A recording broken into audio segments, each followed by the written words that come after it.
Demonology and Devil-Lore, Volume 1. By Moncure Daniel Conway. Preface. 3 friars, says a legend, hid themselves near the witch Sabbath orgies that they might count the devils. But the chief of these, discovering the friars, said, "Reverend brothers, our army is such that if all the Alps, their rocks and glaciers, were equally divided among us, none would have a pound's weight." This was in one alpine valley. Anyone who has caught but a glimpse of the world's Walpurgis night, as revealed in mythology and folklore, must agree that this courteous devil did not overstate the case. Any attempt to catalogue the evil spectres which have haunted mankind were like trying to count the shadows cast upon the earth by the rising sun. This conviction has grown upon the author of this work at every step in his studies of the subject. In 1859 I contributed, as one of the American Tracts for the Times, a pamphlet entitled, The Natural History of the Devil.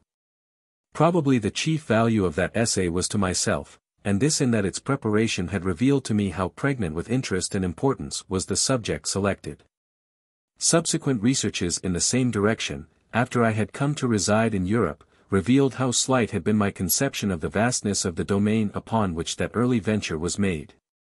In 1872, while preparing a series of lectures for the Royal Institution on Demonology, it appeared to me that the best I could do was to print those lectures with some notes and additions. But after they were delivered there still remained with me unused the greater part of materials collected in many countries. And the phantasmal creatures which I had evoked would not permit me to rest from my labors until I had dealt with them more thoroughly. The fable of Thor's attempt to drink up a small spring, and his failure because it was fed by the ocean, seems aimed at such efforts as mine. But there is another aspect of the case which has yielded me more encouragement. These phantom hosts, however unmanageable as to number, when closely examined, present comparatively few types, they coalesce by hundreds. From being at first overwhelmed by their multiplicity, the classifier finds himself at length beating bushes to start a new variety. Around some single form, the physiognomy, it may be, of hunger or disease, of lust or cruelty, ignorant imagination has broken up nature into innumerable bits which, like mirrors of various surface, reflect the same in endless sizes and distortions. But they vanish if that central fact be withdrawn. In trying to conquer, as it were, these imaginary monsters, they have sometimes swarmed and gibbered around me in a mad comedy which travestied their tragic sway over those who believed in their reality. Gargoyles extended their grin over the finest architecture, cornices coiled to serpents, the very words of speakers started out of their conventional sense into images that tripped my attention. Only as what I believed right solutions were given to their problems were my sphinxes laid, but through this psychological experience it appeared that when one was so laid his or her legion disappeared also. Long ago such phantasms ceased to haunt my nerves, because I discovered their unreality. I am now venturing to believe that their mythologic forms cease to haunt my studies, because I have found out their reality. Why slay the slain? Such may be the question that will arise in the minds of many who see this book. A Scotch song says, "The devil is dead, and buried at Kirkcaldy. If so, he did not die until he had created a world in his image." The natural world is overlaid by an unnatural religion, breeding bitterness around simplest thoughts, obstructions to science, estrangements not more reasonable than if they resulted from varying notions of lunar figures. All derived from the devil-bequeathed dogma that certain beliefs and disbeliefs are of infernal instigation. Dogmas molded in a fossil demonology make the foundation of institutions which divert wealth, learning, enterprise, to fictitious ends. It has not, therefore, been mere intellectual curiosity which has kept me working at this subject these many years, but an increasing conviction that the sequelae of such superstitions are exercising a still formidable influence. When Father Delaporte lately published his book on the devil, his bishop wrote, "Reverend Father, if every one busied himself with the devil as you do, the kingdom of God would gain by it." Identifying the kingdom here spoken of as that of truth, it has been with a certain concurrence in the bishop's sentiment that I have busied myself with the work now given to the public. How do you find this book? Any thoughts about the book or the author? Any suggestion for improvement? Please take a moment to share your thoughts in a comment. If you like it, share it with your friends who might enjoy it as well. Subscribe to keep in touch. Visit CompleteAudiobooks.com for more quality content. Part 1. Demonolatry. Chapter 1. Dualism. Origin of deism, evolution from the far to the near, illustrations from witchcraft, the primitive pantheism, the dawn of dualism. A college in the state of Ohio has adopted for its motto the words "Orient thyself." This significant admonition to Western youth represents one condition of attaining truth in the science of mythology. Through neglect of it, the glowing personifications and metaphors of the East have too generally migrated to the West, only to find it a Medusa turning them to stone. Our prosaic literalism changes their ideals to idols. The time has come when we must learn rather to see ourselves in them. Out of an age and civilization where we live in habitual recognition of natural forces, we may transport ourselves to a period and region where no sophisticated eye looks upon nature. The sun is a chariot drawn by shining steeds and driven by a refulgent deity, the stars ascend and move by arbitrary power or command, the tree is the bower of a spirit, the fountain leaps from the urn of a naiad. In such gay costumes did the laws of nature hold their carnival until science struck the hour for unmasking. The costumes and masks have with us become materials for studying the history of the human mind, but to know them we must translate our senses back into that phase of our own early existence. So far as is consistent with carrying our culture with us. Without conceding too much to solar mythology, it may be pronounced tolerably clear that the earliest emotion of worship was born out of the wonder with which man looked up to the heavens above him. The splendors of the morning and evening. The azure vault, painted with frescoes of cloud or blackened by the storm. The night, crowned with constellations, these awakened imagination, inspired awe, kindled admiration, and at length adoration, in the being who had reached intervals in which his eye was lifted above the earth. Amid the rapture of Vedic hymns to these sublimities we meet sharp questionings whether there be any such gods as the priests say, and suspicion is sometimes cast on sacrifices. The forms that peopled the celestial spaces may have been those of ancestors, kings, and great men, but anterior to all forms was the poetic enthusiasm which built heavenly mansions for them. And the crude cosmogonies of primitive science were probably caught up by this spirit, and consecrated as slowly as scientific generalizations now are. Our modern ideas of evolution might suggest the reverse of this, that human worship began with things low and gradually ascended to high objects. That from rude ages, in which adoration was directed to stock and stone, tree and reptile, the human mind climbed by degrees to the contemplation and reverence of celestial grandeurs. But the accord of this view with our ideas of evolution is apparent only. The real progress seems here to have been from the far to the near, from the great to the small. It is, indeed, probably inexact to speak of the worship of stock and stone, weed and wort, insect and reptile, as primitive. There are many indications that such things were by no race considered intrinsically sacred, nor were they really worshipped until the origin of their sanctity was lost. And even now, ages after their oracular or symbolical character has been forgotten, the superstitions that have survived in connection with such insignificant objects point to an original association with the phenomena of the heavens. No religions could, at first glance, seem wider apart than the worship of the serpent and that of the glorious sun. Yet many ancient temples are covered with symbols combining sun and snake, and no form is more familiar in Egypt than the solar serpent standing erect upon its tail, with rays around its head. Nor is this high relationship of the adored reptile found only in regions where it might have been raised up by ethnical combinations as the mere survival of a savage symbol. William Craft, an African who resided for some time in the kingdom of Dahomey, informed me of the following incident which he had witnessed there. The sacred serpents are kept in a grand house, which they sometimes leave to crawl in their neighboring grounds. One day a Negro from some distant region encountered one of these animals and killed it. The people, learning that one of their gods had been slain, seized the stranger, and having surrounded him with a circle of brushwood, set it on fire. The poor wretch broke through the circle of fire and ran, pursued by the crowd, who struck him with heavy sticks. Smarting from the flames and blows, he rushed into a river. But no sooner had he entered there than the pursuit ceased, and he was told that, having gone through fire and water, he was purified, and might emerge with safety. Thus, even in that distant and savage region, serpent worship was associated with fire worship and river worship, which have a wide representation in both Aryan and Semitic symbolism. To this day the Orthodox Israelites set beside their dead, before burial, the lighted candle and a basin of pure water. These have been associated in rabbinical mythology with the angels Michael, genius of water, and Gabriel, genius of fire. But they refer both to the phenomenal glories and the purifying effects of the two elements as reverenced by the Africans in one direction and the Parsas in another. Not less significant are the facts which were attested at the witch trials. It was shown that for their pretended divinations they used plants, as rue and vervain, well known in the ancient northern religions, and often recognized as examples of tree worship.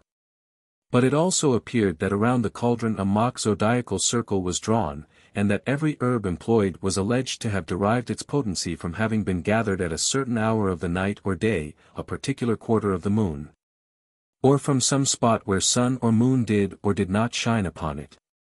Ancient planet worship is, indeed, still reflected in the habit of village herbalists, who gather their simples at certain phases of the moon, or at certain of those holy periods of the year which conform more or less to the pre-Christian festivals. These are a few out of many indications that the small and senseless things which have become almost or quite fetishes were by no means such at first, but were mystically connected with the heavenly elements and splendors. Like the animal forms in the zodiac. In one of the earliest hymns of the Rig Veda it is said, "This earth belongs to Varuna, Omicron Ro Alpha Nu, the king, and the wide sky, he is contained also in this drop of water." As the sky was seen reflected in the shining curve of a dewdrop, even so in the shape or color of a leaf or flower, the transformation of a chrysalis, or the burial and resurrection of a scarabaeus egg. Some sign could be detected making it answer in place of the typical image which could not yet be painted or carved. The necessities of expression would, of course, operate to invest the primitive conceptions and interpretations of celestial phenomena with those pictorial images drawn from earthly objects of which the early languages are chiefly composed. In many cases that are met in the most ancient hymns, the designations of exalted objects are so little descriptive of them, that we may refer them to a period anterior to the formation of that refined and complex symbolism by which primitive religions have acquired a representation in definite characters. The Vedic comparisons of the various colors of the dawn to horses, or the rain clouds to cows, denotes a much less mature development of thought than the fine observation implied in the connection of the forked lightning with the forked serpent tongue and forked mistletoe, or symbolization of the universe in the concentric folds of an onion. It is the presence of these more mystical and complex ideas in religions which indicate a progress of the human mind from the large and obvious to the more delicate and occult, and the growth of the higher vision which can see small things in their large relationships. Although the exaltation in the Vedas of Varuna as king of heaven, and as contained also in a drop of water, is in one verse, we may well recognize an immense distance in time between the two ideas there embodied. The first represents that primitive pantheism which is the counterpart of ignorance. An unclassified outward universe is the reflection of a mind without form and void. It is while all within is as yet undiscriminating wonder that the religious vesture of nature will be this undefined pantheism. The fruit of the tree of the knowledge of good and evil has not yet been tasted. In some of the earlier hymns of the Rig Veda, the Maruts, the storm deities, are praised along with Indra, the sun. Yama, king of death, is equally adored with the goddess of dawn. No real foe of yours is known in heaven, nor in earth. The storms are thy allies. Such is the high optimism of sentences found even in sacred books which elsewhere mask the dawn of the dualism which ultimately superseded the harmony of the elemental powers. I create light and I create darkness, I create good and I create evil. Look unto Yezdan, who causeth the shadow to fall. But it is easy to see what must be the result when this happy family of sun god and storm god and fire god, and their innumerable coordinate divinities, shall be divided by discord. When each shall have become associated with some earthly object or fact, he or she will appear as friend or foe, and their connection with the sources of human pleasure and pain will be reflected in collisions and wars in the heavens. The rebel clouds will be transformed to titans and dragons. The adored Maruts will be no longer storm heroes with unsheathed swords of lightning, marching as the retinue of Indra, but fire-breathing monsters, Vritras and Ahis. And the morning and evening shadows from faithful watchdogs become the treacherous hellhounds, like Orthros and Cerberus. The vehement antagonisms between animals and men and of tribe against tribe, will be expressed in the conception of struggles among gods, who will thus be classified as good or evil deities. This was precisely what did occur. The primitive pantheism was broken up. In its place the later ages beheld the universe as the arena of a tremendous conflict between good and evil powers, who severally, in the process of time, marshaled each and everything, from a world to a worm, under their flaming banners. Chapter 2. The Genesis of Demons. Their good names euphemistic, their mixed character, illustrations, Beelzebub, Loki, demon germs, the knowledge of good and evil, distinction between demon and devil. The first pantheon of each race was built of intellectual speculations. In a moral sense, each form in it might be described as more or less demonic. And, indeed, it may almost be affirmed that religion, considered as a service rendered to superhuman beings, began with the propitiation of demons, albeit they might be called gods. Man found that in the earth good things came with difficulty, while thorns and weeds sprang up everywhere. The evil powers seemed to be the strongest. The best deity had a touch of the demon in him. The sun is the most beneficent, yet he bears the sunstroke along with the sunbeam, and withers the blooms he calls forth. The splendor, the might, the majesty, the menace, the grandeur and wrath of the heavens and the elements were blended in these personifications, and reflected in the trembling adoration paid to them. The flattering names given to these powers by their worshippers must be interpreted by the costly sacrifices with which men sought to propitiate them. No sacrifice would have been offered originally to a purely benevolent power. The Furies were called the Eumenides, the well-meaning, and there arises a temptation to regard the name as preserving the primitive meaning of the Sanskrit original of Iranes, namely, Saranu, which signifies the morning light stealing over the sky. But the descriptions of the Iranes by the Greek poets, especially of Aeschylus, who pictures them as black, serpent-locked, with eyes dropping blood, and calls them hounds, show that Saranu as morning light. And thus the revealer of deeds of darkness, had gradually been degraded into a personification of the curse. And yet, while recognizing the name Eumenides as euphemistic, we may admire none the less the growth of that rationalism which ultimately found in the epithet a suggestion of the soul of good in things evil, and almost restored the beneficent sense of Saranu. I have settled in this place, says Athene in the Eumenides of Aeschylus, these mighty deities, hard to be appeased, they have obtained by lot to administer all things concerning men. But he who has not found them gentle knows not whence come the ills of life. But before the dread Iranes of Homer's age had become the venerable goddesses, sigma epsilon mu alpha theta epsilon alpha, of popular phrase in Athens, or the Eumenides of the later poet's high insight, piercing their Gorgon form as portrayed by himself. They had passed through all the phases of human terror. Cowering generations had tried to suit the remorseless avengers by complimentary phrases. The worship of the serpent, originating in the same fear, similarly raised that animal into the region where poets could invest it with many profound and beautiful significances. But these more distinctly terrible deities are found in the shadowy borderland of mythology, from which we may look back into ages when the fear in which worship is born had not yet been separated into its elements of awe and admiration, nor the heaven of supreme forces divided into ranks of benevolent and malevolent beings. And, on the other hand, we may look forward to the ages in which the moral consciousness of man begins to form the distinctions between good and evil, right and wrong, which changes cosmogony into religion, and impresses every deity of the mind's creation to do his or her part in reflecting the physical and moral struggles of mankind. Figure 1. Beelzebub, Calmet.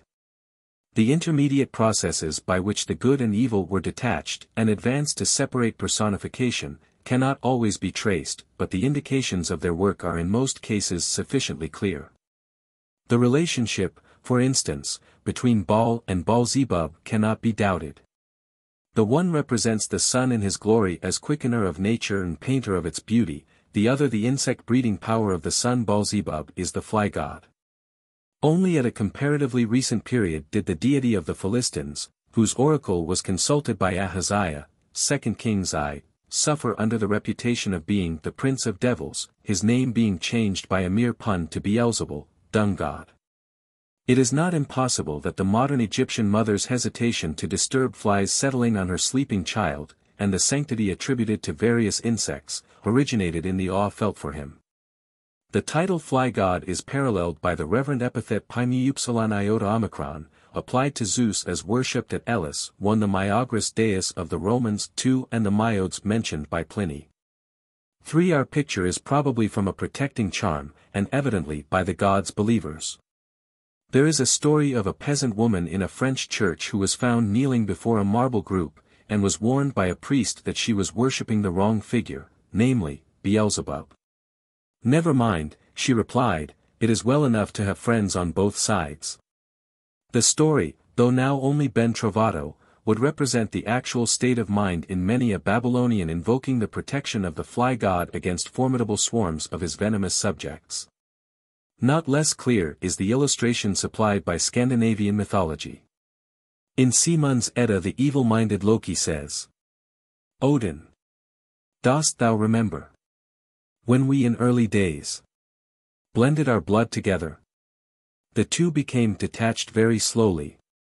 For their separation implied the crumbling away of a great religion, and its distribution into new forms, and a religion requires, relatively, as long to decay as it does to grow, as we who live under a crumbling religion have good reason to know."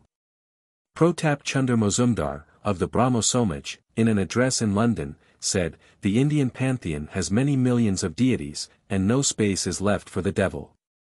He might have added that these deities have distributed between them all the work that the devil could perform if he were admitted. His remark recalled to me the Eddaic story of Loki's entrance into the assembly of gods in the halls of Ogre. Loki, destined in a later age to be identified with Satan, is angrily received by the deities, but he goes round and mentions incidents in the life of each one which show them to be little if any better than himself. The gods and goddesses, unable to reply, confirm the cynic's criticisms in theologic fashion by tying him up with a serpent for cord. The late Theodore Parker is said to have replied to a Calvinist who sought to convert him, "The difference between us is simple, your God is my devil." There can be little question that the Hebrews, from whom the Calvinist inherited his deity, had no devil in their mythology, because the jealous and vindictive Jehovah was quite equal to any work of that kind, as the hardening of Pharaoh's heart, bringing plagues upon the land, or deceiving a prophet and then destroying him for his false prophecies. For the same accommodating relation of the primitive deities to all natural phenomena will account for the absence of distinct representatives of evil of the most primitive religions. The earliest exceptions to this primeval harmony of the gods, implying moral chaos in man, were trifling enough. The occasional monster seems worthy of mention only to display the valor of the god who slew him. But such were demon germs, born out of the structural action of the human mind so soon as it began to form some philosophy concerning a universe upon which it had at first looked with simple wonder, and destined to an evolution of vast import when the work of moralizing upon them should follow. Let us take our stand beside our barbarian, but no longer savage, ancestor in the far past.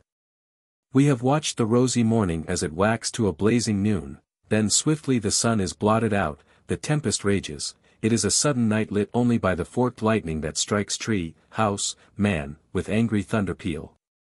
From an instructed age man can look upon the storm blackening the sky not as an enemy of the sun, but one of its own superlative effects. But some thousands of years ago, when we were all living in Eastern barbarism, we could not conceive that a luminary whose very business it was to give light, could be a party to his own obscuration. We then looked with pity upon the ignorance of our ancestors, who had sung hymns to the storm dragons, hoping to flatter them into quietness. And we came by irresistible logic to that dualism which long divided the visible, and still divides the moral, universe into two hostile camps. This is the mother principle out of which demons, in the ordinary sense of the term, proceeded. At first view, as distinguished from the host of deities by exceptional harmfulness, they were multiplied with man's growth in the classification of his world. Their principle of existence is capable of indefinite expansion, until it shall include all the realms of darkness, fear, and pain. In the names of demons, and in the fables concerning them, the struggles of man in his ages of weakness with peril, want, and death, are recorded more fully than in any inscriptions on stone. Dualism is a creed which all superficial appearances attest.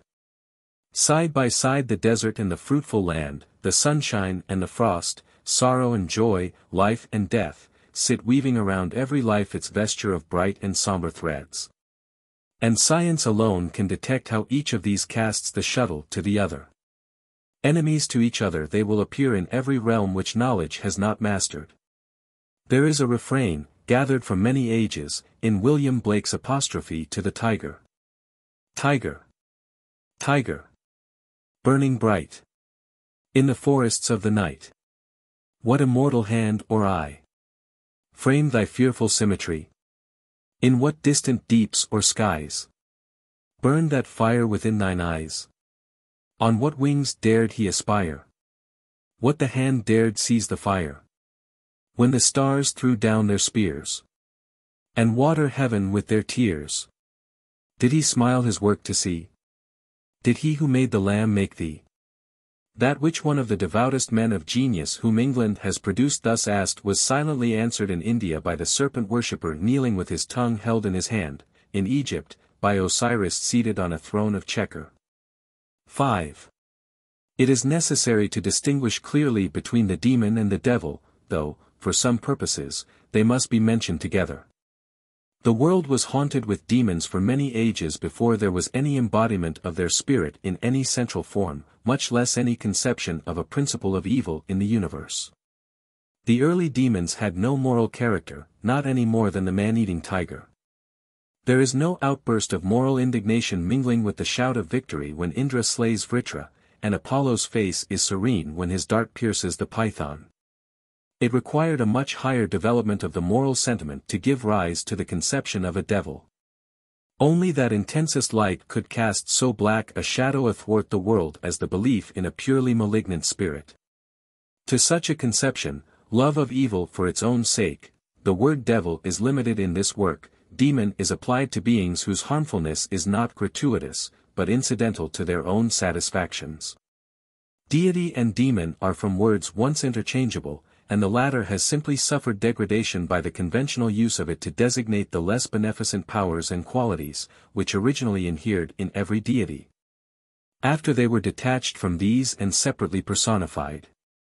Every bright god had his shadow, so to say, and under the influence of dualism this shadow attained a distinct existence and personality in the popular imagination. The principle having once been established, that what seemed beneficent and what seemed the reverse must be ascribed to different powers, it is obvious that the evolution of demons must be continuous. And their distribution coextensive with the ills that flesh is heir to. Chapter 3. Degradation. The degradation of deities, indicated in names, legends of their fall, incidental signs of the divine origin of demons and devils. The atmospheric conditions having been prepared in the human mind for the production of demons, the particular shapes or names they would assume would be determined by a variety of circumstances, ethnical, climatic, political, or even accidental. They would, indeed, be rarely accidental.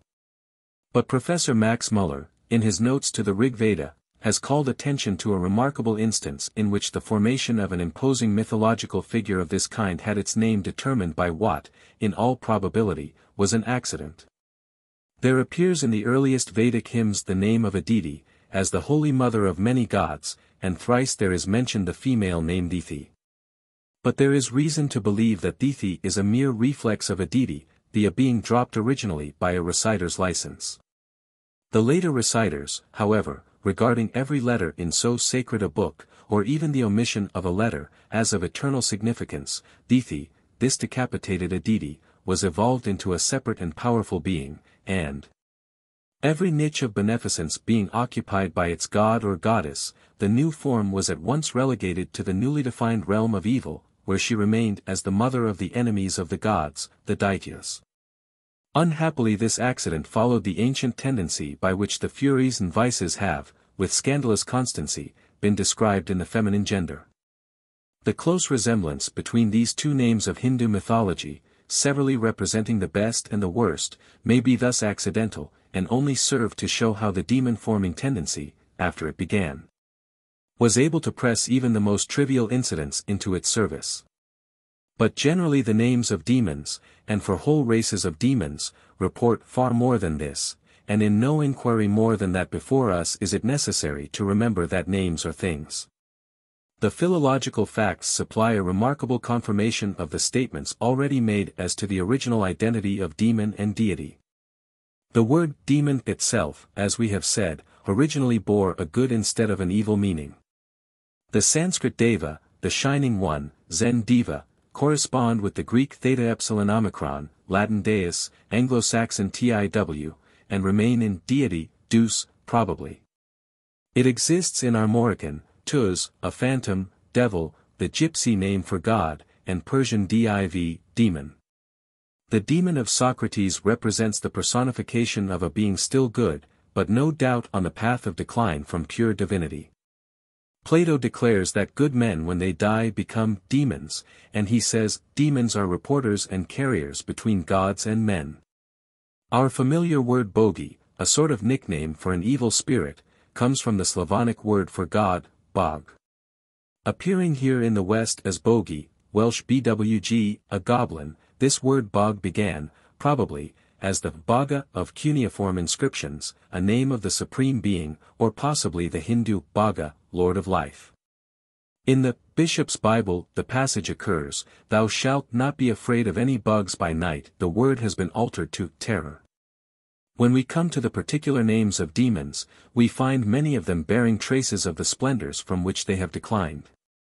Shiva, the Hindu god of destruction, has a meaning, auspicious, derived from svi, thrive, thus related ideally to Pluto, wealth, and, indeed, in later ages, appears to have gained the greatest elevation. In a story of the Persian poem Masnavi, Ahriman is mentioned with Bahman as a fire fiend, of which class are the Magian demons and the jinns generally, which, the sanctity of fire being considered, is an evidence of their high origin. Avicenna says that the genii are ethereal animals. Lucifer, light-bearing, is the fallen angel of the morning star. Loki, the nearest to an evil power of the Scandinavian personifications, is the German Lucht, or light. Azazel, a word inaccurately rendered scapegoat in the Bible, appears to have been originally a deity, as the Israelites were originally required to offer up one goat to Jehovah and another to Azazel. A name which appears to signify the strength of God. Gesenius and Ewald regard Azazel as a demon belonging to the pre-Mosaic religion, but it can hardly be doubted that the four archdemons mentioned by the rabbins, Samael, Azazel, Asael, and Machathiel, are personifications of the elements as energies of the deity. Samael would appear to mean the left hand of God, Azazel, his strength, Asael, his reproductive force, and Machathiel, his retributive power, but the origin of these names is doubtful. Although Azazel is now one of the Mussulman names for a devil, it would appear to be nearly related to Al-Uzza of the Quran, one of the goddesses of whom the significant tradition exists, that once when Muhammad had read from the surah called the Star, the question, "What think ye of Alat, Al-Uzza, and Mana, that other third goddess?" He himself added, "These are the most high and beauteous damsels, whose intercession is to be hoped for," the response being afterwards attributed to a suggestion of Satan. 6 Belial is merely a word for godlessness. It has become personified through the misunderstanding of the phrase in the Old Testament by the translators of the Septuagint, and thus passed into Christian use, as in 2 Cor 6. 15. What concord hath Christ with Belial? The word is not used as a proper name in the Old Testament, and the late creation of a demon out of it may be set down to accident. Even where the names of demons and devils bear no such traces of their degradation from the state of deities, there are apt to be characteristics attributed to them, or myths connected with them, which point in the direction indicated. Such is the case with Satan, of whom much must be said hereafter, whose Hebrew name signifies the adversary, but who, in the book of Job, appears among the sons of God. The name given to the devil in the Quran, Iblis, is almost certainly diabolos arabicized, and while this Greek word is found in Pindar 7, 5th century BC. Meaning a slanderer, the fables in the Quran concerning Iblis describe him as a fallen angel of the highest rank. One of the most striking indications of the fall of demons from heaven is the widespread belief that they are lame. Mr. Tyler has pointed out the curious persistence of this idea in various ethnical lines of development. 8 Hephaestus was lamed by his fall when hurled by Zeus from Olympos. And it is not a little singular that in the English travesty of Limping Vulcan, represented in Wayland the Smith, 9 there should appear the suggestion, remarked by Mr. Cox, of the name Vala, coverer, one of the designations of the dragon destroyed by Indra. In Sir Walter Scott's romance, says Mr. Cox, Wayland is a mere impostor, who avails himself of a popular superstition to keep up an air of mystery about himself and his work, but the character to which he makes pretense belongs to the genuine Teutonic legend. 10 The Persian demon Eshma, the Asmodeus of the Book of Tobit, appears with the same characteristic of lameness in the Diable Boiteux of Le Sage. The Christian devil's clubbed or cloven foot is notorious. Even the horns popularly attributed to the devil may possibly have originated with the aureole which indicates the glory of his first estate. Satan is depicted in various relics of early art wearing the aureole, as in a miniature of the 10th century, from Bible No. 6, Bib Roy, given by M. Didron. 11 The same author has shown that Pan and the satyrs, who had so much to do with the shaping of our horned and hoofed devil, originally got their horns from the same high source as Moses in the Old Bibles. 12 And in the great statue of him at Rome by Michelangelo. It is through this mythologic history that the most powerful demons have been associated in the popular imagination with stars, planets, Ketu in India, Saturn and Mercury in fortunes, comets, and other celestial phenomena. The examples of this are so numerous that it is impossible to deal with them here, where I can only hope to offer a few illustrations of the principles affirmed. And in this case it is of less importance for the English reader, because of the interesting volume in which the subject has been specially dealt with. 13 Incidentally, too, the astrological demons and devils must recur from time to time in the process of our inquiry. But it will probably be within the knowledge of some of my readers that the dread of comets and of meteoric showers yet lingers in many parts of Christendom, and that fear of unlucky stars has not passed away with astrologers. There is a Scottish legend told by Hugh Miller of an avenging meteoric demon. A shipmaster who had moored his vessel near Moriel's Den, amused himself by watching the lights of the scattered farmhouses. After all the rest had gone out, one light lingered for some time. When that light too had disappeared, the shipmaster beheld a large meteor, which, with a hissing noise, moved towards the cottage. A dog howled, an owl hooped. But when the fireball had almost reached the roof, a cock crew from within the cottage, and the meteor rose again. Thrice this was repeated, the meteor at the third cock crow ascending among the stars. On the following day the shipmaster went on shore, purchased the cock, and took it away with him. Returned from his voyage, he looked for the cottage, and found nothing but a few blackened stones. Nearly 60 years ago a human skeleton was found near the spot, doubled up as if the body had been huddled into a hole. This revived the legend, and probably added some of those traits which make it a true bit of mosaic in the mythology of Astrea. 14. The fabled fall of Lucifer really signifies a process similar to that which has been noticed in the case of Seranu. The morning star, like the morning light, as revealer of the deeds of darkness, becomes an avenger, and by evolution an instigator of the evil it originally disclosed and punished. It may be remarked also that though we have inherited the phrase demons of darkness, it was an ancient rabbinical belief that the demons went abroad in darkness not only because it facilitated their attacks on man. But because being of luminous forms, they could recognize each other better with a background of darkness. Chapter 4. The Abgott. The ex-god, deities demonized by conquest, theological animosity, illustration from the Avesta, devil worship and arrested deism, Sheikh Adi, why demons were painted ugly, survivals of their beauty. The phenomena of the transformation of deities into demons meet the student of demonology at every step. We shall have to consider many examples of a kind similar to those which have been mentioned in the preceding chapter. But it is necessary to present at this stage of our inquiry a sufficient number of examples to establish the fact that in every country forces have been at work to degrade the primitive gods into types of evil. As preliminary to a consideration of the nature of those forces, we find the history of the phenomena suggested in the German word for idol, Abgott, ex-god. Then we have pagan, villager, and heathen, of the heath, denoting those who stood by their old gods after others had transferred their faith to the new. These words bring us to consider the influence upon religious conceptions of the struggles which have occurred between races and nations, and consequently between their religions. It must be borne in mind that by the time any tribes had gathered to the consistency of a nation, one of the strongest forces of its coherence would be its priesthood. So soon as it became a general belief that there were in the universe good and evil powers, there must arise a popular demand for the means of obtaining their favor. And this demand has never failed to obtain a supply of priesthoods claiming to bind or influence the preternatural beings. These priesthoods represent the strongest motives and fears of a people, and they were gradually entrenched in great institutions involving powerful interests. Every invasion or collision or mingling of races thus brought their respective religions into contact and rivalry. And as no priesthood has been known to consent peaceably to its own downfall and the degradation of its own deities, we need not wonder that there have been perpetual wars for religious ascendancy.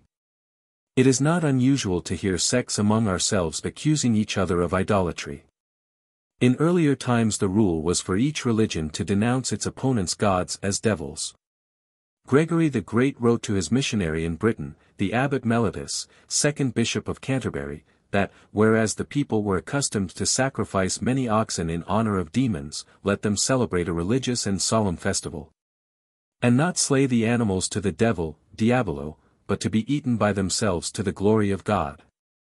Thus the devotion of meats to those deities of our ancestors which the Pope pronounces demons, which took place chiefly at Yuletide, has survived in our more comfortable Christmas banquets.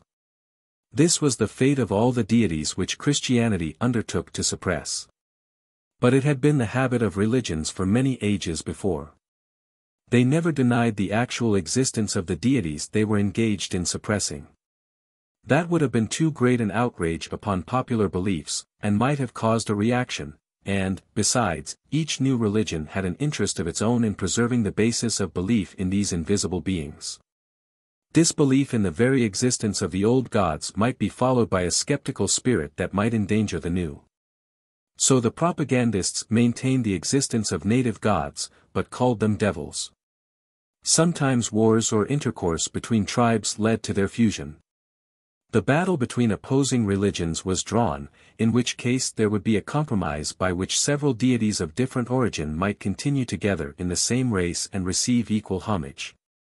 The differing degrees of importance ascribed to the separate persons of the Hindu triad in various localities of India, suggested as quite probable that Brahma, Vishnu, and Shiva signaled in their union the political unity of certain districts in that country. 15. The blending of the names of Confucius and Buddha, in many Chinese and Japanese temples, may show us an analogous process now going on, and, indeed, the various ethnical ideas combined in the Christian Trinity render the fact stated one of easy interpretation. But the religious difficulty was sometimes not susceptible of compromise. The most powerful priesthood carried the day, and they used every ingenuity to degrade the gods of their opponents. Agathodemons were turned into cacodemons. The serpent, worshipped in many lands, might be adopted as the support of sleeping Vishnu in India, might be associated with the rainbow, the heavenly serpent, in Persia, but elsewhere was cursed as the very genius of evil. The operation of this force in the degradation of deities is particularly revealed in the sacred books of Persia. In that country the great religions of the East would appear to have contended against each other with a special fury, and their struggles were probably instrumental in causing one or more of the early migrations into Western Europe. The great celestial war between Ormuzd and Ahriman, light and darkness, corresponded with a violent theological conflict, one result of which is that the word Deva, meaning deity, to Brahmins, means devil, to Parsis. The following extract from the Zendavesta will serve as an example of the spirit in which the war was waged. All your devas are only manifold children of the evil mind, and the great one who worships the Sayoma of lies and deceits. Besides the treacherous acts for which you are notorious throughout the 7 regions of the earth. You have invented all the evil which men speak and do, which is indeed pleasant to the devas, but is devoid of all goodness, and therefore perishes before the insight of the truth of the wise. Thus you defraud men of their good minds and of their immortality by your evil minds, as well through those of the devas as that of the evil spirit, through evil deeds and evil words, whereby the power of liars grows. 16. That is to say, ours is the true God, your God is a devil. The Zoroastrian conversion of Deva, Deus, into devil does not alone represent the work of this odium theologicum. In the early hymns of India the appellation Asuras is given to the gods. Asura means a spirit. But in the process of time Asura, like demon, came to have a sinister meaning. The gods were called Suras, the demons Asuras, and these were said to contend together. But in Persia the Asuras, demonized in India, retained their divinity, and gave the name Ahura to the supreme deity, Ormuzd, Ahura Mazda. On the other hand, as Mr. Muir supposes, Varenya, applied to evil spirits of darkness in the Zendavesta, is cognate with Varuna, heaven. And the Vedic Indra, king of the gods, the sun, is named in the Zoroastrian religion as one of the chief counselors of that prince of darkness. But in every country conquered by a new religion, there will always be found some, as we have seen, who will hold on to the old deity under all his changed fortunes. These will be called bigots, but still they will adhere to the ancient belief and practice the old rites. Sometimes even after they have had to yield to the popular terminology, and call the old god a devil, they will find some reason for continuing the transmitted forms. It is probable that to this cause was originally due the religions which have been developed into what is now termed devil worship. The distinct and avowed worship of the evil power in preference to the good is a rather startling phenomenon when presented baldly, as, for example, in a prayer of the Madagascans to Niang, author of evil, quoted by Dr. Reville, O Zammer. To thee we offer no prayers. The good God needs no asking. But we must pray to Niang. Niang must be appeased. O Niang, bad and strong spirit, let not the thunder roar over our heads. Tell the sea to keep within its bounds. Spare, O Niang, the ripening fruit, and dry not up the blossoming rice. Let not our women bring forth children on the accursed days. Thou reignest, and this thou knowest, over the wicked, and great is their number, O Niang. Torment not, then, any longer the good folk. 17. This is natural, and suggestive of the criminal under sentence of death, who, when asked if he was not afraid to meet his God, replied, not in the least, it's that other party I'm afraid of. Yet it is hardly doubtful that the worship of Niang began in an era when he was by no means considered morally baser than Zammer. How the theory of dualism, when attained, might produce the phenomenon called devil worship, is illustrated in the case of the Yazidis, now so notorious for that species of religion. Their theory is usually supposed to be entirely represented by the expression uttered by one of them, will not Satan, then, reward the poor Yazidis, who alone have never spoken ill of him, and have suffered so much for him? 18. But these words are significant, no doubt, of the underlying fact, they have never spoken ill of the Satan they worship. The Mussulman calls the Yazidi a Satan worshipper only as the early Zoroastrian held the worshipper of a Deva to be the same. The chief object of worship among the Yazidis is the figure of the bird Taus, a half-mythical peacock. Professor King of Cambridge traces the Taos of this Assyrian sect to the sacred bird called a phoenix, whose picture, as seen by Herodotus, 273, in Egypt, is described by him as very like an eagle in outline and in size, but with plumage partly gold-colored, partly crimson, and which was said to return to Heliopolis every 500 years. There to burn itself on the altar of the sun, that another might rise from its ashes. 19 Now the name Yazidis is simply Izds, genii, and we are thus pointed to Arabia, where we find the belief in genii is strongest, and also associated with the mythical bird roke of its folklore. There we find Muhammad rebuking the popular belief in a certain bird called Hama, which was said to take form from the blood near the brain of a dead person and fly away, to return, however, at the end of every 100 years to visit that person's sepulchre. But this is by no means devil worship, nor can we find any trace of that in the most sacred scripture of the Yazidis, the eulogy of Sheikh Adi. This sheikh inherited from his father, Musafir, the sanctity of an incarnation of the divine essence, of which he, Adi, speaks as, the All-Merciful. By his light he hath lighted the lamp of the morning. I am he that placed Adam in my paradise. I am he that made Nimrod a hot burning fire. I am he that guided Amet mine elect. I gifted him with my way and guidance. Mine are all existences together. They are my gift and under my direction. I am he that possesseth all majesty. And beneficence and charity are for my grace. I am he that entereth the heart in my zeal. And I shine through the power of my awfulness and majesty. I am he to whom the lion of the desert came. I rebuked him and he became like stone. I am he to whom the serpent came. And by my will I made him like dust. I am he that shook the rock and made it tremble. And sweet water flowed therefrom from every side. 20.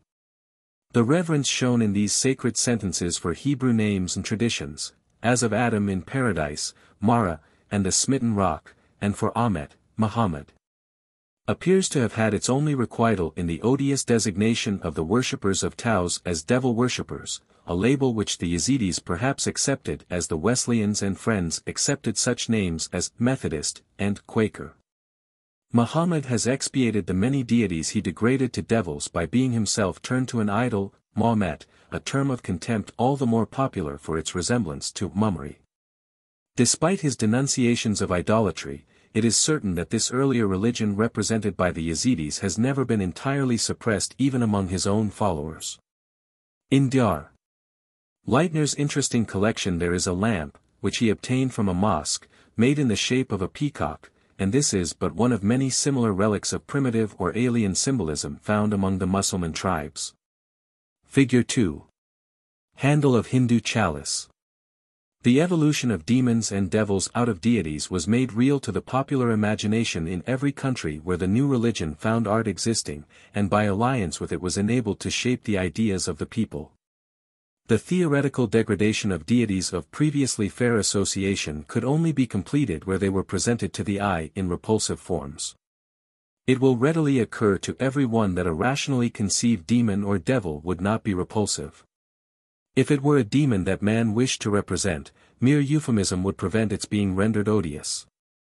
The main characteristic of a demon, that which distinguishes it from a devil, is, as we have seen, that it has a real and human-like motive for whatever evil it causes.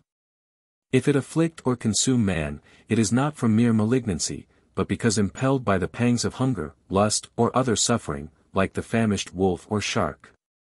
And if sacrifices of food were offered to satisfy its need, equally we might expect that no unnecessary insult would be offered in the attempt to portray it. But if it were a devil, a being actuated by simple malevolence, one of its essential functions, temptation, would be destroyed by hideousness.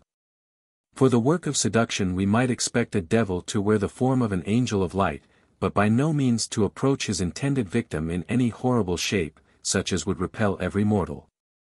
The great representations of evil, whether imagined by the speculative or the religious sense, have never been, originally, ugly. The gods might be described as falling swiftly like lightning out of heaven, but in the popular imagination they retained for a long time much of their splendor. The very ingenuity with which they were afterwards invested with ugliness in religious art, attests that there were certain popular sentiments about them which had to be distinctly reversed. It was because they were thought beautiful that they must be painted ugly.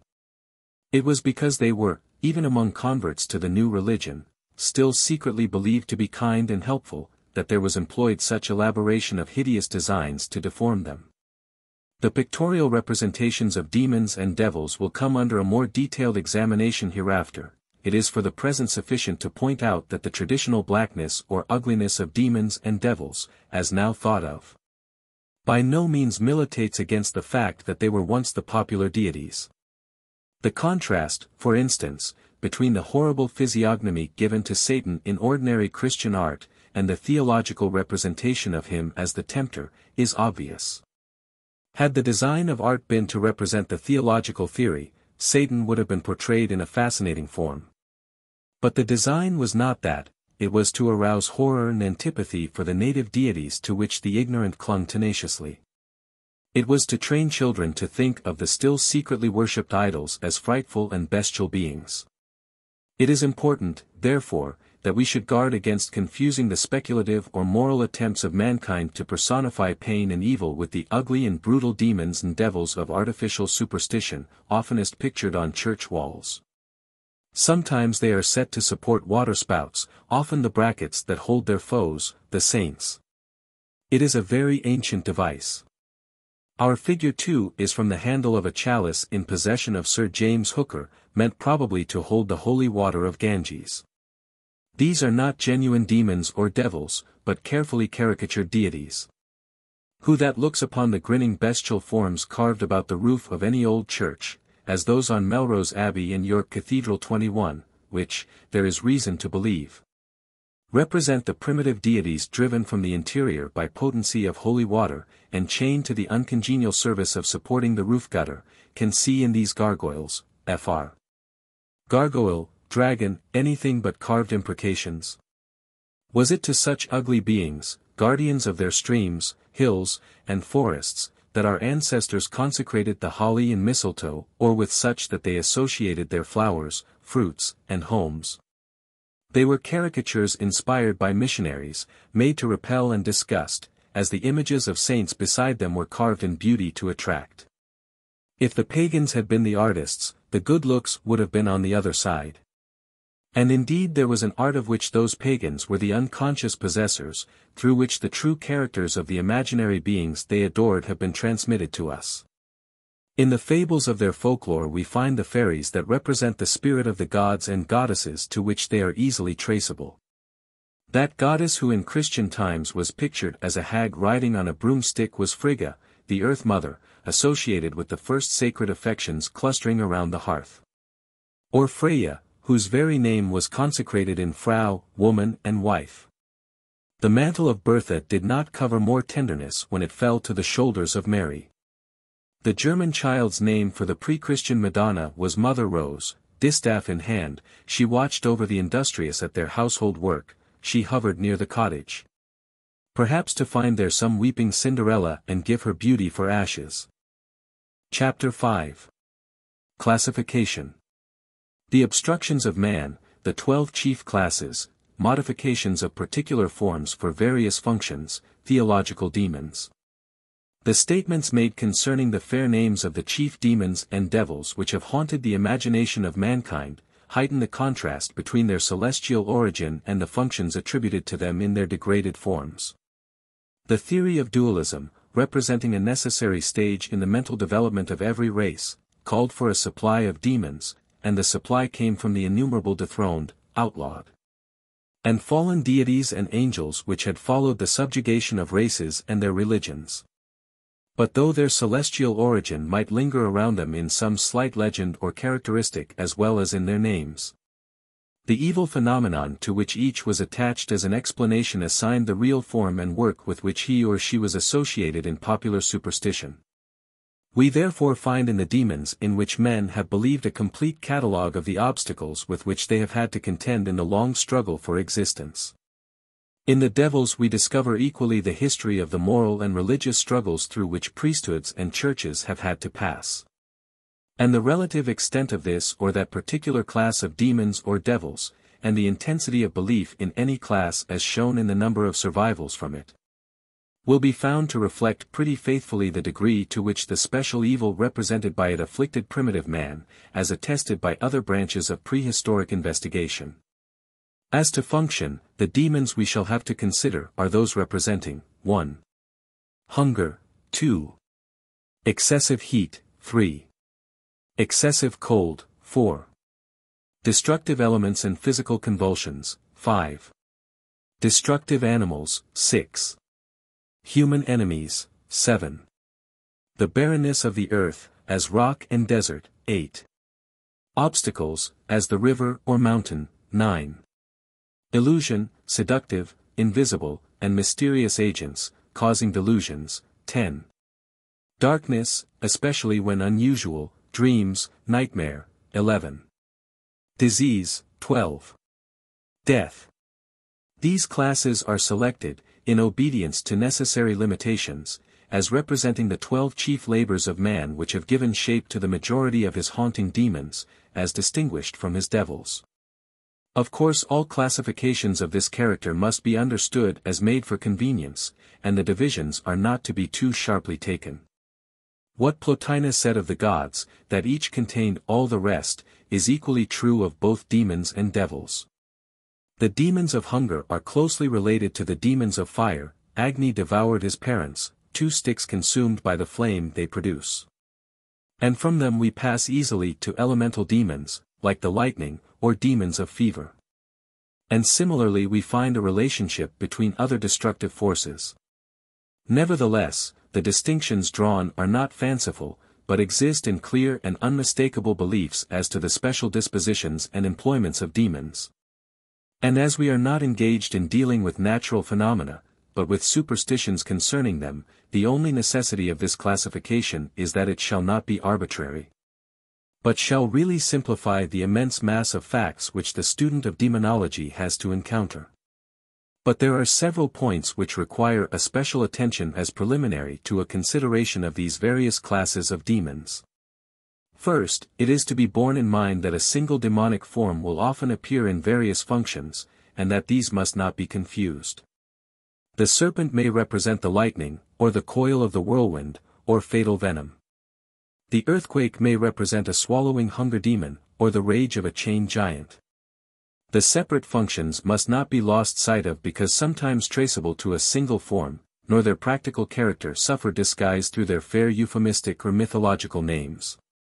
Secondly, the same form appears repeatedly in a diabolic as well as a demonic function, and here a clear distinction must be maintained in the reader's mind. The distinction already taken between a demon and a devil is not arbitrary. The word demon is related to deity. The word devil, though sometimes connected with the Sanskrit deva, has really no relation to it, but has a bad sense as calumniator. But even if there were no such etymological identity in difference, it would be necessary to distinguish such widely separate offices as those representing the afflictive forces of nature were attributed to humanly appreciable motives on the one hand, and evils ascribed to pure malignancy or a principle of evil on the other. The devil may, indeed, represent a further evolution in the line on which the demon has appeared. Ahriman the bad in conflict with Ormuzd the good may be a spiritualization of the conflict between light and darkness, sun and cloud, as represented in the Vedic Indra and Vritra. But the two phases represent different classes of ideas, indeed different worlds, and the apprehension of both requires that they shall be carefully distinguished even when associated with the same forms and names. Thirdly, there is an important class of demons which the reader may expect to find fully treated of in the part of my work more particularly devoted to demonology, which must be deferred, or further traced in that portion relating to the devil. They are forms which in their original conception were largely beneficent, and have become of evil repute mainly through the anathema of theology. The checkerboard on which Osiris sat had its development in hosts of primitive shapes of light opposing shapes of darkness. The evil of some of these is ideal. Others are morally amphibious. Teraphim, Laras, Genii, were ancestors of the guardian angels and patron saints of the present day. They were oftenest in the shapes of dogs and cats and aged human ancestors, supposed to keep watch and ward about the house, like the friendly domovoi respected in Russia. The evil disposition and harmfulness ascribed to them are partly natural but partly also theological, and due to the difficulty of superseding them with patron saints and angels. The degradation of beneficent beings, already described in relation to large demonic and diabolic forms, must be understood as constantly acting in the smallest details of household superstition. With what strange reaction and momentous result will appear when we come to consider the phenomena of witchcraft. Finally, it must be remarked that the nature of our inquiry renders the consideration of the origin of myths, whether solar or other, of secondary importance. Such origin it will be necessary to point out and discuss incidentally, but our main point will always be the forms in which the myths have become incarnate, and their modifications in various places and times. These being the result of those actual experiences with which demonology is chiefly concerned. A myth, as many able writers have pointed out, is, in its origin, an explanation by the uncivilized mind of some natural phenomenon, not an allegory, not an esoteric conceit. For this reason it possesses fluidity, and takes on manifold shapes. The apparent sleep of the sun in winter may be represented in a vast range of myths, from the 7 sleepers to the man in the moon of our nursery rhyme, but the variations all have relation to facts and circumstances. Comparative mythology is mainly concerned with the one thread running through them, and binding them all to the original myth. The task of demonology is rather to discover the agencies which have given their several shapes.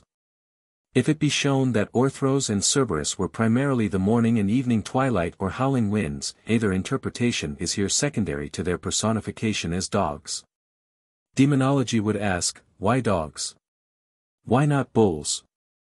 Its answer in each case detaches from the anterior myth its mode, and shows this as the determining force of further myths. Part 2. The Demon. Chapter 1. Hunger. Hunger demons, Kafn, Miru, Kagura, Rahu the Hindu sun devourer, the earth monster at Pelsol, a Franconian custom, Shaitan as moon devourer, Hindu offerings to the dead, ghoul, goblin, vampires, leanness of demons, old Scotch custom. The origin of sacrifices. In every part of the earth man's first struggle was for his daily food. With only a rude implement of stone or bone he had to get fish from the sea, bird from the air, beast from the forest. For ages, with such poor equipment, he had to wring a precarious livelihood from nature. He saw, too, every living form around him similarly trying to satisfy its hunger. There seemed to be a spirit of hunger abroad. And, at the same time, there was such a resistance to man's satisfaction of his need, the bird and fish so hard to get. The stingy earth so ready to give him a stone when he asked for bread, that he came to the conclusion that there must be invisible voracious beings who wanted all good things for themselves. So the ancient world was haunted by a vast brood of hunger demons. There is an African tribe, the Karens, whose representation of the devil, Kefn, is a huge stomach floating through the air. And this repulsive image may be regarded as the type of nearly half the demons which have haunted the human imagination. This, too, is the terrible Miru, with her daughters and slave, haunting the South Sea Islander. The esoteric doctrine of the priests was, that souls leave the body ere breath has quite gone, and travel to the edge of a cliff facing the setting sun, R.A. A large wave now approaches the base of the cliff, and a gigantic bua tree, covered with fragrant blossoms, springs up from a Vaiki, netherworld, to receive on its far-reaching branches human spirits, who are mysteriously impelled to cluster on its limbs. When at length the mystic tree is covered with human spirits, it goes down with its living freight to the nether world. Akanga, the slave of fearful Miru, mistress of the invisible world, infallibly catches all these unhappy spirits in his net and laves them to and fro in a lake. In these waters the captive ghosts exhaust themselves by wriggling about like fishes, in the vain hope of escape. The net is pulled up, and the half-drowned spirits enter into the presence of dread Miru, who is ugliness personified.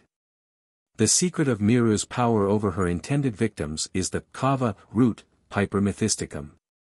A bowl of this drink is prepared for each visitor to the shades by her 4 lovely daughters. Stupefied with the draught, the unresisting victims are borne off to a mighty oven and cooked. Miru, her peerless daughters, her dance-loving son, and the attendants, subsist exclusively on human spirits decoyed to the nether world and then cooked. The drinking cups of Miru are the skulls of her victims. She is called in song Miru the Ruddy, because her cheeks ever glow with the heat of the oven where her captives are cooked. As the surest way to Miru's oven is to die a natural death, one need not marvel that the Reverend Mr. Gill, who made these statements before the Anthropological Institute in London, February 8, 1876, had heard many anecdotes of aged warriors, scarcely able to hold a spear, insisting on being led to the field of battle in the hope of gaining the house of the brave. As the South Sea paradise seems to consist in an eternal war dance, or, in one island, in an eternal chewing of sugar cane, it is not unlikely that the aged seek violent death chiefly to avoid the oven. We have here a remarkable illustration of the distinguishing characteristic of the demon. Fearful as Miru is, it may be noted that there is not one gratuitous element of cruelty in her procedure. On the contrary, she even provides her victims with an anesthetic draught. Her prey is simply netted, washed, and cooked, as for man are his animal inferiors. In one of the islands, Aitutaki, Miru is believed to resort to a device which is certainly terrible, namely, the contrivance that each soul entering the nether world shall drink a bowl of living centipedes. But this is simply with the one end in view of appeasing her own pangs of hunger, for the object and effect of the draught is to cause the souls to drown themselves. It being apparently only after entire death that they can be cooked and devoured by Miru and her household. Fortunately for the islanders, Miru is limited in her tortures to a transmundane sphere, and room is left for many a slip between her dreadful cup and the human lip. The floating stomach Kefn is, however, not otherworldly. We see, however, a softened form of him in some other tribes. The Greenlanders, Finns, Lapps, conceived the idea that there is a large paunch demon which people could invoke to go and suck the cows or consume the herds of their enemies. And the Icelanders have a superstition that some people can construct such a demon out of bones and skins, and send him forth to transmute the milk or flesh of cattle into a supply of flesh and blood. A form of this kind is represented in the Japanese kagura, figure 3, the favorite mask of January dancers and drum beaters seeking money. The kagura is in precise contrast with the pretas, Siam, which, though 12 miles in height, are too thin to be seen, their mouths being so small as to render it impossible to satisfy their fearful hunger. The pot-bellies given to demons in Travancore and other districts of India, and the blood sacrifices by which the natives propitiate them, concerning which a missionary naively remarks, that even these heathen recognize, though in corrupted form, the great truth that without shedding of blood there is no remission of sins 22, refer to the hunger demon.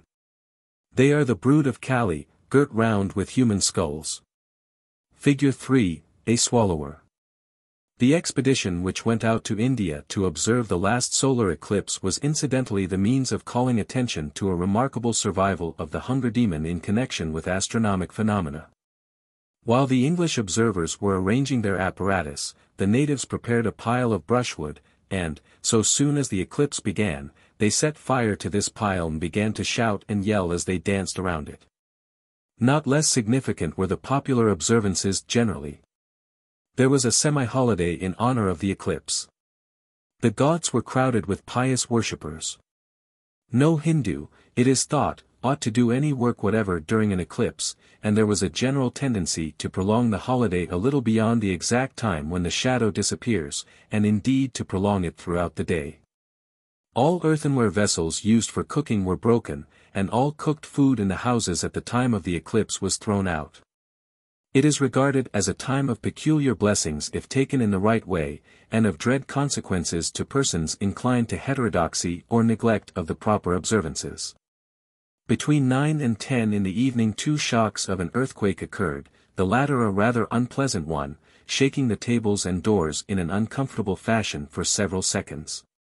To the natives it was no surprise, they believe firmly in the connection of eclipses and earthquakes. 23. Especially notable is the breaking of their culinary utensils by the Hindus during an eclipse. In Copenhagen there is a collection of the votive weapons of ancient Norsemen, every one broken as it was offered up to the god of their victory in token of good faith. Lest they should be suspected of any intention to use again what they had given away. For the same reason the cup was offered, broken, with the libation. The Northman felt himself in the presence of the Jotun, giants, whose name Grimm identifies as the Eaters. For the Hindu of today the ceremonies appropriate at an eclipse, however important, have probably as little rational meaning as the occasional bell fire that lights up certain dark corners of Europe has for those who build it. But the traditional observances have come up from the childhood of the world, when the eclipse represented a demon devouring the sun, who was to have his attention called by outcries and prayers to the fact that if it was fire he needed there was plenty on earth. And if food, he might have all in their houses, provided he would consent to satisfy his appetite with articles of food less important than the luminaries of heaven.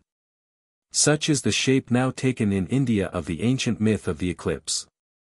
When at the churning of the ocean to find the nectar of immortality, a demon with dragon tail was tasting that nectar, the sun and moon told on him, but not until his head had become immortal.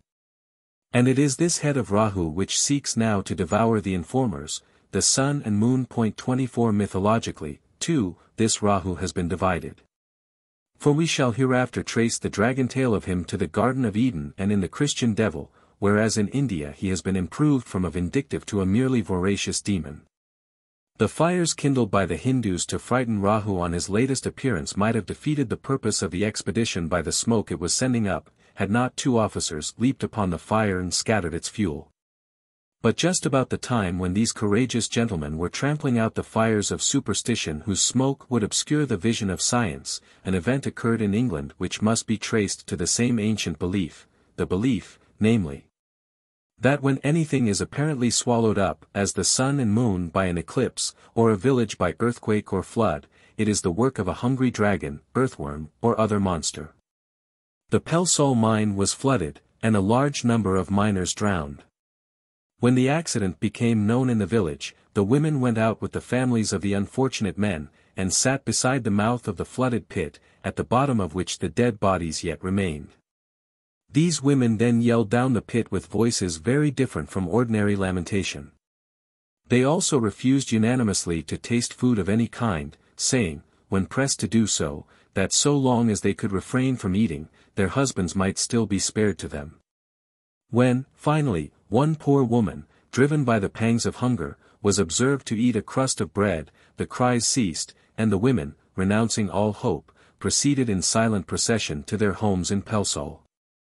The Hindu people casting their food out of the window during an eclipse, the Pelsol wives refusing to eat when the mine is flooded, are acting by force of immemorial tradition. And so are doing unconsciously what the African woman does consciously when she surrounds the bed of her sick husband with rice and meat, and beseeches the demon to devour them instead of the man. To the same class of notions belong the old custom of trying to discover the body of one drowned by means of a loaf of bread with a candle stuck in it, which it was said would pause above the body.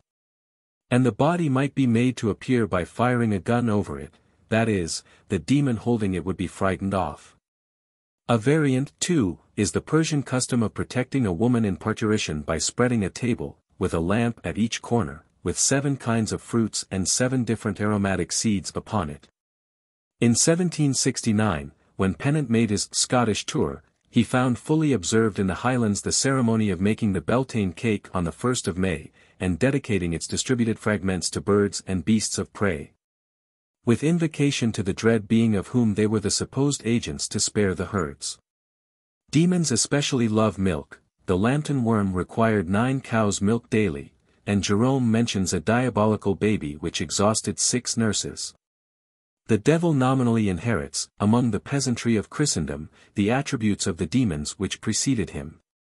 But it must be understood that in every case where mere voracity is ascribed to the devil, a primitive demon is meant, and of this fact the superstitious peasant is dimly conscious. In Franconia, when a baker is about to put dough biscuits into an oven to be baked, he will first throw half a dozen of them into the fire, saying, "There, poor devil. Those are for you." If pressed for an explanation, he will admit his fear that but for this offering his biscuits are in danger of coming out burnt, but that the poor devil is not bad-hearted, only driven by his hunger to make mischief. The being he fears is, therefore, clearly not the devil at all, whose distinction is a love of wickedness for its own sake, but the half-starved gobbling ghosts of whom, in Christian countries, devil has become the generic name. Of their sacrifices, grace before meat is a remnant. In Muslim countries, however, shaitan combines the demonic and the malignant voracities. During the late lunar eclipse, the inhabitants of Pera and Constantinople fired guns over their houses to drive shaitan, Satan, away from the moon, for, whoever the foe, the Turk trusts in gunpowder. But superstitions representing Satan as a devourer are becoming rare. In the Church of Notre Dame at Halle, Belgium, the lectern shows a dragon attempting to swallow the Bible, which is supported on the back of an eagle. There is another and much more formidable form in which the hunger demon appears in demonology. The fondness for blood, so characteristic of supreme gods, was distributed as a special thirst through a large class of demons. In the legend of Ishtar descending to Hades 25 to seek some beloved one, she threatens if the door be not opened. "I will raise the dead to be devourers of the living. Upon the living shall the dead prey." This menace shows that the Chaldean and Babylonian belief in the vampire, called Akru in Assyrian, was fully developed at a very early date. Although the hunger demon was very fully developed in India, it does not appear to have been at any time so cannibalistic, possibly because the natives were not great flesh-eaters. In some cases, indeed, we meet with the vampire superstition. As in the story of Vikram and the vampire, and in the Tamil drama of Harikandra, where the frenzied Sandramati says to the king, "I belong to the race of elves, and I have killed thy child in order that I might feed on its delicate flesh." Such expressions are rare enough to warrant suspicion of their being importations. The Vitala's appetite is chiefly for corpses. The poor hungry demons of India, such as the Butt, a dismal, ravenous ghost, dreaded at the moonwane of the month Kartik, October Nov, was not supposed to devour man, but only man's food. The Hindu demons of this class may be explained by reference to the Shraddha, or oblation to ancestors, concerning which we read directions in the Manu Code. The ancestors of men are satisfied a whole month with tila, rice, and 2 months with fish, and the Manis say, "Oh, may that man be born in our line who may give us milky food, with honey and pure butter, both on the 13th of the moon and when the shadow of an elephant falls to the east." The bloodthirsty demons of India have pretty generally been caught up like Kali into a higher symbolism, and their voracity systematized and satisfied in sacrificial commutations. The popular belief in the southern part of that country is indicated by Professor Munir Williams, in a letter written from southern India, wherein he remarks that the devils alone require propitiation. It is generally a simple procedure, performed by offerings of food or other articles supposed to be acceptable to disembodied beings. For example, when a certain European, once a terror to the district in which he lived, died in the south of India, the natives were in the constant habit of depositing brandy and cigars on his tomb to propitiate his spirit. Supposed to roam about the neighborhood in a restless manner, and with evil proclivities. The very same was done to secure the good offices of the philanthropic spirit of a great European sportsman, who, when he was alive, delivered his district from the ravages of tigers. Indeed, all evil spirits are thought to be opposed by good ones, who, if duly propitiated, make it their business to guard the inhabitants of particular places from demonic intruders. Each district, and even every village, has its guardian genius, often called its mother. 26. Such ideas as these are represented in Europe in some varieties of the kobold and the goblin, Greek Kappa Beta Alpha Lambda Omicron. Though the goblin must, according to folk philosophy, be fed with nice food, it is not a deadly being. On the contrary, it is said the Gobelin tapestry derives its name because the secret of its colors was gained from these ghosts. Though St. Torin expelled one from Evreux, he found it so polite that he would not send it to hell, and it still haunts the credulous there and at Cannes, without being thought very formidable. The demon that lurks in graveyards is universal, and may have suggested cremation. In the East it is represented mainly by such forms as the repulsive ghoul, which preys on dead bodies. But it has been developed in some strange way to the Slavonic phantom called vampire, whose peculiar fearfulness is that it represents the form in which any deceased person may reappear, not ghoul-like to batten on the dead, but to suck the blood of the living. This is perhaps the most formidable survival of demonic superstition now existing in the world. A people who still have in their dictionary such a word as miscreant, misbeliever, can hardly wonder that the priests of the Eastern Church fostered the popular belief that heretics at death changed into drinkers of the blood of the living.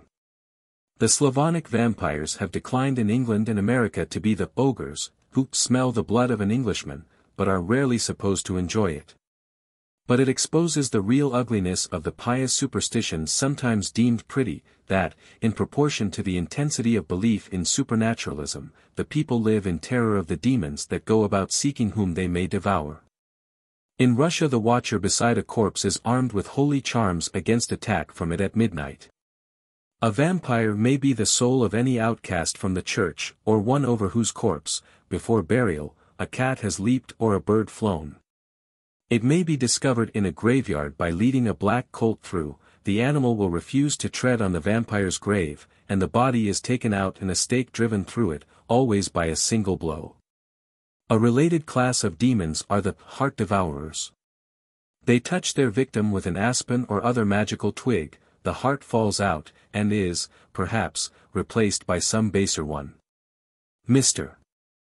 Ralston mentions a Mazovian story in which a hero awakes with the heart of a hare, and remains a coward ever after. 27 And in another case a quiet peasant received a cock's heart and was always crowing. The werewolf, in some respects closely related to the vampire, also pursues his ravages among the priest-ridden peasantry of the south and east. In Germany, though the more horrible forms of the superstition are rare, the Anaxerer is much dreaded. Even in various Protestant regions it is thought safest that a cross should be set beside every grave to impede any demonic propensities that may take possession of the person interred. And where food is not still buried with the corpse to assuage any pangs of hunger that may arise, a few grains of corn or rice are scattered upon it in reminiscence of the old custom. In Deisdorf it is believed that if money is not placed in the dead person's mouth at burial, or his name not cut from his shirt, he is likely to become a Naxerer, and that the ghost will come forth in the form of a pig. It is considered a sure preventative of such a result to break the neck of the dead body. On one occasion, it is there related, several persons of one family having died, the suspected corpse was exhumed, and found to have eaten up its own grave clothes. Dr. Dyer, an eminent physician of Chicago, Illinois, told me, 1875, that a case occurred in that city within his personal knowledge, where the body of a woman who had died of consumption was taken out of the grave and the lungs burned, under a belief that she was drawing after her into the grave some of her surviving relatives. In 1874, according to the Providence Journal, in the village of Peacedale, Rhode Island, U.S., Mr. William Rose dug up the body of his own daughter, and burned her heart, under the belief that she was wasting away the lives of other members of his family. The characteristics of modern spiritualism appear to indicate that the superstitious have outgrown this ancient fear of ghostly malevolence where surrounded by civilization. It is very rare in the ancient world or in barbarous regions to find any invocations for the return of the spirits of the dead. Mr.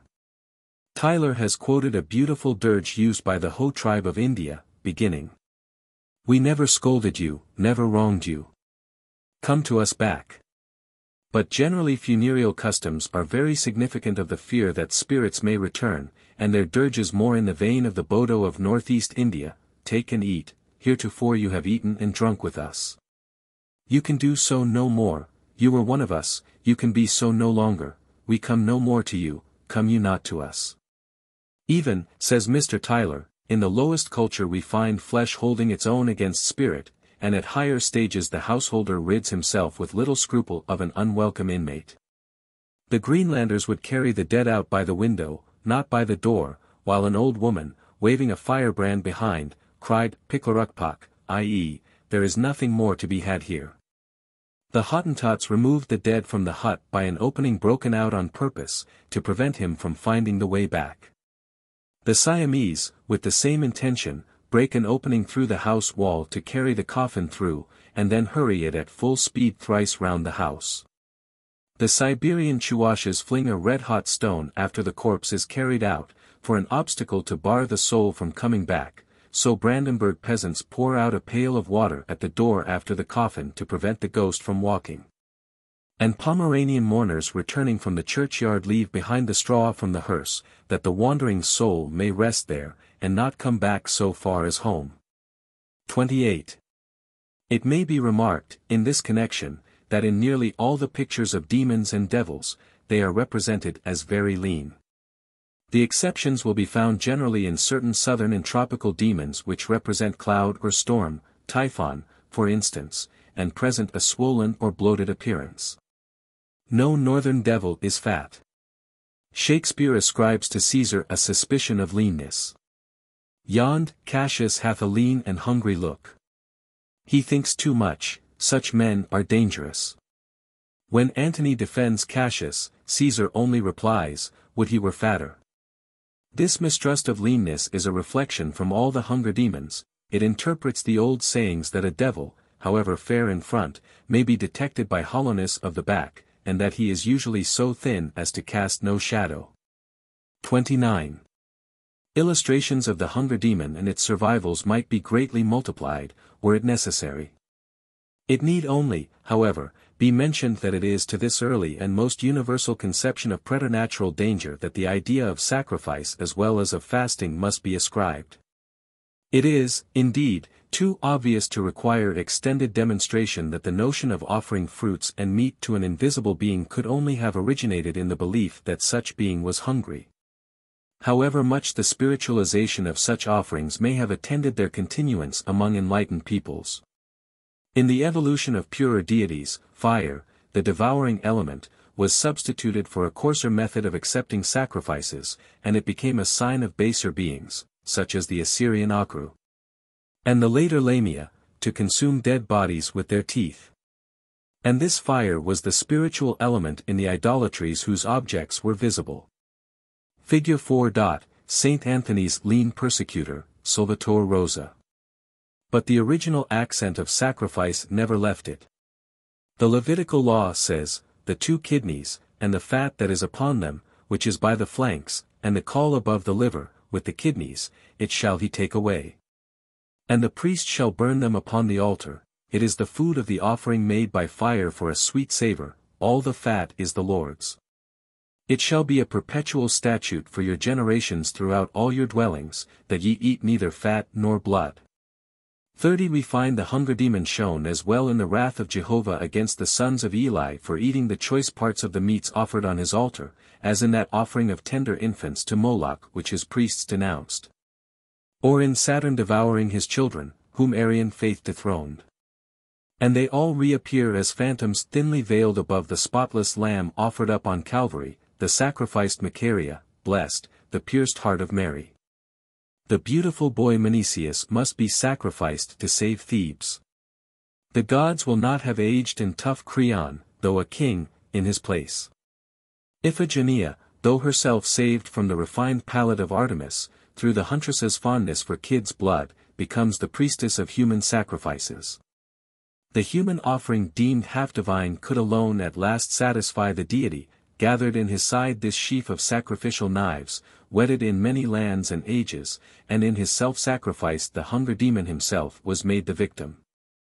Theologians have been glad to rescue the first person of their Trinity from association with the bloodthirsty demons of barbarous ages by describing the sacrifice of Jesus as God himself becoming the victim of an eternal law.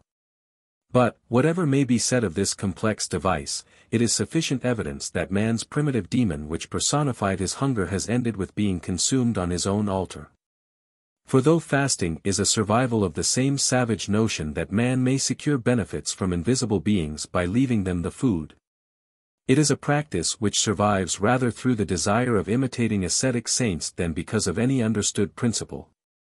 The strange yet natural consummation adds depth of meaning to the legend of Odin being himself sacrificed in his disguise on the holy tree at Upas, where human victims were hung as offerings to him. And to his rune in the Havamal. I know that I hung on a wind-rocked tree 9 whole nights, with a spear wounded, and to Odin offered myself to myself. Chapter 2. Heat. Demons of fire, Agni, Asmodeus, Prometheus, Feast of Fire, Moloch, Tophet, Genii of the Lamp, Bellfires, Halloween, Negro superstitions, Chinese fire god, volcanic and incendiary demons, Mongolian fire demon, demons' fear of water. Fire was of old the element of fiends. No doubt this was in part due to the fact that it also was a devouring element. Sacrifices were burnt, the demon visibly consumed them. But the great flame demons represent chiefly the destructive and painful action of intense heat. They originate in regions of burning desert, of sunstroke, and drought. Agni, the Hindu god of fire, was adored in Vedic hymns as the twin of Indra.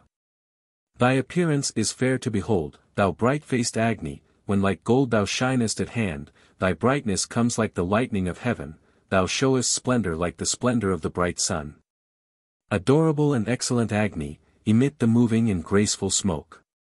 The flames of Agni are luminous, powerful, fearful, and not to be trusted. I extol the greatness of that shower of rain, whom men celebrate as the slayer of Vritra, the Agni, Vaiswanara, slew the stealer of the waters. The slaying of Vritra, the monster, being the chief exploit of Indra, Agni could only share in it as being the flame that darted with Indra's weapon, the disk, of the sun. Thou, Agni, art laid hold of with difficulty, like the young of tortuously twining snakes, thou who art a consumer of many forests as a beast is of fodder. Petrifaction awaits all these glowing metaphors of early time. Verbal inspiration will make Agni a literally tortuous serpent and consuming fire. His smoke, called Kali, black, is now the name of Shiva's terrible bride. Much is said in Vedic hymns of the method of producing the sacred flame symbolizing Agni. Namely, the rubbing together of 2 sticks. He it is whom the 2 sticks have engendered, like a newborn babe. It is a curious coincidence that a similar phrase should describe the devil on 2 sticks, who has come by way of Persia into European romance. Asmodeus was a lame demon, and his 2 sticks as diable boiteaux are crutches.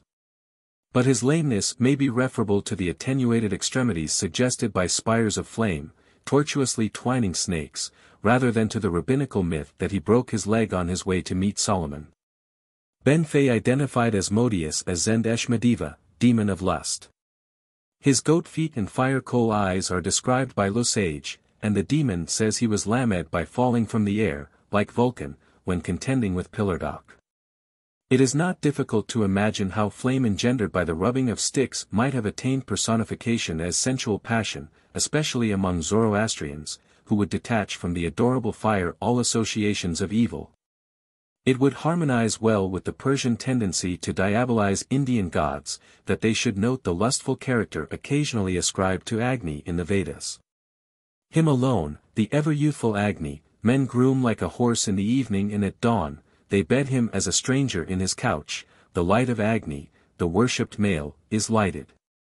Agni was the Indian Brolifer or love charmer, and patron of marriage, the fire god Hephaestos was the husband of Aphrodite.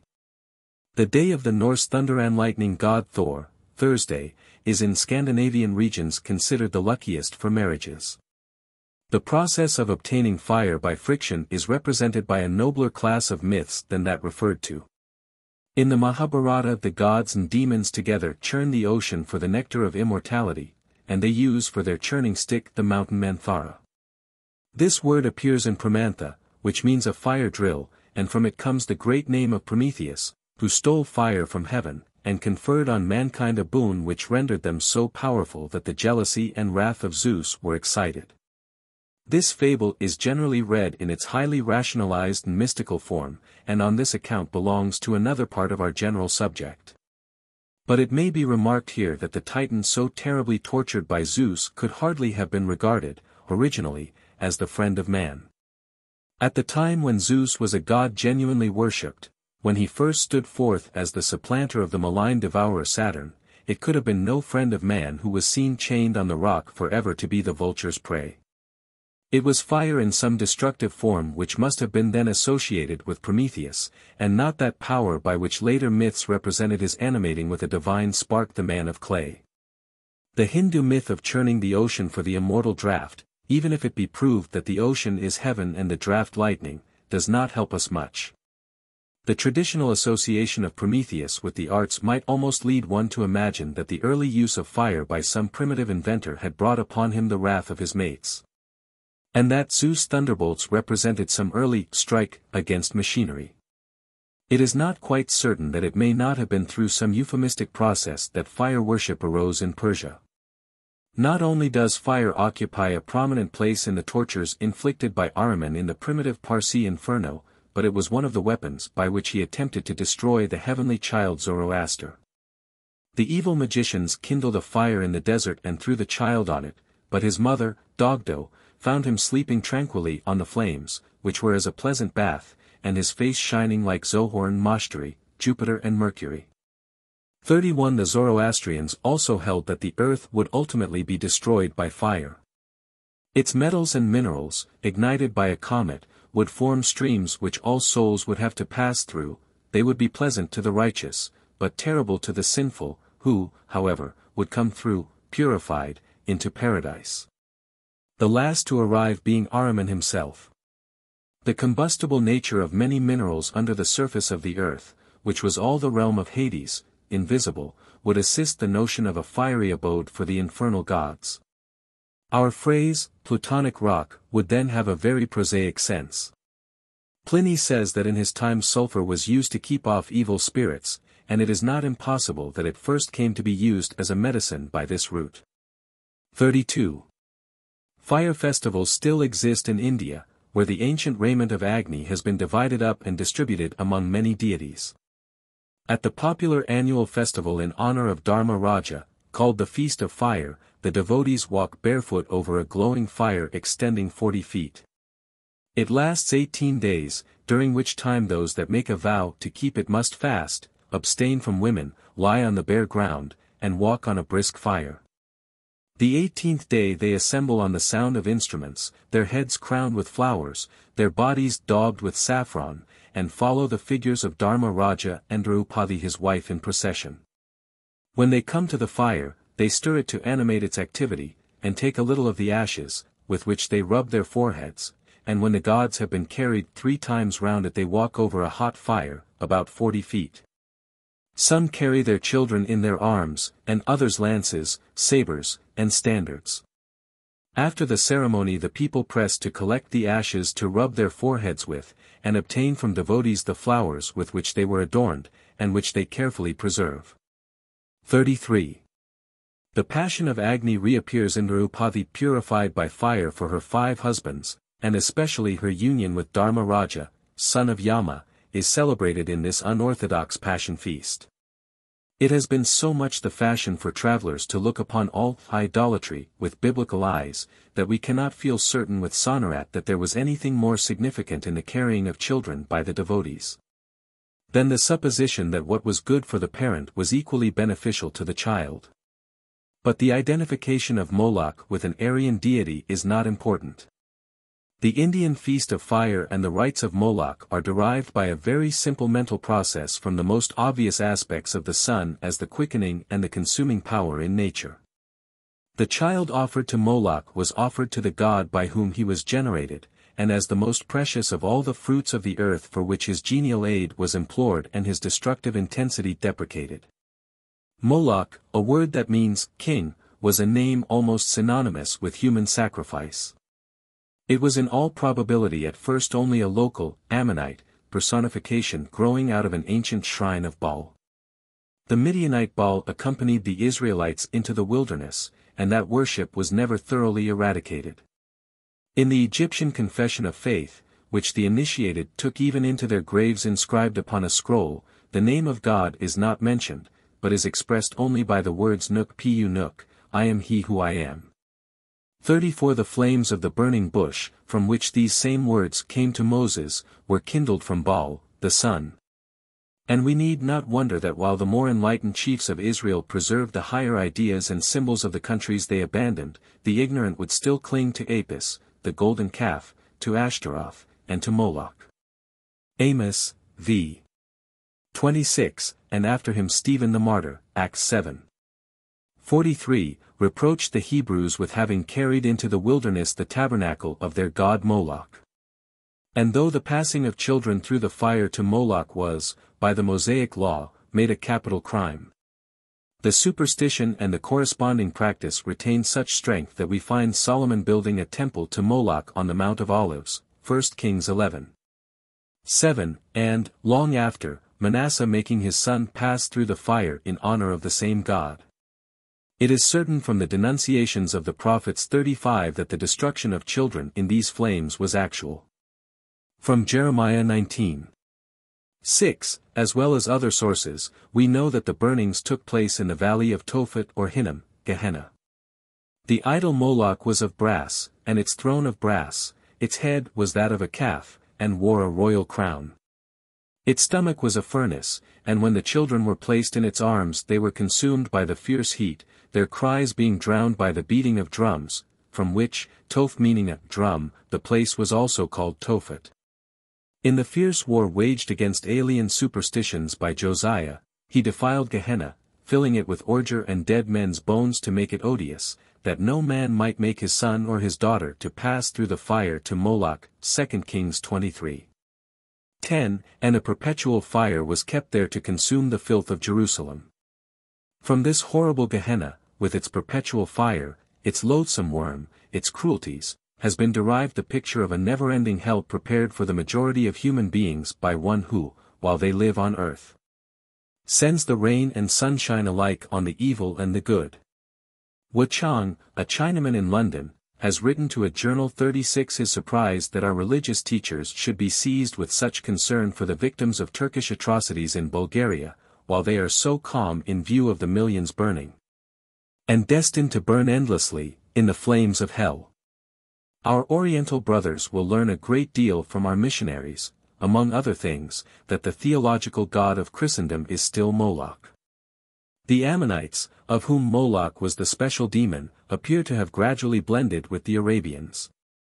These received from many sources their mongrel superstitions, but among them were always prominent the planet gods and fire gods, whom their growing monotheism, to use the word still in a loose sense, transformed to powerful angels and genii. The genii of Arabia are slaves of the lamp, they are evoked by burning tufts of hair, they ascend as clouds of smoke. Though, as subordinate agents of the fire fiend, they may be consumed by flames, yet those who so fight them are apt to suffer a like fate, as in the case of the Lady of Beauty in the Arabian Nights entertainments. Many stories of this kind preceded the declarations of the Old Testament, that Jehovah breathes fire and brimstone, his breath kindling Tophet, and also the passages of the Quran, and of the New Testament describing Satan as a fiery fiend. Various superstitions connecting infernal powers with fire survive among the Jews of some remote districts of Europe. The Passover is kept a week by the Jewish inhabitants in the villages on the Vosges Mountains and on the banks of the Rhine. The time of Omer is the interval between the Passover and Pentecost, the 7 weeks elapsing from the departure from Egypt and the giving of the law, marked in former days by the offering of an omer of barley daily at the temple. It is considered a fearful time, during which every Jew is particularly exposed to the evil influence of evil spirits. There is something dangerous and fatal in the air. Every one should be on the watch, and not tempt the skeetum, demons, in any way. Have a strict eye upon your cattle, say the Jews, for the sorceress will get into your stables, mount your cows and goats, bring diseases upon them, and turn their milk sour. In the latter case, try to lay your hand upon the suspected person. Shut her up in a room with a basin of sour milk, and beat the milk with a hazel wand, pronouncing God's name 3 times. Whilst you are doing this, the sorceress will make great lamentation, for the blows are falling upon her. Only stop when you see blue flames dancing on the surface of the milk, for then the charm is broken. If at nightfall a beggar comes to ask for a little charcoal to light his fire, be very careful not to give it, and do not let him go without drawing him 3 times by his coat tail. And without losing time, throw some large handfuls of salt on the fire. In all of which we may trace traditions of parched wildernesses and fiery serpents, as well as of Abraham's long warfare with the fire worshippers, until, according to the tradition, he was thrown into the flames he refused to worship. It is probable that in all the popular superstitions which now connect devils and future punishments with fire are blended both the apotheosis and the degradation of demons. The first and most universal of deities being the sun, whose earthly representative is fire. The student of comparative mythology has to pick his way very carefully in tracing by any ethnological path the innumerable superstitions of European folklore in which fire worship is apparently reflected. The collection of facts and records contained in a work so accessible to all who care to pursue the subject as that of Brand and his editors 37 renders it unnecessary that I should go into the curious facts to any great extent here. The uniformity of the traditions by which the midsummer fires of northern Europe have been called ball fires or bell fires warrant the belief that they are actually descended from the ancient rites of Baal. Even apart from the notorious fact that they have so generally been accompanied by the superstition that it is a benefit to children to leap over or be passed through such fires. That this practice still survives in out-of-the-way places of the British Empire appears from such communications as the following, from the Times, which are occasionally addressed to the London journals, Lerwick, Shetland, July 7, 1871.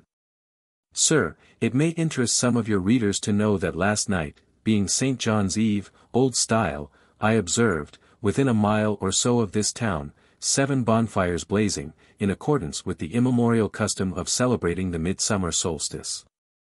These fires were kindled on various heights around the ancient hamlet of Sound, and the children leaped over them, and passed through the fire to Moloch, just as their ancestors would have done 1,000 years ago on the same heights. And their still remoter progenitors in eastern lands many thousand years ago. This persistent adherence to mystic rites in this scientific epoch seems to me worth taking note of. J. To this may be added the following recent extract from a Scotch journal. Halloween was celebrated at Balmoral Castle with unusual ceremony, in the presence of Her Majesty, the Princess Beatrice, the ladies and gentlemen of the royal household, and a large gathering of the tenantry. The leading features of the celebration were a torchlight procession, the lighting of large bonfires, and the burning in effigy of witches and warlocks. Upwards of 150 torchbearers assembled at the castle as dark set in, and separated into 2 parties, one band proceeding to Invergelder, and the other remaining at Balmoral. The torches were lighted at 6:15 o'clock, and shortly after the Queen and Princess Beatrice drove to Invergelder, followed by the Balmoral party of torchbearers. The 2 parties then united and returned in procession to the front of Balmoral Castle, where refreshments were served to all, and dancing was engaged in round a huge bonfire. Suddenly there appeared from the rear of the castle a grotesque apparition representing a witch with a train of followers dressed like sprites, who danced and gesticulated in all fashions. Then followed a warlock of demoniac shape, who was succeeded by another warlock drawing a car, on which was seated the figure of a witch, surrounded by other figures in the garb of demons. The unearthly visitors having marched several times round the burning pile, the principal figure was taken from the car and tossed into the flames amid the burning of blue lights and a display of crackers and fireworks. The health of Her Majesty the Queen was then pledged, and drunk with Highland honours by the assembled hundreds. Dancing was then resumed, and was carried on till a late hour at night.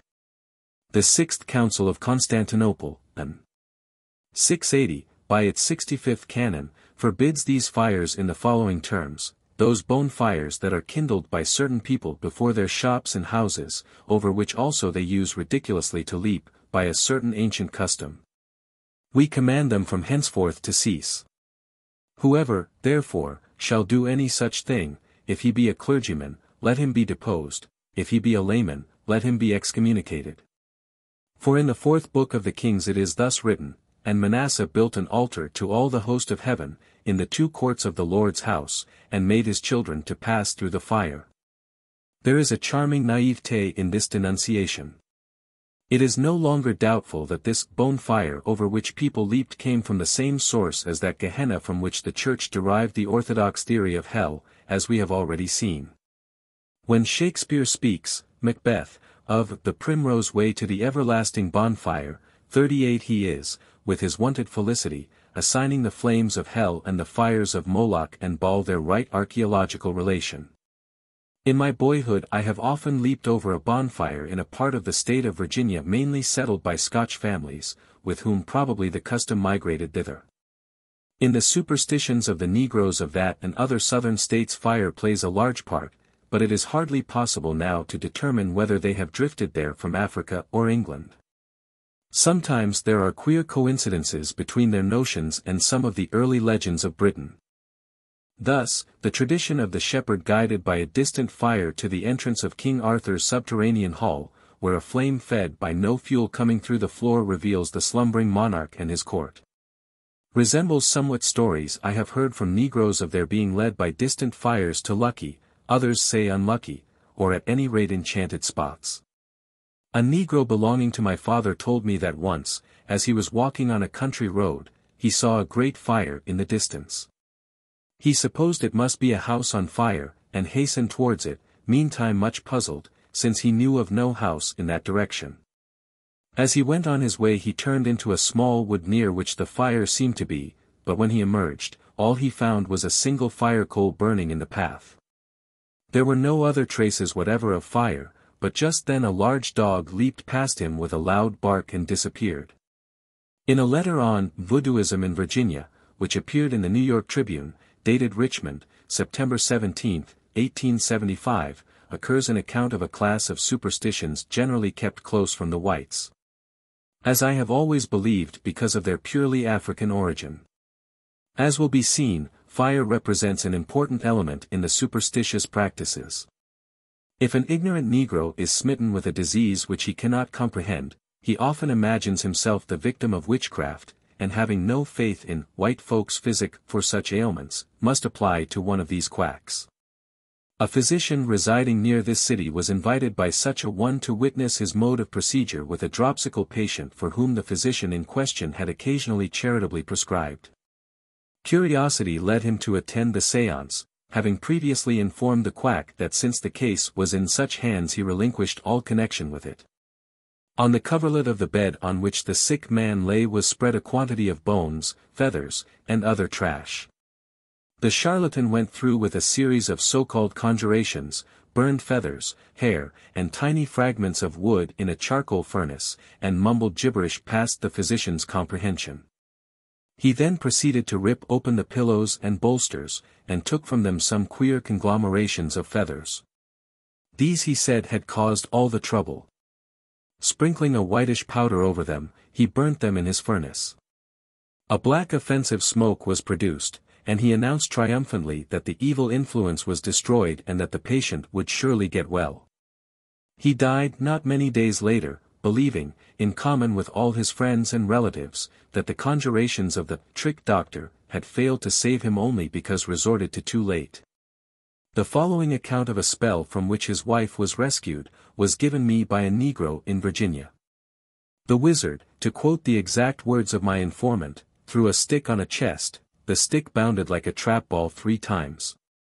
Then he opened the chest, took out something looking like dust or clay, and put it into a cup with water over a fire, then he poured it over a board, after chopping it 3 times, which he then put up beneath the shingles of the house. Returning to the chest he took a piece of old chain, near the length of my hand, took a hoe and buried the chain near the sill of the door of my wife's house where she would pass, then he went away. I saw my wife coming and called to her not to pass, and to go for a hoe and dig up the place. She did this, and I took up the chain, which burned the ends of all my fingers clean off. The same night the conjurer came back, my wife took $2.50 and a quarter in silver and threw them on the ground before him. The man seemed as if he was shocked, and then offered her his hand, which she refused to take, as I had bid her not to let him touch her. He left and never came to the house again. The spell was broken. I am convinced that this is a pure voodoo procedure, and it is interesting in several regards. The introduction of the chain may have been the result of the excitement of the time, for it was during the war when Negroes were breaking their chains. The fire and water show how widespread in Africa is that double ordeal which, as we have seen, is well known in the kingdom of Dahomey. 39 But the mingling of something like dust, with the water held in a cup over the fire, is strongly suggestive of the Jewish method of preparing holy water, the water of separation. For an unclean person they shall take of the dust of the burnt heifer of purification for sin, and running water shall be put thereto in a vessel. 40 The fiery element of the mixture was in this case imported with the ashes of the red heifer. As for this sacrifice of the red heifer itself 41 It was plainly the propitiation of a fiery demon. In Egypt red hair and red animals of all kinds were considered infernal, and all the details of this sacrifice show that the color of this selected heifer was typical. The heifer was not a usual sacrifice, a red one was obviously by its color marked for the genii of fire, the terrible seven, and not to be denied them. Its blood was sprinkled 7 times before the tabernacle, and the rest was utterly consumed, including the hide, which is particularly mentioned, and the ashes taken to make the water of separation. Calmet notes, in this connection, that the Apis of India was red-colored. The following interesting story of the Chinese fire god was supplied to Mr. Denny's 42 by Mr. Playfair of H.M. Consulate, to whom it was related in Peking.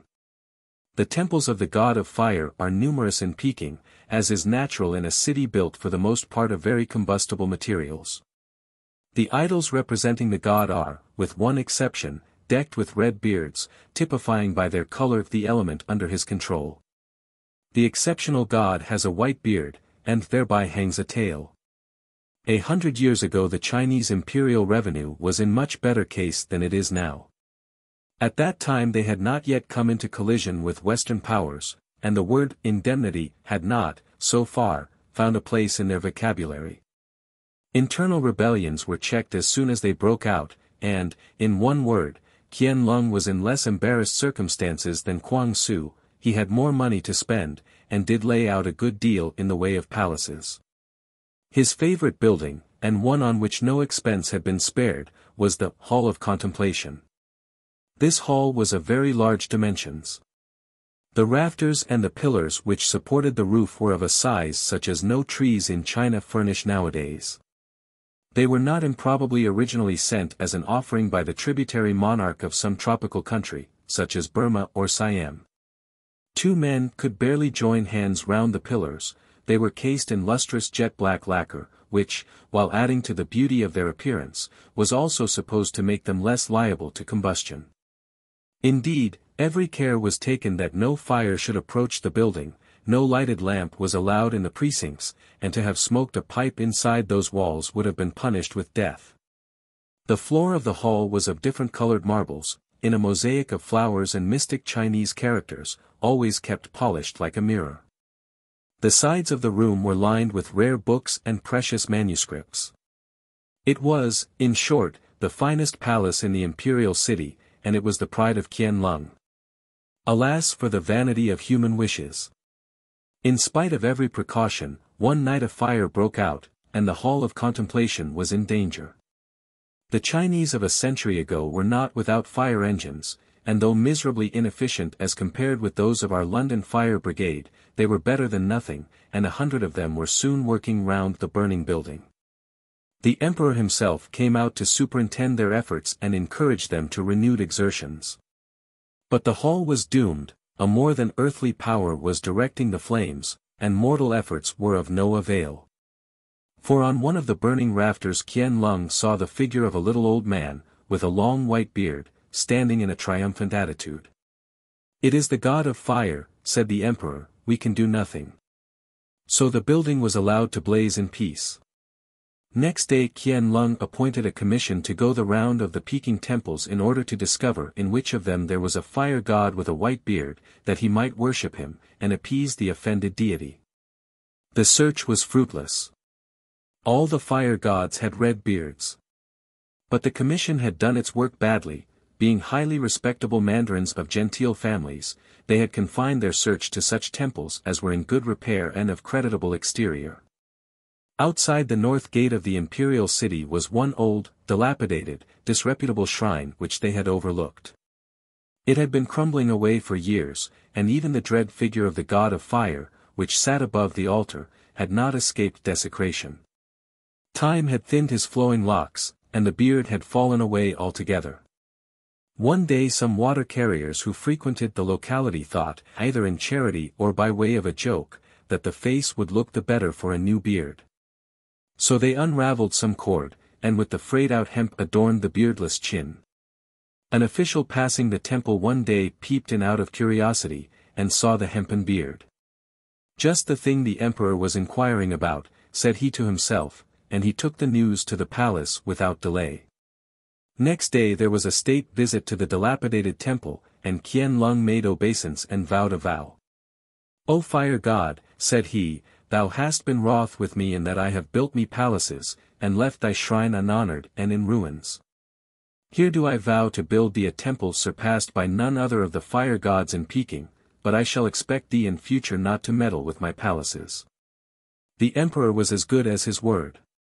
The new temple is on the site of the old one, and the fire god has a flowing beard of fine white hair. In the San Francisco Bulletin, I recently read a description of the celebration by the Chinese in that city of their feast for the dead, in which there are some significant features. The chief attention was paid, says the reporter, to a figure representing what answers in their theology to our devil, and whom they evidently think it necessary to propitiate before proceeding with their worship over individual graves. This figure is on the west side of their temple, before and around it candles and joss sticks were kept burning. On the east side was the better-looking figure, to which they paid comparatively little attention.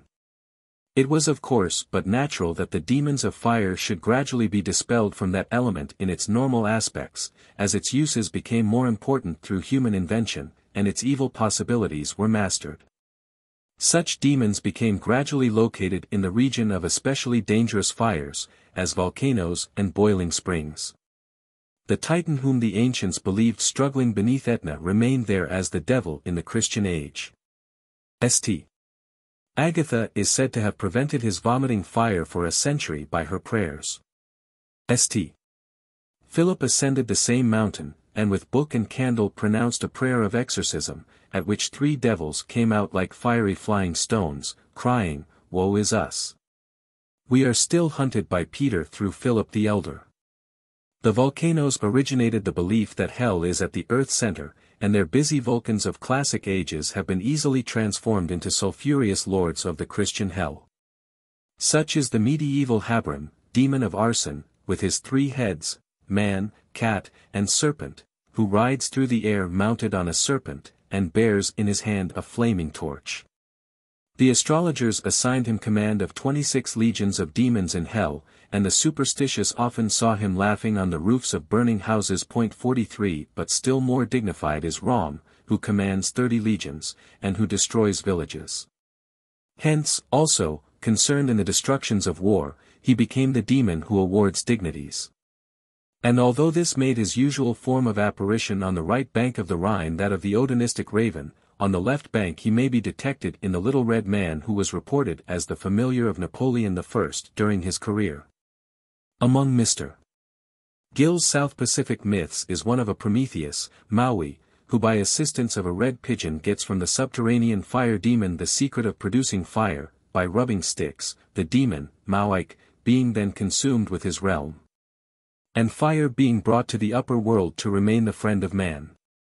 In Vedic legend, when the world was enveloped in darkness, the gods prayed to Agni, who suddenly burst out as Tvashtri, pure fire, the Vedic Vulcan, to the dismay of the universe. In Edaic sagas, Loki was deemed the most voracious of beings until defeated in an eating match with Logi, devouring fire. Survivals of belief in the fiery nature of demons are very numerous. Thus it is a very common belief that the devil cannot touch or cross water, and may therefore be escaped by leaping a stream. This has sometimes been supposed to have something to do with the purifying character of water. But there are many instances in Christian folklore where the devil is shown quite independent of even holy water if it is not sprinkled on him or does not wet his feet. Thus in the Norfolk legend concerning St. Godric, the devil is said to have thrown the vessel with its holy water at the saint's head out of anger at his singing a canticle which the Virgin taught him. But when the devil attacked him in various ferocious animal shapes, St. Godric escaped by running into the weir, where he sometimes stood all night in water up to his neck. The kobolds get the red jackets they are said to wear from their fiery nature. Originally the lar familiaris of Germany, the kobold became of many varieties, but in one line he has been developed from the house spirit, whose good or evil temper was recognized in the comforts or dangers of fire, to a special stone demon. The hell dog in Faust's room takes refuge from the spell of Solomon's key behind the stone, and is there transformed to human shape. The German maidens read many pretty oracles in the behavior of the fire, and the like in that of its fellow worsager the house dog. It is indeed a widespread notion that imps and witches lurk about the fireside, obviously in cat and dog, and ride through the air on implements that usually stand about the fire, shovel, tongs, or broom. In Paris it was formerly the custom to throw 24 cats into the fire on St. John's night, the animals being, according to M. de Planzy, emblems of the devil. So was replaced the holocaust of human witches, until at last civilization rang out its curfew for all such fires as that. Chapter 3. Cold. Descent of Ishtar into Hades, Bardism, Baldur, Hercules, Christ, survivals of the frost giant in Slavonic and other countries, the Clavy, the frozen hell, the northern abode of demons, north side of churches. Even across immemorial generations it is impossible to read without emotion the legend of the descent of Ishtar into Hades. 44 through 7 gates the goddess of love passes in search of her beloved, and at each some of her ornaments and clothing are removed by the dread guardian. Ishtar enters naked into the presence of the queen of death. But gods, men, and herds languish in her absence, and the wonder-working he, the Savior, so charms the infernal queen, that she bids the judge of her realm, Anunnaki, absolve Ishtar from his golden throne. He poured out for Ishtar the waters of life and let her go. Then the first gate let her forth, and restored to her the first garment of her body. The second gate let her forth, and restored to her the diamonds of her hands and feet. The third gate let her forth, and restored to her the central girdle of her waist. The fourth gate let her forth, and restored to her the small lovely gems of her forehead. The fifth gate let her forth, and restored to her the precious stones of her head. The sixth gate let her forth, and restored to her the earrings of her ears. The seventh gate let her forth, and restored to her the great crown on her head. This old miracle play of nature, the return of summer flower by flower, is deciphered from an ancient Assyrian tablet in a town within only a few hours of another, where a circle of worshippers repeat the same at every solstice. Myfyr Morgan, the arch-druid, adores still he by name as his savior, and at the winter solstice assembles his brethren to celebrate his coming to bruise the head of the serpent of Hades, and, nearly the same as in the tablet, that seed time and harvest shall not fail. 45. Is this a survival? No doubt, but there is no cult in the world which, if scratched, as the proverb says, will not reveal beneath it the same conception. However it may be spiritualized, every plan of salvation is cast in the mold of winter conquered by the sun, the descent of love to the underworld, the delivery of the imprisoned germs of life. It is very instructive to compare with the myth of Ishtar that of Hermit, seeking the release of Baldur the Beautiful from Helheim. The deadly powers of winter are represented in the Eddaic account of the death of Baldur, soft summer light, the Norse ball. His blind brother Hodr is darkness, the demon who directed his arrow is Loki, subterranean fire. The arrow itself is of mistletoe, which, fostered by winter, owes no duty to Baldur, and the realm to which he is born is that of Hel, the frozen zone. Hermidr, having arrived, assured Hel that the gods were in despair for the loss of Baldur. The queen replied that it should now be tried whether Baldur was so beloved. If, therefore, all things in the world, both living and lifeless, weep for him, he shall return to the Aesir. In the end all wept but the old hag Thok, darkness, who from her cavern sang. Thok will wail with dry eyes. Baldur's bale fire. Not quick or dead. For Karl's son care I. Let Hel hold her own. So Baldur remained in Helheim. The myth very closely resembles that of Ishtar's descent. In similar accent the messenger of the southern gods weeps and lacerates himself as he relates the grief of the upper world, and all men and animals, since the time that Mother Ishtar descended into Hades. But in the latter the messenger is successful, in the north he is unsuccessful. In the corresponding myths of warm and sunny climes the effort at release is more or less successful, in proportion to the extent of winter. In Adonis released from Hades for 4 months every year, and another 4 if he chose to abandon Persephone for Aphrodite, we have a reflection of a variable year.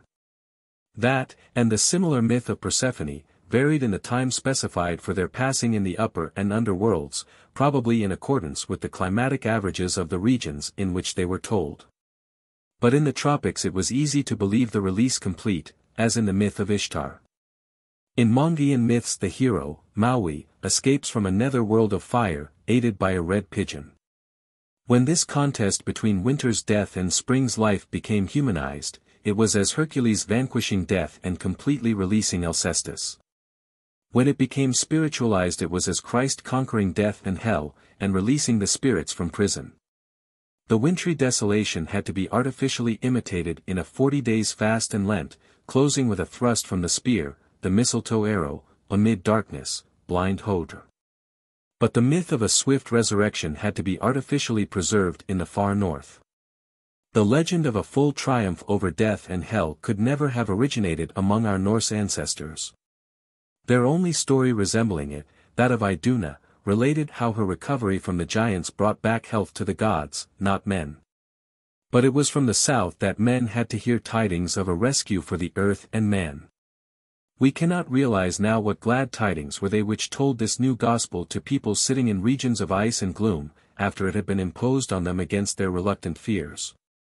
In manifold forms the old combat was renewed in their festivals, and peoples who had long been prostrate and helpless before the terrible powers of nature were never weary of the southern fables of heroic triumphs over them.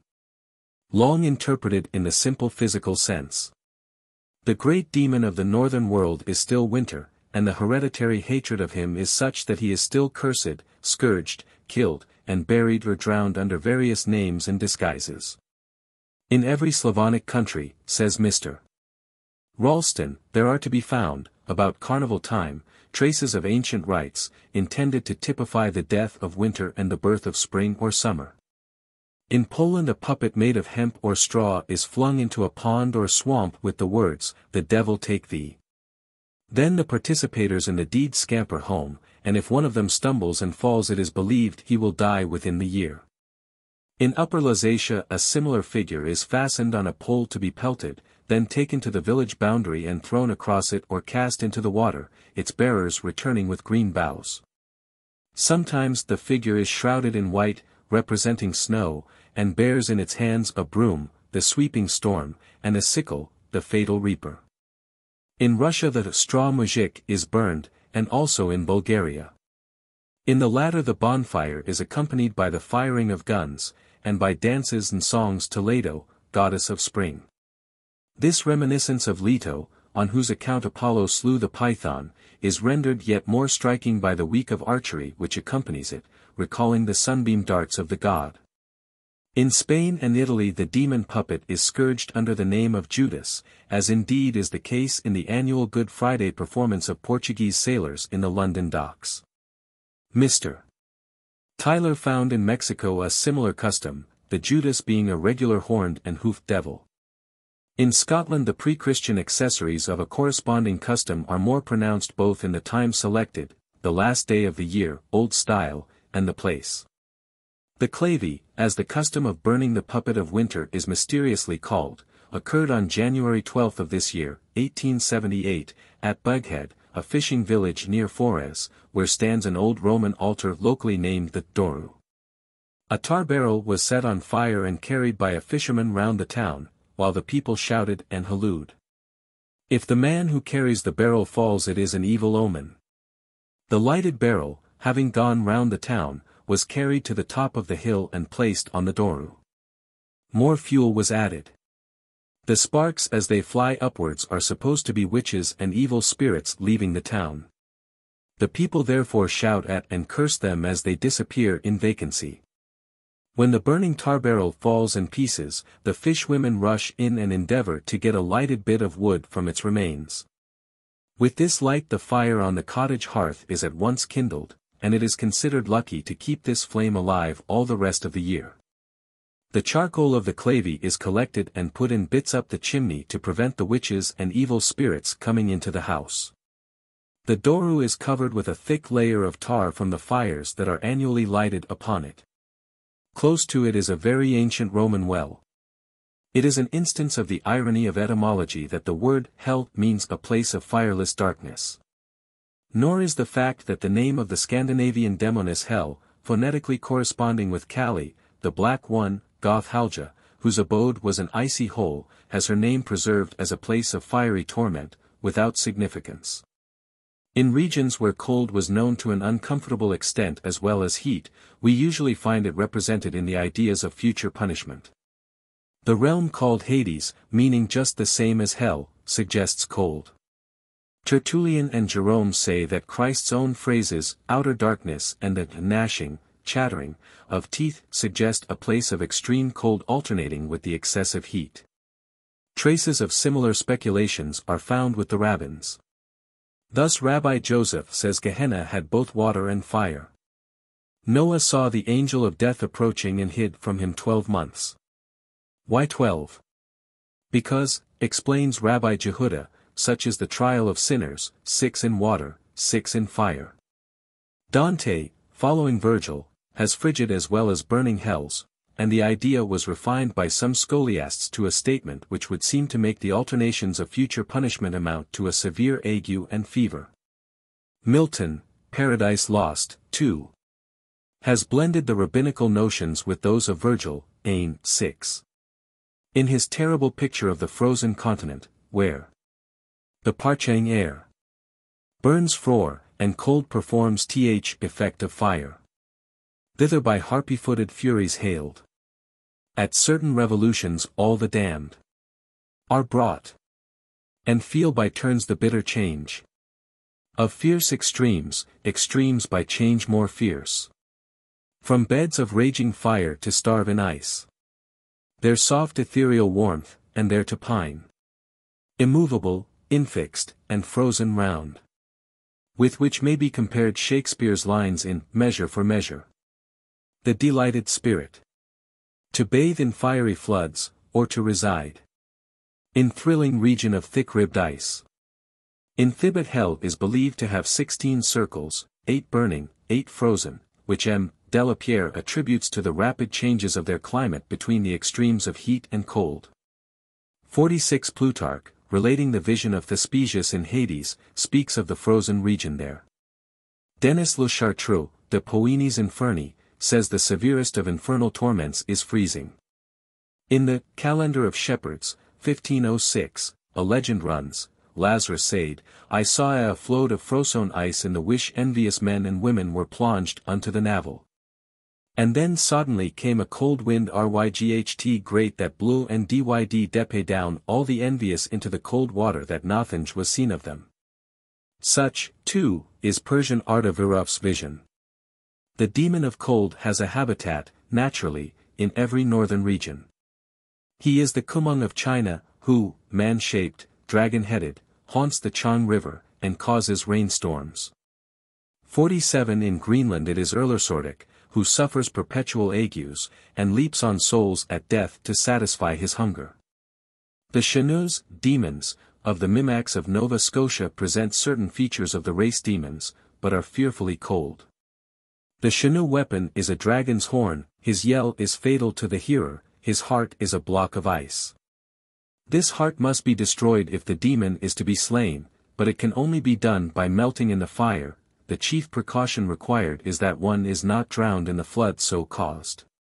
The icy demon survived long in Scotland. Sir James Melville, in his Memoirs, says, the spirit or devil that helped the Scottish witches to raise a storm in the Sea of Norway was cold as ice and his body hard as iron. His face was terrible, his nose like the beak of an eagle, great burning eyes, his hands and legs hairy, with claws on his nails like a griffin. Dr. Fian was burnt for raising this demon to oppose James I on his stormy passage from Denmark. This type of demon haunted people's minds in Scandinavia, where, though traditions of a flame demon, Loki, and the end of the world by fire were imported, the popular belief seems to have been mainly occupied with frost giants. And the formidable ogre, god of the bleak sea east winds, preserved in our word awe, Anglo-Saxon edge, and more directly in the name of our familiar demon, the ogre, so often slain in the child's Gladshime. Loki, fire, was, indeed, speedily relegated by the Aesir, gods, to a hidden subterraneous realm, where his existence could only be known by the earthquakes, geysers, and Hekla eruptions which he occasioned.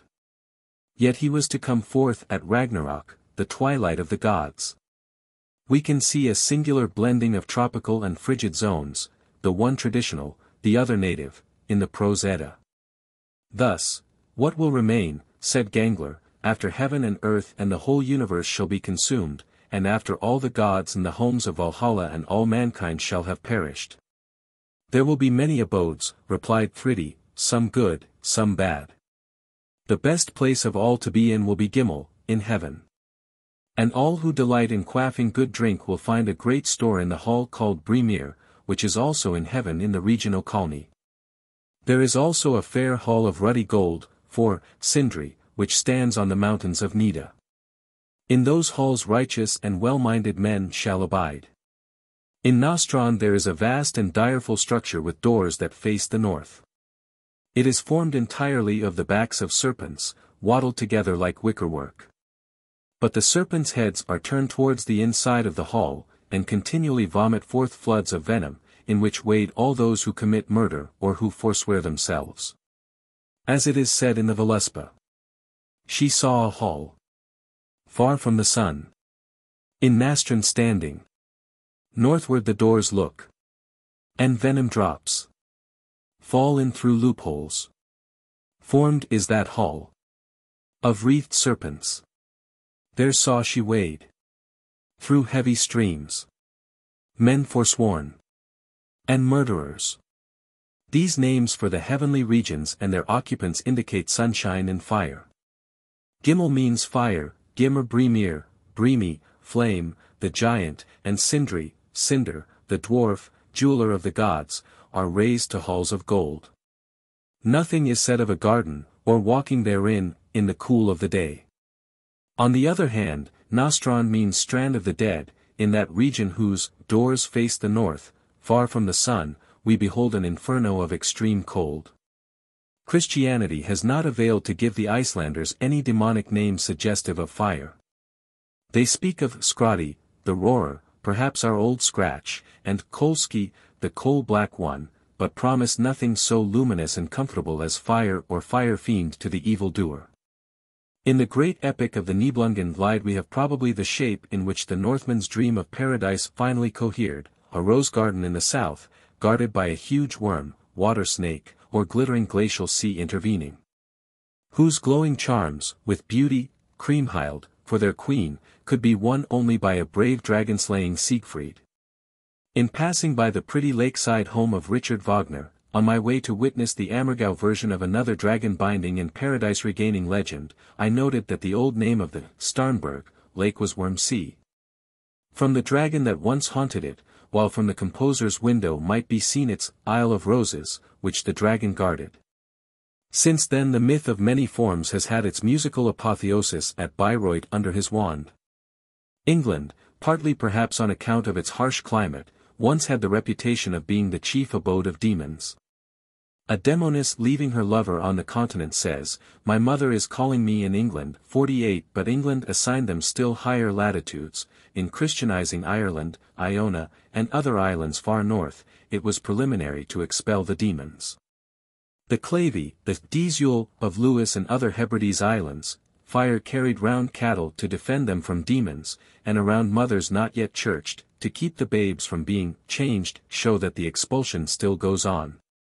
Though in such regions Norse and Christian notions have become so jumbled that it is fighting the devil with fire. So in the Havamal men are warned to invoke fire for distempers, and Gudrun sings, "Raise, ye jarls, an oaken pile. Let it under heaven the lightest be. May it burn a breast full of woes. The fire round my heart its sorrows melt. The last line is in contrast with the Hindu saying, the flame of her husband's pyre cools the widow's breast. The characters of the northern heaven and hell survive in the English custom of burying the dead on the southern side of a church. How widely this usage prevailed in Brand's time may be seen by reference to his chapter on churchyards. The north side of the graveyard was set apart for unbaptized infants and executed criminals, and it was permitted the people to dance or play tennis in that part. Dr. Lee says that in the churchyard at Morwenstow the southern portion only contains graves, the north part being untenanted, as the Cornish believe, following old traditions, that the north is the region of demons. In some parishes of Cornwall when a baptism occurs the north door of the nave opposite the font is thrown open, so that the devil cast out may retire to his own region, the north. 49 This accords with the saying in Martin's Month's Mind, Ab aquilone omni malum.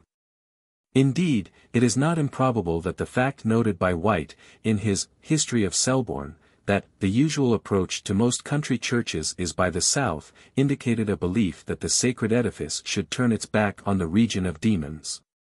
It is a singular instance of survival which has brought about the fact that people who listen devoutly to sermons describing the fiery character of Satan and his abode should surround the very churches in which those sermons are heard with evidences of their lingering faith that the devil belongs to the region of ice, and that their dead must be buried in the direction of the happy abodes of Bremere and Sindri, fire and cinders.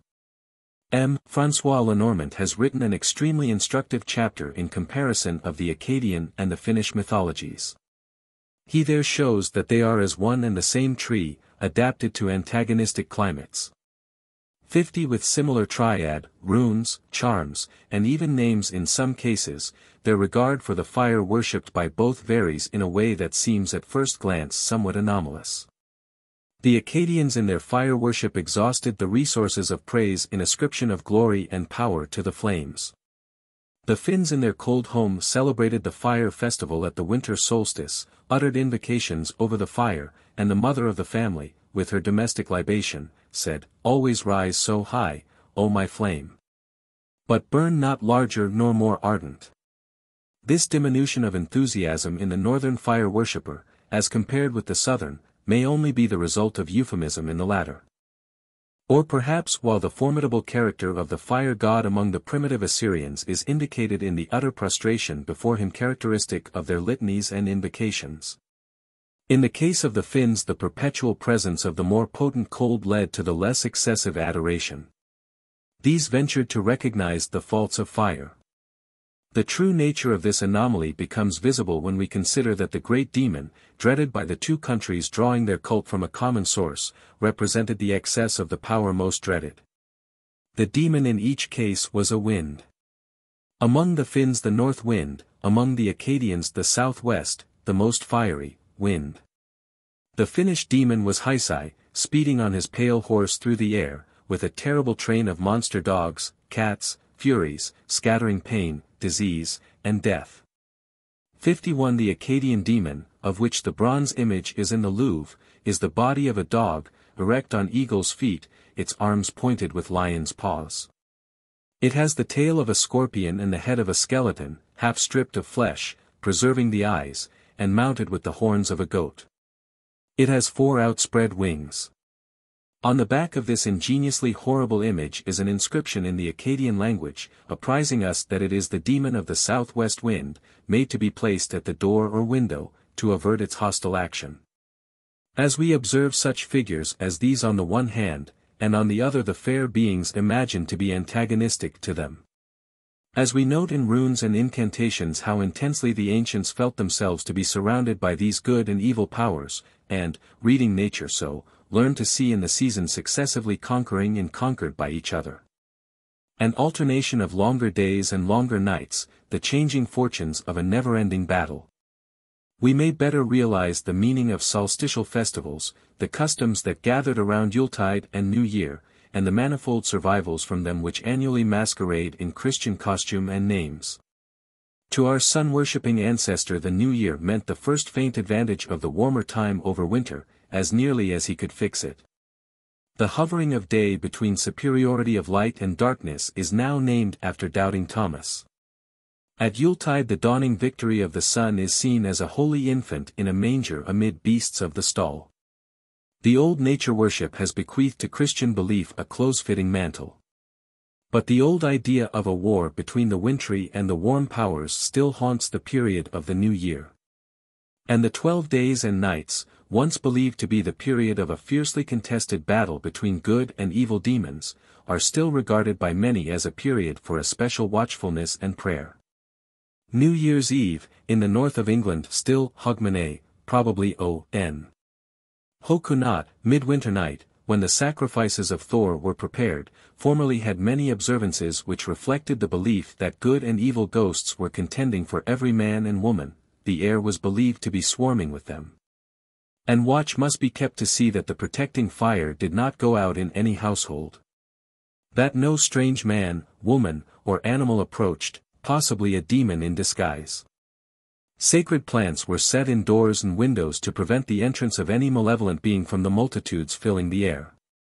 John Wesley, whose noble heart was allied with a mind strangely open to stories of hobgoblins, led the way of churches and sects back into this ancient atmosphere. Nevertheless, the rationalism of the age has influenced St. Wesley's feast, Watch Night.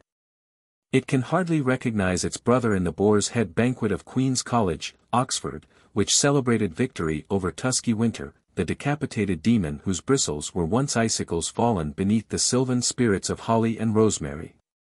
Yet what the Watch Night really signifies in the antiquarian sense is just that old culminating combat between the powers of fire and frost, once believed to determine human fates. In White Russia, on New Year's Day, when the annual elemental battle has been decided, the killed and wounded on one hand, and the fortunate on the other, are told by carrying from house to house the rich and the poor Kaliatas. These are two children, one dressed in fine attire, and crowned with a wreath of full ears of grain, the other ragged, and wearing a wreath of threshed straw. These having been closely covered, each householder is called in, and chooses one. If his choice chances upon the poor Kaliata, the attending chorus chant a mournful strain, in which he is warned to expect a bad harvest, poverty, and perhaps death. If he selects the rich Kaliata, a cheerful song is sung promising him harvest, health, and wealth. The natives of certain districts of Dardistan assign political and social significance to their Feast of Fire, which is celebrated in the month preceding winter, at new moon, just after their meat provision for the season is laid into dry. Their legend is, that it was then their national hero slew their ancient tyrant and introduced good government. This legend, related elsewhere, is of a tyrant slain through the discovery that his heart was made of snow. He was slain by the warmth of torches. In the celebrations all the men of the villages go forth with torches, which they swing round their heads, and throw in the direction of Gilgit, where the snow-hearted tyrant so long held his castle. When the husbands return home from their torch-throwing a little drama is rehearsed. The wives refuse them entranced till they have entreated, recounting the benefits they have brought them. After admission the husband affects sulkiness, and must be brought round with caresses to join in the banquet. The wife leads him forward with this song, Thou hast made me glad, thou favourite of the Raja. Thou hast rejoiced me, O bold horseman. I am pleased with thee who so well usest the gun and sword. Thou hast delighted me, O thou invested with a mantle of honours. O great happiness, I will buy it by giving pleasure's price. O thou nourishment to us, heap of corn, store of ghee, delighted will I buy it all by giving pleasure's price. Chapter 4. Elements. A Scottish Manasa, Rudra, Shiva's lightning eye, the flaming sword, limping demons, demons of the storm, Helios, Elias, Purin, Thor Eros, the bob-tailed dragon, whirlwind, Japanese thunder god, Christian survivals, Genie, inundations, Noah, Nick. Nicholas, Old Nick, Nixies, Hydras, demons of the Danube, tides, survivals in Russia and England. During some recent years curious advertisements have appeared in a journal of Edinburgh, calling for pious persons to occupy certain hours of the night with holy exercises. It would appear that they refer to a band of prayerful persons who provide that there shall be an unbroken round of prayers during every moment of the day and night. Their theory is, that it is the usual cessation of Christian prayers at night which causes so many disasters. The devils being then less restrained, raise storms and all elemental perils. The praying circle, which hopes to bind these demons by an uninterrupted chain of prayers, originated, as I am informed, in the pious enthusiasm of a lady whose kindly solicitude in some pre-existent sister was no doubt personified in the Hindu Manasa, who, while all gods slept, sat in the shape of a serpent on a branch of euphorbia to preserve mankind from the venom of snakes. It is to be feared, however, that it is hardly the wisdom of the serpent which is on prayerful watch at Edinburgh, but rather a vigilance of that perilous kind which was exercised by Meggie o' the Shore, anno 1785, as related by Hugh Miller. 52 On a boisterous night, when two young girls had taken refuge in her cottage, they all heard about midnight cries of distress mingling with the roar of the sea. Raise the window curtain and look out, said Meggie. The terrified girls did so, and said, There is a bright light in the middle of the Bay of Udall. It hangs over the water about the height of a ship's mast, and we can see something below it like a boat riding at anchor, with the white sea raging around her. Now drop the curtain, said Meggie. I am no stranger, my lasses, to sights and noises like these, sights and noises of another world, but I have been taught that God is nearer to me than any spirit can be, and so have learned not to be afraid. Afterwards it is not wonderful that a Cromarty yawl was discovered to have foundered, and all on board to have been drowned. Though Meggie's neighbors seem to have preserved the legend after her faith, and made the scene described a premonition of what actually occurred. It was in a region where mariners when becalmed invoke the wind by whistling. And both the whistling and the praying, though their prospects in the future may be slender, have had a long career in the past. In the Rig Veda, there is a remarkable hymn to Rudra, the roarer, which may be properly quoted here. 1. Sire of the storm gods, let thy favor extend to us, shut us not out from the sight of the sun, may our hero be successful in the onslaught. O Rudra, may we wax mighty in our offspring. 2. Through the assuaging remedies conferred by thee, O Rudra, may we reach 100 winters, drive away far from us hatred, distress, and all-pervading diseases. 3. Thou, O Rudra, art the most excellent of beings in glory, the strongest of the strong, O wielder of the bolt, bear us safely through evil to the further shore, ward off all the assaults of sin. 4. May we not provoke thee to anger, O Rudra, by our adorations, neither through faultiness in praises, nor through wantonness in invocations, lift up our heroes by thy remedies, thou art, I hear, the chief physician among physicians. 5. May I propitiate with hymns this Rudra who is worshipped with invocations and oblations. May the tender-hearted, easily entreated, tawny-haired, beautiful-chinned God not deliver us up to the plotter of evil, literally, to the mind meditating, I kill. 6.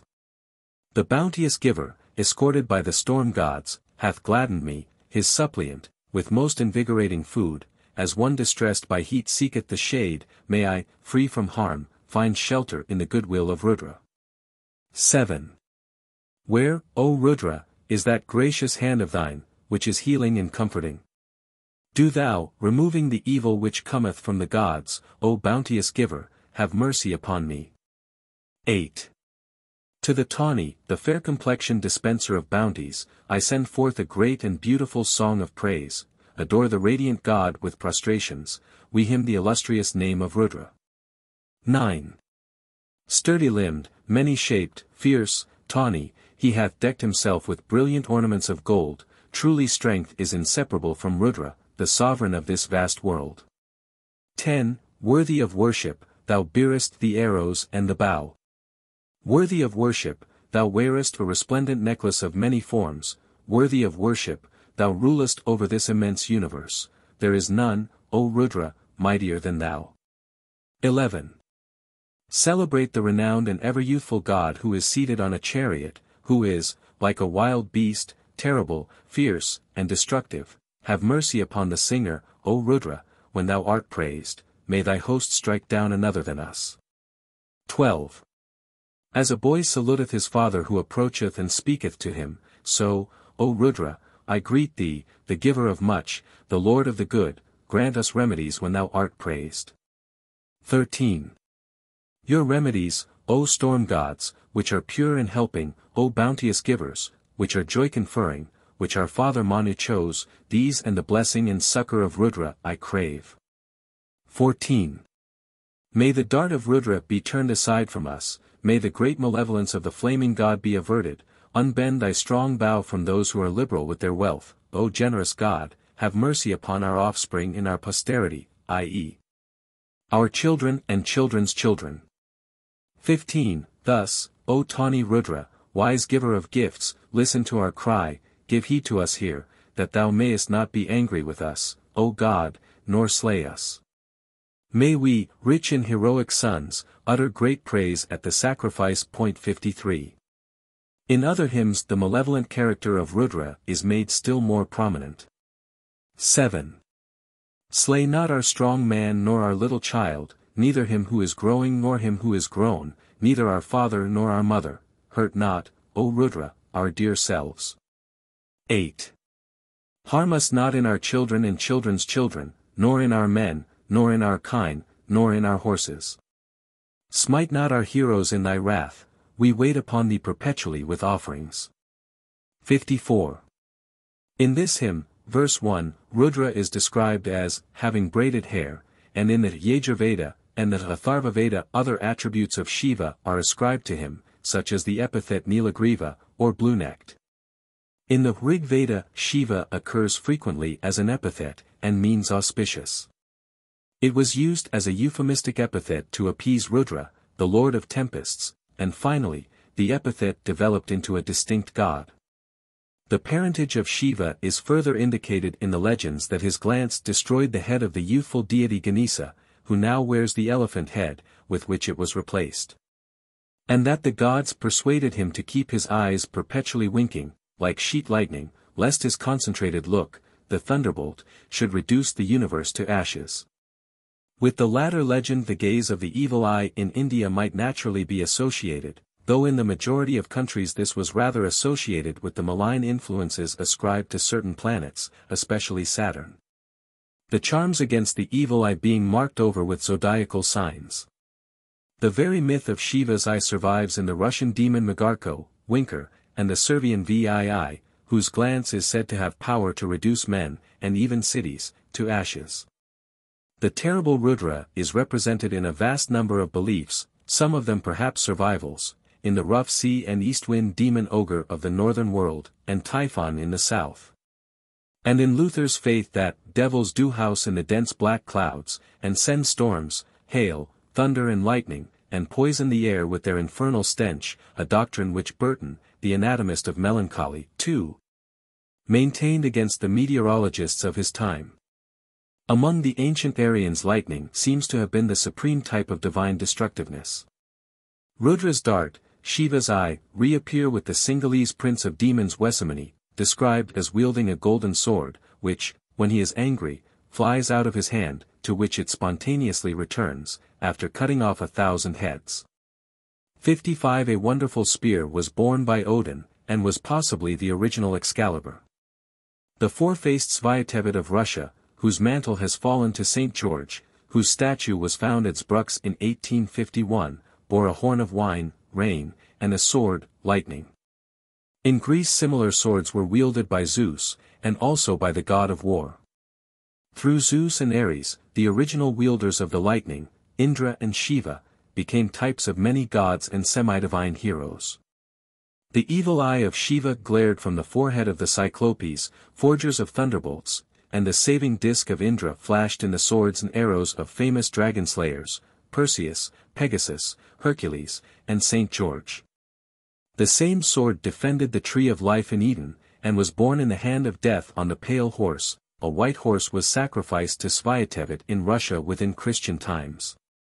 And, finally, we have the wonderful sword which obeys the command, heads off, delighting all nurseries by the service it does to the king of the golden mountain. I beheld Satan as lightning falling out of heaven. To the Greeks this falling of rebellious deities out of heaven accounted, as we have seen explained, for their lameness. But a universal phenomenon can alone account for the many demons with crooked or crippled legs, like Diabolboitou, 56 all around the world. The Namaquas of South Africa have a deity whose occupation it is to cause pain and death. His name is Suinap, that is, Wounded Knee. 57 Livingstone says of the Bakwanes, another people of South Africa, it is curious that in all their pretended dreams or visions of their god he has always a crooked leg, like the Egyptian thou. 58 In Manas, South America, they believe in a treacherous demon, Achuelachaki, or lame foot, who in dark forests puts on a friendly shape to lure Indians to destruction. But the huntsmen say they can never be deceived if they examine this demon's foot track, because of the unequal size of the 2 feet. 59 The native Australians believed in a demon named Byam, he is black and deformed in his lower extremities. They attributed to him many of their songs and dances, but also a sort of smallpox to which they were liable. 60 We have no evidence that these superstitions migrated from a common center. And there can be little doubt that many of these crooked legs are traceable to the crooked lightning. 61 At the same time this is by no means inconsistent with what has been already said of the fall of titans and angels from heaven as often accounting for their lameness in popular myths. But in such details it is hard to reach certainty, since so many of the facts bear a suspicious resemblance to each other. A wild boar with distorted legs attacked St. Godric, and the temptation is strong to generalize on the story, but the legs probably mean only to certify that it was the devil. Dar. Schliemann has unearthed among his other treasures the remarkable fact that a temple of Helios, the sun, once stood near the site of the present church of Elias, at Mycenae, which has from time immemorial been the place to which people repair to pray for rain. 62 When the storm-breeding sun was succeeded by the prophet whose prayer evoked the cloud, even the name of the latter did not need to be changed. The discovery is the more interesting because it has always been a part of the Christian folklore of that region that, when a storm with lightning occurs, it is Elias in his chariot of fire. A similar phrase is used in some part of every Aryan country, with variation of the name, it is Woden, or King Waldemar, or the Grand Veneur, or sometimes God, who is said to be going forth in his chariot. These storm demons in their chariots have their forerunner in Veda or Vayu, the subject of one of the most beautiful Vedic hymns. I celebrate the glory of Veda's chariot, its noise comes rending and resounding.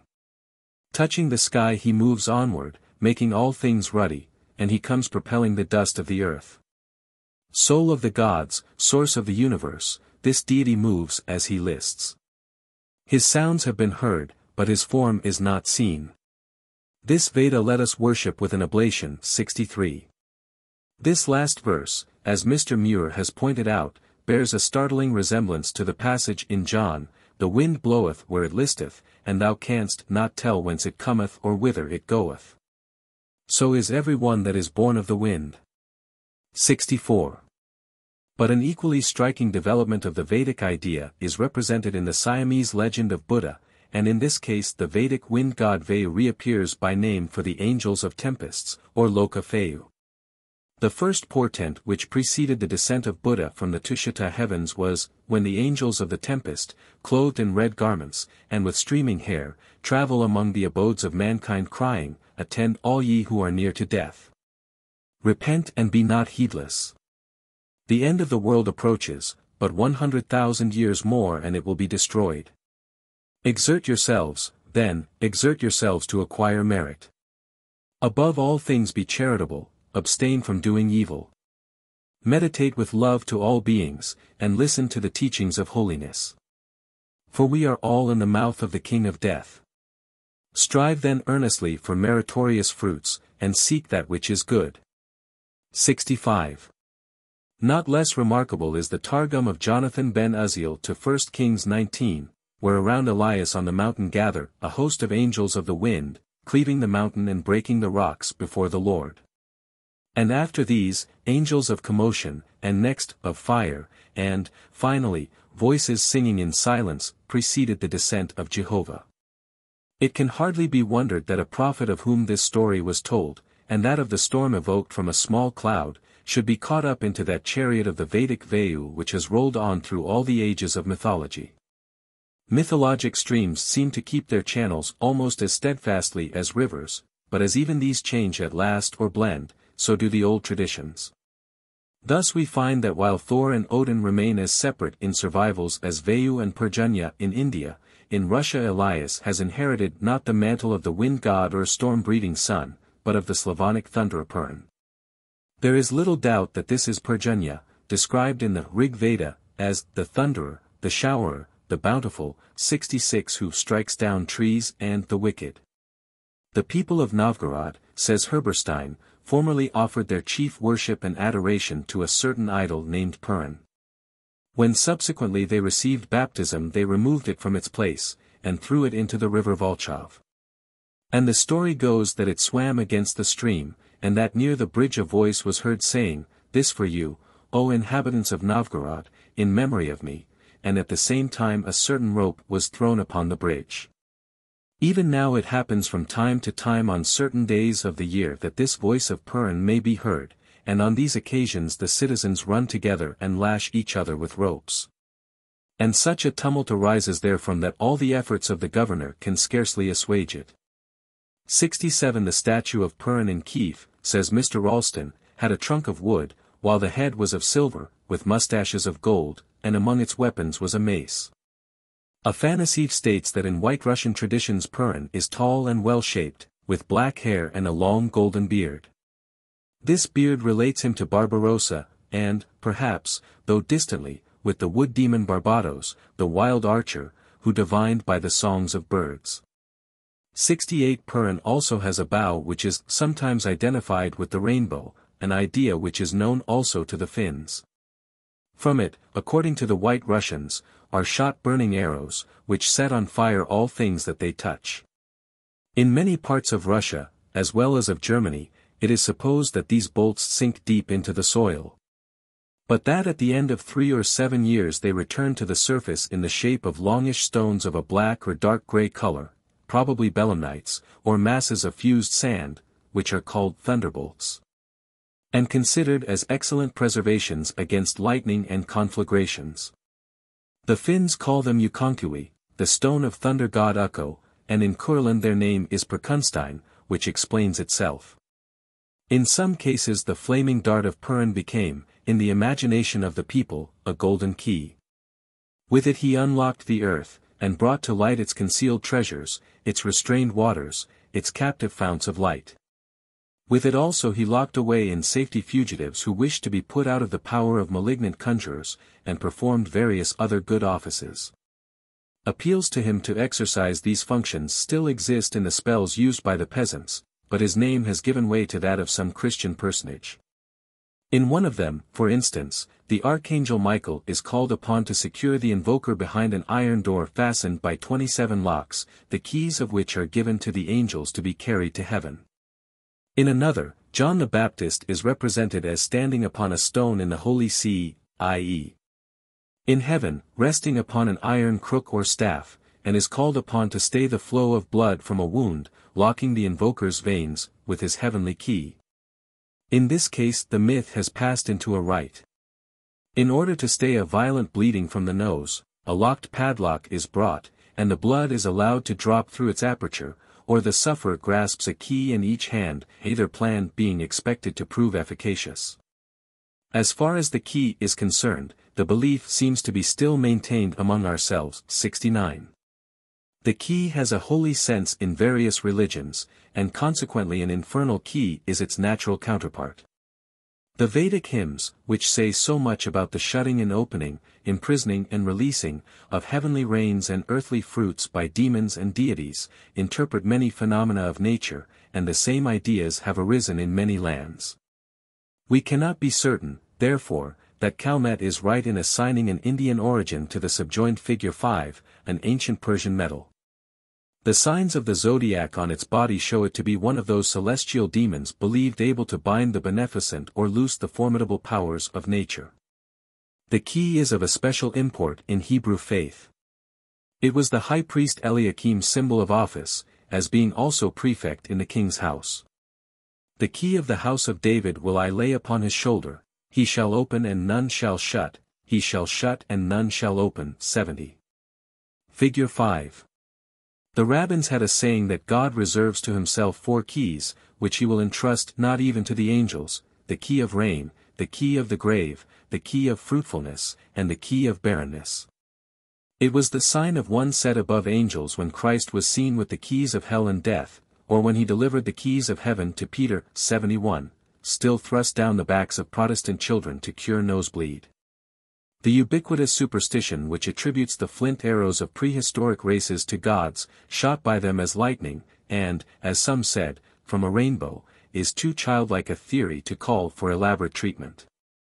We need not, ethnographically, connect our Thor arrows and elf shots with the stones hurled at mortals by the Thunder Duke, Louis Tsc, of China.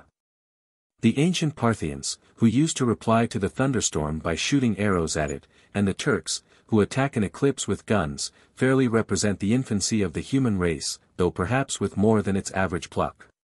Dar. McGowan relates, concerning the Leichao, Thunder District, of China, various myths which resemble those which surround the world. After thunderstorms, black stones, it is believed, may be found which emit light and peculiar sounds on being struck. In a temple consecrated to the Thunder Duke the people annually place a drum for that stormy demon to beat. The drum was formerly left on a mountaintop with a little boy as a sacrifice. 72 Mr. Denny's 73 speaks of the belief in the same country that violent winds and typhoons are caused by the passage through the air of the bob-tailed dragon, and also of the rain god Yushu.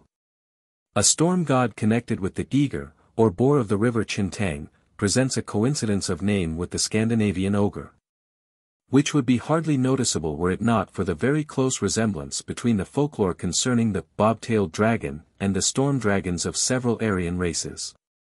Generally, in both China and Japan the dragon is regarded with a veneration equal to the horror with which the serpent is visited. Of this phenomenon and its analogies in Britain I shall have an explanation to submit when we come to consider dragon myths more particularly.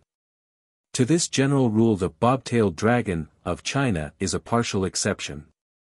His fidelity as a friend led to the ill return of an attack by which his tail was amputated, and ever since his sour temper has shown itself in raising storms.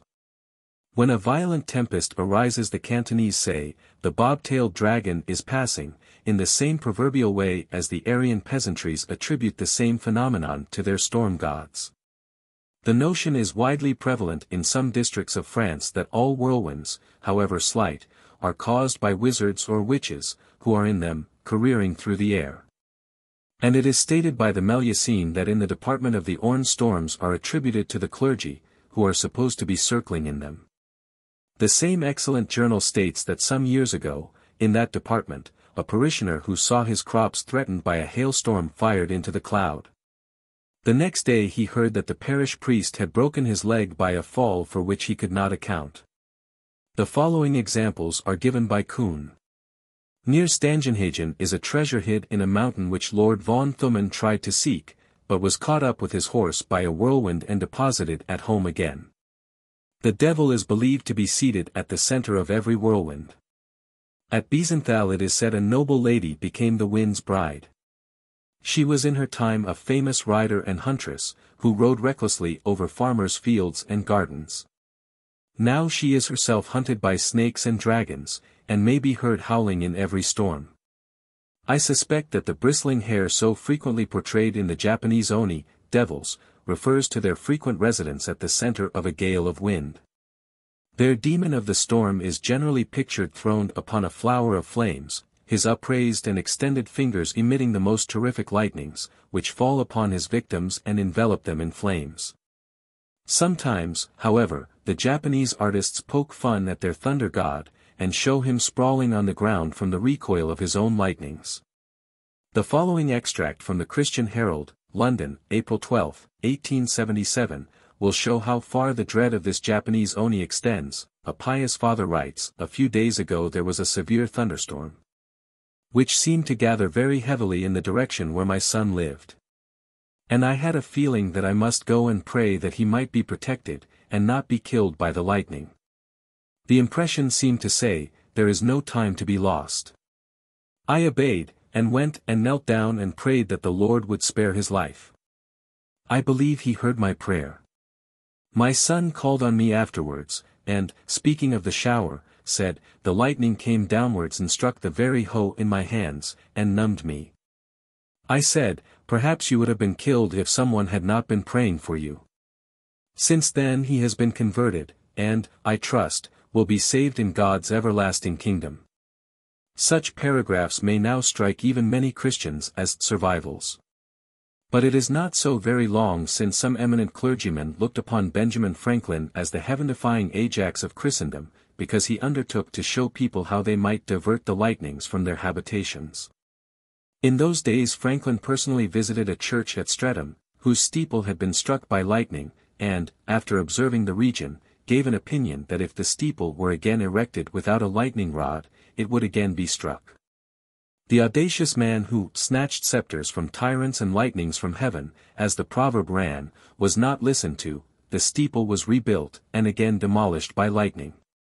The supreme god of the Quichuas, American, Viracocha, sea foam, rises out of Lake Titicaca, and journeys with lightnings for all opposers, to disappear in the Western Ocean. The Quichua is mentally brother of the Arab camel driver. The sea, it is said in the Arabian Nights, the sea became troubled before them, and there arose from it a black pillar, ascending towards the sky, and approaching the meadow, and, behold, it was a jinn 74 of gigantic stature. The jinn is sometimes helpful as it is formidable, it repays the fisherman who unseals it from the casket fished up from the sea, as fruitfulness comes out of the cloud no larger than a man's hand evoked by Elijah. The perilous jinn described in the above extract is the waterspout. Waterspouts are attributed in China to the battles of dragons in the air, and the same country recognizes a demon of high tides. The newest goddess in China is a canonized protectress against the shipwrecking storm demons of the coast, an exaltation recently proclaimed by the government of the empire in obedience, as the edict stated, to the belief prevailing among sailors. In this the Chinese are a long way behind the mariners and fishermen of the French coast, who have for centuries, by a pious philology, connected Maria with La Marie and La Mer. And whenever they have been saved from storms, bring their votive offerings to seaside shrines of the Star of the Sea. The old Jewish theology, in its eagerness to claim for Jehovah the absolutism which would make him Lord of Lords, instituted his responsibility for many doubtful performances. The burthen of which is now escaped by the device of saying that he permitted them. In this way the Elohim who brought on the deluge have been identified with Jehovah. None the less must we see in the biblical account of the flood the action of tempestuous water demons. What power a Christian would recognize in such an event were it related in the sacred books of another religion may be seen in the vision of the Apocalypse, the serpent cast out of his mouth a flood of water after the woman, that he might cause her to be carried away with the flood. And the earth helped the woman and opened its mouth and swallowed up the flood. This demon of inundation meets the explorer of Egyptian and Akkadian inscriptions at every turn. The terrible seven, whom even the god of fire cannot control, break down the banks of the abyss of waters. 75 The god of the Tigris, Tartak of the Bible, is the great destroyer. 76 Leviathan mocketh the deep to boil like a pot. When he raises up himself the mighty are afraid, by reason of breakings they purify themselves. 77. In the astronomical tablets, which Professor Sayce dates about B.C. 1600, we have the continual association of eclipse and flood. On the 15th day an eclipse takes place. The king dies, and reigns in the heaven, floods in the channels are. In the month of Elul, August, the 14th day, an eclipse takes place. Northward, its shadow is seen, and to the king of Mulias a crown is given. To the king the crown is an omen, and over the king the eclipse passes. Rains in heaven, floods in the channels flow. A famine is in the country. Men their sons for silver sell. After a year the air god inundates. 78. In the Chaldeo-Babylonian cosmogony the three zones of the universe were ruled over by a triad as follows: the heaven by Anu, the surface of the earth, including the atmosphere, by Bel, the underworld by Noah. 79 This same Noah is the Assyrian he or savior, and it is Noah of the Bible. The name means a rest or residence, the place where man may dwell. When Tiamat the dragon, or the Leviathan, opens the fountains of the great deep, and Anu, the windows of heaven, it is he or Noah who saves the life of man. M. François Lenormand has shown this to be the probable sense of one of the most ancient Akkadian fragments in the British Museum. In it allusion is made to the serpent of 7 heads, that beats the sea. He, however, appears to be more clearly indicated in a fragment which Professor Sayce appends to this. Below in the abyss the forceful multitudes may they sacrifice. The overwhelming fear of Anu in the midst of heaven encircles his path. The spirits of earth, the mighty gods, withstand him not. The king like a lightning flash opened. Adar, the striker of the fortresses of the rebel band, opened.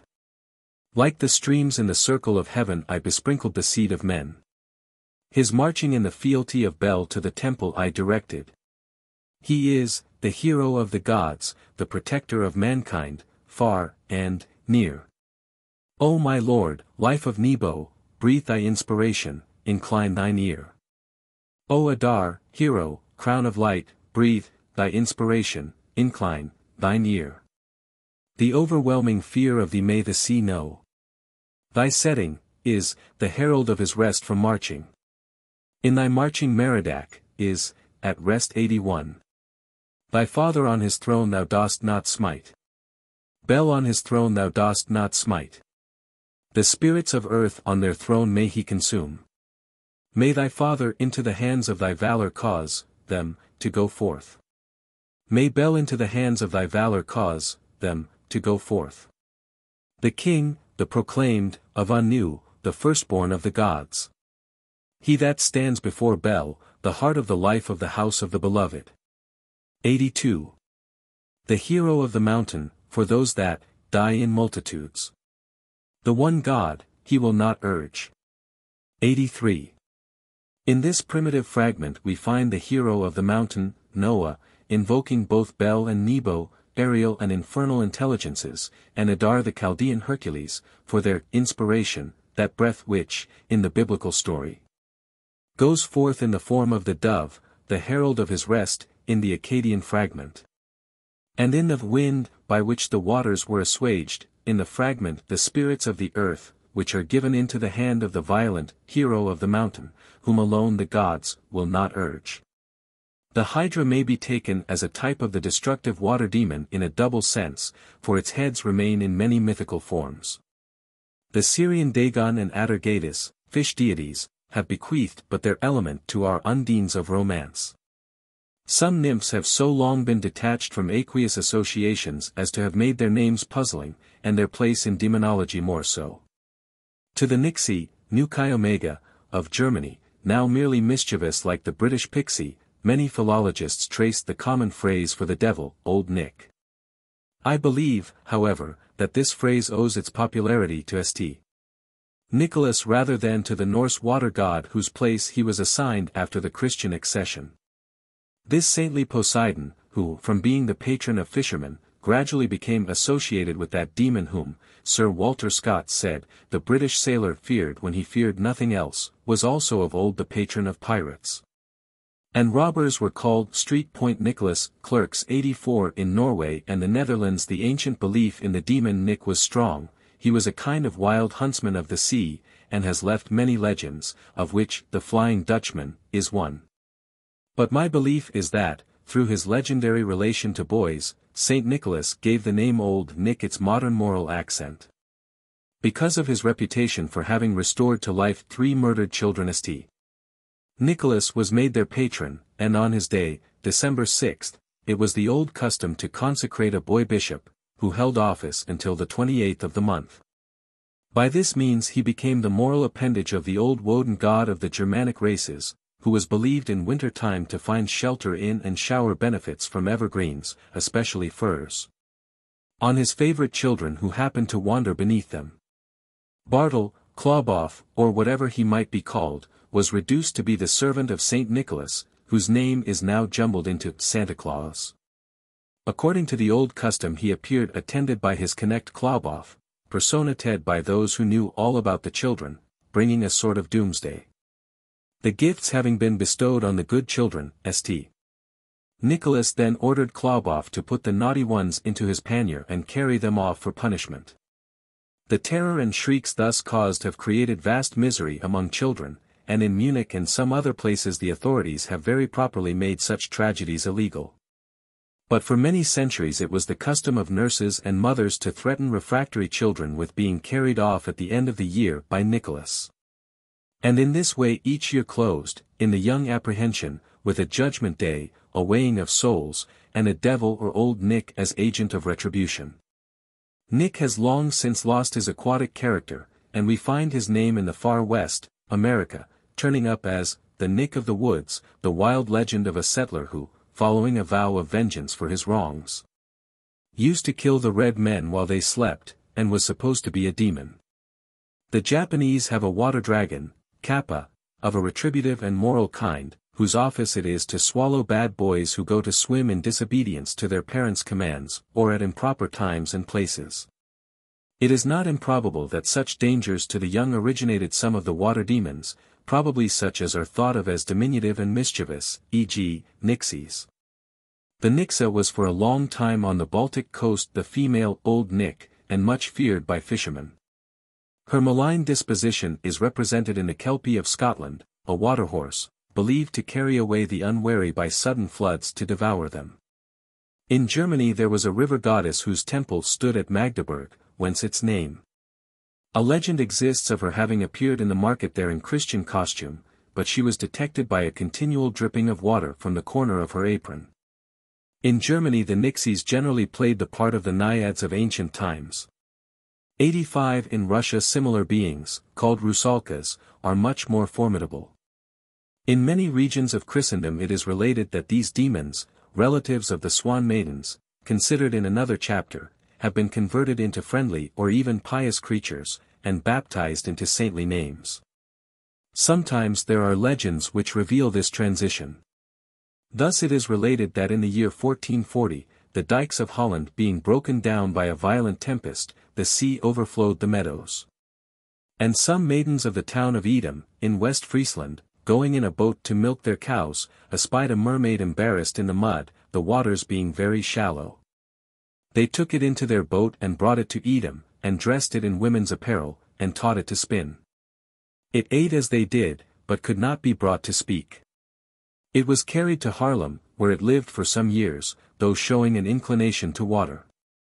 Perival, who tells the story, relates that they had conveyed to it some notions of the existence of a deity, and it made its reverences devoutly whenever it passed a crucifix. Another creature of the same species was in the year 1531 caught in the Baltic, and sent as a present to Sigismund, king of Poland. It was seen by all the persons about the court, but only lived 3 days. Figure 6. Hercules and the Hydra, Louvre. The Hydra, the torrent which, cut off in one direction, makes many headways in others, has its survivals in the many diabolical names assigned to boiling springs and to torrents that become dangerously swollen. In California the boiling springs called Devil's Tea Kettle and Devil's Mushpot repeat the Devil's Punch Bowls of Europe, and the innumerable Devil's Dikes and Ditches. St. Gerard's Hill, near Pest, on which the saints suffered martyrdom, is believed to be crowded with devils whenever an inundation threatens the city. They indulge in fiendish laughter, and play with the telescopes of the observatory, so that they who look through them afterward see only devils and witches' dances. 86 At Buda, across the river from Pest, is the famous Devil's Ditch, which the inhabitants use as a sewer while it is dry, making it a Gehenna to poison them with stenches. But which often becomes a devastating torrent when thaw comes on the Blocksberg. In 1874 the inhabitants vaulted it over to keep away the normal stench, but the hydra head so lopped off grew again, and in July 1875 swallowed up 100 people. 87. The once perilous strudel and warble of the Danube are haunted by diabolical legends. From Dr. William Beattie's admirable work on The Danube I quote the following passages: after descending the Grainerschwall, or rapids of grain above mentioned, the river rolls on for a considerable space, in a deep and almost tranquil volume, which, by contrast with the approaching turmoil, gives increased effect to its wild, stormy, and romantic features. At first a hollow, subdued roar, like that of distant thunder, strikes the ear and rouses the traveler's attention.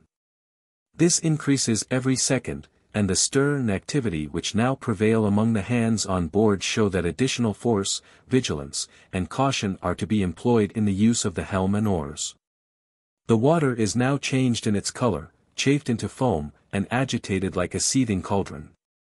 In front, and in the center of the channel, rises an abrupt, isolated, and colossal rock, fringed with wood, and crested with a mouldering tower, on the summit of which is planted a lofty cross, to which in the moment of danger the ancient boatmen were wont to address their prayers for deliverance. The first sight of this used to create no little excitement and apprehension on board. The master ordered strict silence to be observed, the steersman grasped the helm with a firmer hand, the passengers moved aside, so as to leave free space for the boatmen, while the women and children were hurried into the cabin, there to await, with feelings of no little anxiety, the result of the enterprise. Every boatman, with his head uncovered, muttered a prayer to his patron saint, and away dashed the barge through the tumbling breakers, that seemed as if hurrying it on to inevitable destruction. All these preparations, joined by the wildness of the adjacent scenery, the terrific aspect of the rocks, and the tempestuous state of the water, were sufficient to produce a powerful sensation on the minds even of those who had been all their lives familiar with dangers. While the shadowy phantoms with which superstition had peopled it threw a deeper gloom over the whole scene. Concerning the whirlpool called Werble, and the surrounding ruins, the same author writes, each of these mouldering fortresses was the subject of some miraculous tradition, which circulated at every hearth. The somber and mysterious aspect of the place, its wild scenery, and the frequent accidents which occurred in the passage, invested it with awe and terror. But above all, the superstitions of the time, a belief in the marvelous, and the credulity of the boatmen, made the navigation of the strudel and the warble a theme of the wildest romance. At night, sounds that were heard far above the roar of the Danube issued from every ruin. Magical lights flashed through their loopholes and casements, festivals were held in the long deserted halls, maskers glided from room to room, the waltzers maddened to the strains of an infernal orchestra, armed sentinels paraded the battlements. While at intervals the clash of arms, the neighing of steeds, and the shrieks of unearthly combatants smote fitfully on the boatman's ear. But the tower on which these scenes were most fearfully enacted was that on the Longstone, commonly called the Devil's Tower, as it well deserved to be, for here, in close communion with his master, resided the Black Monk, whose office it was to exhibit false lights and landmarks along the gulf, so as to decoy the vessels into the whirlpool, or dash them against the rocks. He was considerably annoyed in his quarters, however, on the arrival of the great Solomon in these regions. For to repel the turbaned host, or at least to check their triumphant progress to the upper Danube, the inhabitants were summoned to join the national standard, and each to defend his own hearth. Fortifications were suddenly thrown up, even churches and other religious edifices were placed in a state of military defense. Women and children, the aged and the sick, as already mentioned in our notice of Schomberg, were lodged in fortresses, and thus secured from the violence of the approaching Moslem. Among the other points at which the greatest efforts were made to check the enemy, the passage of the Strudel and Werble was rendered as impregnable as the time and circumstances of the case would allow. To supply materials for the work, patriotism for a time got the better of superstition, and the said Devil's Tower was demolished and converted into a strong breastwork. Thus forcibly dislodged, the Black Monk is said to have pronounced a malediction on the intruders, and to have chosen a new haunt among the recesses of the Harz Mountains. When the glaciers send down their torrents and flood the Rhone, it is the immemorial belief that the devil may be sometimes seen swimming in it, with a sword in one hand and a golden globe in the other. Since it is contrary to all orthodox folklore that the devil should be so friendly with water, the name must be regarded as a modern substitute for the earlier Rhone demon. We probably get closer to the original form of the superstition in the Swiss Oberland, which interprets the noises of the Furka glacier, which feeds the Rhone as the groans of wicked souls condemned forever to labor there in directing the river's course. Their mistress being a demoness who sometimes appears just before the floods, floating on a raft, and ordering the river to rise. There is a tidal demonolatry also. The author of Rambles in Northumberland gives a tradition concerning the river Wansbeck. This river discharges itself into the sea at a place called Camas, about 9 miles to the eastward, and the tide flows to within 5 miles of Morpeth. Tradition reports that Michael Scott, whose fame as a wizard is not confined to Scotland, would have brought the tide to the town had not the courage of the person failed upon whom the execution of this project depended. This agent of Michael, after his principal had performed certain spells, was to run from the neighborhood of Camas to Morpeth without looking behind, and the tide would follow him.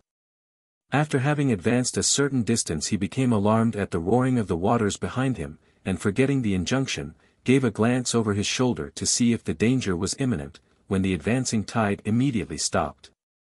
And the burgesses of Morpeth thus lost the chance of having the Wansbeck navigable between their town and the sea. It is also said that Michael intended to confer a similar favor on the inhabitants of Durham, by making the Wear navigable to their city. But his good intentions, which were to be carried into effect in the same manner, were also frustrated by the cowardice of the person who had to guide the tide. The gentle and just King Aeolus, who taught his islanders navigation, in his mythologic transfiguration had to share the wayward dispositions of the winds he was said to rule. But though he wrecked the Trojan fleet and many a ship, his old human heart remained to be trusted on the appearance of Halcyon. His unhappy daughter of that name cast herself into the sea after the shipwreck of her husband, Soyx, and the two were changed into birds. It was believed that for 7 days before and 7 after the shortest day of the year, when the Halcyon is breeding, Aeolus restrains his winds, and the sea is calm. The accent of this fable has been transmitted to some variants of the folklore of swans. In Russia the Zarmorskoy or water demon's beautiful daughters, swans, may naturally be supposed to influence the tides which the fair bathers of our time are reduced to obey. In various regions the tides are believed to have some relation to swans, and to respect them. I have met with a notion of this kind in England. On the day of Livingstone's funeral there was an extraordinary tide in the Thames, which had been predicted and provided for. The crowds which had gathered at the Abbey on that occasion repaired after the funeral to Westminster Bridge to observe the tide, and among them was a venerable disbeliever in science, who announced to a group that there would be no high tide, because the swans were nesting. This skeptic was speedily put to confusion by the result, and perhaps one superstition the less remained in the circle that seemed to regard him as an oracle. The Russian peasantry live in much fear of the Rusalkas and Vodianui, water spirits who, of course, have for their chief the surly Neptune Zarmorskoy. In deprecation of this tribe, the peasant is careful not to bathe without a cross round the neck, nor to ford a stream on horseback without signing a cross on the water with a scythe or knife. In the Ukraine these water demons are supposed to be the transformed souls of Pharaoh and his host when they were drowned, and they are increased by people who drown themselves. In Bohemia fishermen are known sometimes to refuse aid to one drowning, for fear the Vodiany will be offended and prevent the fish, over which he holds rule, from entering their nets. The wrath of such beings is indicated by the upheavals of water and foam, and they are supposed especially mischievous in the spring, when torrents and floods are pouring from melted snow. Those undefined monsters which Beowulf slew, Grendel and his mother, are interpreted by Simrock as personifications of the untamed sea and stormy floods invading the low flat shores, whose devastations so filled Faust with horror. 2. 4. And in combating which his own hitherto desolating powers found their task. The sea sweeps on in 1,000 quarters flowing, itself unfruitful, barrenness bestowing. It breaks, and swells, and rolls, and overwhelms the desert stretch of desolated realms. Let that high joy be mine for evermore, to shut the lordly ocean from the shore. the watery waste to limit and to bar, and push it back upon itself afar.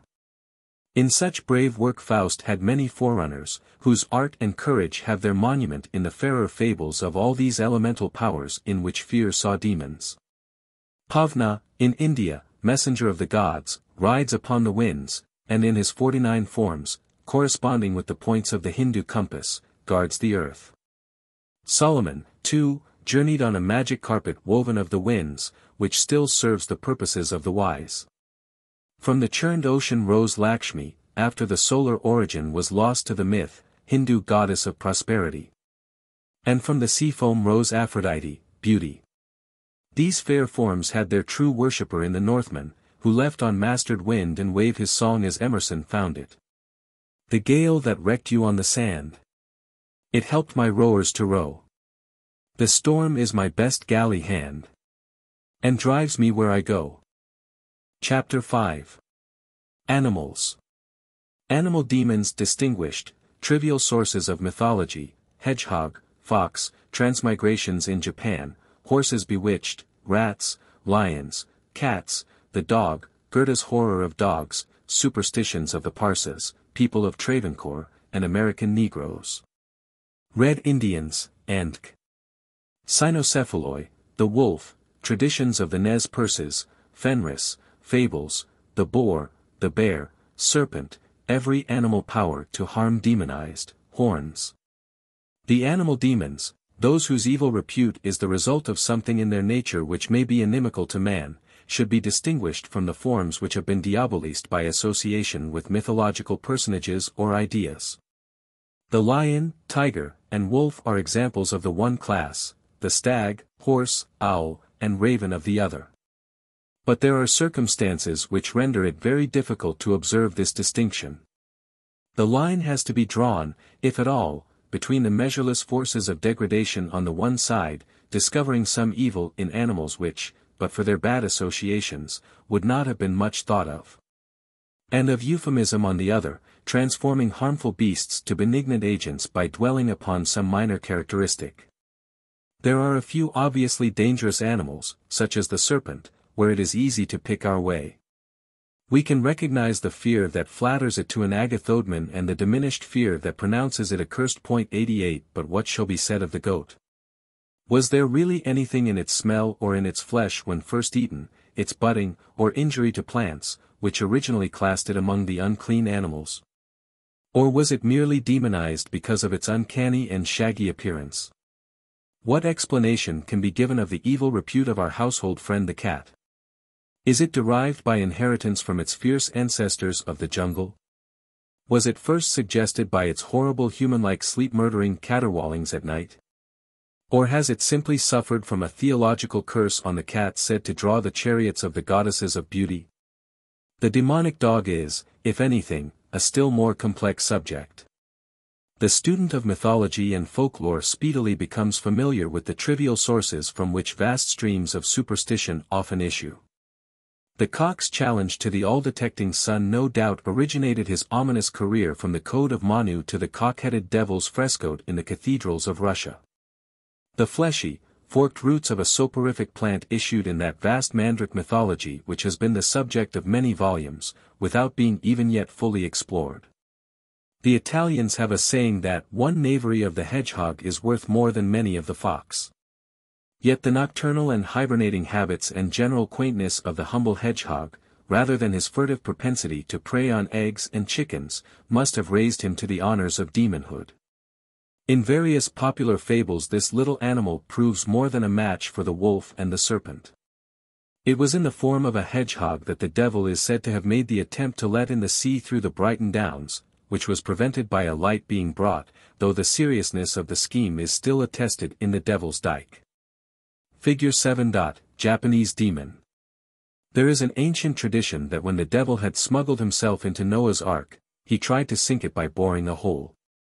But this scheme was defeated, and the human race saved, by the hedgehog stuffing himself into the hole.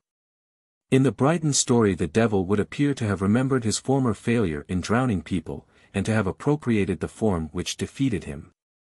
The fox, as incarnation of cunning, holds in the primitive belief of the Japanese almost the same position as the serpent in the nations that have worshipped, until bold enough to curse it. In many of the early pictures of Japanese demons one may generally detect amid their human, wolfish or other characters some traits of the kitsune, fox. He is always the soul of the three-eyed demon of Japan, figure 7. He is the sagacious vizier, as the Persian desatir calls him, and is practically the Japanese scapegoat. If a fox has appeared in any neighborhood, the next trouble is attributed to his visit. And on such occasions the sufferers and their friends repair to some ancient gnarled tree in which the fox is theoretically resident and propitiate him, just as would be done to a serpent in other regions. In Japan the fox is not regarded as always harmful, but generally so. He is not to be killed on any account. Being thus spared through superstition, the foxes increase sufficiently to supply abundant material for the continuance of its demonic character. Take us the foxes, the little foxes that spoil the vines. 89 is an admonition reversed in Japan.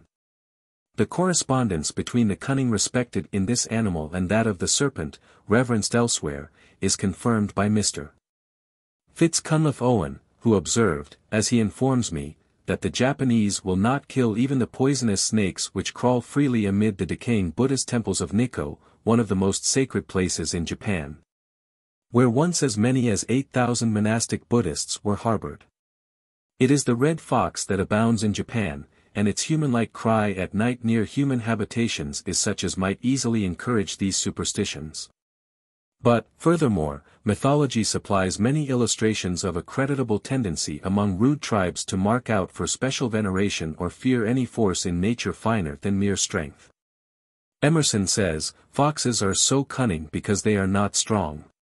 In our Japanese demon, whose 3 eyes alone connect it with the preternatural vision ascribed by that race to the fox, the hare-lip is very pronounced. That little animal, the hare, is associated with a large mythology, perhaps because out of its weakness proceeds its main forces of survival, timidity, vigilance, and swiftness. The superstition concerning the hare is found in Africa. The same animal is the much venerated good genius of the Kalmucks, who call him Sakyamuni, Buddha, and say that on earth he submitted himself to be eaten by a starving man, for which gracious deed he was raised to dominion over the moon, where they profess to see him. The legend is probably traceable back to the Sanskrit word sasin, moon, which means literally, the hare-marked. Sasa means hare.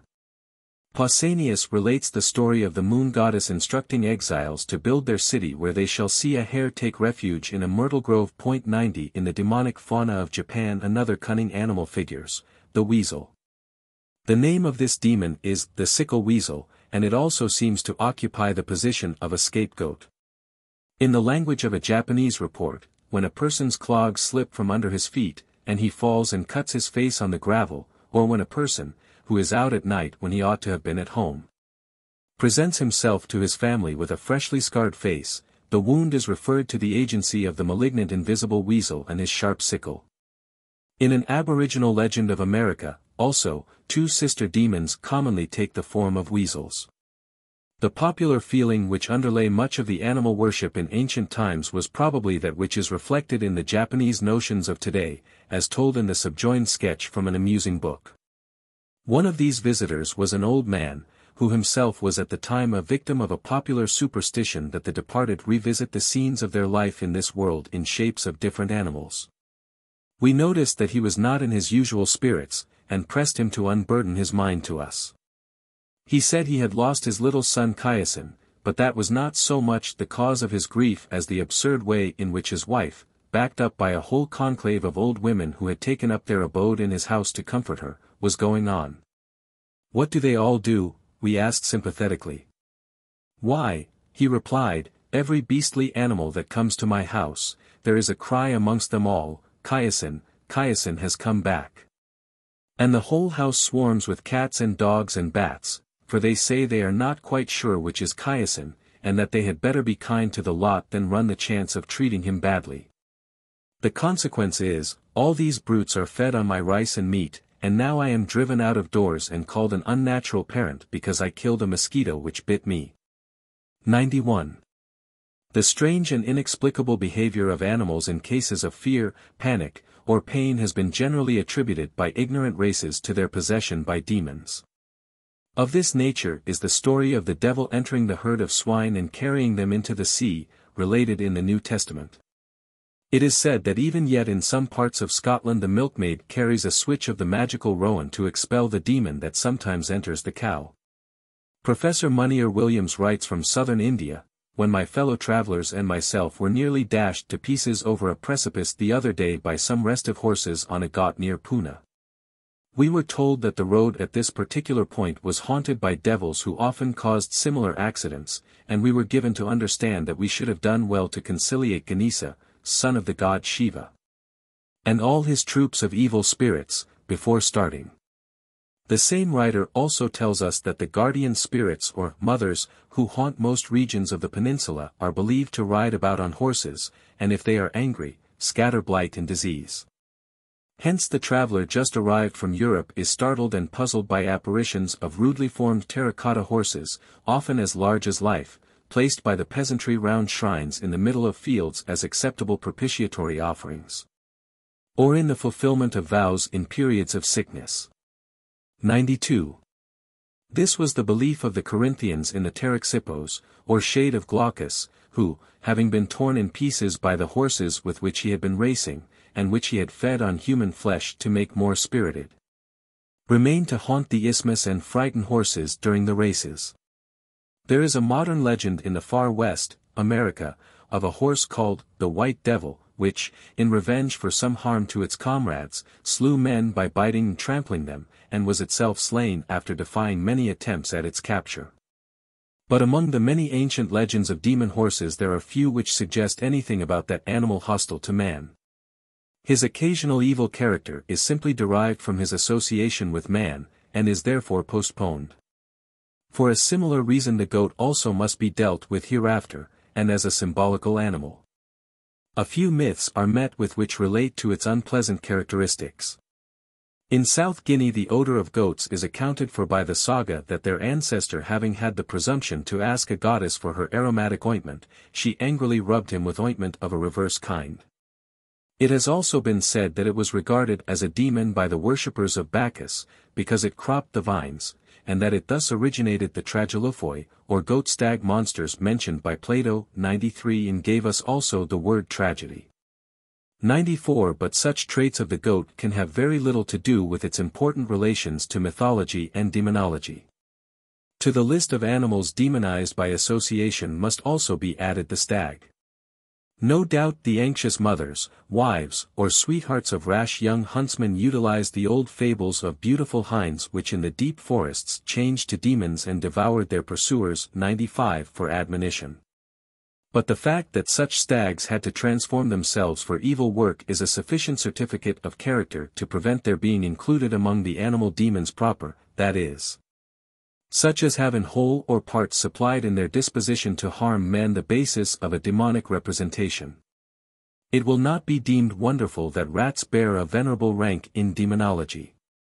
The shudder which some nervous persons feel at sight of even a harmless mouse is a survival from the time when it was believed that in this form unshriven souls or unbaptized children haunted their former homes. And probably it would be difficult to estimate the number of ghost stories which have originated in their nocturnal scamperings. Many legends report the departure of unhallowed souls from human mouths in the shape of a mouse. During the earlier Napoleonic Wars mice were used in southern Germany as diviners, by being set with inked feet on the map of Europe to show where the fatal Frenchman would march. They gained this sanctity by a series of associations with force stretching back to the Hindu fable of a mouse delivering the elephant and the lion by gnawing the cords that bound them. The battle of the frogs and mice is ascribed to Homer. Mice are said to have foretold the first civil war in Rome by gnawing the gold in the temple. Rats appear in various legends as avengers. The uncles of King Popilus II, murdered by him and his wife and thrown into a lake, reappear as rats and gnaw the king and queen to death. The same fate overtakes Miskalaus of Poland, through the transformed widows and orphans he had wronged. Mouse Tower, standing in the middle of the Rhine, is the haunted monument of cruel Archbishop Hatto, of Mainz, who, anno 970, bade the famine-stricken people repair to his barn, wherein he shut them fast and burned them. But next morning an army of rats, having eaten all the corn in his granaries, darkened the roads to the palace. The prelate sought refuge from them in the tower, but they swam after, gnawed through the walls and devoured him. 96. St. Gertrude, wearing the funereal mantle of Hulda, commands an army of mice. In this respect she succeeds to the Pied Piper of Hamelin, who also leads off children, and my ingenious friend Mr. John Fiske suggests that this may be the reason why Irish servant maids often show such frantic terror at sight of a mouse. 97. The care of children is often entrusted to them, and the appearance of mice prognosticated of old the appearance of the preternatural rat-catcher and psychopomp. Pliny says that in his time it was considered fortunate to meet a white rat. The people of Basora always bow to these revered animals when seen, no doubt to propitiate them. The lion is a symbol of majesty and of the sun in his glory, reached in the zodiacal Leo, though here and there his original demonic character appears, as in the combats of Indra, Samson, and Heracles with terrible lions. Euphemism, in one sense, fulfills the conditions of Samson's riddle, sweetness coming out of the strong, and has brought honey out of the lion. His cruel character has subtly fallen to Sirius the dog-star, to whom are ascribed the drought and malaria of dog days, when the sun is in Leo. But the primitive fact is intimated in several fables like that of Aristeas, who, born after his mother had been rescued from the Libyan lion, was worshipped in Ceos as a savior from both droughts and lions. The lion couching at the feet of beautiful Durga in India, reappears drawing the chariot of Aphrodite, and typifies the potency of beauty rather than, as Emerson interprets, that beauty depends on strength. The chariot of the Norse Venus, Freya, was drawn by cats, diminished forms of her southern sister's steeds. It was partly by these roots the cat came to play the sometimes beneficent role in Russian, and to some extent in German, French, and English folklore, e.g., Puss in Boots, Whittington and his cat, and Madame d'Aulnoy's La Chatte Blanche. The demonic characteristics of the destructive cats have been inherited by the black, or, as in Macbeth, the brindled, cat. In Germany the approach of a cat to a sick bed announces death, to dream of one is an evil omen. In Hungary it is said every black cat becomes a witch at the age of 7. It is the witch's favorite riding horse, but may sometimes be saved from such servitude by incision of the sign of the cross. A scratch from a black cat is thought to be the beginning of a fatal spell.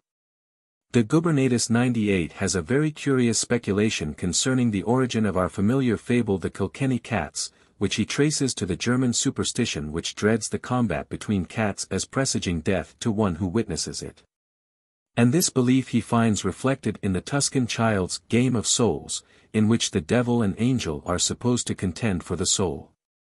The author thinks this may be one outcome of the contest between night and twilight in mythology. But, if the connection can be traced, it would probably prove to be derived from the struggle between the two angels of death, one variation of which is associated with the legend of the strife for the body of Moses. The Book of Enoch says that Gabriel was sent, before the flood, to excite the man-devouring giants to destroy one another. In an ancient Persian picture in my possession, animal monsters are shown devouring each other, while their proffered victim, like Daniel, is unharmed. The idea is a natural one, and hardly requires comparative tracing. Dar. Denys tells us that in China there exists precisely the same superstition as in Scotland as to the evil omen of a cat, or dog, passing over a corpse. Brand and Pennant both mention this, the latter stating that the cat or dog that has so done is killed without mercy. This fact would seem to show that the fear is for the living, lest the soul of the deceased should enter the animal and become one of the innumerable werewolf or vampire class of demons. But the origin of the superstition is no doubt told in the Slavonic belief that if a cat leap over a corpse the deceased person will become a vampire. In Russia the cat enjoys a somewhat better reputation than it does in most other countries. Several peasants in the neighborhood of Moscow assured me that while they would never be willing to remain in a church where a dog had entered, they would esteem it a good sign if a cat came to church. One aged woman near Moscow told me that when the devil once tried to creep into paradise he took the form of a mouse. The dog and cat were on guard at the gates, and the dog allowed the evil one to pass, but the cat pounced on him, and so defeated another treacherous attempt against human felicity. The cat superstition has always been strong in Great Britain. It is, indeed, in one sense true, as old Howell wrote, 1647, "We need not cross the sea for examples of this kind, we have too many, God wot, at home." King James the Great was loath to believe there were witches. But that which happened to my Lord Francis of Rutland's children convinced him, who were bewitched by an old woman that was a servant of Belvoir Castle, but, being displeased, she contracted with the devil, who conversed with her in the form of a cat, whom she called Rutterkin, to make away those children out of mere malignity and thirst of revenge. It is to be feared that many a poor woman has been burned as a witch against whom her cherished cat was the chief witness. It would be a curious psychological study to trace how far the superstition owns a survival in even scientific minds, as in Buffon's vituperation of the cat, and in the astonishing story, told by Mr. Wood, of a cat which saw a ghost, anno 1877. The dog, so long the faithful friend of man, and even, possibly, because of the degree to which he has caught his master's manners, has a large demonic history. In the Semitic stories there are many that indicate the path by which dog became the Mussulman synonym of infidel. And the one dog Katmir who in Arabic legend was admitted to paradise for his faithful watching 309 years before the cave of the seven sleepers. 99 must have drifted among the Moslems from India as the Ephesian sleepers did from the Christian world. In the beautiful episode of the Mahabharata, Yudhishthir, having journeyed to the door of heaven, refuses to enter into that happy abode unless his faithful dog is admitted also. Figure 8. Cerberus, Calmet. He is told by Indra, "My heaven hath no place for dogs, they steal away our offerings on earth," and again, "If a dog but behold a sacrifice, men esteem it unholy and void." This difficulty was solved by the dog, Yama in disguise, revealing himself and praising his friend's fidelity. It is tolerably clear that it is to his connection with Yama, god of death, and under the evolution of that dualism which divided the universe into upper and nether, that the dog was degraded among our Aryan ancestors. At the same time his sometimes wolfish disposition and some other natural characters supplied the basis of his demonic character. He was at once a dangerous and a corruptible guard. In the early Vedic mythology it is the abode of the gods that is guarded by the two dogs, identified by solar mythologists as the morning and evening twilight. A later phase shows them in the service of Yama. And they reappear in the guardian of the Greek Hades, Cerberus, and Orthros. The first of these has been traced to the Vedic Sarvara, the latter to the monster Vritra. Orthros is the phonetical equivalent of Vritra. The bitch Sarama, mother of the two Vedic dogs, proved a treacherous guard, and was slain by Indra. Hence the Russian peasant comes fairly by another version of how the dog, while on guard, admitted the devil into heaven on being thrown a bone. But the two watchdogs of the Hindu myth do not seem to bear an evil character. In a funeral hymn of the Rig Veda, X 14, addressed to Yama, king of death, we read, "By an auspicious path do thou hasten past the two four-eyed brindled dogs, the offspring of Sarama." Then approach the beautiful Pitris who rejoice together with Yama. Entrust him, O Yama, to thy two watchdogs, four-eyed, road-guarding, and man-observing. The two brown messengers of Yama, broad of nostril and insatiable, wander about among men. May they give us again today the auspicious breath of life that we may see the sun. And now thousands of years after this was said we find the dog still regarded as the seer of ghosts, and watcher at the gates of death, of whose opening his howl forewarns. The howling of a dog on the night of December 9, 1871, at Sandringham, where the Prince of Wales lay ill, was thought important enough for newspapers to report to a shuddering country. I read lately of a dog in a German village which was supposed to have announced so many deaths that he became an object of general terror, and was put to death. In that country belief in the demonic character of the dog seems to have been strong enough to transmit an influence even to the powerful brain of Goethe.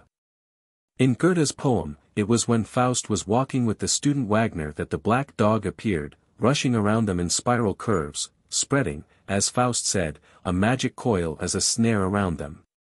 100 That after this dog had followed Faust into his study, it assumed a monstrous shape, until changed to a mist, from which Mephistopheles steps forth, the colonel of the brute, in guise of a traveling scholar. This is in notable coincidence with the archaic symbolism of the dog as the most frequent form of the Valaras, figure 9, or household genii, originally because of its vigilance.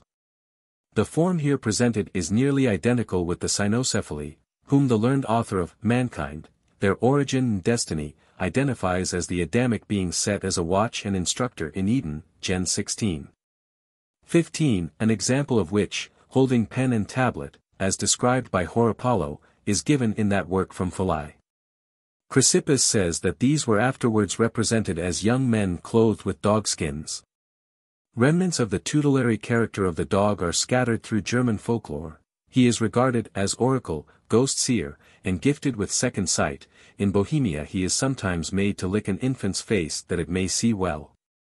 The passage in Faust has been traced to Goethe's antipathy to dogs, as expressed in his conversation with Falk at the time of Wieland's death. Annihilation is utterly out of the question. But the possibility of being caught on the way by some more powerful and yet baser monas, and subordinated to it, this is unquestionably a very serious consideration. And I, for my part, have never been able entirely to divest myself of the fear of it, in the way of a mere observation of nature. At this moment, says Falk, a dog was heard repeatedly barking in the street.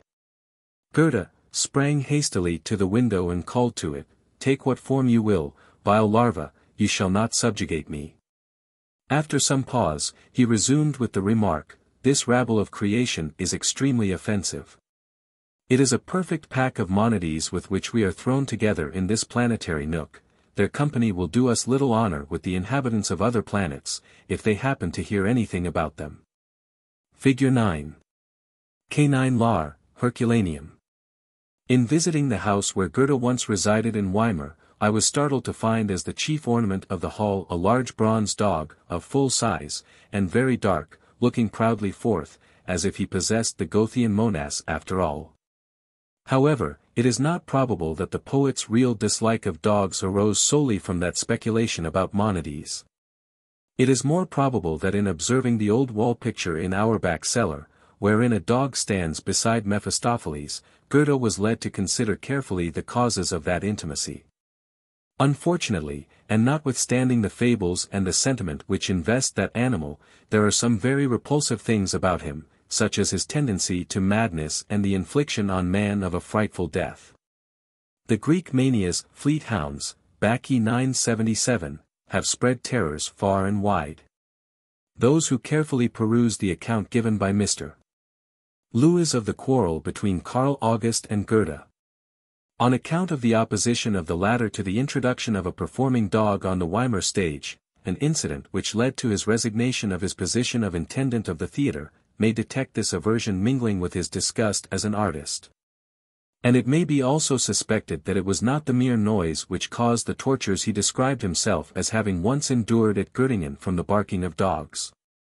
It is, however, not improbable that in the wild notion of Goethe, joined with his cynophobia, we find a survival of the belief of the Parsas of Surat, who venerate the dog above all other animals, and who, when one is dying, place a dog's muzzle near his mouth, and make it bark twice, so that it may catch the departing soul, and bear it to the waiting angel. The devil worshippers of Travancore to this day declare that the evil power approaches them in the form of a dog, as Mephistopheles approached Faust. But before the superstition reached Goethe's poem it had undergone many modifications. And especially its keen scent had influenced the Norse imagination to ascribe to it preternatural wisdom. Thus we read in the saga of Hakon the Good, that when Eystein the Bad had conquered Druntheim, he offered the people choice of his slave Thor or his dog Saur to be their king. They chose the dog. Now the dog was by witchcraft gifted with 3 men's wisdom, and when he barked he spoke 1 word and barked 2. This dog wore a collar of gold, and sat on a throne, but, for all his wisdom and power, seems to have been a dog still. For when some wolves invaded the cattle, he attacked and was torn to pieces by them.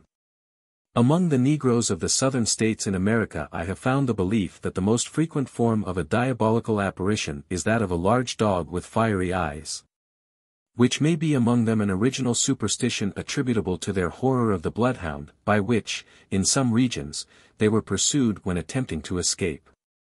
Among the whites of the same region I have never been able to find any instance of the same belief, though belief in the presage of the howling dog is frequent. And it is possible that this is a survival from some region in Africa, where the dog has an evil name of the same kind as the scapegoat. Among some tribes in Fazagal there is an annual carnival at which everyone does as he likes. The king is then seated in the open air, a dog tied to the leg of his chair, and the animal is then stoned to death. Mark Twain 101 records the folklore of a village of Missouri, where we find lads quaking with fear at the howling of a stray dog in the night, but indifferent to the howling of a dog they recognize, which may be a form of the common English belief that it is unlucky to be followed by a strange dog. From the same book it appears also that the dog will always have his head in the direction of the person whose doom is signified. The lads are entirely relieved when they find the howling animal has his back turned to them. It is remarkable that these fragments of European superstition should meet in the far west a plentiful crop of their like which has sprung up among the aborigines, as the following extract from Mr. Brinton's work, Myths of the New World, will show. Dogs were supposed to stand in some peculiar relation to the moon, probably because they howl at it and run at night, uncanny practices which have cost them dear in reputation. The custom prevailed among tribes so widely asunder as Peruvians, Tupis, Creeks, Iroquois, Algonquins, and Greenland Eskimos to thrash the curs most soundly during an eclipse. The Creeks explained this by saying that the big dog was swallowing the sun, and that by whipping the little ones they could make him desist. What the big dog was they were not prepared to say. We know. It was the night goddess, represented by the dog, who was thus shrouding the world at midday. In a better sense, they represented the more agreeable characteristics of the lunar goddess. Xochiquetzal, most fecund of Aztec divinities, patroness of love, of sexual pleasure, and of childbirth, was likewise called Etzquinen, which, literally translated, is bitch mother. This strange and to us so repugnant title for a goddess was not without parallel elsewhere. When in his wars the Inca Pachacutec carried his arms into the province of Huanca, he found its inhabitants had installed in their temples the figure of a dog as their highest deity. This canine canonization explains why in some parts of Peru a priest was called, by way of honor, Alco, dog. Many tribes on the Pacific coast united in the adoration of a wild species, the coyote, the Canis latrans of naturalists. Of the dog demon Chantico the legend of the Nahuas was, that he made a sacrifice to the gods without observing a preparatory fast, for which he was punished by being changed into a dog. He then invoked the god of death to deliver him, which attempt to evade a just punishment so enraged the divinities that they immersed the world in water. The common phrase, hellhounds, has come to us by various roots. Diana being degraded to Hecate, the dogs of Hades, Orthros and Cerberus, multiplied into a pack of hounds for her chase, were degraded with her into infernal howlers and hunters. A like degradation of Odin's hunt took place at a later date. The wild huntsman, being a diabolical character, is considered elsewhere. Concerning the dog, it may be further said here, that there are probably various characteristics of that animal reflected in his demonic character. His liability to become rabid, and to afflict human beings with hydrophobia, appears to have had some part in it. Spinoza alludes to the custom in his time of destroying persons suffering from this canine rabies by suffocation. And his English biographer and editor, Dr. Willis, tells me that in his boyhood in Scotland he always heard this spoken of as the old custom. That such treatment could have prevailed can hardly be ascribed to anything but a belief in the demonic character of the rabid dog. Cognate with the unconscious superstition which still causes rural magistrates to order a dog which has bitten any one to be slain. The notion is, that if the dog goes mad thereafter, the man will also. Of course it would be rational to preserve the dog's life carefully, in order that, if it continues healthy, the bitten may feel reassured, as he cannot be if it be dead. But the degradation of the dog had a cause even in his fidelity as a watch. For this, as we have just seen, made him a common form among Laras or domestic demons. The teraphim also were often in this shape.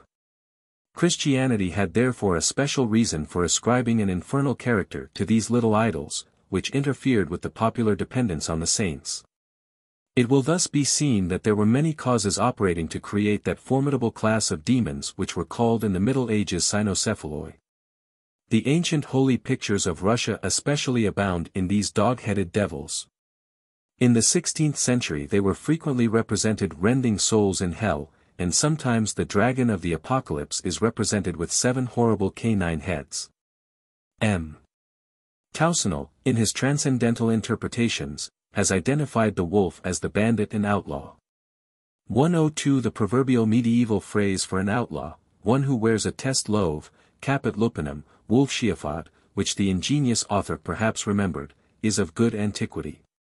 The wolf is called robber in the Rig Veda, and he is there also demonized, since we find him fleeing before a devotee. In the Zend Vendidad the souls of the pious fear to meet the wolf on the way to heaven. The god Pushun is invoked against the evil wolf, the malignant spirit. 103 Cardano says that to dream of a wolf announces a robber.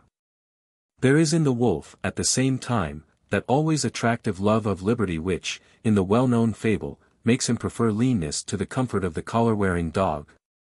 Which makes him among demonic animals sometimes the same as the mighty huntsman Nimrod and shaggy Esau among humanized demons. One is not surprised to find occasionally good stories about the wolf. Thus the Nez Perces tribe in America traced the origin of the human race to a wolf. They say that originally, when there were nothing but animals, there was a huge monster which devoured them whole and alive. This monster swallowed a wolf, who, when he entered its belly, found the animals therein snarling at and biting one another as they had done on the earth outside. The wolf exhorted them that their common sufferings should teach them friendliness, and finally he induced them to a system of cooperation by which they made their way out through the side of the monster, which instantly perished. The animals so released were at once transformed to men, how and why the advocates of cooperation will readily understand, and founded the Nez Perces Indians. The myths of Asia and Europe are unhappily antipodal to this in spirit and form, telling of human beings transformed to wolves. In the Norse mythology, however, there stands a demon wolf whose story bears a touch of feeling, though perhaps it was originally the mere expression for physical law. This is the wolf Fenris, which, from being at first the pet of the gods and lapdog of the goddesses, became so huge and formidable that Asgard itself was endangered. All the skill and power of the gods could not forge chains which might chain him. He snapped them like straws and toppled over the mountains to which he was fastened.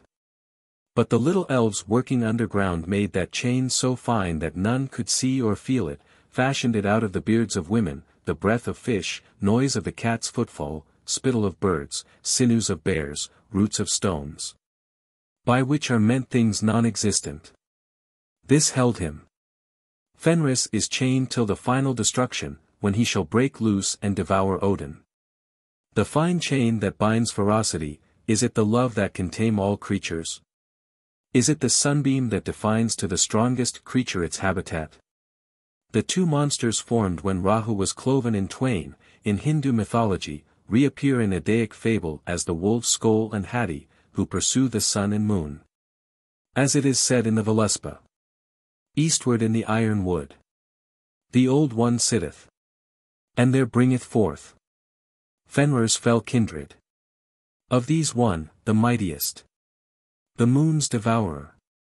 In form most fiend-like. And filled with the life-blood. Of the dead and the dying. Reddens with ruddy gore. The seats of the high gods. Euphemism attending propitiation of such monsters may partly explain the many good things told of wolves in popular legend. The stories of the she-wolf nourishing children, as Romulus and Remus, are found in many lands. They must, indeed, have had some prestige to have been so largely adopted in saintly tradition. Like the bears that Elisha called to devour the children, the wolves do not lose their natural ferocity by becoming pious. They devour heretics and sacrilegious people. One guarded the head of Saint Edmund the Martyr of England, another escorted Saint Otto, Abbot of Cluny, as his ancestors did the priests of Cluny. The skin of the wolf appears in folklore as a charm against hydrophobia, its teeth are best for cutting children's gums, and its bite, if survived, is an assurance against any future wound or pain. Figure 10. The wolf as confessor, probably Dutch. The tragedy which is so foolishly sprung upon the nerves of children, Little Red Riding Hood, shows the wolf as a crafty animal. There are many legends of a like character which have made it a favorite figure in which to represent pious impostors. In our figure 10, the wolf appears as the dangerous confessor. It was intended, as Mr. Wright thought, for Mary of Modena, Queen of James II, and Father Petre. At the top of the original are the words, convert en riem, and beneath, it is a foolish sheep that makes the wolf her confessor. The craft of the wolf is represented in a partly political partly social turn given by an American fabulist to one of Aesop's fables.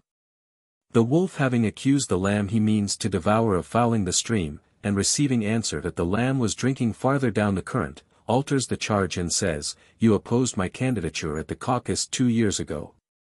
"I was not then born," replies the lamb. The wolf then says, "Anyone hearing my accusations would testify that I am insane and not responsible for my actions," and thereupon devours the lamb with full faith in a jury of his countrymen. M. Towsonal says the wolf is a terrible strategist, albeit the less observant have found little in his character to warrant this attribute of craft, his physiognomy and habits showing him a rather transparent highwayman. It is probable that the fables of this character have derived that trait from his association with demons and devils supposed to take on his shape. In a beautiful hymn to the earth in the Atharva Veda, it is said, "The earth, which endureth the burden of the oppressor, beareth up the abode of the lofty and of the lowly, suffereth the hog, and giveth entrance to the wild boar." Boarhounds in Brittany and some other regions are still kept at government expense. There are many indications of this kind that in early times men had to defend themselves vigorously against the ravages of the wild boar, and, as de Gubernatis remarks, 104 its character is generally demoniacal. The contests of Hercules with the Erymanthian, and of Meleager with the Caledonian, boar, are enough to show that it was through its dangerous character that he became sacred to the gods of war, Mars and Odin. But it is also to be remembered that the third incarnation of Vishnu was as a wild boar, and as the fearless exterminator of snakes the pig merited this association with the preserver. Provided with a thick coat of fat, no venom can harm him unless it be on the lip. It may be this ability to defy the snake ordeal which, after its uncleanliness had accepted the hog from human voracity in some regions, assigned it a diabolical character. In rabbinical fable the hog and rat were created by Noah to clear the ark of filth, but the rats becoming a nuisance, he evoked a cat from the lion's nose.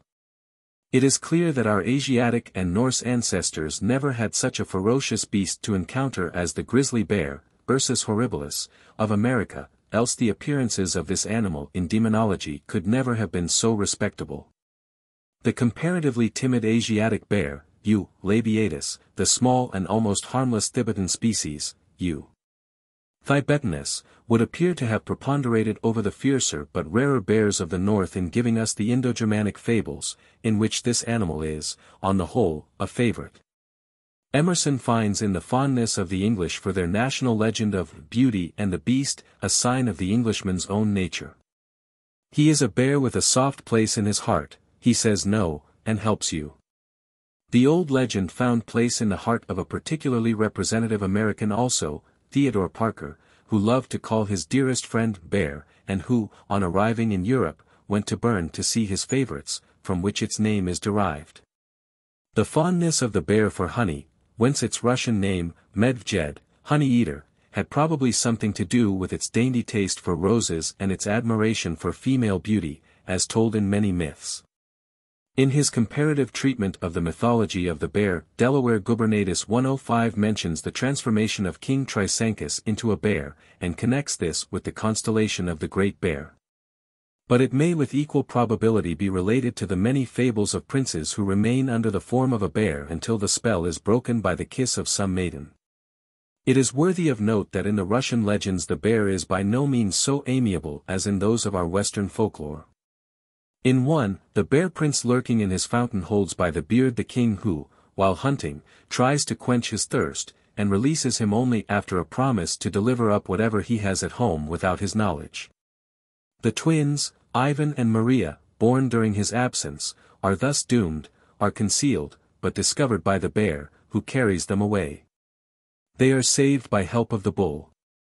When escaping the bear, Ivan throws down a comb, which becomes a tangled forest, which, however, the bear penetrates, but the spread-out towel which becomes a lake of fire sends the bear back.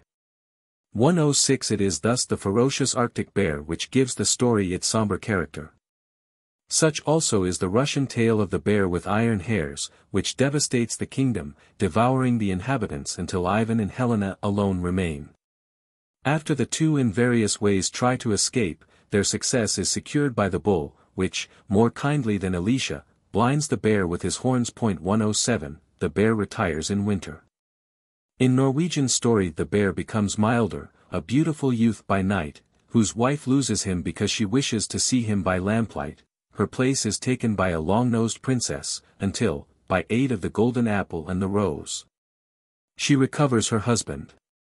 In the Pentameron 108 Preciosa, to escape the persecutions of her father, goes into the forest disguised as a she-bear. She nurses and cures the prince, who is enamored of her, and at his kiss becomes a beautiful maid.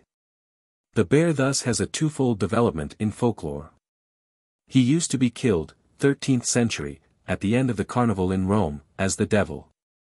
109 The Siberians, if they have killed a bear, hang his skin on a tree and apologize humbly to it, declaring that they did not forge the metal that pierced it, and they meant the arrow for a bird. From which it is plain that they rely more on its stupidity than its good heart. In Canada, when the hunters kill a bear, one of them approaches it and places between his teeth the stem of his pipe, breathes in the bowl, and thus, filling with smoke the animal's mouth, conjures its soul not to be offended at his death. As the bear's ghost makes no reply, the huntsman, in order to know if his prayer is granted, cuts the thread under the bear's tongue, and keeps it until the end of the hunt, when a large fire is kindled. And all the band solemnly throw in it what threads of this kind they have. If these sparkle and vanish, as is natural, it is a sign that the bears are appeased. 110 In Greenland the great demon, at once feared and invoked, especially by fishermen, is Torngarsuk, a huge bear with a human arm. He is invisible to all except his priests, the Angwicoks, who are the only physicians of that people. The extreme point of demonic power has always been held by the serpent.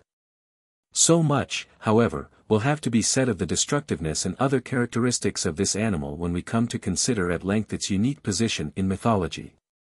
That I content myself here with a pictorial representation of the Singhalese demon of serpents. If any one find himself shuddering at sight of a snake, even in a country where they are few and comparatively harmless, perhaps this figure, 11, may suggest the final cause of the shudder. Figure 11. Singhalese demon of serpents. In conclusion, it may be said that not only every animal ferocity, but every force which can be exerted injuriously, has had its demonic representations. Every claw, fang, sting, hoof, horn, has been as certain to be catalogued and labeled in demonology as in physical science. It is remarkable also how superstition rationalizes. Figure 12. American Indian demon. Thus the horn in the animal world, though sometimes dangerous to man, was more dangerous to animals, which, as foes of the horned animals, were foes to man's interests. The early herdsmen knew the value of the horn as a defense against dog and wolf, besides its other utilities. Consequently, although it was necessary that the horn principle, so to say, in nature must be regarded as one of its retractile and cruel features, man never demonized the animals whose but was most dangerous. But for such purpose transferred the horns to the head of some nondescript creature. The horn has thus become a natural weapon of man-demons. The same evolution has taken place in America, for, although among its aboriginal legends we may meet with an occasional demon buffalo, such are rare and of apocryphal antiquity. The accompanying American figure, 12, is from a photograph sent me by the president of Vanderbilt University, Tennessee, who found it in an old mound, Red Indian, in the state of Georgia. It is probably as ancient as any example of a human head with horns in the world. And as it could not have been influenced by European notions, it supplies striking evidence that the demonization of the forces and dangers of nature belongs to the structural action of the human mind. Chapter 6. Enemies. Aryas, Dacians, Nagas, Yakos, Lycians, Ethiopians, Herpini, Polites, Socipolis, werewolves, Goths and Scythians, giants and dwarfs, berserkers, Britons, Iceland, Mimaks, Gog and Magog. We paint the devil black, says George Herbert. On the other hand, the Negro paints him white, with reason enough. The name of the devil at Mozambique is Mzungu Maya, or wicked white man. Of this demon they make little images of extreme hideousness, which are kept by people on the coast, and occasionally displayed. In the belief that if the white devil is lurking near them he will vanish out of sheer disgust with a glimpse of his own ugliness. The hereditary horror of the kidnapper displayed in this droll superstition may possibly have been assisted by the familiarity with all things infernal represented in the language of the white sailors visiting the coast. Captain Basil Hall, on visiting Mozambique about 50 years ago, found that the native dignitaries had appropriated the titles of English noblemen, and a dumpy little Duke of Devonshire met him with his whole vocabulary of English. "How do you do, sir? Very glad see you. Damn your eyes. Johanna man like English very much. God damn. That very good. Devilish hot, sir. What news? Hope your ship stay too long while very. Damn my eye. Very fine day." In most parts of India Shiva also is painted white, which would indicate that there too was found reason to associate diabolism with the white face. It is said the thugs spared Englishmen because their white faces suggested relationship to Shiva. In some of the ancient Indian books the monster whom Indra slew, Vritra, is called Dasyu, enemy, a name which in the Vedas designates the Aborigines as contrasted with the Aryans of the north. In the Old Sanskrit, in the hymns of the Veda, Arya occurs frequently as a national name and as a name of honor, comprising the worshippers of the gods of the Brahmins, as opposed to their enemies, who are called in the Veda Dasyas. Thus one of the gods, Indra, who in some respects answers to the Greek Zeus, is invoked in the following words, Rigveda, I. 57:8, Know thou the Aryas, O Indra, and those who are Dasyas, punish the lawless, and deliver them unto thy servant. Be thou the mighty helper of the worshippers, and I will praise all these thy deeds at the festivals. 1:11. Naglok, Snakeland, was at an early period a Hindu name for hell. But the Nagas were not real snakes, in that case they might have fared better, but an aboriginal tribe in Ceylon, believed by the Hindus to be of serpent origin, Naga being an epithet for native. 112. The Sinhalese, on the other hand, have adapted the popular name for demons in India, Rakshasa, in their Raksio, a tribe of invisible cannibals without supernatural powers, except invisibility. Who no doubt merely embody the traditions of some early race. The dreaded powers were from another tribe designated Yakos, demons, and believed to have the power of rendering themselves invisible. Buddha's victories over these demonic beings are related in the Mahavansa. It was known, by inspiration, by the vanquishers that in Lanka, filled by Yakos, would be the place where his religion would be glorified. In like manner, knowing that in the center of Lanka, on the delightful bank of a river, in the agreeable Mahanaga garden, there was a great assembly of the principal Yakos, the deity of happy advent, approaching that great congregation, immediately over their heads hovering in the air. Struck terror into them by rains, tempests, and darkness. The Yakos, overwhelmed with awe, supplicated of the vanquisher to be released from their terror. The consoling vanquisher thus replied, I will release ye Yakos from this your terror and affliction, give ye unto me here by unanimous consent a place for me to alight on. All these Yakos replied, Lord, we confer on thee the whole of Lanka, grant thou comfort to us. The vanquisher thereupon dispelling their terror and cold shivering, and spreading his carpet of skin on the spot bestowed on him, he there seated himself. He then caused the aforesaid carpet, refulgent with a fringe of flames, to extend itself on all sides. They, scorched by the flames, receding, stood around on the shores of the island, terrified. The Saviour then caused the delightful Isle of Giri to approach for them. As soon as they transferred themselves thereto, to escape the conflagration, he restored it to its former position. 113. This legend, which reminds one irresistibly of the expulsion of reptiles by saints from Ireland, and other western regions, is the more interesting if it be considered that these Yakos are the Sanskrit Yakshas, attendants on Kuvra, the god of wealth, employed in the care of his garden and treasures. They are regarded as generally inoffensive. The transfer by English authorities of the Tasmanians from their native island to another, with the result of their extermination, may suggest the possible origin of the story of Giri. Buddha's dealings with the serpent men or Nagas is related as follows in the same volume. The vanquisher, i.e., of the 5 deadly sins.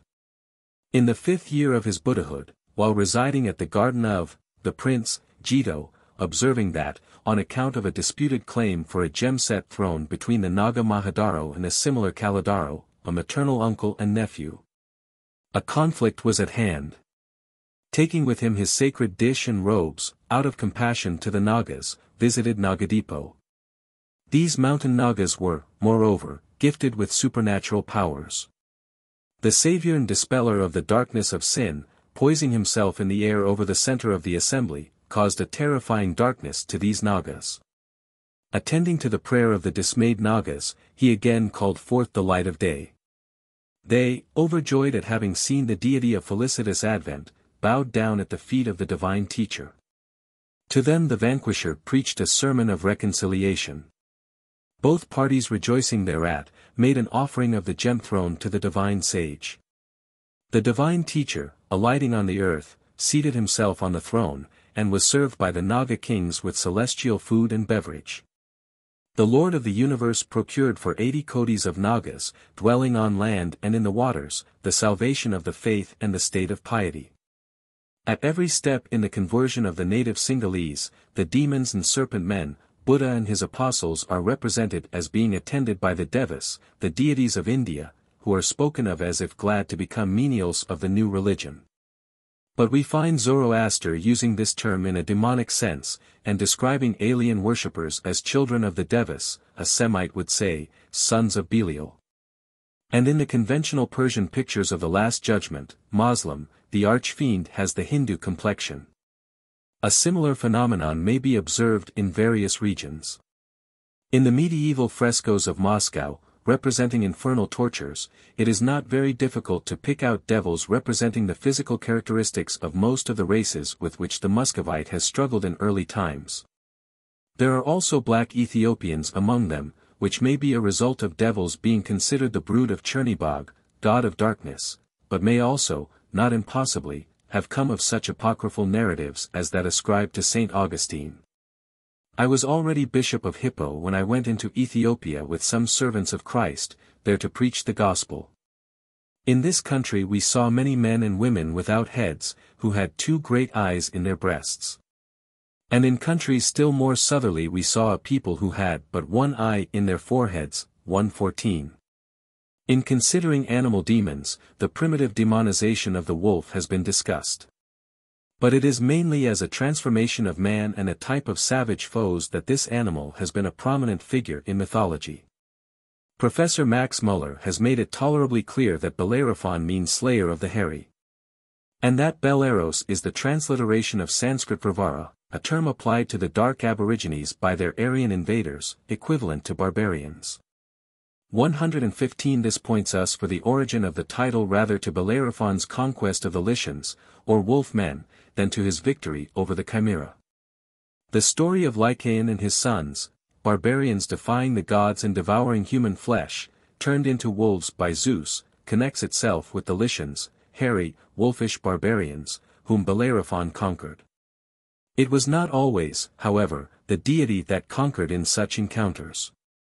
In the myth of Soracht, the wolf is seen able to hold his own against the gods. Serenus, worshipped on Mount Soracht, was at Rome the god of light, and is identified with Apollo by Virgil. 116 A legend states that he became associated with the infernal gods, though called Diospiter, because of the sulphurous exhalations from the side of Mount Soracht. It is said that once when some shepherds were performing a sacrifice, some wolves seized the flesh. The shepherds, following them, were killed by the poisonous vapors of the mountain to which the wolves retreated. An oracle gave out that this was a punishment for their pursuing the sacred animals, and a general pestilence also having followed, it was declared that it could only cease if the people were all changed to wolves and lived by prey. Hence the Herpini, from the Sabine, herpes, a wolf. The story is a variant of that of the Herpinian Samnites, who were said to have received their name from their ancestors having followed a sacred wolf when seeking their new home. The wolf ceremonies were, like the Roman Lupercalia, for purposes of purification. The worshippers ran naked through blazing fires. The annual festival, which Strabo describes as occurring in the grove of Feronia, goddess of nature, became at last a sort of fair.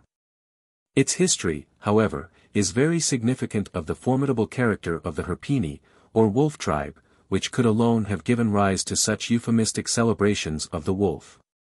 It is interesting to note that in some regions this wolf of superstition was domesticated into a dog. Pierius says there was a temple of Vulcan in Mount Etna, in whose grove were dogs that fawned on the pious, but rent the polluted worshippers. It will be seen by the left form of figure 13 that the wolf had a diminution, in pictorial representation similar to that which the canine Laras underwent, page 135. This picture is referred by John Beaumont 117 to Carterius' work on the images of the gods of the ancients.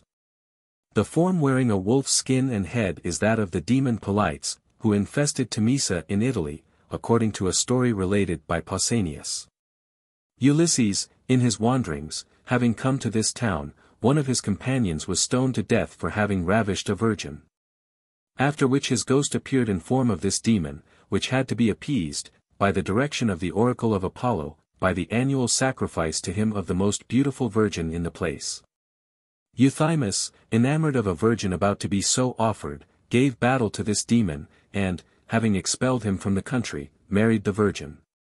However, since the infernal powers cannot be deprived of their rights without substitution, this savior of Temesa disappeared in the river Cicinus.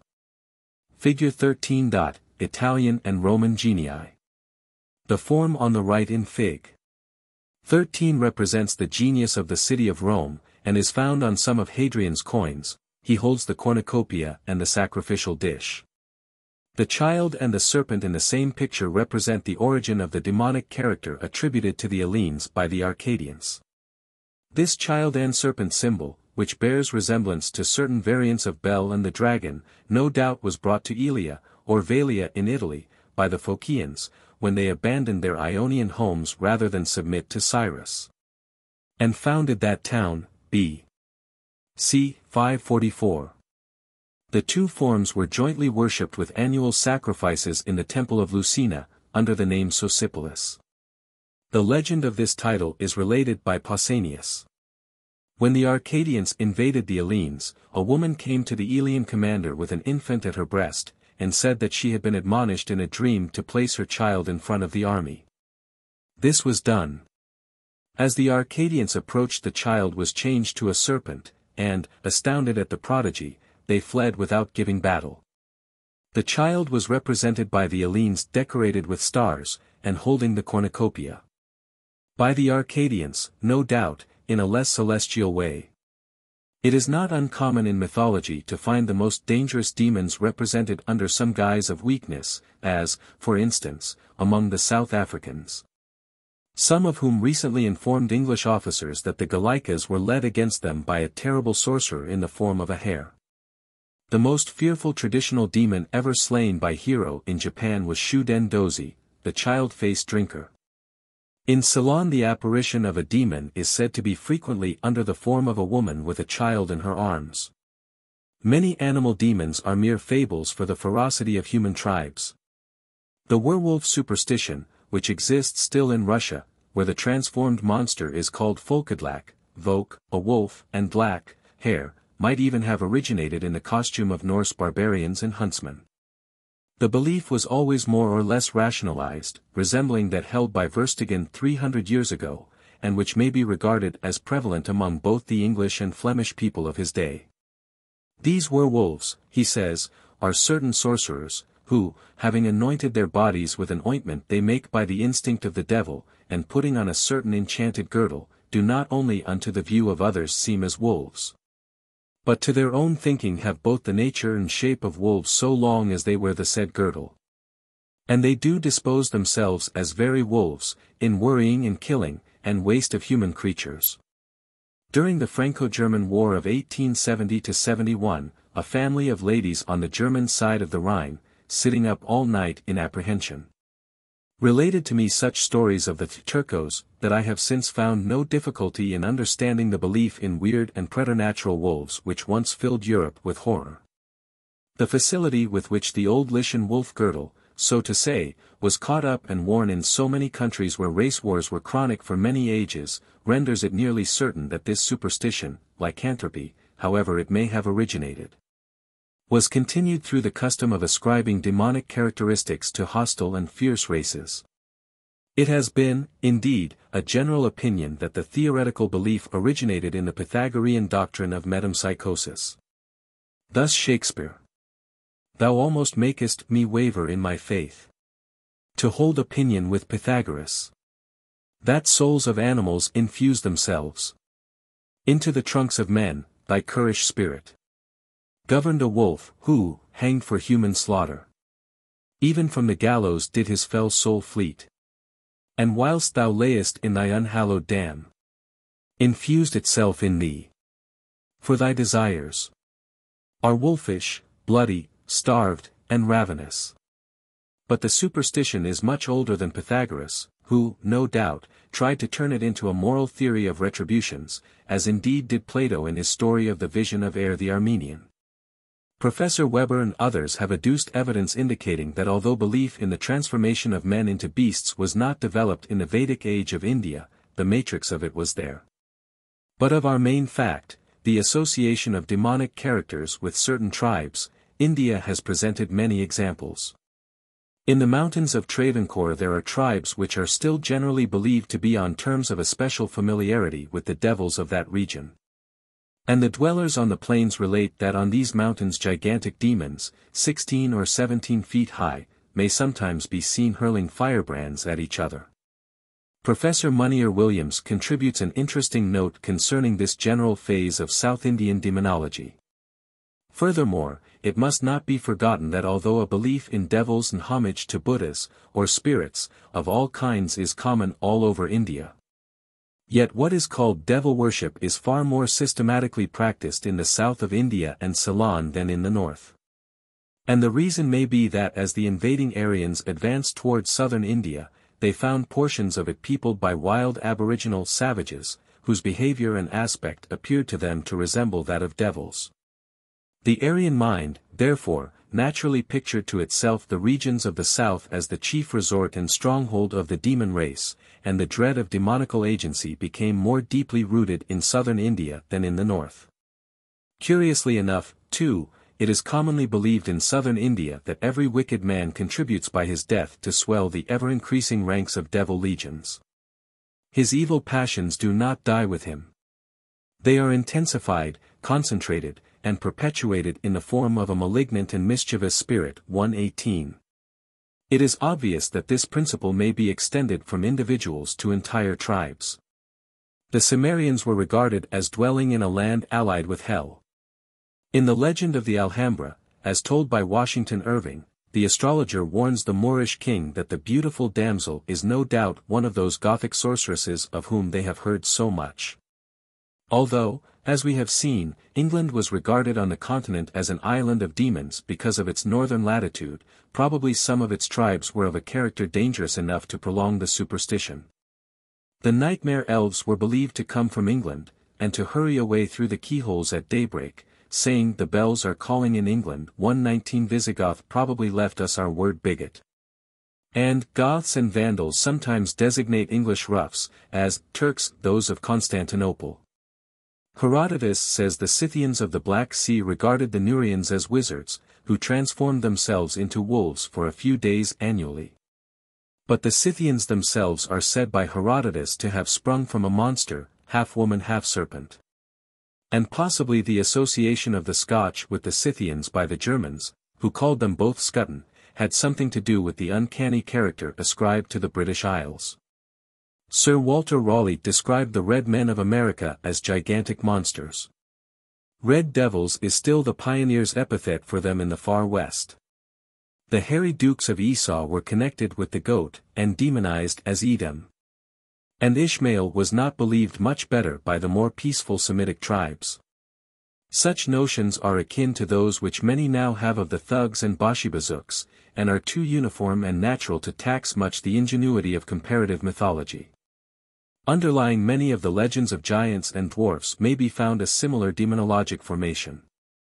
A principle of natural selection would explain the existence of tribes, which, though of small stature, are able to hold their own against the larger and more powerful by their superior cunning. That such equalization of apparently unequal forces has been known in prehistoric ages may be gathered from many fables. Before Bali, the monarch already mentioned, whose power alarmed the gods themselves, Vishnu appeared as a dwarf, asking only so much land as he could measure with 3 steps. The apparently ridiculous request granted, the god strode over the whole earth with 2 steps and brought his third on the head of Bali. In Scandinavian fable we have the young giantess coming to her mother with the plough and ploughman in her apron, which she had picked up in the field. To her child's inquiry, "What sort of beetle is this I found wriggling in the sand?" The giantess replies, "Go put it back in the place where thou hast found it. We must be gone out of this land, for these little people will dwell in it." The sagas contain many stories which, while written in glorification of the giant race, relate the destruction of their chiefs by the magical powers of the dwarfs. I must limit myself to a few notes on the Ynglinga saga. In Swithiad, we are told, are many great domains, and many wonderful races of men, and many kinds of languages. There are giants, and there are dwarfs, and there are also blue men. There are wild beasts, and dreadfully large dragons. We learn that in Asaland was a great chief, Odin, who went out to conquer Vanaland. The Vanalanders are declared to have magic arts, such as are ascribed to Finns and Lapps to this day by the more ignorant of their neighbors. But that the people of Asaland learned their magic charms. Odin was the cleverest of them all, and from him all the others learned their magic arts. Odin could make his enemies in battle blind, or deaf, or terror-struck, and their weapons so blunt that they could no more cut than a willow twig. On the other hand, his men rushed forward without armor, were as mad as dogs or wolves, bit their shields, and were as strong as bears or wild bulls, and killed people at a blow, and neither fire nor iron told upon them. These were called berserkers. From ber, bear, and serk, sark or coat, the word being probably, as Maurer says, a survival of an earlier belief in the transformation of men into bears. But the successors of Odin did not preserve his occult power. Svegdr, for instance, saw a large stone and a dwarf at the door entering in it. The dwarf called him to come in and he should see Odin. Swegdr ran into the stone, which instantly closed behind him, and Swegdr never came back. The witchcraft of the Finn people is said to have led Vanlandi, Svegdr's son, to his death by Mara, nightmare. Vanlandi's son too, Visbr, fell a victim to sorcery. Such legends as these, and many others which may be found in Sturluson's Heimskringla, have influenced our popular stories whose interest turns on the skill with which some little jack or thumbling overcomes his adversary by superior cunning. Superstitions concerning dwarf powers are especially rife in Northumberland, where they used to be called Duergar, and they were thought to abound on the hills between Rothbury and Elston. They mislead with torches. One story relates that a traveller, beguiled at night into a hut where a dwarf prepared a comfortable fire for him, found himself when daylight returned sitting upon the edge of a deep rugged precipice, where the slightest movement had caused him to be dashed to pieces. 120 The Northumbrian stories generally, however, do not bear the emphasis of having grown out of aboriginal conditions, or even of having been borrowed for such. The legends of Scotland, and of the southwest of England, appear to me much more suggestive of original struggles between large races and small. They are recalled by the superstitions which still linger in Norway concerning the Lapps, who are said to carry on unholy dealings with gnomes.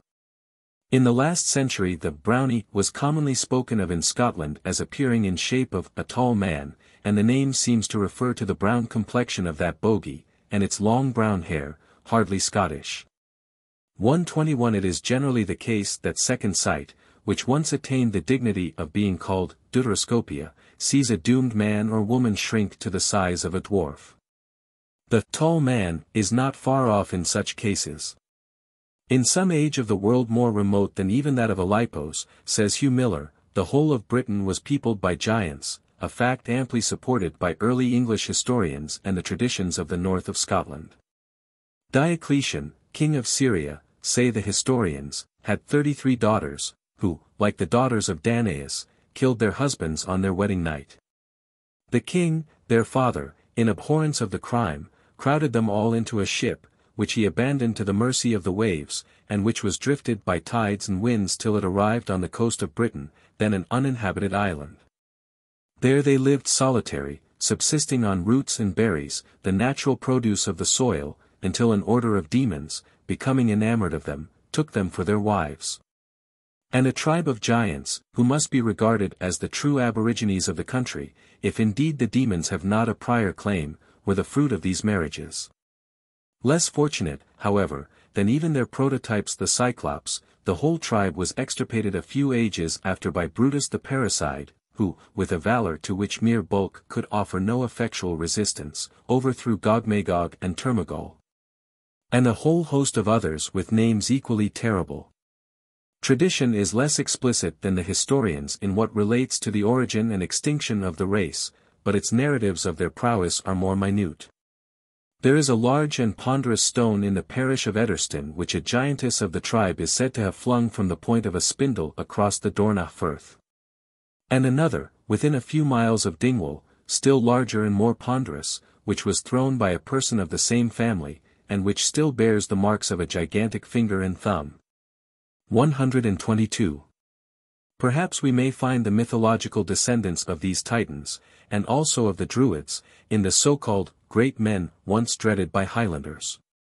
The natives of South Uist believe that a valley, called Glenslight, situated between two mountains on the east side of the island, was haunted by these great men. And that if anyone entered the valley without formally resigning themselves to the conduct of those beings, they would infallibly become mad. Martin, having remonstrated with the people against this superstition, was told of a woman's having come out of the valley a lunatic because she had not uttered the spell of 3 sentences. They also told him of voices heard in the air. The brownie, a tall man with very long brown hair, who has cow's milk poured out for him on a hill in the same region, probably of this giant tribe, might easily have been demonized at the time when the Druids were giving St. Columba so much trouble, and trying to retain their influence over the people by professing supernatural powers. 123. The man of the smaller stature, making up for his inferiority by invention, perhaps first forged the sword, the coat of mail, and the shield, and so confronted the giant with success. The god with the hammer might thus supersede the god of the flint spear. Magic art seemed to have rendered invulnerable the man from whom the arrow rebounded. It would appear from King Olaf Tryggvason's saga that 900 years ago the Icelanders and the Danes reciprocally regarded each other as giants and dwarfs. The Icelanders indicted lampoons against the Danes which allude to their diminutive size. The gallant herald in the field. Between his legs lets drop his shield. Into a pony he was changed, and on the other hand, the Danes had by no means a contemptuous idea of their Icelandic enemies, as the following narrative from Heimskringla proves. King Harald told a warlock to hie to Iceland in some altered shape, and to try what he could learn there to tell him, and he set out in the shape of a whale. And when he came near to the land he went to the west side of Iceland, north around the land, when he saw all the mountains and hills full of land serpents, some great, some small. When he came to Vapnafyred he went in towards the land, intending to go on shore, but a huge dragon rushed down the dale against him, with a train of serpents, paddocks, and toads, that blew poison towards him. Then he turned to go westward around the land as far as Eyjafjord, and he went into the fjord. Then a bird flew against him, which was so great that its wings stretched over the mountains on either side of the fjord, and many birds, great and small, with it. Then he swam further west, and then south into Breiðafjörð. When he came into the fjord a large grey bull ran against him, wading into the sea, and bellowing fearfully, and he was followed by a crowd of land serpents. From thence he went round by Reykjanes and wanted to land at Vikarstad, but there came down a hill giant against him with an iron staff in his hands. He was a head higher than the mountains, and many other giants followed him. The most seductive Hesperian gardens of the south and east do not appear to have been so thoroughly guarded or defended as Iceland. And one can hardly call it cowardice when, after the wizard whale brought back the log of its voyage, it is recorded, then the Danish king turned about with his fleet and sailed back to Denmark. It is a sufficiently curious fact that the Mimaks, aborigines of Nova Scotia, 124 were found with a whale story, already referred to, page 46, so much like this. They also have the legend of an ancient warrior named Buin, who possessed the preternatural powers especially ascribed to Odin, those of raising storms, causing excessive cold, increasing or diminishing his size, and assuming any shape. Besides the fearful race of gigantic ice demons dreaded by this tribe, as elsewhere stated, page 84, they dread also a yellow-horned dragon called Chipichelm, whose form the great Buin sometimes assumes. They make offerings to the new moon. They believe in pixies, calling them Wigulata Muchkik, very little people. They anciently believed in two great spirits, good and evil, both called Manitous, since their contact with Christians only the evil one has been so called. The entire motif of the Mimak demonology is, to my mind, that of early conflicts with some formidable races. It is to be hoped that travelers will pay more attention to this unique race before it has ceased to exist. The Chinese theory of genii is almost exactly that of the Mimaks. The Chinese genii are now small as a moth, now fill the world, can assume any form, they command demons. They never die, but, at the end of some centuries, ride to heaven on a dragon's back. 125 Ordinarily the Chinese genii use the yellow heron as an aerial courser. The Mimaks believe in a large preternatural water bird, Kalu, which devours ordinary people, but bears on its back those who can tame it by magic. Mr. Mayers, in his Chinese Reader's Manual, suggests that the designation of Formosa as Isles of the Genii, Sanshin Shan, by the Chinese, has some reference to their early attempts at colonization in Japan. Su Fa, a necromancer, who lived BC 219, is said to have announced their discovery, and at the head of a troop of young men and maidens, voyaged with an expedition towards them, but, when within sight of the Magic Islands, were driven back by contrary winds. Gog and Magog stand in London Guildhall, though much diminished in stature, to suit the English muscles that had to bear them in processions. Monuments of the preternatural size attributed to the enemies which the Aryan race encountered in its great westward migrations. Even today, when the progress of civilization is harassed by untamed Scythian hordes, how strangely fall upon our ears the ancient legends and prophecies concerning them. Thus saith the Lord Jehovah. Behold, I am against thee, O Gog, prince of Rosh, of Meshech, and of Tubal. And I will turn thee back, and leave but the sixth part of thee. And I will cause thee to come up from the north parts. And will bring thee upon the mountains of Israel. And I will smite thy bow out of thy left hand. And will cause thine arrows to fall from thy right hand. Thou shalt fall upon the mountains of Israel. Thou and all thy bands. 126. In the Quran it is related of Dulcarnian, he journeyed from south to north until he came between the two mountains, beneath which he found a people who could scarce understand what was said. And they said, O Dulcarnian, verily Gog and Magog waste the land, shall we, therefore, pay thee tribute, on condition that thou build a rampart between us and them? He answered, The power wherewith my Lord hath strengthened me is better than your tribute, but assist me strenuously and I will set a strong wall between you and them. Wherefore when this wall was finished, Gog and Magog could not scale it, neither could they dig through it. And Dulcarnian said, This is a mercy from my Lord. But when the prediction of my Lord shall come to be fulfilled, he will reduce the wall to dust. The terror inspired by these barbarians is reflected in the prophecies of their certain eruption from their supernaturally built fastnesses. As in Ezekiel, Thou shalt ascend and come like a storm. Thou shalt be like a cloud to cover the land. Thou and all thy bands. And many people with thee. And in the Quran, Gog and Magog shall have a passage open for them, and they shall hasten from every high hill. And in the Apocalypse, Satan shall be loosed out of his prison, and shall go out to deceive the nations which are in the four quarters of the earth, Gog and Magog, to gather them in battle, the number of whom is as the sand of the sea. 5 centuries ago Sir John Maundeville was telling in England the legend he had heard in the East. In that same region ben the mountains of Casbai, that men kleppen über in the country. Between the mountains the Jews of 10 lineages ben enclosed, that men kleppen Goth and Magoth, and they mau not gone out on no side.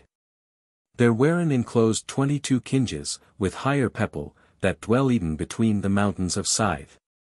There King Alessandra chaussed hem between the mountains, and there he thought for to enclose hem thord work of his men. But when he saw that he might not doon it, any bringe it to an endi, he prayed to God of nature, that he wolde performed that he had begown. And all were it so, that he was a paynim, and not war to ben heard, zit God of his grace closed the mountains to Jider, so that they dwellen there, all fast alocked and enclosed with high mountains all about, saf only on o side. And on that side is the Sea of Casbai. Chapter 7. Barrenness.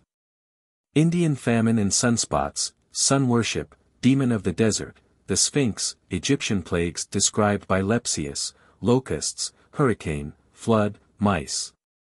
Flies, the Sheik's ride, Abaddon, Set, Typhon, the Cain wind, Seth, Mirage, the desert Eden, Azazel, Tawiskara and the wild rose.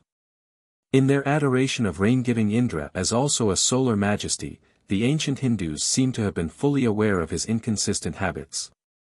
Thy inebriety is most intense, exclaims the eulogist, and soothingly adds, Thou desirest that both thy inebriety and thy beneficence should be the means of destroying enemies and distributing riches.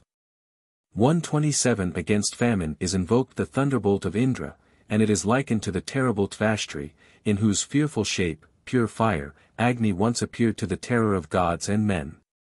128 This Tvashtri was not an evil being himself, but, as we have seen, an artificer for the gods similar to Vulcan. He was, however, father of a 3-headed monster who has been identified with Vritra. Though these early worshippers recognized that their chief trouble was connected with glaring heat, which Tvashtri seems to mean in the passage just referred to, Indra's celebrants beheld him superseding his father Dyaush, and reigning in the day's splendor as well as in the cloud's bounty.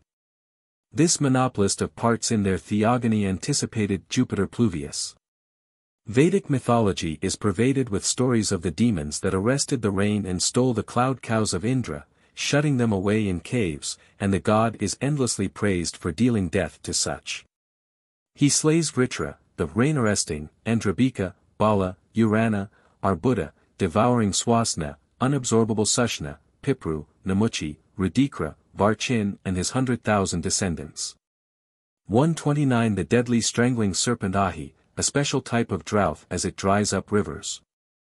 And through all these combats with the alleged authors of the recurring barrenness and famine, as most of these monsters were, the seat of the evil was the sun god's adorable self. Almost pathetic does the long and vast history appear just now, when competent men of science are giving us good reason to believe that right knowledge of the sun, and the relation of its spots to the rainfall, might have covered India with ways and means which would have adapted the entire realm to its environment, and wrested from Indra his hostile thunderbolt, the sunstroke of famine. The Hindus have covered their lands with temples raised to propitiate and deprecate the demons, and to invoke the deities against such sources of drought and famine. Had they concluded that famine was the result of inexactly quartered sundials, the land would have been covered with perfect sundials. But the famine would have been more destructive, because of the increasing withdrawal of mind and energy from the true cause, and its implied answer. Even so were conflagrations in London attributed to inexact city clocks.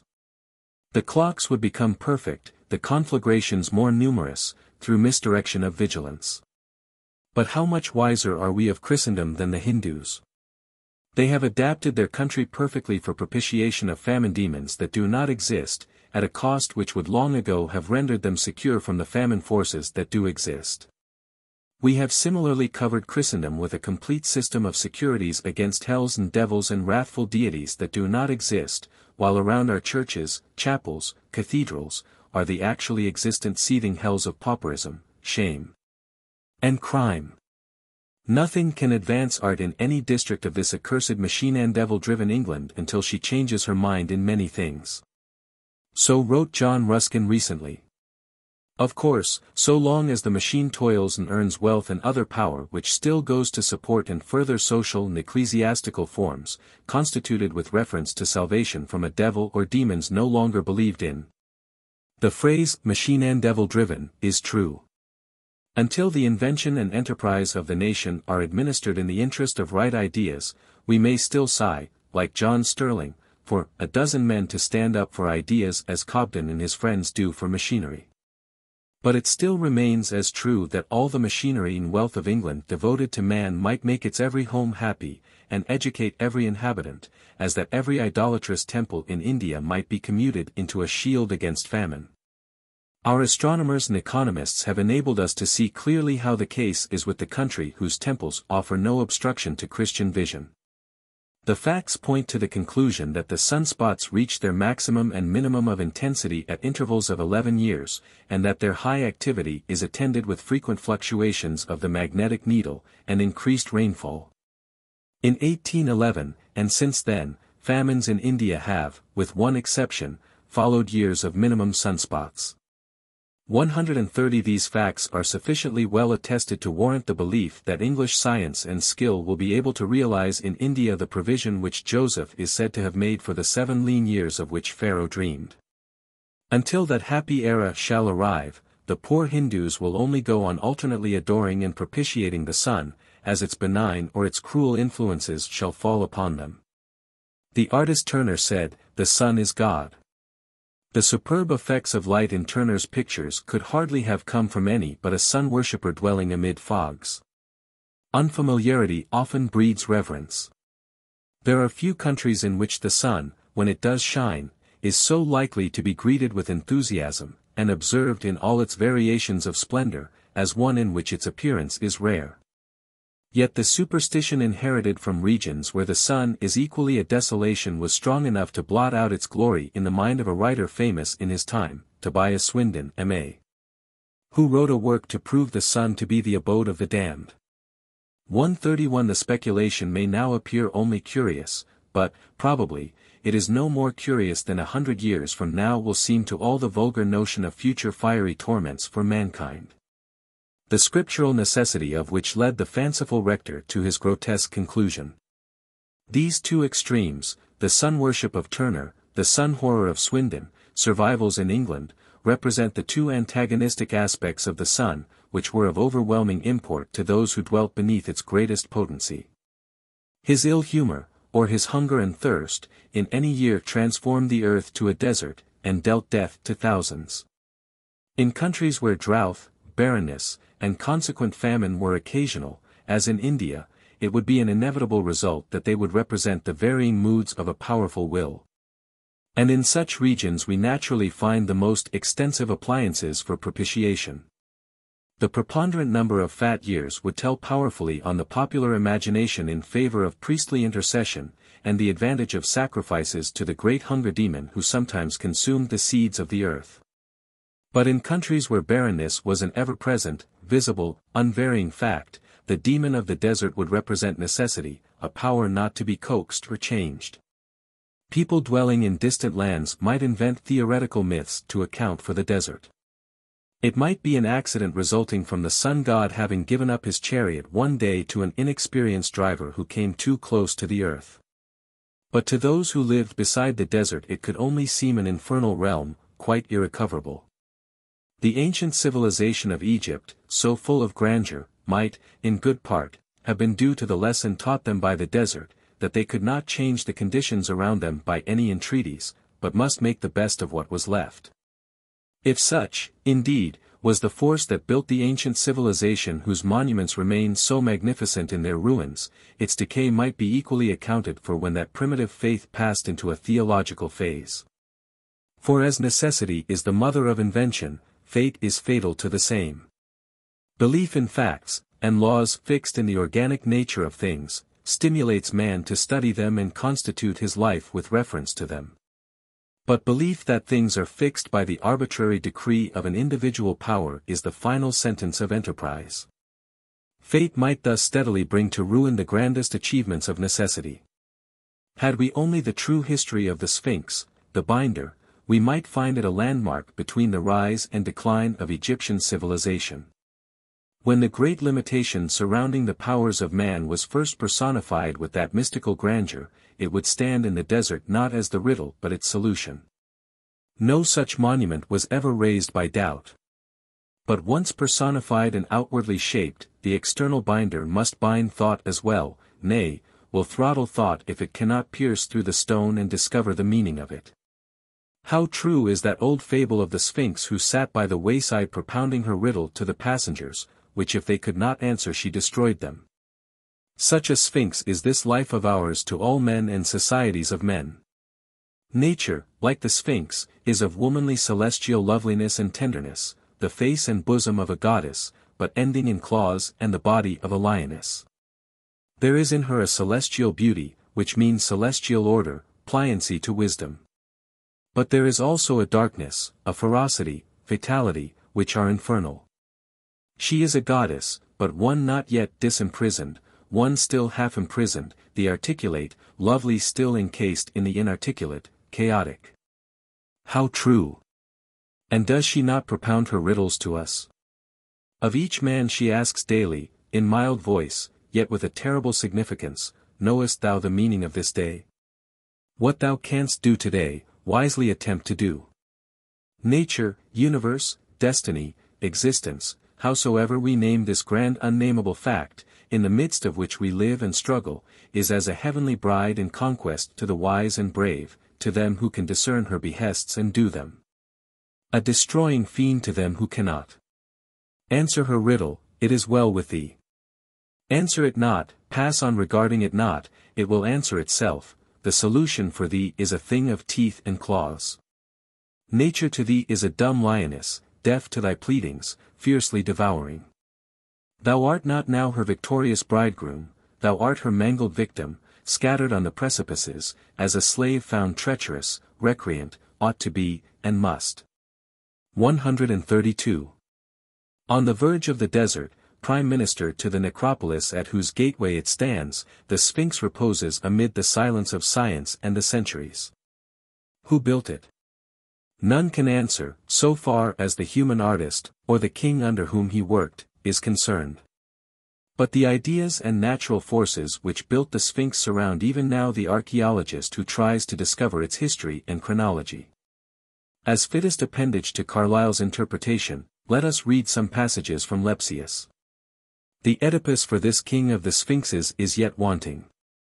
Whoever would drain the immeasurable sand flood which buries the tombs themselves, and lay open the base of the Sphinx, the ancient temple path, and the surrounding hills, could easily decide it. But with the enigmas of history there are joined many riddles and wonders of nature, which I must not leave quite unnoticed. The newest of all, at least, I must describe. I had descended with Abe Ken into a mummy pit, to open some newly discovered sarcophagi, and was not a little astonished, upon descending, to find myself in a regular snowdrift of locusts, which, almost darkening the heavens, flew over our heads from the southwest from the desert in hundreds of thousands to the valley. I took it for a single flight, and called my companions from the tombs, where they were busy, that they might see this Egyptian wonder ere it was over. But the flight continued, indeed the workpeople said it had begun an hour before. Then we first observed that the whole region, near and far, was covered with locusts. I sent an attendant into the desert to discover the breadth of the flock. He ran for the distance of a quarter of an hour, then returned and told us that, as far as he could see, there was no end to them. I rode home in the midst of the locust shower. At the edge of the fruitful plain they fell down in showers. And so it went on the whole day until the evening, and so the next day from morning till evening, and the third, in short to the sixth day, indeed in weaker flights much longer. Yesterday it did seem that a storm of rain in the desert had knocked down and destroyed the last of them. The Arabs are now lighting great smoke fires in the fields, and clattering and making loud noises all day long to preserve their crops from the unexpected invasion. It will, however, do little good. Like a new animated vegetation, these millions of winged spoilers cover even the neighboring sandhills, so that scarcely anything is to be seen of the ground. And when they rise from one place they immediately fall down somewhere in the neighborhood.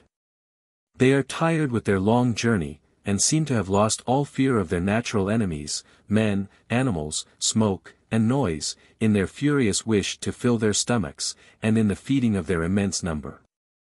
The most wonderful thing, in my estimation, is their flight over the naked wilderness, and the instinct which has guided them from some oasis over the inhospitable desert to the fat soil of the Nile Vale. 14 years ago, it seems, this Egyptian plague last visited Egypt with the same force. The popular idea is that they are sent by the comet which we have observed for 12 days in the southwest, and which, as it is now no longer obscured by the rays of the moon, stretches forth its stately tail across the heavens in the hours of the night. The zodiacal light, too, so seldom seen in the north, has lately been visible for several nights in succession. Other plagues of Egypt are described by Lepsius. Suddenly the storm grew to a tremendous hurricane, such as I have never seen in Europe, and hail fell upon us in such masses as almost to turn day into night. Our tents lie in a valley, whither the plateau of the pyramids inclines, and are sheltered from the worst winds from the north and west. Presently I saw a dashing mountain flood hurrying down upon our prostrate and sand-covered tents, like a giant serpent upon its certain prey. The principal stream rolled on to the great tent, another arm threatened mine without reaching it. But everything that had been washed from our tents by the shower was torn away by the two streams, which joined behind the tents, and carried into a pool behind the Sphinx, where a great lake immediately formed, which fortunately had no outlet. Just picture this scene to yourself. Our tents, dashed down by the storm and heavy rain, lying between two mountain torrents, thrusting themselves in several places to the depth of 6 feet in the sand, and depositing our books, drawings, sketches, shirts, and instruments, yes, even our levers and iron crowbars. In short, everything they could seize, in the dark foaming mud ocean. Besides this, ourselves wet to the skin, without hats, fastening up the weightier things, rushing after the lighter ones, wading into the lake to the waist to fish out what the sand had not yet swallowed. And all this was the work of a quarter of an hour, at the end of which the sun shone radiantly again, and announced the end of this flood by a bright and glorious rainbow. Now comes the plague of mice, with which we were not formerly acquainted. In my tent they grow, play, and whistle, as if they had been at home here all their lives, and quite regardless of my presence. At night they have already run across my bed and face, and yesterday I started terrified from my slumbers, as I suddenly felt the sharp tooth of such a daring guest at my foot. Above me a canopy of gauze is spread, in order to keep off the flies, these most shameless of the plagues of Egypt, during the day, and the mosquitoes at night. Scorpions and serpents have not bitten us yet, but there are very malicious wasps, which have often stung us. The dale, in the desert, was wild and monotonous, nothing but sandstone rock, the surfaces of which were burned as black as coals, but turned into burning golden yellow at every crack, and every ravine, whence a number of sand rivulets, like fire streams from black dross, ran and filled the valleys. No tree, no tuft of grass had we yet seen, also no animals, except a few vultures and crows feeding on the carcass of the latest fallen camel. Over a wild and broken path, and cutting stones, we came deeper and deeper into the gorge. The first wide basins were empty, we therefore left the camels and donkeys behind, climbed up the smooth granite wall, and thus proceeded amidst these grand rocks from one basin to another. They were all empty. Behind there, in the farthest ravine, the guide said there must be water, for it was never empty, but there proved to be not a single drop. We were obliged to return dry. We saw the most beautiful mirages very early in the day. They most minutely resemble seas and lakes, in which mountains, rocks, and everything in their vicinity, are reflected as in the clearest water. They form a remarkable contrast with the staring dry desert, and have probably deceived many a poor wanderer, as the legend goes. If one be not aware that no water is there, it is quite impossible to distinguish the appearance from the reality. A few days ago I felt quite sure that I perceived an overflowing of the Nile, or a branch near El Mecheref, and rode towards it, but only found Bar Shaitan, Satan's water, as the Arabs call it. 133. Amid such scenery the Sphinx arose. Egypt was able to recognize the problem of blended barrenness and beauty, alternation of nature's flowing breast and leonine claw, but could she return the right answer? The primitive Egyptian answer may, indeed, as I have guessed, be the great monuments of her civilization, but her historic solution has been another world. This world a desert, with here and there a momentary oasis, where man may dance and feast a little, stimulated by the corpse borne round the banquet, ere he passes to paradise. So thought they and were deceived. From generation to generation have they been destroyed, even unto this day. How destroyed, Lepsius may again be our witness. The sheikh of the Sadiq derwishes rides to the chief sheikh of all the derwishes of Egypt, El-Bekri. On the way thither, a great number of these holy folk, and others, too, who fancy themselves not a whit behindhand in piety, throw themselves flat on the ground, with their faces downward. And so that the feet of one lie close to the head of the next. Over this living carpet the sheikh rides on his horse, which is led on each side by an attendant, in order to compel the animal to the unnatural march.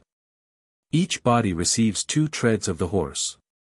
Most of them jump up again without hurt, but whoever suffers serious, or as it occasionally happens, mortal injury, has the additional ignominy to bear of not having pronounced or not being able to pronounce the proper prayers and magical charms that alone could save him. What a fearful barbarous worship, the sikr, in which the derwishes dance until exhausted, howling, "No God but Allah," which the astounded multitude, great and small, gentle and simple, gaze upon seriously, and with stupid respect. And in which it not unfrequently takes a part. The invoked deity is manifestly much less an object of reverence than the fanatic saints who invoke him.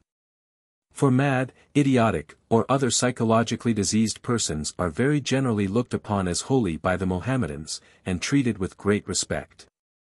It is the demoniacal, incomprehensibly acting, and therefore fearfully observed, power of nature that the natural man always reveres when he perceives it, because he is sensible of some connection between it and his intellectual power, without being able to command it. First in the mighty elements, then in the wondrous but obscure law-governed instincts of animals, and at last in the yet more overpowering ecstatical or generally abnormal mental condition of his own race. The right answer to the enigma of the Sphinx is man. But this creature prostrating himself under the sheikah's horse, or under the invisible sheikh called Allah, and ascribing sanctity to the half-witted, is not man at all. Those hard-worked slaves who escaped into the wilderness, and set up for worship an anthropomorphic supreme will, and sought their promised milk and honey in this world alone, carried with them the only force that could rightly answer the Sphinx. Their Allah or Elohim they heard say, "Why howlest thou to me? Go forward." Somewhat more significant than his usual jests was that cartoon of Punch which represented the Sphinx with relaxed face smiling recognition on the most eminent of contemporary Israelites returning to the land of his race's ancient bondage. To buy the Suez Canal. The Suez Canal half answers the Sphinx. When man has subdued the great desert to a sea, the solution will be complete, and the Sphinx may cast herself into it. Far and wide through the southern world have swarmed the locusts described by Lepsius, and with them have migrated many superstitions. The writer of this well remembers the visit of the so-called 17-year locusts to the region of Virginia where he was born, and across many years can hear the terrible never-ceasing roar coming up from the woods, uttering, as all agreed, the ominous word Pharaoh. On each wing every eye could see the letter W, signifying war. With that modern bit of ancient Egypt in my memory, I find the old locust mythology sufficiently impressive. By an old tradition the Egyptians, as described by Lepsius, connected the locusts with the comet. In the Apocalypse, 9. A falling star is the token of the descent of the locust demon to unlock the pit that his swarms may issue forth for their work of destruction. Their king Abaddon, in Greek Apollyon, destroyer, has had an evolution from being the angel of the two, rabbinical, divisions of Hades to the successive chiefs of Saracenic hordes. It is interesting to compare the graphic description of a locust storm in Joel, with its adaptation to an army of human destroyers in the Apocalypse. And again the curious description of these hosts of Abaddon in the latter book, partly repeat the strange notions of the Bedouins concerning the locust, one of whom, says Niebuhr, compared the head of the locust to that of the horse, its breast to that of a lion, its feet to those of a camel, its body to that of the serpent, its tail to that of the scorpion, its horns, antennae, to the locks of hair of a virgin. The present generation has little reason to deny the appropriateness of the biblical descriptions of Scythian hordes as locusts. The land is as the Garden of Eden before them, and behind them a desolate wilderness. The ancient seeming contest between apparent good and evil in Egypt, was represented in the wars of Ra and Set. It is said, Gen 4. 26, and to Seth, to him also was born a son, and he called his name Enos. Then began men to call upon the name of the Lord. Aquila reads this, then Seth began to be called by the name of the Lord. Mr. Baring Gould remarks on this that Seth was at first regarded by the Egyptians as the deity of light and civilization, but that they afterwards identified as Typhon, because he was the chief god of the Hyksos or shepherd kings. And in their hatred of these oppressors the name of Seth was everywhere obliterated from their monuments, and he was represented as an ass, or with an ass's head. 134 But the earliest date assigned to the Hyksos dominion in Egypt, BC 2000, coincides with that of the Egyptian planisphere in Kircher, 135 where Seth is found identified with Sirius, or the dog-headed Mercury, in Capricorn. This is the Zodiac period, or cycle of the dog star. He was thus associated with the goat and the winter solstice, to which, BC 2000, Capricorn was adjacent.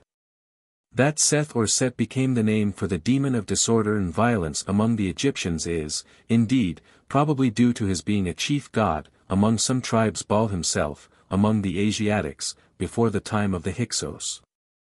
It was already an old story to put their neighbor's light for their own darkness. The ass's ears they gave him referred not to his stupidity, but to his hearing everything, as in the case of the ass of Apuleius, and the ass Nikon of Plutarch, or, indeed, the many examples of the same kind which preceded the appearance of this much misunderstood animal as the steed of Christ's triumphal entry into Jerusalem.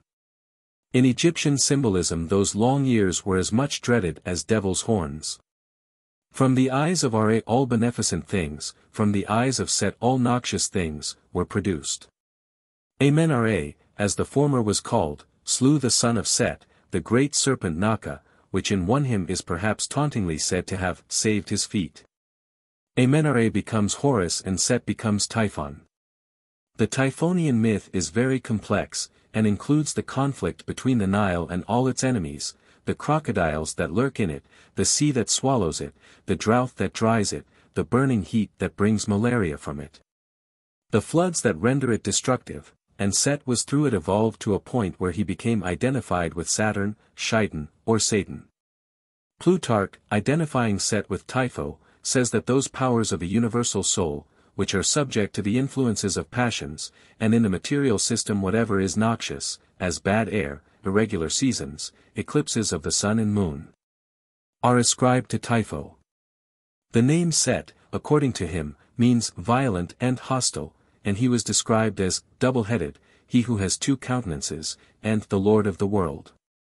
Not the least significant fact, in a moral sense, is that Set or Typho is represented as the brother of Osiris whom he slew.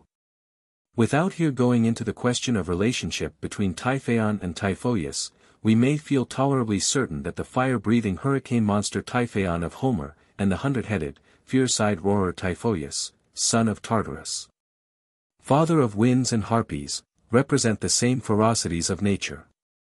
No fitter place was ever assigned him than the African desert, and the story of the gods and goddesses fleeing before Typhon into Egypt, and their transforming themselves into animals, from terror, is a transparent tribute to the dominion over the wilderness of sand exercised by the typhoon in its many moods.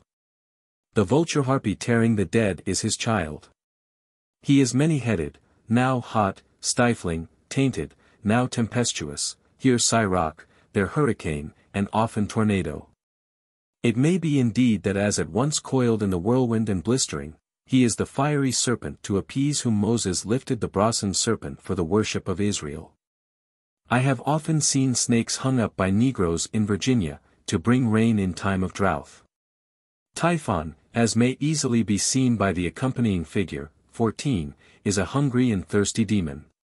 His tongue is lolling out with thirst. 136. His later connection with the underworld is shown in various myths, one of which seems to suggest a popular belief that Typhon is not pleased with the mummies withheld from him, and that he can enjoy his human viands only through burials of the dead. In Egypt, after the Coptic Easter Monday, called Shema Nassim, smelling the zephyr, come the 50 days hot wind, called Khamsin or Cain wind. After slaying Abel, Cain wandered amid such a wind, tortured with fever and thirst. Then he saw two birds fight in the air, one having killed the other scratched a hole in the desert sand and buried it. Cain then did the like by his brother's body, when a zephyr sprang up and cooled his fever. But still, say the Alexandrians, the 50 days hot Cain wind return annually. Figure 14. Typhon, Wilkinson. In pictures of the mirage, or in cloud shapes faintly illumined by the afterglow, the dwellers beside the plains of sand saw, as in Phantasmagoria, the gorgeous palaces, the air castles, and mysterious cities, which make the romance of the desert.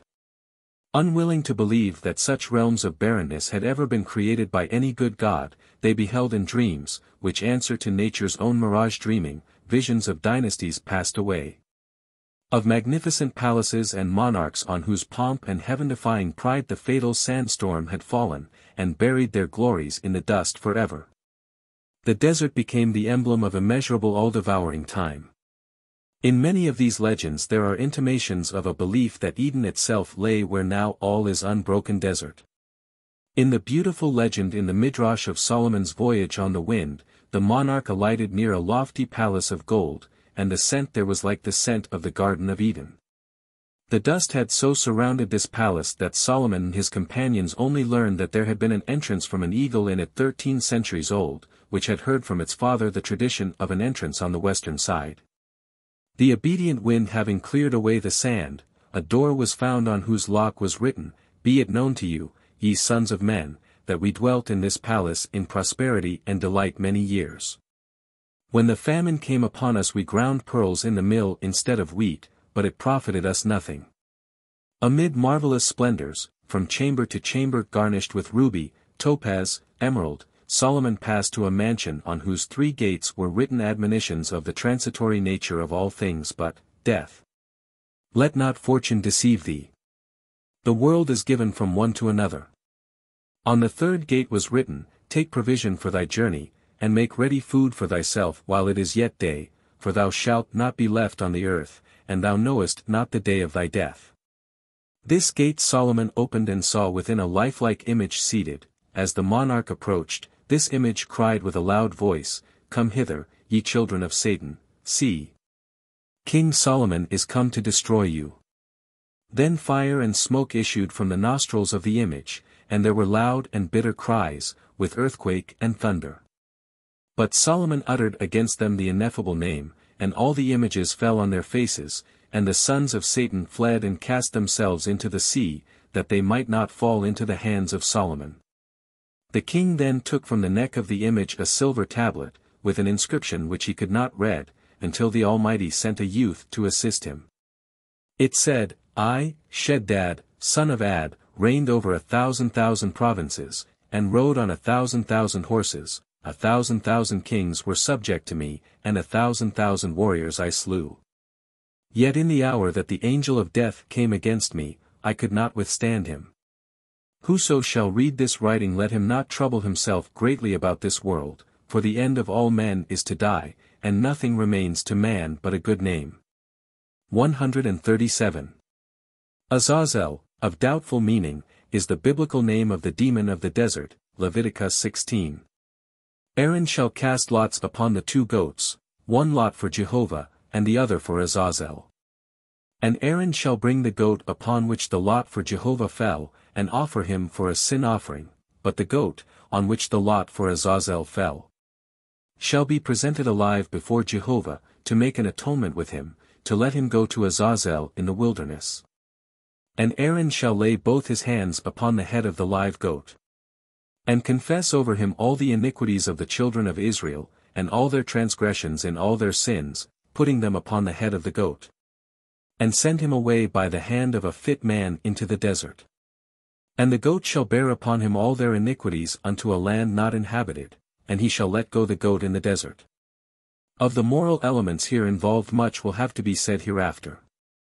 This demon ultimately turned to a devil, and persisting through both forms is the familiar principle that it is well enough to have friends on both sides so plainly at work in the Levitical custom, but it is particularly interesting to observe that the same animal should be used as offerings to the antagonistic deities. In Egyptian mythology we find that the goat had precisely this twofold consecration. It was sacred to Khem, the Egyptian Pan, god of orchards and of all fruitful lands, and it became also sacred to Mendes, the destroyer, or avenging power, of Ra. It will thus be seen that the same principle which from the sun detached the fructifying from the desert-making power, and made Typhon and Osiris hostile brothers, prevailed to send the same animal to Azazel in the desert and Jehovah of the milk and honey land.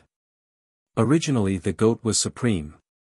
The Samaritan Pentateuch, according to Ibn Ezra, Preface to Esther, opens, in the beginning Ashima created the heaven and the earth.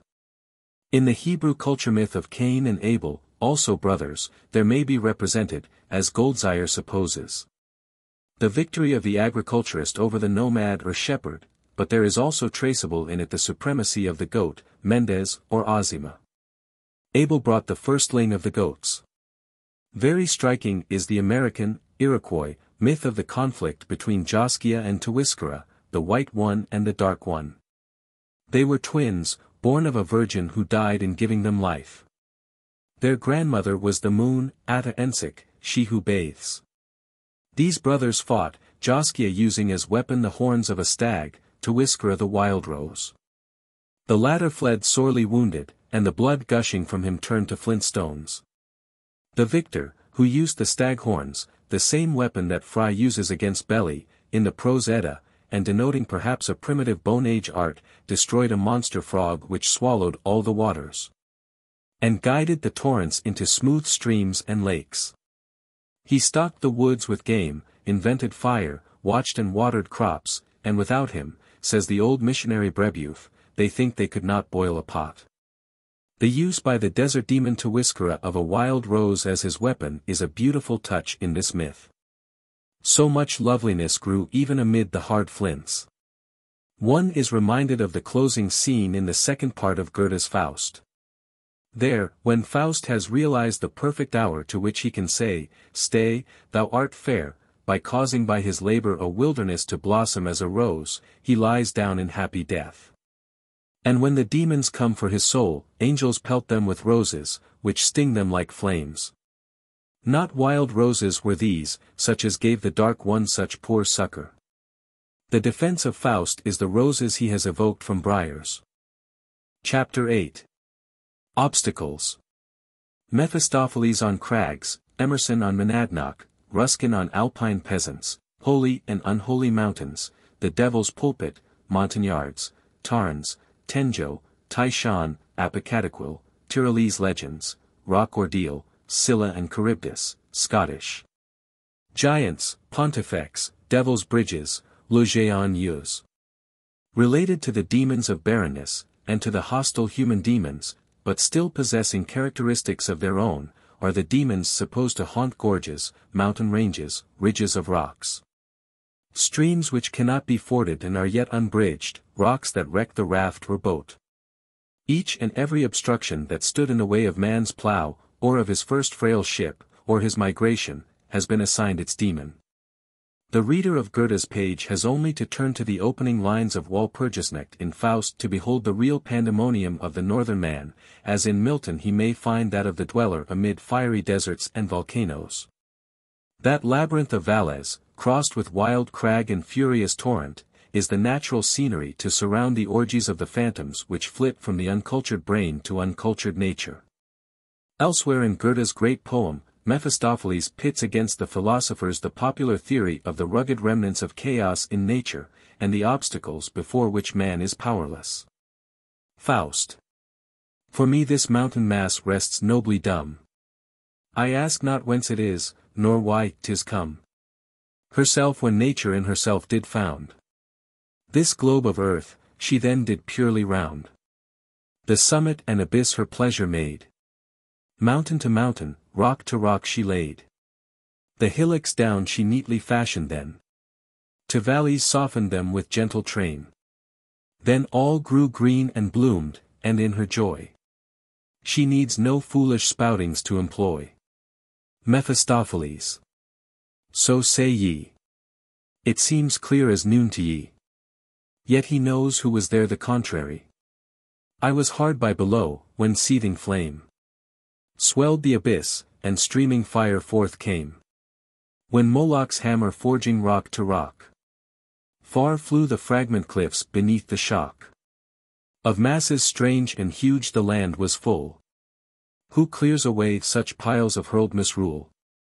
Philosophers the reason cannot see. There lies the rock, and they must let it be. We have reflected till ashamed we've grown. The common folk can thus conceive alone. And in conception no disturbance know.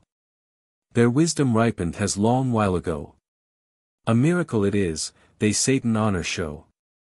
My wanderer on faith's crutches hobbles on towards the Devil's Bridge and Devil's Stone. 138. The great American poet made his pilgrimage to the mountain so beautiful in the distance, thinking to find there the men of equal elevation. Did not Milton describe freedom as a mountain nymph? To myself I oft recount the tale of many a famous mount. Wales, Scotland, Uri, Hungary's dells, Roys, and Skanderbergs, and tells. Here nature shall condense her powers, her music, and her meteors, and lifting man to the blue deep, where stars their perfect courses keep, like wise preceptor, lure his eye to sound the science of the sky. But instead of finding there the man using those crags as a fastness to fight pollution of the mind, he searched the region round, and in low hut my monarch found. He was no eagle, and no earl. Alas! My foundling was a churl, with heart of cat and eyes of bug, dull victim of his pipe and mug. 139. Ruskin has the same gloomy report to make of the mountaineers of Europe. The wild goats that leap along those rocks have as much passion of joy in all that fair work of God as the men that toil among them. Perhaps more. Is it not strange to reflect that hardly an evening passes in London or Paris but one of those cottages is painted for the better amusement of the fair and idle, and shaded with pasteboard pines by the scene-shifter? And that good and kind people, poetically minded, delight themselves in imagining the happy life led by peasants who dwell by alpine fountains, and kneel to crosses upon peaks of rock. That nightly we lay down our gold to fashion forth simulacra of peasants, in gay ribbons and white bodices, singing sweet songs and bowing gracefully to the picturesque crosses. And all the while the veritable peasants are kneeling, songlessly, to veritable crosses in another temper than the kind and fair audiences dream of, and assuredly with another kind of answer than is got out of the opera catastrophe. 140. The writer remembers well the emphasis with which a poor woman at whose cottage he asked the path to the natural bridge in Virginia said, "I don't know why so many people come to these rocks, for my part, give me a level country." Many ages lay between that aged crone and Emerson or Ruskin, and they were ages of heavy war with the fortresses of nature. The fabled ordeals of water and fire through which the human race passed were associated with Ararat and Sinai, because to migrating or farming man the mountain was always an ordeal, irrespective even of its torrents or its occasional lava streams. A terrible vista is opened by the cry of Lot, "I cannot escape to the mountain lest some evil take me." Not even the fire-consuming Sodom in the plains could nerve him to dare cope with the demons of the steep places. As time went on, devotees proved to the awe-stricken peasantries their sanctity and authority by combating those mountain demons, and erecting their altars in the high places. So many summits became sacred. But this very sanctity was the means of bringing on successive demoniac hordes to haunt them, for every new religion saw in those altars in high places not victories over demons, but demon shrines. And thus mountains became the very battlefields between rival deities, each demon to his or her rival, and the conflict lasts from the cursing of the high places by the priests of Israel 141 to the devil's pulpits of the Alps and Apennines. Among the beautiful frescoes at Baden is that of the Angels and the Devil's Pulpit, by Gotzenberger. Near Jernsbach, appropriately at the point where the cultivable valley meets the unconquerable crests of rock, stand the two pulpits from which Satan and an angel contended. When the first Christian missionaries had failed to convert the rude foresters. When, by the angel's eloquence, all were won from the devil's side except a few witches and usurers, the fiend tore up great masses of rock and built the devil's mill on the mountain top. And he was hurled down by the Almighty on the rocks near Lord's Meadow, where the marks of his claws may still be seen, and where, by a diminishing number of undiminished ears, his groans are still heard when a storm rages through the valley. Such conflicts as these have been in some degree associated with every mountain of holy or unholy fame. Each was in its time a prosaic hill difficulty, with lions by no means chained, to affright the hearts of mistrust and timorous, till dervish or Christian impressed there his holy footprint, visible from Adam's Peak to Olivet. Or built there his convents, discernible from Meru and Olympus to Pontypridd and St. Catherine's Hill. By necessary truces the demons and deities repair gradually to their respective summits, Seir and Sinai hold each their own. But the holy hills have never equaled the number of dark mountains 142 dreaded by man. These obstructive demons made the mountains Maulgee and Ningee, names for the king and queen of the Akkadian hell. They made the Finnish Mount Kipamaki the abode of all pests. They have identified their name, Elf, with the Alps, given nearly every tarn an evil fame, and indeed created a special class of demons, montagnards, much dreaded by medieval miners, whose faces they sometimes twisted so that they must look backward physically, as they were much in the habit of doing mentally, for ever afterward. Gervase of Tilbury, in his chronicle, declares that on the top of Mount Canagon in France, which has a very inaccessible summit, there is a black lake of unknown depth, at whose bottom the demons have a palace. And that if any one drops a stone into that water, the wrath of the mountain demons is shown in sudden and frightful tempests. From a like tarn in Cornwall, as Cornish folklore claims, on an accessible but very tedious hill, came up the hand which received the brand Excalibur when its master could wield it no more, as told in the Mort d'Arthur, with, however, clear reference to the sea. I cannot forbear enlivening my page with the following sketch of a visit of English officers to the realm of Tenjo, the long-nosed mountain demon of Japan, which is very suggestive of the mental atmosphere amid which such specters exist. The mountains and forests of Japan are, say these writers, inhabited as thickly by good and evil spirits as the Hartz and Black Forest, and chief among them, in horrible sanctity, is Oyama. The word echoes the Hindu Yama, Japanese Ama. Kings of Hades, whose demon is Tenjo. Abdul and Mulni once started, on 3 days' leave, with the intention of climbing to the summit, not of Tenjo's nose, but of the mountain, their principal reason for so doing being simply that they were told by everyone that they had better not. They first tried the ascent on the most accessible side, but fierce two-sword Yacomans jealously guarded it, and they were obliged to make the attempt on the other, which was almost inaccessible, and was Tenjo's region. The villagers at the base of the mountain begged them to give up the project, and one old man, a species of patriarch, reasoned with them. "What are you going to do when you get to the top?" he asked. Our two friends were forced to admit that their course, then, would be very similar to that of the King of France and his men, come down again. The old man laughed pityingly, and said, "Well, go if you like. But, take my word for it, Tenjo will do you an injury." They asked who Tenjo was. "Why, Tenjo," said the old man, "is an evil spirit, with a long nose, who will dislocate your limbs if you persist in going up the mountain on this side." "How do you know he has got a long nose?" they asked. "Have you ever seen him?" "Because all evil spirits have long noses." Here Molny hung his head, and, continued the old man, not noticing how dreadfully personal he was becoming to one of the party, "Tenjo has the longest of the lot. Did you ever know a man with a long nose who was good?" "Come on," said Molny hurriedly to Abdul, "or the old fool will make me out an evil spirit." "Sayonara," said the old man as they walked away, "but look out for Tenjo." After climbing hard for some hours, and not meeting a single human being, not even the woodcutter could be tempted by the fine timber to encroach on Tenjo's precincts, they reached the top, and enjoyed a magnificent view. After a rest they started on their descent, the worst part of which they had accomplished, when, as they were walking quietly along a good path, Abdul's ankle turned under him, and he went down as if he had been shot, with his leg broken in 2 places. With difficulty Molny managed to get him to the village they had started from, and the news ran like wildfire that Tenjo had broken the leg of one of the adventurous Tojans. "I told you how it would be," exclaimed the old man, "but you would go. Ah, Tenjo is a dreadful fellow." All the villagers, clustering round, took up the cry, and shook their heads. Tenjo's reputation had increased wonderfully by this accident. Poor Abdul was on his back for 11 weeks, and numbers of Japanese, for he was a general favorite amongst them, went to see him, and to express their regret and horror at Tenjo's behavior. 143.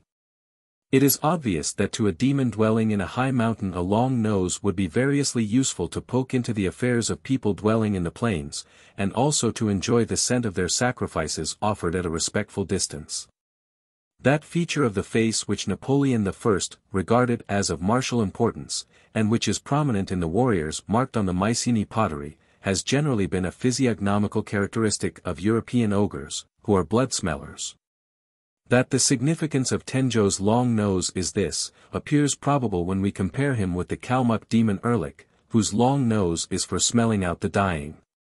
The Cossacks believed that the protector of the earth was a many-headed elephant. The snout demon, figure 15, is from a picture of Christ delivering Adam and Eve from hell, by Lucas van Leyden, 1521. The Chinese mountains also have their demons. The demon of the mountain Taishan, in Shantung, is believed to regulate the punishments of men in this world and the next. 4 other demon princes rule over the principal mountain chains of the empire. Mr. Denny's remarks that mountainous localities are so regularly the homes of fairies in Chinese superstition that some connection between the fact and the relation of elf to Alp in Europe is suggested. 144 But this coincidence is by no means so remarkable as the appearance among these Chinese mountain sprites of the magical sesame, so familiar to us in Arabian legend. The celebrated mountain Kuen Luan, usually identified with the Hindu Kush, is said to be peopled with fairies, who cultivate upon its terraces the fields of sesamum and gardens of coriander seeds, which are eaten as ordinary food by those who possess the gift of longevity. Figure 15. Snout demon. In the superstitions of the American Aborigines we find gigantic demons who with their hands piled up mountain chains as their castles, from whose peak towers they hurled stones on their enemies in the plains, and slung them to the 4 corners of the earth. 145 Such was the terrible Apocataquil, whose statue was erected on the mountains, with that of his mother on the one hand and his brother on the other. He was prince of evil and the chief god of the Peruvians. From Quito to Cuzco every Indian would give all he possessed to conciliate him. 5 priests, 2 stewards, and a crowd of slaves served his image. His principal temple was surrounded by a considerable village, whose inhabitants had no other occupation than to wait on him. 146. The plaudits which welcomed the first railway train that sped beneath the Alps, echoing amid their crags and gorges, struck with death the old phantasms which had so long held sway in the imagination of the southern peasantry. The great tunnel was hewn straight through the stony hearts of giants whom Christianity had tried to slay, and, failing that, baptized and adopted. It is in the Tyrol that we find the clearest survivals of the old demons of obstruction, the mountain monarchs. Such is Jordan the giant of Kolhut Chasm, near Ungarkopf, whose story, along with others, is so prettily told by the Countess von Gunther. This giant is something of a Tenjo as to nose, for he smells human meat where his pursued victims are hidden, and his snort makes things tremble as before a tempest. But he has not the intelligence ascribed to large noses, for the boys ultimately persuade him that the way to cross a stream is to tie a stone around his neck, and he is drowned. One of the giants of Albach could carry a rock weighing 10,000 pounds, and his comrades, while carrying others of 700 pounds, could leap from stone to stone across rivers, and stoop to catch the trout with their hands as they leaped. The ferocious Orko, the mountain ghost who never ages, fulfills the tradition of his classic name by often appearing as a monstrous black dog, from whose side stones rebound, and fills the air with a bad smell, like Mephisto. His employment is hurling wayfarers down precipices. In her story of the Unholdenhof, or of Monster Farm, in the Stabethel, the Countess von Gunther describes the natural character of the mountain demons. It was on this selfsame spot that the forester and his son took up their abode, and they became the dread and abomination of the whole surrounding country, for they practiced, partly openly and partly in secret, the most manifold iniquities. So that their nature and bearing grew into something demoniacal. As quarrellers very strong, and as enemies dreadfully revengeful, they showed their diabolical nature by the most inhuman deeds, which brought down injury not only on those against whom their wrath was directed, but also upon their families for centuries. In the heights of the mountains they turned the beds of the torrents, and devastated by this means the most flourishing tracts of land. On other places the Unhold set on fire whole mountain forests, to allow free room for the avalanches to rush down and overwhelm the farms. Through certain means they cut holes and fissures in the rocks, in which, during the summer, quantities of water collected, which froze in the winter, and then in the spring the thawing ice split the rocks, which then rolled down into the valleys, destroying everything before them. But at last heaven's vengeance reached them. An earthquake threw the forester's house into ruins, wild torrents tore over it, and thunderbolts set all around it in a blaze. And by fire and water, with which they had sinned, father and son perished, and were condemned to everlasting torments. Up to the present day they are to be seen at nightfall on the mountain in the form of 2 fiery boars. 147. Some of these giants, as has been intimated, were converted. Such was the case with Haimo, who owned and devastated a vast tract of country on the river Inn, which, however, he bridged, whence Innsbruck, when he became a Christian and a monk. This conversion was a terrible disappointment to the devil, who sent a huge dragon to stop the building of the monastery, but Haimo attacked the dragon, killed him, and cut out his tongue. With this tongue, 1.5 yards long, in his hand, he is represented in his statue, and the tongue is still preserved in the cloister. Haimo became a monk at Wil-10, lived a pious life, and on his death was buried near the monastery. The stone coffin in which the gigantic bones repose is shown there, and measures over 28 feet. Of nearly the same character as the mountain demons, and possessing even more features of the demons of Barrenness, are the monsters guarding rocky passes. They are distributed through land, sea, and rivers. The famous rocks between Italy and Sicily bore the names of dangerous monsters, Scylla and Charybdis, which have now become proverbial expressions for alternative perils besetting any enterprise. According to Homer, Scylla was a kind of canine monster with 6 long necks, the mouths paved each with 3 rows of sharp teeth, while Charybdis, sitting under her fig tree, daily swallowed the waters and vomited them up again. 148 Distantly related to these fabulous monsters, probably, are many of the old notions of ordeals undergone between rocks standing close together, or sometimes through holes in rocks, of which examples are found in Great Britain. An ordeal of this kind exists at Pera, where the holy well is reached through a narrow slit.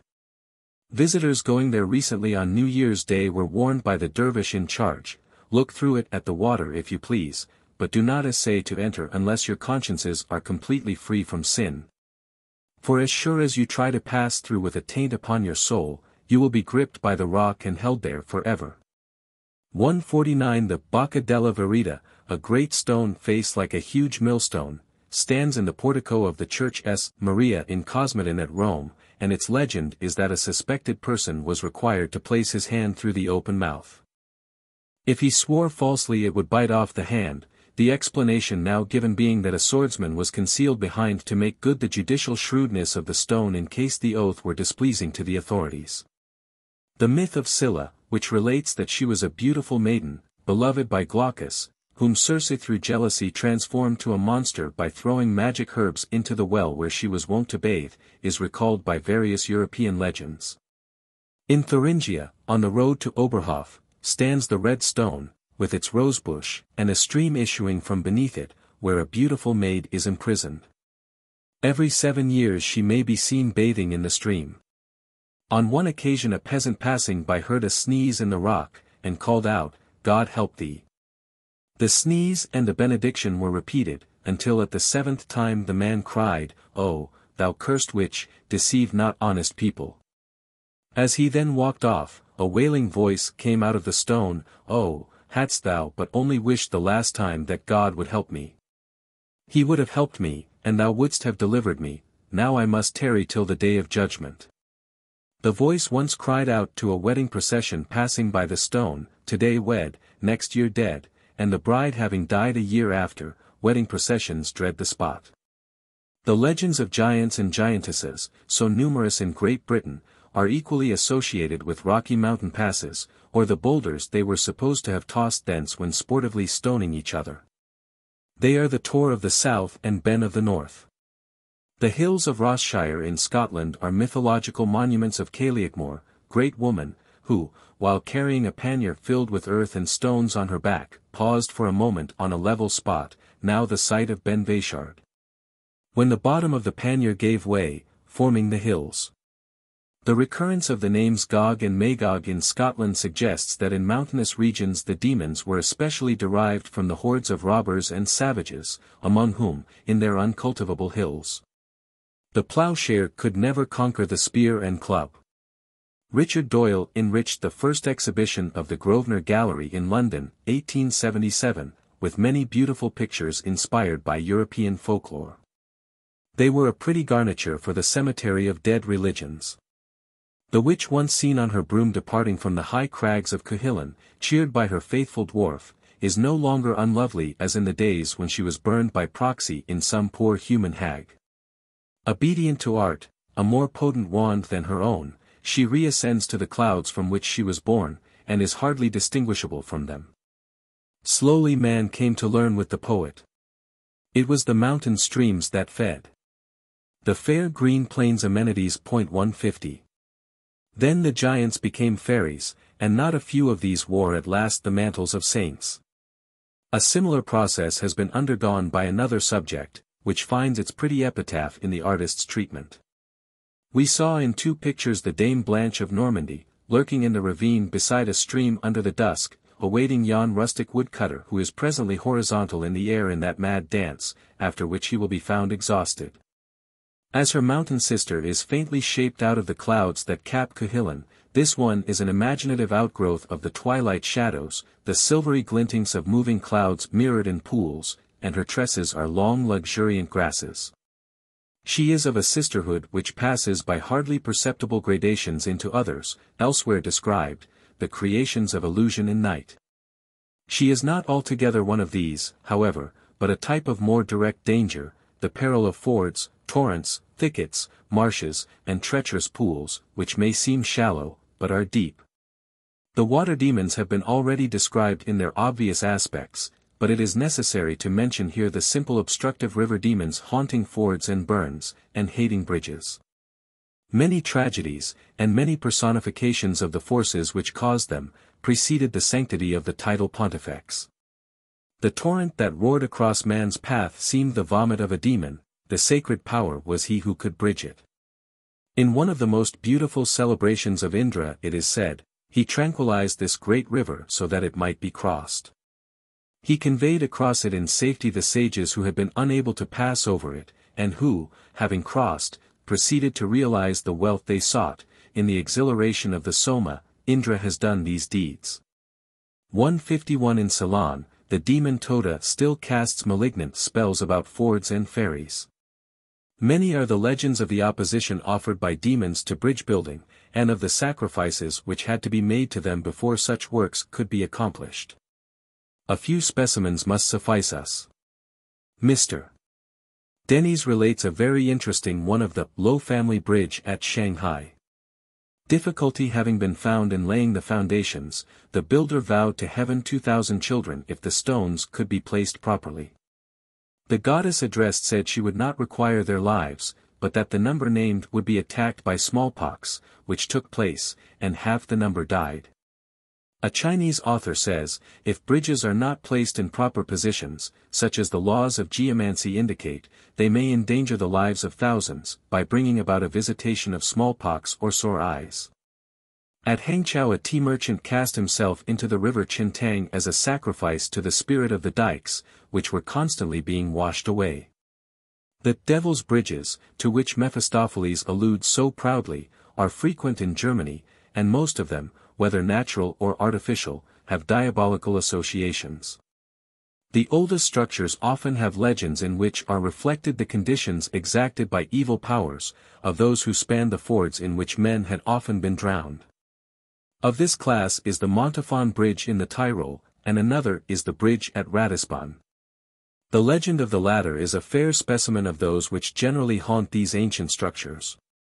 Its architect was apprenticed to a master who was building the cathedral, and laid a wager that he would bridge the Danube before the other laid the coping stone of the sacred edifice.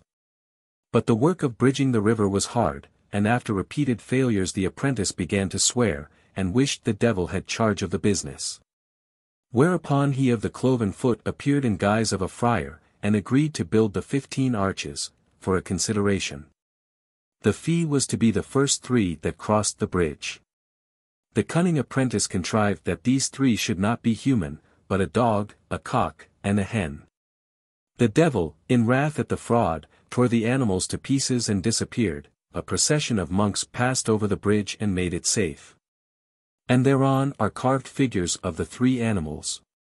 In most of the stories it is a goat which is sent over and mangled, that poor animal having preserved its character as scapegoat in a great deal of the folklore of Christendom. The Danube was of old regarded as under the special guardianship of the Prince of Darkness, who used to make great efforts to obstruct the Crusaders voyaging down it to rescue the Holy Land from pagans. On one occasion, near the confluence of the Vils and Danube, he began hurling huge rocks into the river bed from the cliffs. The holy warriors resisted successfully by signing the cross and singing an anthem, but the huge stone first thrown caused a whirl and swell in that part of the river, which were very dangerous until it was removed by engineers. It is obvious, especially to the English, who have so long found a defensive advantage in the silver streak of sea that separates them from the continent, that an obstacle, whether of mountain range or sea, would, at a certain point in the formation of a nation, become as valuable as at another it might be obstructive. Euphemism is credited with having given the friendly name, Euxine, to the rough, Axine, sea, terrible to foreigners. But this is not so certain. Many a tribe has found the Black Sea a protection and a friend. In the case of mountains, their protective advantages would account at once for Milton's celebration of freedom as a mountain nymph, and for the stupidity of the people that dwell amid them, so often remarked. The very means of their independence would also be the cause of their insulation and barbarity. It is for those who go to and fro that knowledge is increased. The curious and inquiring are most apt to migrate. The enterprising will not submit to be shut away behind rocks and mountains. By their departure there would be instituted, behind the barriers of rock and hill, a survival of the stupidest. These might ultimately come to worship their chains and cover their craggy prison walls with convents and crosses. The demons of aliens would be their gods. The climbing Hannibals would be their devils. It might have been expected, after the passages quoted from Mr. Ruskin concerning the bovine condition of alpine peasantries, that he would salute the tunnel through Mont Cenis. The peasantries who would see in the subalpine engine a demon are extinct. Admiration of the genii of obstruction, and horror of the demons that vanquished them, are discoverable only in folk tales distant enough to be pretty, such as the interesting Serbian story of Satan's Jugglings and God's Might, in which fairies hiding in successively opened nuts vainly try to oppose with fire and flood a she-demon pursuing a prince and his bride, to whose aid at last comes a flash of lightning which strikes the fiend dead. One of the beautiful Contes d'une Grande Mère, by George Sand, Le Géant Yeux, has in it the sense of many fables born of man's struggle with obstructive nature. With her wonted felicity she places the scene of this true human drama near the mountain Yeux, in the Pyrenees, whose name is a far-off echo of Zeus. The summit bore an enormous rock which, seen from a distance, appeared somewhat like a statue. The peasant Miquelon, who had his little farm at the mountain's base, whenever he passed made the sign of the cross and taught his little son Miguel to do the same, telling him that the great form was that of a pagan god, an enemy of the human race. An avalanche fell upon the home and garden of Miquelon. The poor man himself was disabled for life, his house and farm turned in a moment into a wild mass of stones. Miguel looked up to the summit of Yeux, the giant had disappeared. Henceforth it was the mighty form of an organic monster which the boy saw stretched over what had once been their happy home and smiling acres. The family went about begging, Miquelon repeating his strange appeal, Le géant est couché sur moi. But when at last the old man dies, the son resolves to fulfill the silent dream of his life. He will encounter the giant Yeux still in possession of his paternal acres. With eyes of the young world this boy sees starting up here and there amid the vast debris, the head of the demon he wishes to crush. He hurls stones hither and thither where some fearful feature or limb appears. He is filled with rage. His dreams are filled with attacks on the giant, in which the colossal head tumbles only to reappear on the shoulders. Every broken limb has the self-repairing power. There is no progress. But as the boy grows, and the contest grows, and need comes, there gathers in Miguel a desire to clear the ground. When he begins to think, it is no longer the passion to avenge his father on the stony giant which possesses him, but to recover their lost garden. Thus, indeed, the giant himself could alone be conquered. The huge rocks are split by gunpowder, some fragments are made into fences, others into a comfortable mansion for Miguel's mother and sisters. When the garden smiles again, and all are happy, the demon form is no longer discoverable. 152. This little tale interprets with fine insight the demonology of barrenness and obstruction. The boy's wrath against the unconscious cause of his troubles is the rage often observed in children who retaliate upon the table or chair on which they have been bruised. And it repeats embryologically the rage of the world's boyhood inspired by ascription of personal motives to inanimate obstructions. Possibly such wrath might have added something to the force with which man entered upon his combat with nature, but George Sand's tale reminds us that whatever was gained in force was lost in its misdirection. Success came in the proportion that fury was replaced by the youth's growing recognition that he was dealing with facts that could not be raged out of existence. It is crowned when he makes friends with the unconquerable remnant of the giant, and sees that he is not altogether evil. It is at this stage that the higher art, conversant with beauty, enters to relieve man of many moral wounds received in the struggle. Clothed with moss and clematis, Yeux appears not so hideous after all. Further invested by the genius of a Turner, he would be beautiful. Yeux is a fair giant after all, only he needed finish. He is a type of nature. The boyhood of the world has not passed away with Miguel. We find a fictitious dualism cherished by the lovers of nature in their belief or feeling that nature exerts upon man some spiritual influence. Ruskin has said that in looking from the campanile at Venice to the circle of snow which crowns the Adriatic, and then to the buildings which contain the works of Titian and Tintoret, he has felt unable to answer the question of his own heart. By which of these, the nature or the manhood, has God given mightier evidence of himself? So nature may teach the already taught. While Ruskin looks from the campanile, the peasant is fighting the mountain and calling its rocky grandeurs by the devil's name. Before the pictures he kneels. Untaught by art and science, the mind can derive no elevation from nature, can find no sympathy in it. It is a false notion that there is any compensation for the ignorant, denied access to art galleries, inability to pass their Sundays amid natural scenery. Health that may bring them, but mentally they are still inside the prison walls from which look the stony eyes of fates and furies. Natural sublimities cannot refine minds crude as themselves. They must pass through thought before they can feed thought. It is nature transfigured in art that changes the snow-clad mountain from a heartless giant to a savior in snow-pure raiment. Chapter 9. Illusion. Maya, natural treacheries, misleaders, glamour, Lorelei, Chinese mermaid, transformations, swan maidens, pigeon maidens, the seal skin, nudity, Tuffle Sea, Gallat Sea, Japanese Siren, Dropping Cave, Venusberg, Godiva, Will-o-Wisp, Holy Fräulein, the Forsaken Merman, the Waterman, Sea Phantom, Sunken Treasures, Suicide. Most beautiful of all the goddesses of India is Maya, illusion. In Hindu iconography she is portrayed in drapery of beautiful colors, with decoration of richest gems and broidery of flowers. From above her crown falls a veil which, curving above her knees, returns on the other side, making, as it were, also an apron in which are held fair animal forms, prototypes of the creation over which she has dominion. The youthful yet serious beauty of her face and head is surrounded with a semi-aureole, fringed with soft lightning, striated with luminous sparks, and these are background for a cruciform nimbus made of 3 clusters of rays. Maya presses her full breasts, from which flow fountains of milk which fall in graceful streams to mingle with the sea on which she stands. So to our Aryan ancestors appeared the spirit that paints the universe, flushing with tints so strangely impartial fruits forbidden and unforbidden for man and beast. Mankind are slandered by the priest's creed, populus vult decipi. They are justly vindicated in Plato's aphorism, unwillingly is the soul deprived of truth, but still they are deceived. Large numbers are truly described by Swedenborg, who found hells whose occupants believed themselves in heaven and sang praises therefor. Such praises we may hear in the loud laughter proceeding from dens where paradise has been gained by the cheap charm of a glass of gin or a prostitute's caress.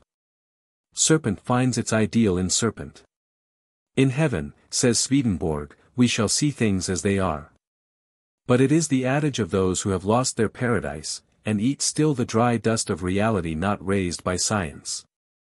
The general world has not felt that divine curse, or it has been wiped away so that the most sensual fool may rejoice in feeling himself God's darling, and pities the paganism of Plato. Man and beast are certain that they do see things as they are. Maya's milk is tinctured from the poppies of her robe, untold millions of misgivings have been put to sleep by her tender bounty, the waters that sustain her are those of Lethe. But beneath every elusive heaven nature stretches also an elusive hell. The poppies lose their force at last, and under the scourge of necessity man wakes to find all his paradise of roses turned to briars. Maya's breast fountains pass deeper than the surface, from one flows soft Lethe, the other issues at last in Phlegethon. Fear is even a more potent painter than hope, and out of the manifold menaces of nature can at last overlay the fairest illusions. It is a pathetic fact, that so soon as man begins to think his first theory infers a will at work wherever he sees no cause, his second, to suppose that it will harm him. Harriet Martineau's account of her childish terror caused by seeing some prismatic colors dancing on the wall of a vacant room she was entering, imps that had no worse origin than a tremulous candelabrum, but which haunted her nerves through life, is an experience which may be traced in the haunted childhood of every nation. There are other phenomena besides these prismatic colors, which have had an evil name in popular superstition, despite their beauty. Strange it might seem to a Buddhist that yon exquisite tree with its blood-red buds should be called the Judas tree, as to us that the graceful swan which might be the natural emblem of purity should be associated with witchcraft. But the student of mythology will at every moment be impressed by the fact that myths oftener represent a primitive science than mere fancies and conceits. The sinuous neck of the swan, its passionate jealousy, and the uncanny whistle, or else dumbness, found where, from so snowy an outside, melody might have been looked for, may have made this animal the type of a double nature. The treacherous brilliance of the serpent, or honey protected by stings, or the bright blossoms of poisons, would have trained the instinct which apprehends evil under the apparition of beauty. This, as we shall have occasion to see, has had a controlling influence upon the ethical constitution of our nature. But it is at present necessary to observe that the primitive science generally reversed the induction of our later philosophy. For where an evil or pain was discovered in anything, it concluded that such was its raison d'être, and its attractive qualities were simply a demon's treacherous bait. However, here are the first stimulants to self-control in the lessons that taught distrust of appearances. Because many a pilgrim perished through a confidence in the lake pictures of the mirage which led to carelessness about economizing his skin of water, the mirage gained its present name, bar shaitan, or devil's water. The will-o'-wisp, which appeared to promise the night wanderer warmth or guidance, but led him into a bog, had its excellent directions as to the place to avoid perverted by an unhappy misunderstanding into a wilful falsehood. And has been branded ignis fatuus. Most of the mimicries in nature gradually became as suspicious to the primitive observer as aliases to a magistrate. The thing that seemed to be fire, or water, but was not. The insect or animal which took its hue or form from some other, from the leaf-spotted or stem-striped cats to that innocent insect whose vegetal disguise has gained for it the familiar name of devil's walking stick. The human-like hiss, laugh, or cry of animals, the vibratory sound or movement which so often is felt as if near when it really is far, the sand which seems hard but sinks, the sword which proves a bog. All these have their representation in the demonology of delusion. The Coroados of Brazil says that the evil one sometimes transforms himself into a swamp, and leads him astray, vexes him, brings him into danger, and even kills him. 153 It is like an echo of Burton's account.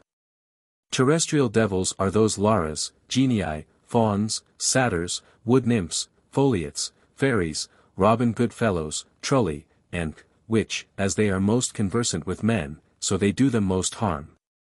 These are they that dance on heaths and greens, as Lavater thinks with Trithemius, and, as Olaus Magnus adds, leave that green circle which we commonly find in plain fields. They are sometimes seen by old women and children. Hieron. Pauly, in his description of the city of Bersino, Spain, relates how they have been familiarly seen near that town, about fountains and hills. Sometimes, saith Trithemius, they lead simple people into the recesses of mountains and show them wonderful sights, and Giraldus Cambrensis gives an instance of a monk of Wales that was so deluded. Paracelsus reckons up many places in Germany where they do usually walk about in little coats, some 2 feet long. 154 Real dangers beset the woods and mountain passes, the swamp and quicksand. In such forms did they haunt the untamed jungles of imagination. Over that sea on which Maya stands extends the silvery wand of glamour. It descended to the immortal old man of the sea, favorite of the nymphs, oracle of the coasts, patron of fishermen, friend of Proteus, who could see through all the sea's depths and assume all shapes. How many witcheries could proceed from the many-tinted sea to affect the eyes and enable them to see Triton with his wreathed horn, and mermaids combing their hair, and marine monsters, and Aphrodite poised on the white foam. Glaucoma it may be to the physicians, but glaucous it is in the scheme of Maya, who has never left land or sea without her witness. Beside the polar sea a Samoyed sailor, asked by Castron, where is number, i.e. Jamala, his god, pointed to the dark distant sea, and said, he is there. To the ancients there were 2 seas, the azure above, and that beneath. The imaginative child in its development passes all those dreamy coasts. Sees in clouds mountains of snow on the horizon, and in the sunset luminous seas laving golden isles. When as yet to the young world the shining sun was Berchta, the white fleecy clouds were her swans. When she descended to the sea, as 1,000 stories related, it was to repeat the course of the sun for all tribes looking on a westward sea. No one who has read that charming little book, The Gods in Exile, 155 will wonder at the happy instinct of learning shown in Heine's little poem, Sonnenuntergang, 156 wherein we see shining solar beauty compelled to become the spinning housewife. Or reluctant spouse of Poseidon. A lovely dame whom the old ocean god, for convenience once had married. And in the daytime she wanders gaily through the high heaven, purple arrayed, and all in diamonds gleaming, and all beloved, and all amazing to every worldly being, and every worldly being rejoicing with warmth and splendor from her glances. Alas! At evening, sad and unwilling, back must she bend her slow steps to the dripping house, to the barren embrace of grisly old age. This of course is Heinesque, and has no relation to any legend of Bertha, but is a fair specimen of mythology in the making, and is quite in the spirit of many of the myths that have flitted around sunset on the sea. Whatever the explanation of their descent, the Shining One and her fleecy retinue were transformed. When to sea or lake came Berchta, or Perchta, it was as Bertha of the large foot, i.e. webbed, or of the long nose, beak, and her troop were swan maidens. Their celestial character was changed with that of their mistress. They became familiars of sorcerers and sorceresses. To wear yellow slippers became the designation of a witch. How did these fleecy white cloud phantoms become demonized? What connection is there between them and the enticing Lorelei and the dangerous Rhine daughters watching over golden treasures, once, perhaps, metaphors of moonlight ripples? They who have listened to the wild laughter of these in Wagner's opera, Das Rheingold, and their weird Hayahia, can hardly fail to suspect that they became associated with the real human nymphs whom the summer sun still finds freely sporting in the bright streams of Russia, Hungary, Austria, and East Germany, naked and not ashamed. Many a warning voice against these careless Phrynes, who may have left tattered raiment on the shore to be transfigured in the silvery waves, must have gone forth from priests and anxious mothers. Nor would there be wanting traditions enough to impress such warnings. Few regions have been without such stories as those which the traveler Hyuanth sang, 7th century, found in Buddhist chronicles of the Rakshasas of Ceylon. They waylay the merchants who land in the isle, and, changing themselves to women of great beauty, come before them with fragrant flowers and music. Attracting them with kind words to the town of iron, they offer them a feast, and give themselves up to pleasure with them, then shut them in an iron prison, and eat them one after the other. There is a strong accent of human nature in the usual plot of the Swan Maiden legend, her garments stolen while she bathes, and her willingness to pay wondrous prices for them, since they are her feathers and her swanhood, without which she must remain forever captive of the thief. The stories are told in regions so widely sundered, and their minor details are so different, that we may at any rate be certain that they are not all traceable solely to fleecy clouds. Sometimes the garments of the Demoness, and these beings are always feminine, are not feathery, as in the German stories, but seal skins, or of nondescript red tissue. Thus, the envoy Li Tingyuan, 1801, records a Chinese legend of a man named Mingling Tzu, a poor and worthy farmer without family, on going to draw water from a spring near his house, saw a woman bathing in it. She had hung her clothes on a pine tree, and, in punishment for her shameless ways and for her fouling the well, he carried off the dress. The clothing was unlike the familiar Luchuan in style, and, of a ruddy sunset color. The woman, having finished her bath, cried out in great anger, "What thief has been here in broad day? Bring back my clothes, quick!" She then perceived Mingling Tzu, and threw herself on the ground before him. He began to scold her, and asked why she came and fouled his water, to which she replied that both the pine tree and the well were made by the Creator for the use of all. The farmer entered into conversation with her, and pointed out that fate evidently intended her to be his wife, as he absolutely refused to give up her clothes, while without them she could not get away. The result was that they were married. She lived with him for 10 years, and bore him a son and a daughter. At the end of that time her fate was fulfilled. She ascended a tree during the absence of her husband, and having bidden his children farewell, glided off on a cloud and disappeared. 157. In South Africa a parallel myth, in its demonological aspect, bears no trace of a cloud origin. In this case a Hottentot, traveling with a bushwoman and her child, met a troop of wild horses. They were all hungry. And the woman, taking off a petticoat made of human skin, was instantly changed into a lioness. She struck down a horse, and lapped its blood.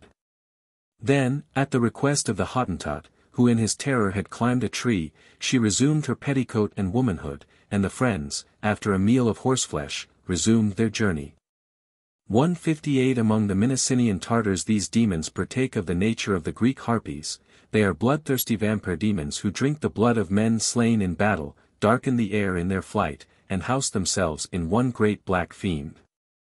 159 As we go east the portrait of the Swan Maiden becomes less dark, and she is not associated with the sea or the underworld.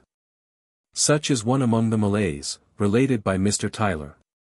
In the island of Celebes it is said that 7 nymphs came down from the sky to bathe, and were seen by Kasimbaha, who at first thought them white doves, but in the bath perceived they were women.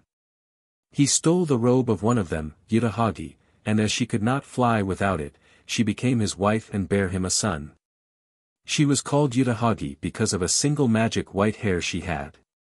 This her husband pulled out, when immediately a storm arose, and she flew to heaven. The child was in great grief, and the husband cast about how he should follow her up into the sky.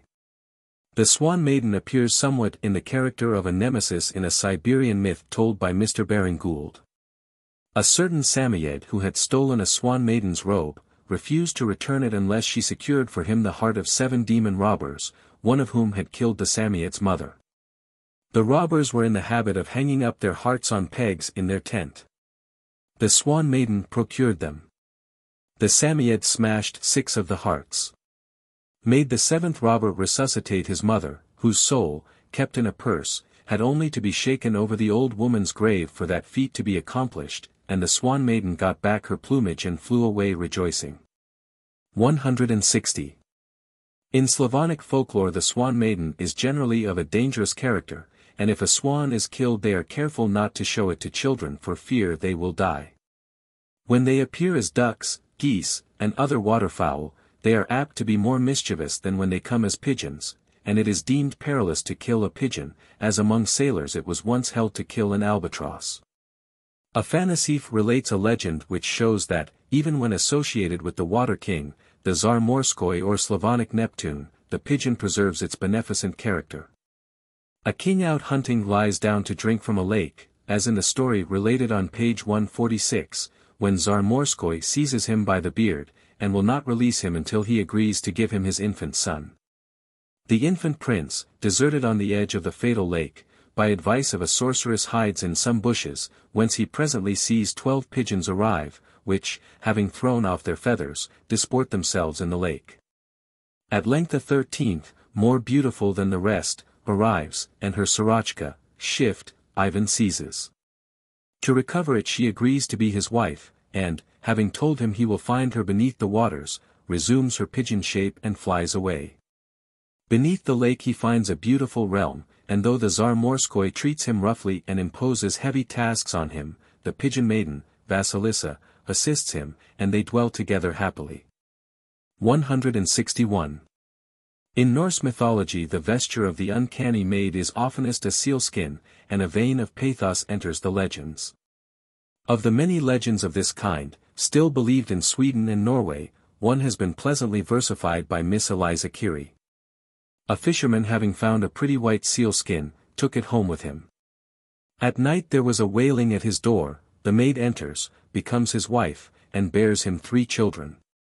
But after 7 years she finds the skin, and with it ran to the shore. The eldest child tells the story to the father on his return home. Then we three, Daddy, ran after, crying, "Take us to the sea. Wait for us, Mammy, we are coming too. Here's Alice, Willie can't keep up with you. Mammy, stop, just for a minute or two." At last we came to where the hill sloped straight down to the beach. And there we stood all breathless, still, fast clinging each to each. We saw her sitting upon a stone, putting the little sealskin on. Oh Mammy! Mammy! She never said goodbye, Daddy. She didn't kiss us three. She just put the little sealskin on and slipped into the sea. Some of the legends of this character are nearly as realistic as Mr. Swinburne's morality of David and Bathsheba. To imagine the scarcity of wives in regions to which the primitive Aryan race migrated, we have only to remember the Ben Trovato story of Californians holding a ball in honor of a bonnet, in the days before women had followed them in migration. To steal Bathsheba's clothes, and so capture her, might at one period have been sufficiently common in Europe to require all the terrors contained in the armory of tradition concerning the demonesses that might so be taken in, and might so tempt men to take them in. In the end they might disappear, carrying off treasures in the most prosaic fashion, or perhaps they might bring to one's doors a small Trojan war. It is probable that the sentiment of modesty, so far as it is represented in the shame of nudity, was the result of prudential agencies. Though the dread of nudity has become in some regions a superstition in the female mind strong enough to have its martyrs, as was seen at the sinking of the North Fleet and the burning hotel in St. Louis, it is one that has been fostered by men in distrust of their own animalism. In barbarous regions, where civilization introduces clothes, the women are generally the last to adopt them, and though Mr.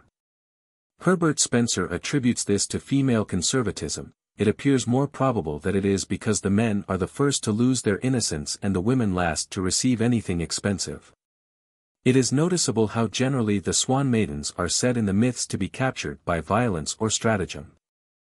At the same time the most unconscious temptress might be the means of breaking up homes and misleading workmen, and thus become invested with all the wild legends told of the illusory phenomena of nature in popular mythology.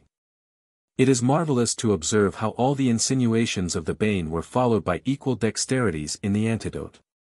The fair tempters might disguise their intent in an appeal to the wayfarer's humanity. And, behold, there were 1,000 well-attested narratives ready for the lips of wife and mother showing the demoness appealing for succor to be fatalist of all. There is a stone on the Mugglesburger, in Altmark, which is said to cover a treasure. This stone is sometimes called Devil's Altar, and sometimes it is said a fire is seen there which disappears when approached. It lies on the verge of Tufel Sea, a lake dark and small, and believed to be fathomless. Where the stone lies a castle once stood which sank into the ground with its fair princess. But from the underground castle there is a subterranean avenue to a neighboring hill, and from this hill of an evening sometimes comes an old woman, bent over her staff. Next day there will be seen a most beautiful lady combing her long golden hair. To all who pass she makes her entreaties that they will set her free, her pathetic appeals being backed by offer of a jeweled casket which she holds. The only means of liberating her is, she announces, that some one shall bear her on his shoulders 3 times round Tufelsea Church without looking back. The experiment has several times been made. One villager at his first round saw a large hay wagon drawn past him by 4 mice, and following it with his eyes received blows on the ears. Another saw a wagon drawn by 4 coal-black fire-breathing horses coming straight against him, started back, and all disappeared with the cry, "Lost again forever." A third tried and almost got through. He was found senseless, and on recovering related that when he took the princess on his shoulders she was light as a feather, but she grew heavier and heavier as he bore her round. Snakes, toads, and all horrible animals with fiery eyes surrounded him, dwarfs hurled blocks of wood and stones at him, yet he did not look back, and had nearly completed the 3rd round, when he saw his village burst into flames. Then he looked behind, a blow felled him, and he seems to have only lived long enough to tell this story. The youth of Copernic are warned to steel their hearts against any fair maid combing her hair near Teufelsee. But the folklore of the same neighborhood admits that it is by no means so dangerous for dames to listen to appeals of this kind. In the Golitsee, for example, a midwife was induced to plunge in response to a call for aid. Having aided a little mere woman in travail, she was given an apronful of dust, which appeared odd until on shore it proved to be many thalers. In countries where the popular imagination, instead of being scientific, is trained to be religiously retrospective, it relapses at the slightest touch into the infantine speculations of the human race. Not long ago, standing at a shop window in Ostend where a Japanese siren was on view, the clever imposture interested me less than the comments of the passing and pausing observers. The most frequent wonders seriously expressed were, whether she sang, or combed her hair, or was under a doom, or had a soul to be saved. Every question related to Circe, Ulysses, and the sirens, and other conceptions of antiquity. The Japanese artists rightly concluded they could float their siren in any intellectual waters where Jonah and his whale could pass, or a fish appear with its penny. Nay, even in their primitive form the sirens find their kith and kin still haunting all the coasts of northern Europe. A type of the Irish and Scottish siren may be found in the very complete legend of one seen by John Reed, shipmaster of Cromarty. With long flowing yellow hair she sat half on a rock, half in water, nude and beautiful, half woman half fish, and John managed to catch and hold her tight till she had promised to fulfill 3 wishes, then, released, she sprang into the sea.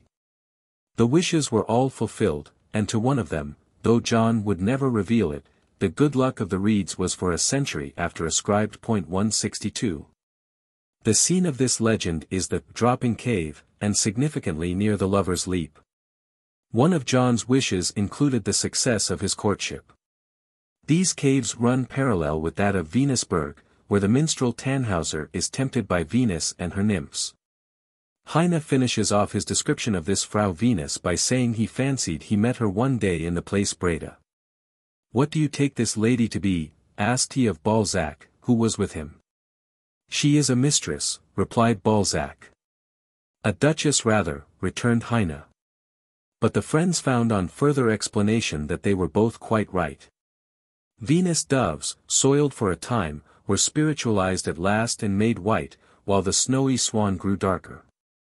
An old German word for swan, Elbeis, originally denoting its whiteness, albus, furthered its connection with all elfish beings, elf being from the same word, meaning white, but, as in Goethe's Erlkönig, often disguising a dark character.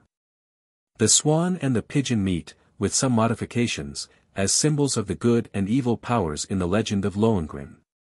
The witch transforms the boy into a swan, which, however, draws to save his sister, falsely accused of his murder, the knight of the Sangreal, who, when the mystery of his holy name is inquired into by his too curious bride, is borne away by white doves. These legends all bear in them, however faintly, the accent of the early conflict of religion with the wild passions of mankind. Their religious bearings bring us to inquiries which must be considered at a later phase of our work. But apart from purely moral considerations, it is evident that there must have been practical dangers surrounding the early social chaos amid which the first immigrants in Europe found themselves. Although the legend of Lady Godiva includes elements of another origin, it is probable that in the fate of Peeping Tom there is a distant reflection of the punishment sometimes said to overtake those who gazed too curiously upon the Swan Maiden without her feathers. The devotion of the nude Lady of Coventry would not be out of keeping with one class of these mermaiden myths. There is a superstition, now particularly strong in Iceland, that all fairies are children of Eve, whom she hid away on an occasion when the Lord came to visit her, because they were not washed and presentable. So he condemned them to be forever invisible. This superstition seems to be related to an old debate whether these preternatural beings are the children of Adam and Eve or not. A Scotch story bears against that conclusion.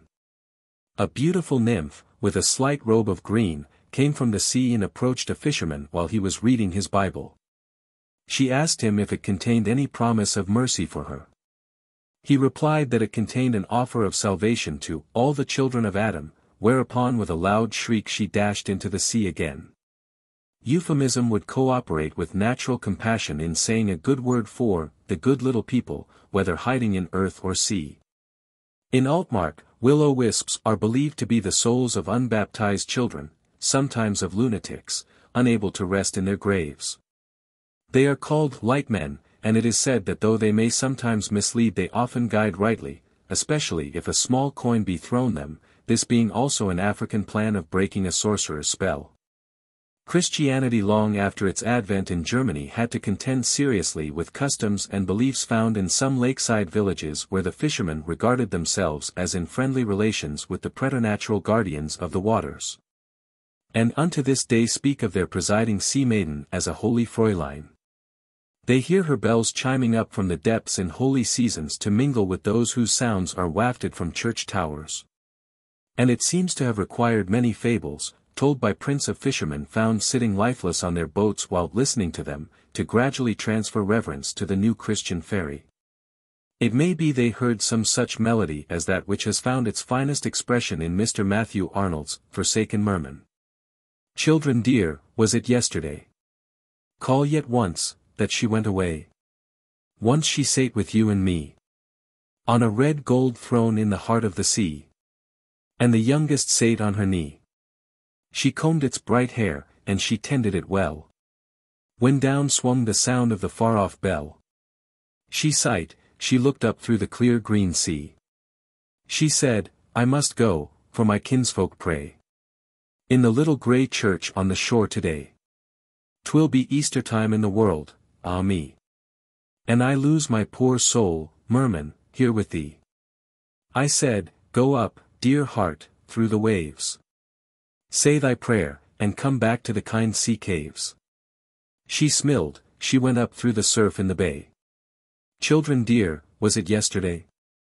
Perhaps we should find the antecedents of this merman's lost Margaret, whom he called back in vain, in the Danish ballad of The Merman and the Marstig's Daughter, who, in Goethe's version, sought the winsome May in church. Thither riding as a gay knight on horse of the water clear.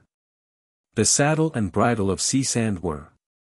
They went from the church with the bridal train. They danced in glee, and they danced full fain. They danced them down to the salt sea strand.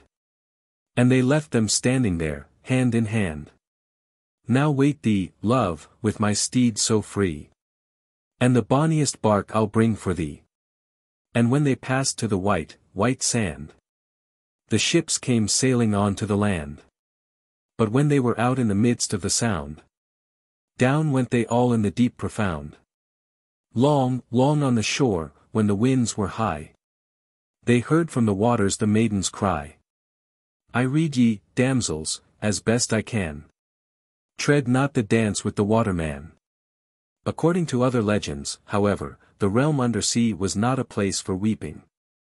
Child eyes beheld all that the Earl King promised, in Goethe's ballad. Wilt thou go, bonny boy? Wilt thou go with me? My daughters shall wait on thee daintily. My daughters around thee in dance shall sweep, and rock thee and kiss thee, and sing thee to sleep. Or perhaps child eyes, lingering in the burning glow of manhood's passion, might see in the peaceful sea some picture of lost love like that so sweetly described in Heine's Sea Phantom. But I still leaned o'er the side of the vessel, gazing with sad dreaming glances down at the water, clear as a mirror, looking yet deeper and deeper, till far in the sea's abysses, at first like dim wavering vapors, then slowly, slowly, deeper in color, domes of churches and towers seemed rising, and then, as clear as day, a city grand. Infinite longing, wondrous sorrow, steal through my heart as yet scarce healed. It seems as though its wounds, forgotten, by loving lips again were kissed, and once again were bleeding.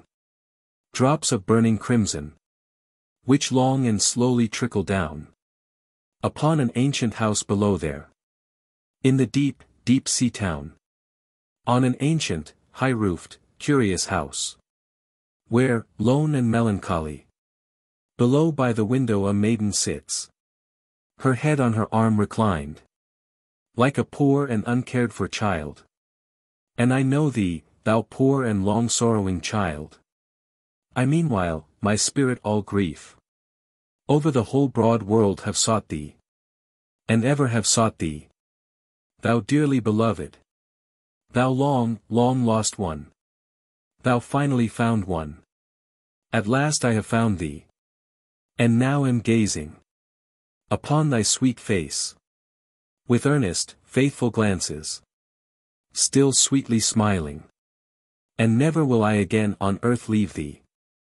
I am coming adown to thee. And with longing, wide-reaching embraces, love, I leap down to thy heart. The temptations of fishermen to secure objects seen at the bottom of transparent lakes, sometimes appearing like boxes or lumps of gold, and even more reflections of objects in the upper world or air, must have been sources of danger. There are many tales of their being so beguiled to destruction. These things were believed treasures of the little folk who live under water, and would not part with them except on payment. In Blumenthal Lake, 'tis said, there is an iron-bound yellow coffer which fishermen often have tried to raise, but their cords are cut as it nears the surface. At the bottom of the same lake valuable clothing is seen, and a woman who once tried to secure it was so nearly drowned that it is thought safer to leave it. The legends of sunken towns, as in Lake Parsteinchen and Loch Nee, and bells, whose chimes may be heard on certain sacred days, are probably variants of this class of delusions. They are often said to have been sunk by some final vindictive stroke of a magician or witch resolved to destroy the city no longer trusting them. Landslides, engulfing seaside homes, might originate legends like that of King Gradlin's daughter Dahat, whom the Breton peasant sees in rough weather on rocks around Pool Dahat. Where she unlocked the sluice gates on the city is in obedience to her fiend lover. If it be remembered that less than 50 years ago Dr. Bellin 163 thought it desirable to anatomize goldfishes, and prove in various ways that it is a fallacy to suppose they feed on pure gold, as many a peasant near Lyons declares of the lorettes sold daily in the market. It will hardly be thought wonderful that perilous visions of precious things were seen by early fishermen in pellucid depths, and that these should at last be regarded as seductive arts of Lorelei, who have given many lakes and rivers the reputation of requiring one or more annual victims. Possibly it was through accumulation of many dreams about beautiful realms beneath the sea or above the clouds that suicide became among the Norse folk so common. It was a proverb that the worst end was to die in bed, and to die by suicide was to be like Egil, and Omund, and King Haek, like nearly all the heroes who so passed to Valhalla. The Northman had no doubt concerning the paradise to which he was going, and did not wish to reach it enfeebled by age. But the time would come when the earth and human affection must assert their claims, and the watery tribes be pictured as cruel devourers of the living. Even so would the wood nymphs and mountain nymphs be degraded, and fearful legends of those lost and wandering in dark forests be repeated to shuddering childhood. The actual dangers would mask themselves in the endless disguises of illusion, the wold and wave be peopled with cruel and treacherous seducers. Thus suicide might gradually lose its charms, and a dismal underworld of heartless gnomes replace the grottos and fairies. We may close this chapter with a Scottish legend relating to the Shiriches, or men of peace, in which there is a strange intimation of a human mind dreaming that it dreams, and so far on its way to waking. A woman was carried away by these shadowy beings in order that she might suckle her child which they had previously stolen. During her retention she once observed the Shiriches anointing their eyes from a cauldron, and seizing an opportunity, she managed to anoint one of her own eyes with the ointment. With that one eye she now saw the secret abode and all in it as they really were. The deceptive splendor had vanished. The gaudy ornaments of a fairy grot had become the naked walls of a gloomy cavern. When this woman had returned to live among human beings again, her anointed eye saw much that others saw not. Among other things she once saw a man of peace, invisible to others, and asked him about her child. Astonished at being recognized, he demanded how she had been able to discover him, and when she had confessed, he spit in her eye and extinguished it forever. Chapter 10. Darkness. Shadows, night deities, kobolds, Walpurgisnacht, night as a better of evildoers, nightmare, dreams, invisible foes, Jacob and his phantom, not, the prince of darkness, the brood of midnight, second sight, spectres of Suitor fell, the moonshine. Vampire, glamour, glam and Gretter, a story of Dartmoor. From the little night which clings to man even by day, his own shadow, to the world's great shade of darkness, innumerable are the coverts from which have emerged the black procession of phantoms which have haunted the slumbers of the world, and betrayed the enterprise of man. How strange to the first man seemed that shadow walking beside him, from the time when he saw it as a ghost tracking its steps and giving him his name for a ghost, on to the period in which it seemed the emanation of an occult power. As to them who brought their sick into the streets to be healed by the passing shadow of Peter. And still on to the day when Beaumont wrote, "Our acts our angels are, or good or ill. Our fatal shadows that walk by us still." Or that in which Goethe found therein the mystical symbol of the inward arrest of our moral development, and said, "No man can jump off of his shadow." And then from the culture of Europe we pass to the Fiji Islanders, and find them believing that every man has two spirits. One is his shadow, which goes to Hades. The other is his image as reflected in water, and it is supposed to stay near the place where the man dies. 164 But, like the giants of the Brocken, these demons of the shadow are trembled at long after they are known to be the tremblers themselves mirrored on air. Have we not priests in England still fostering the belief that the baptized child goes attended by a white spirit, the unbaptized by a dark one? Why then need we apologize for the Fijians? But little need be said here of demons of the dark, for they are closely related to the phantasms of delusion, of winter, and others already described. Yet have they distinctive characters. As many as were the sunbeams were the shadows. Every goddess of the dawn, Ushas, cast her shadow, every day was swallowed up by night. This is the cavern where hide the treacherous Panis, fog, in Vedic mythology, they who steal and hide Indra's cows. This is the realm of Hades, the invisible. This is the cavern of the hag Thok, dark, in Scandinavian mythology, she who alone of all in the universe refused to weep for Baldur when he was shut up in Helheim, where he had been sent by the dart of his blind brother Hod, darkness. In the cavern of night sleep the seven sleepers of Ephesus, and Barbarossa, and all slumbering phantoms whose genius is the night-winged raven. Thor, the Norse Hercules, once tried to lift a cat, as it seemed to him, from the ground. But it was the great mid-earth serpent which encircles the whole earth. Impossible feat as it was for Thor, who got only one paw of the seeming cat off the ground, in that glassless and gasless era, invention has accomplished much in that direction. But the black cat is still domiciled securely among idols of the mental cave. There is an Anglo-Saxon word, Kofgoddess, lit. Cove gods, employed as the equivalent of the Latin lares, the Penates, too, are interpreted as Kofgodu, Kofa signifying the inner recess of a house, penetrale. The word in German corresponding to this Kofa, is Koban. And from this Hildebrand conjectures kobold to be derived. The latter part of the word he supposes to be Walt, one who presides over, e.g., Walter, so that the original form would be Cobwalt. 165 Here, then, in the recesses of the household, among the least enlightened of its members, the menials, who still often neutralize the efforts of rational people to dispel the delusions of their children, the discredited deities and demons of the past found refuge, and through a little baptismal change of names are familiars of millions unto this day. In the words of the ancient Hebrew, they lay in their own houses prisoners of darkness, fettered with the bonds of a long night. No power of the fire might give them light, neither could the bright flames of the stars lighten that horrible night. 166 Well is it added, fear is nothing else but a betraying of the succors which reason offereth, a truth which finds ample illustration in the kobolds.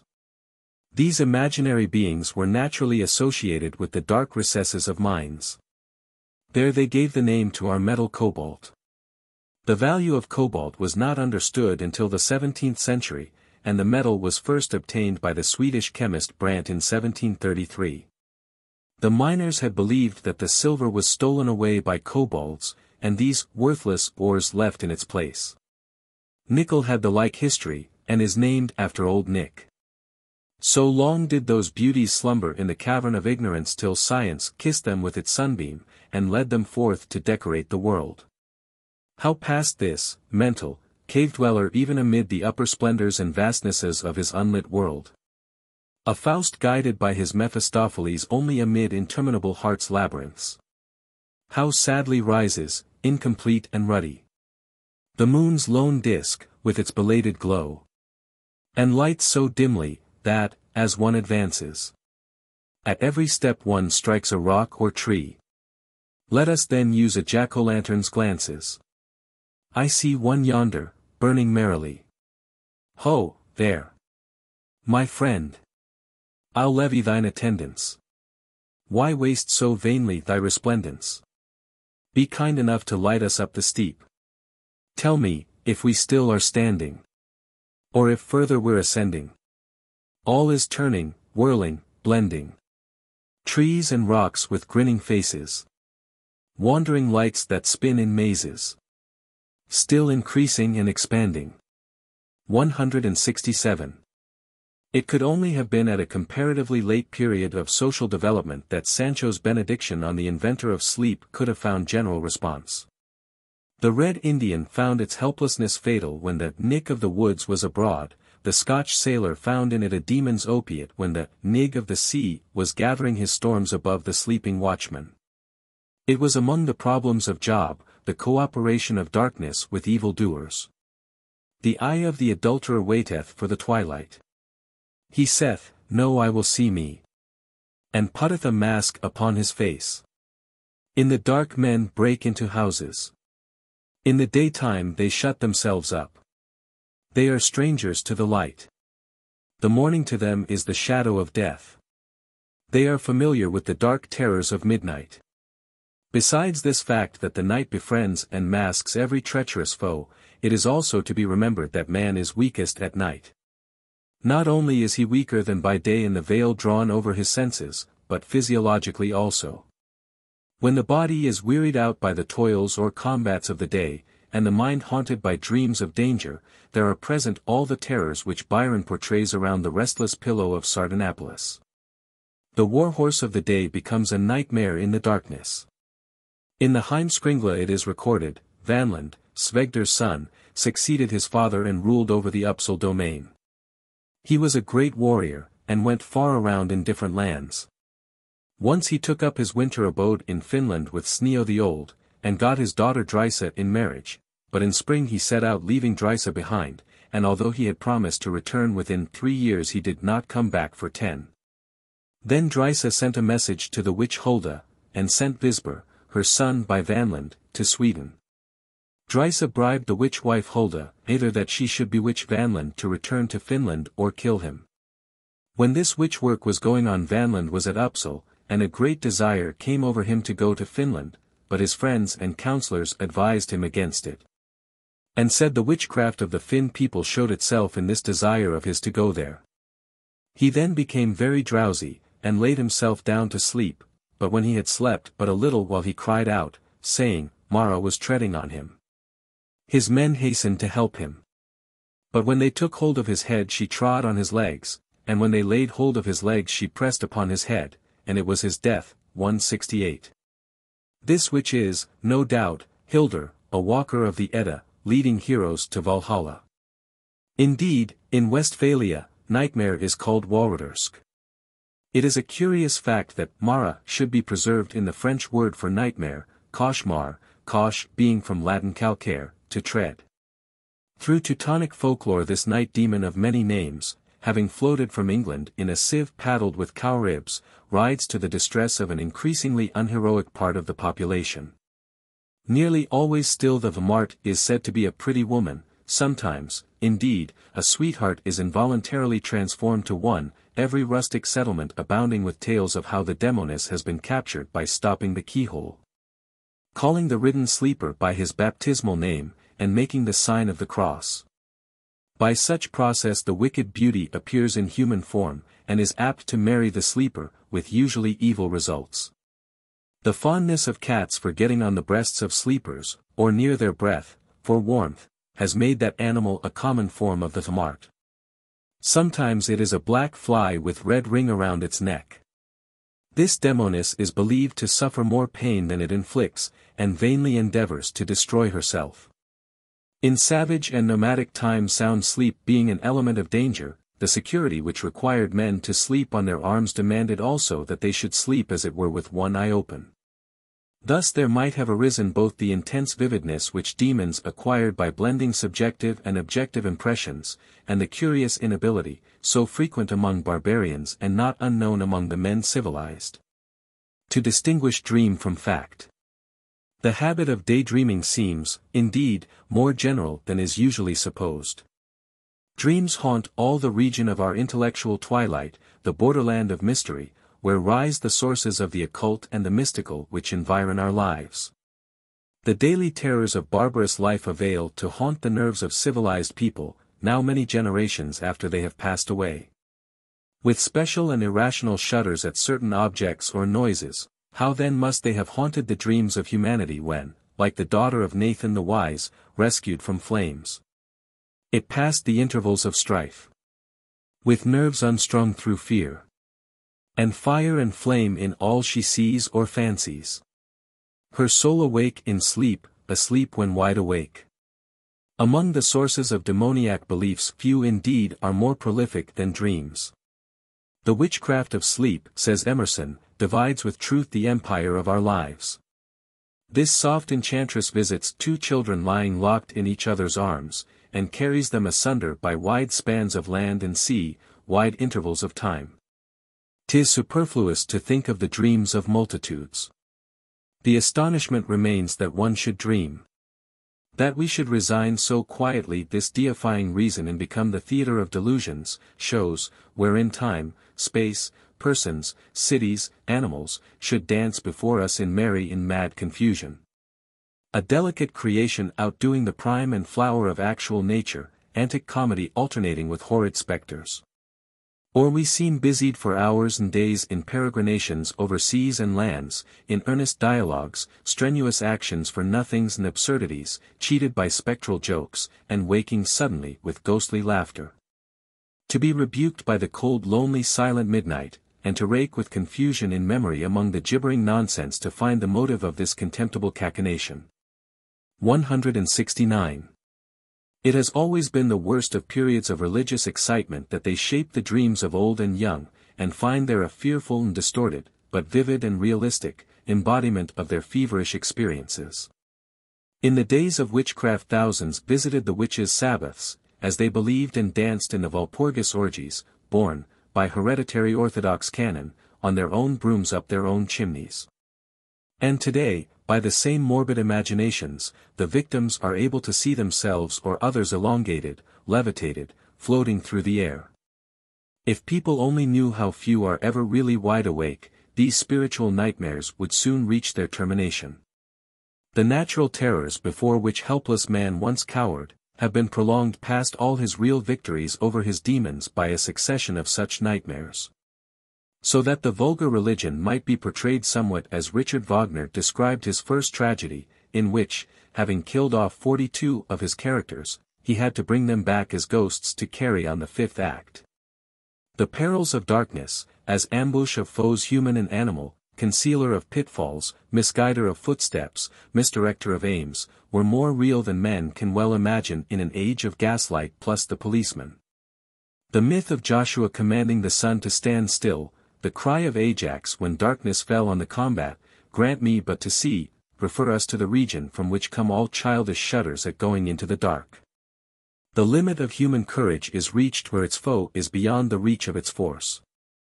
Fighting in the dark may even be suicidal.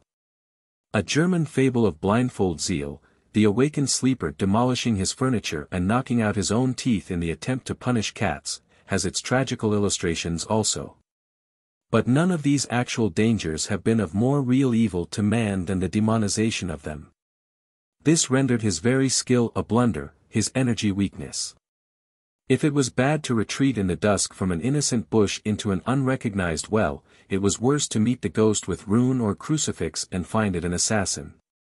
When man fights with his shadow, he instantly makes it the demon he fears.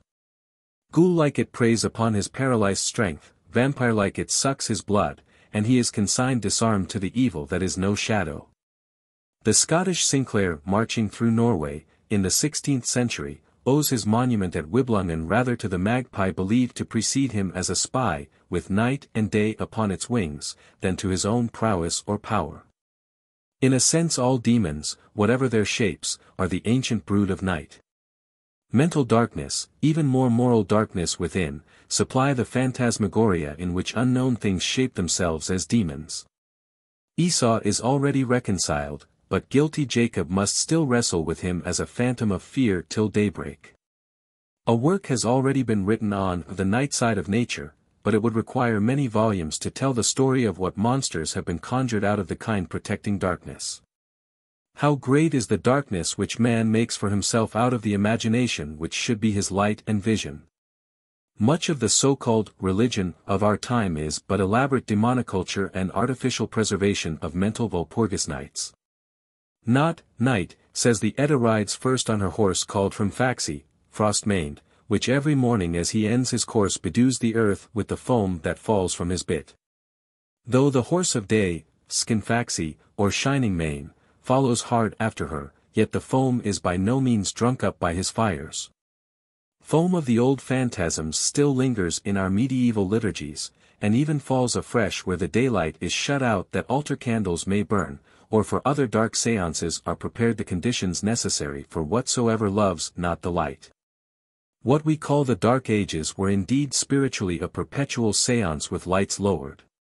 Nay, human superstition was able to turn the very moon and stars into mere bluish night tapers, giving just light enough to make the darkness visible in fantastic shapes fluttering around the Prince of Darkness, or non-existence in chief.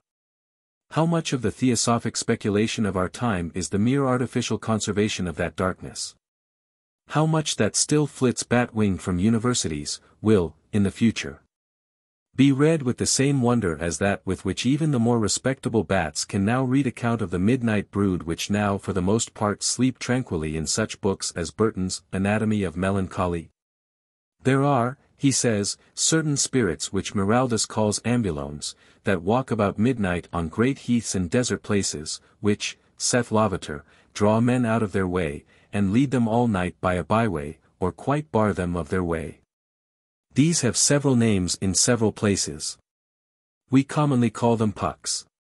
In the deserts of Lop, in Asia, such illusions of walking spirits are often perceived, as you may read in M. Paulus, the Venetian, his travels.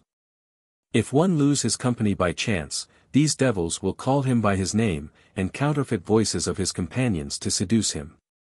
Lavater and Cicogna have a variety of examples of spirits and walking devils in this kind. Sometimes they sit by the wayside to give men falls, and make their horses stumble and start as they ride, according to the narration of that holy man Catullus in Nubergensis, that had an especial grace to see devils. And if a man curse and spur his horse for stumbling, they do heartily rejoice at it. While observing a spirited and imaginative picture by McCallum of the siege of Jerusalem, it much interested me to observe the greater or less ease with which other visitors discovered the portents in the air which, following the narrative of Josephus, the artist had vaguely portrayed. The chariots and horsemen said to have been seen before that event were here faintly blent with indefinite outlines of clouds. And while some of the artist's friends saw them with a distinctness greater, perhaps, than that with which they impressed the eye of the artist himself, others could hardly be made to see anything except shapeless vapor. Though of course they all agreed that they were there and remarkably fine. It would seem that thus, in a London studio, there were present all the mental pigments for frescoing the air and sky with those visions of aerial armies or huntsmen which have become so normal in history as to be, in a subjective sense, natural. In the year 1763, an author, styling himself Theophilus Insulanus, published at Edinburgh a book on second sight, in which he related more than 100 instances of the power he believed to exist of seeing events before they had occurred. And whilst, of course, they did not exist. It is not difficult in reading them to see that they are all substantially one and the same story, and that the sight in operation was indeed second. For man or woman, at once imaginative and illiterate, have a second and supernumerary pair of eyes inherited from the traditional superstitions and ghost stories which fill all the air they breathe from the cradle to the grave. While the mind is in this condition, that same nature whose apparitions and illusions originally evoked and fostered the glamoury, still moves on with her minglings of light and shade, cloud and mirage, giving no word of explanation. There are never wanting the shadowy forms without that cast their shuttles to the dark idols of the mental cave, together weaving subtle spells round the half-waking mind. In the year 1743 all the north of England and Scotland was in alarm on account of some spectres which were seen on the mountain of Souter Fell in Cumberland. The mountain is about half a mile high. On a summer evening a farmer and his servant, looking from Wilton Hall, half a mile off, saw the figures of a man and a dog pursuing some horses along the mountainside, which is very steep. And on the following morning they repaired to the place, expecting to find dead bodies, but finding none. About 1 year later a troop of horsemen were seen riding along the same mountainside by one of the same persons, the servant, who then called others who also saw the aerial troopers. After a year had elapsed the above vision was attested before a magistrate by 2 of those who saw it. The event occurred on the eve of the rebellion, when horsemen were exercising, and when also the popular mind along the border may be supposed to have been in a highly excited condition. What was seen on this strongly authenticated occasion? Was anything seen? None can tell. It is open to us to believe that there may have been some play of mirage. As there are purely aerial echoes, so are there aerial reflectors for the eye. On the other hand, the vision so nearly resembles the spectral processions which have passed through the mythology of the world, that we can never be sure that it was not the troop of King Arthur, emerging from Avalon to announce the approaching strife. A few fleecy, strangely shaped clouds, chasing each other along the hillside in the evening's dusk would have amply sufficed to create the latter vision. And the danger of the time would easily have supplied all the second sight required to reveal it to considerable numbers. In questions of this kind a very small circumstance, a phrase, a name, perhaps, may turn the balance of probabilities. Thus it may be noted that, in the instance just related, the vision was seen on the steep side of Souter Fell. Fell means a hill or a steep rock, as in Drachenfels. But as to Souter, although, as Mr.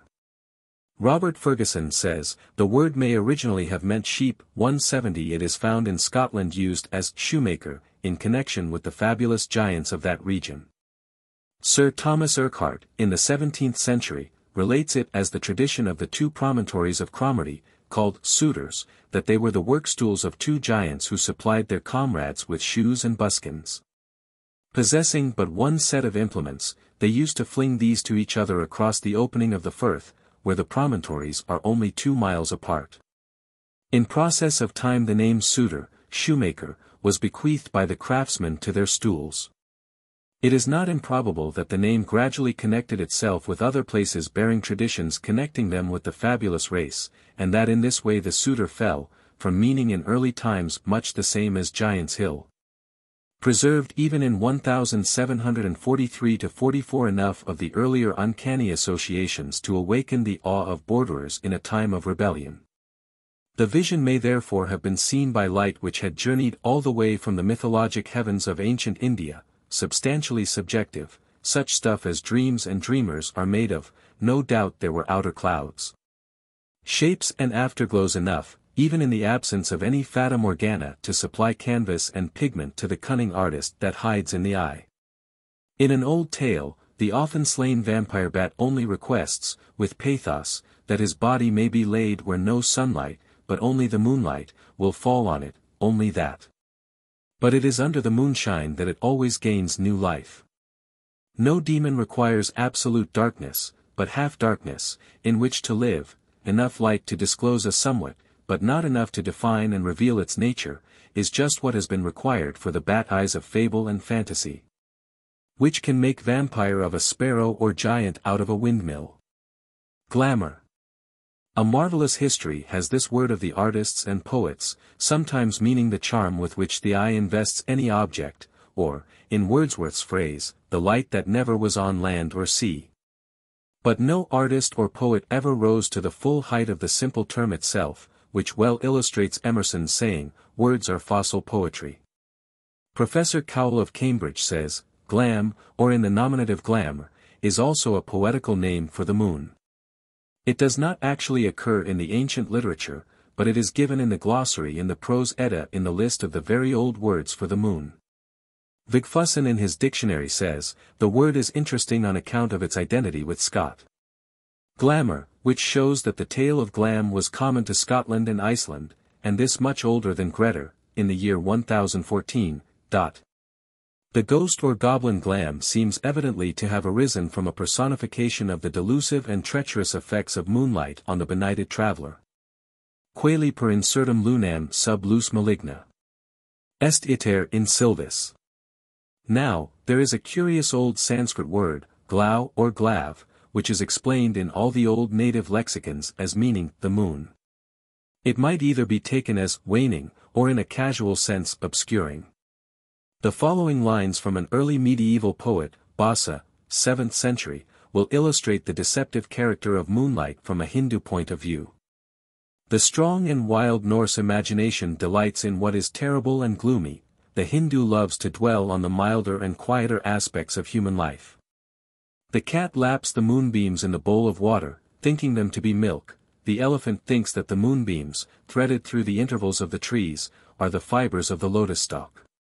The woman snatches at the moonbeams as they lie on the bed, taking them for her muslin garment.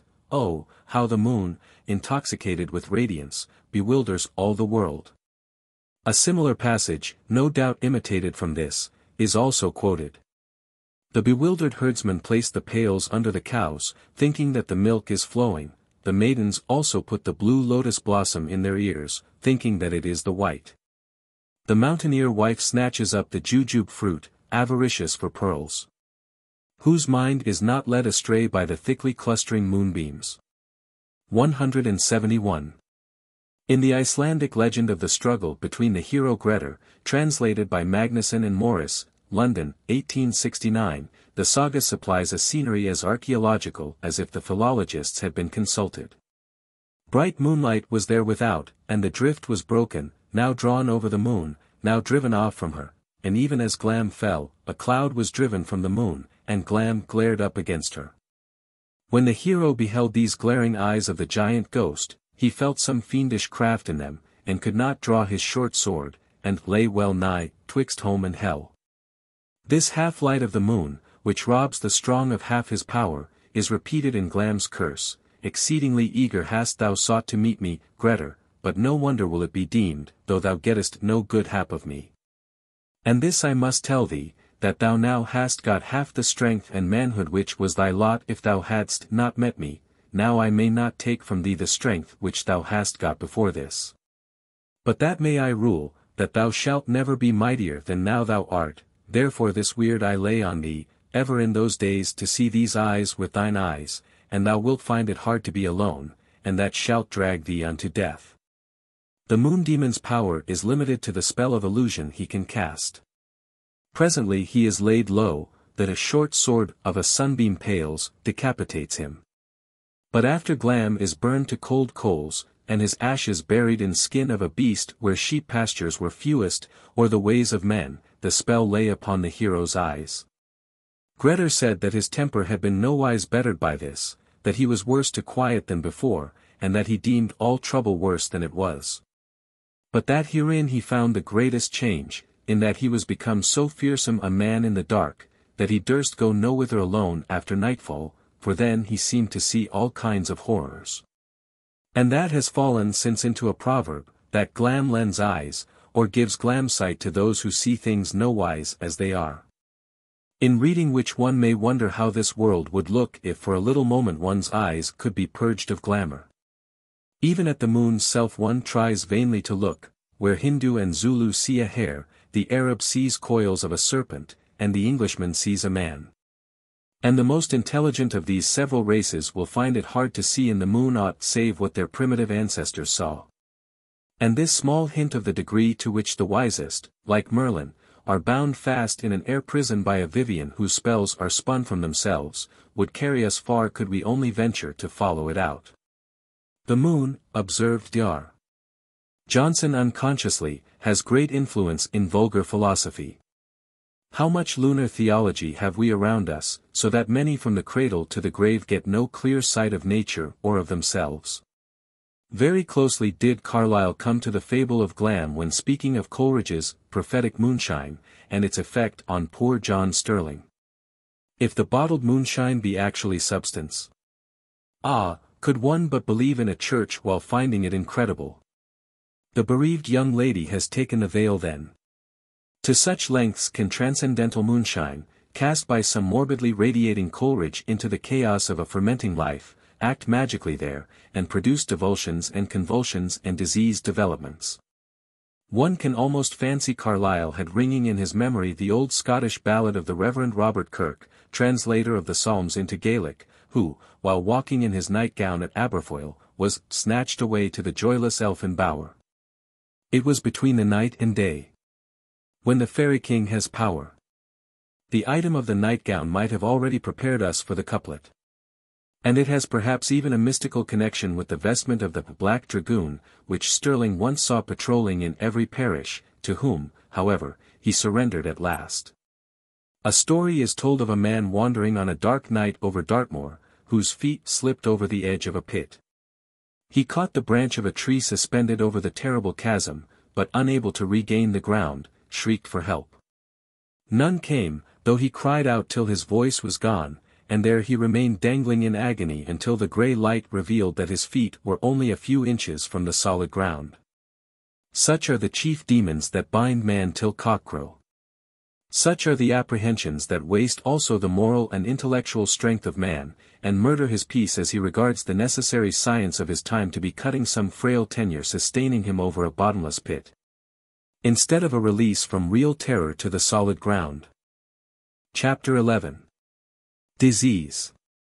The plague phantom, devil dances, destroying angels, Ahriman in astrology, Saturn, Satan and Job, Set, the fatal seven, Yaxio, the Singalese Pretreya, Riri, Maha Sohan, Moro II, Luther on disease demons, Gopalu, Madan, cattle demon in Russia, Bileweisen, the plough. A familiar fable in the East tells of one who met a fearful phantom, which in reply to his questioning answered, I am plague, I have come from yon city where 10,000 lie dead, 1,000 were slain by me, the rest by fear. Perhaps even this story does not fully report the alliance between the plague and fear.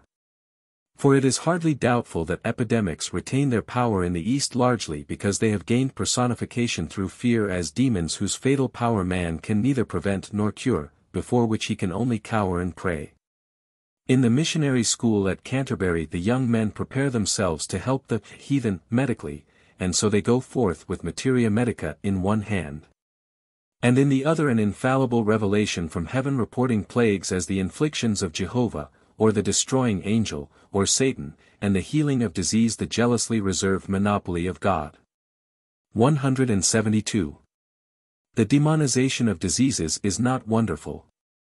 To thoughtful minds not even science has dispelled the mystery which surrounds many of the ailments that afflict mankind, especially the normal diseases besetting children, hereditary complaints, and the strange liabilities to infection and contagion. A genuine, however partial, observation would suggest to primitive man some connection between the symptoms of many diseases and the mysterious universe of which he could not yet recognize himself an epitome. There were indications that certain troubles of this kind were related to the seasons, consequently to the celestial rulers of the seasons, to the sun that smote by day, and the moon at night. Professor Monier Williams, describing the devil dances of southern India, says that there seems to be an idea among them that when pestilences are rife exceptional measures must be taken to draw off the malignant spirits, supposed to cause them, by tempting them to enter into these wild dancers, and so become dissipated. He witnessed in Ceylon a dance performed by 3 men who personated the forms and phases of typhus fever.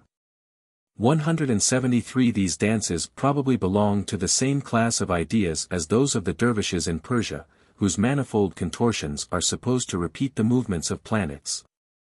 They are invocations of the souls of good stars, and propitiations of such as are evil. Belief in such stellar and planetary influences has pervaded every part of the world, and gave rise to astrological dances. Gebelin says that the minuet was the danse oblique of the ancient priests of Apollo, performed in their temples. The diagonal line and the two parallels described in this dance were intended to be symbolical of the zodiac, and the 12 steps of which it is composed were meant for the 12 signs and the months of the year. The dance round the maypole and the cotyledon has the same origin. Diodorus tells us that Apollo was adored with dances, and in the island of Iona the god danced all night. The Christians of St. Thomas till a very late day celebrated their worship with dances and songs.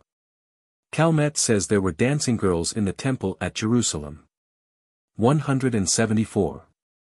The influence of the moon upon tides, the sleeplessness it causes, the restlessness of the insane under its occasional light, and such treacheries of moonshine as we have already considered, have populated our uninhabited satellite with demons. Lunar legends have decorated some well-founded suspicions of moonlight. The mother draws the curtain between the moonshine and her little Endymion, though not because she sees in the waning moon a pining Selene whose kiss may waste away the beauty of youth.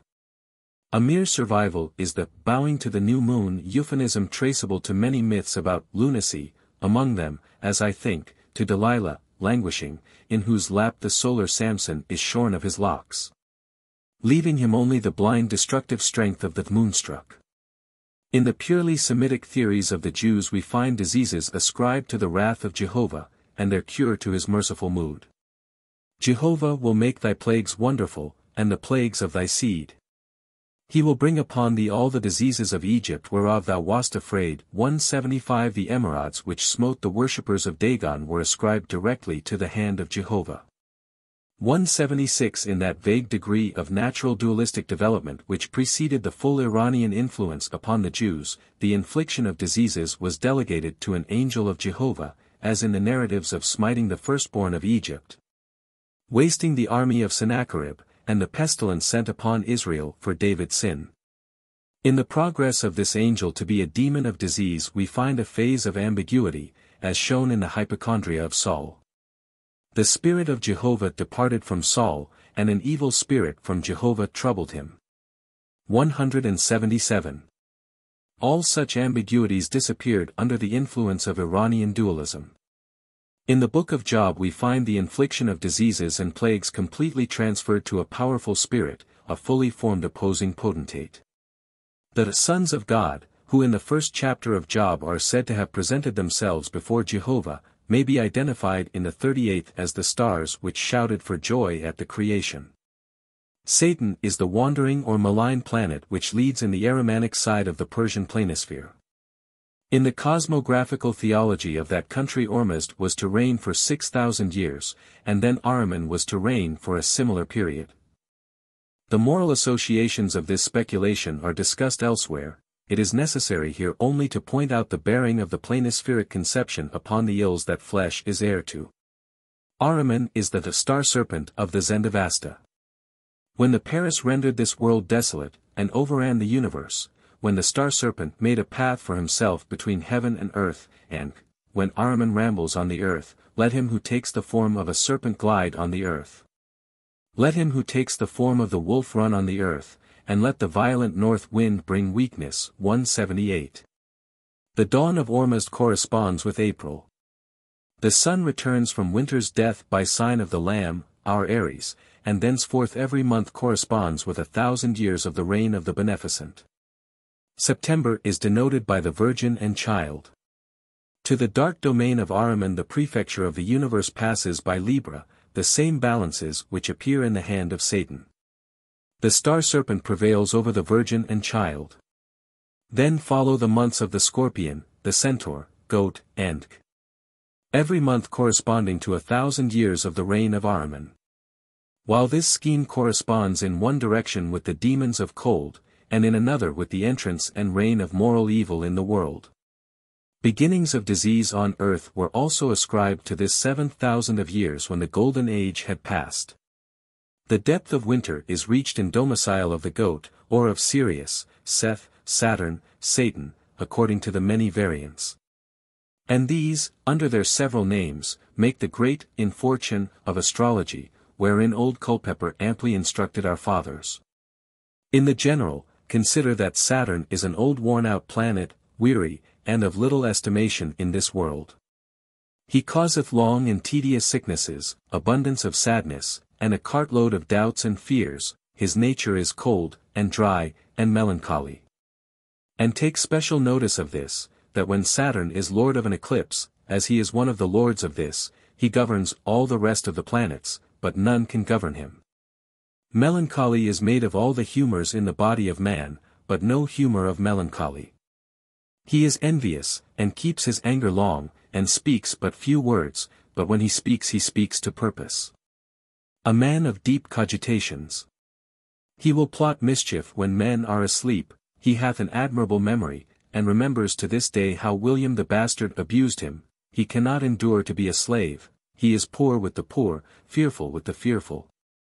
He plots mischief against the superiors, with them that plot mischief against them. Have a care of him, kings and magistrates of Europe. He will show you what he can do in the effects of this eclipse. He is old, and therefore hath large experience, and will give perilous counsel. He moves but slowly, and therefore doth the more mischief. All the planets contribute their natures and strength to him, and when he sets on doing mischief he will do it to purpose. He doth not regard the company of the rest of the planets, neither do any of the rest of the planets regard his. He is a barren planet, and therefore delights not in women. He brings the pestilence. He is destructive to the fruits of the earth. He receives his light from the sun, and yet he hates the sun that gives it him. 179. Many ages anterior to this began in India the dread of Ketu, astronomically the ninth planet, mythologically the tale of the demon Rahu, cut in twain as already told, p. 46, supposed to be the prolific source of comets, meteors, and falling stars, also of diseases. From this Ketu or dragon's tail were born the Aruna Ketava, red Ketus or apparitions, and Ketu has become almost another word for disease. 180. Strongly influenced as were the Jews by the exact division of the duodecimal period between good and evil, affirmed by the Persians, they never lost sight of the ultimate supremacy of Jehovah. Though Satan had gradually become a voluntary genius of evil, he still had to receive permission to afflict, as in the case of Job. And during the lifetime of Paul appears to have been still denied that power of death which is first asserted by the unknown author of the Epistle to the Hebrews. 181. Satan's especial office was regarded as the infliction of disease. Paul delivers the incestuous Corinthian to Satan for the destruction of the flesh, and he also attributed the sickness and death of many to their communicating unworthily.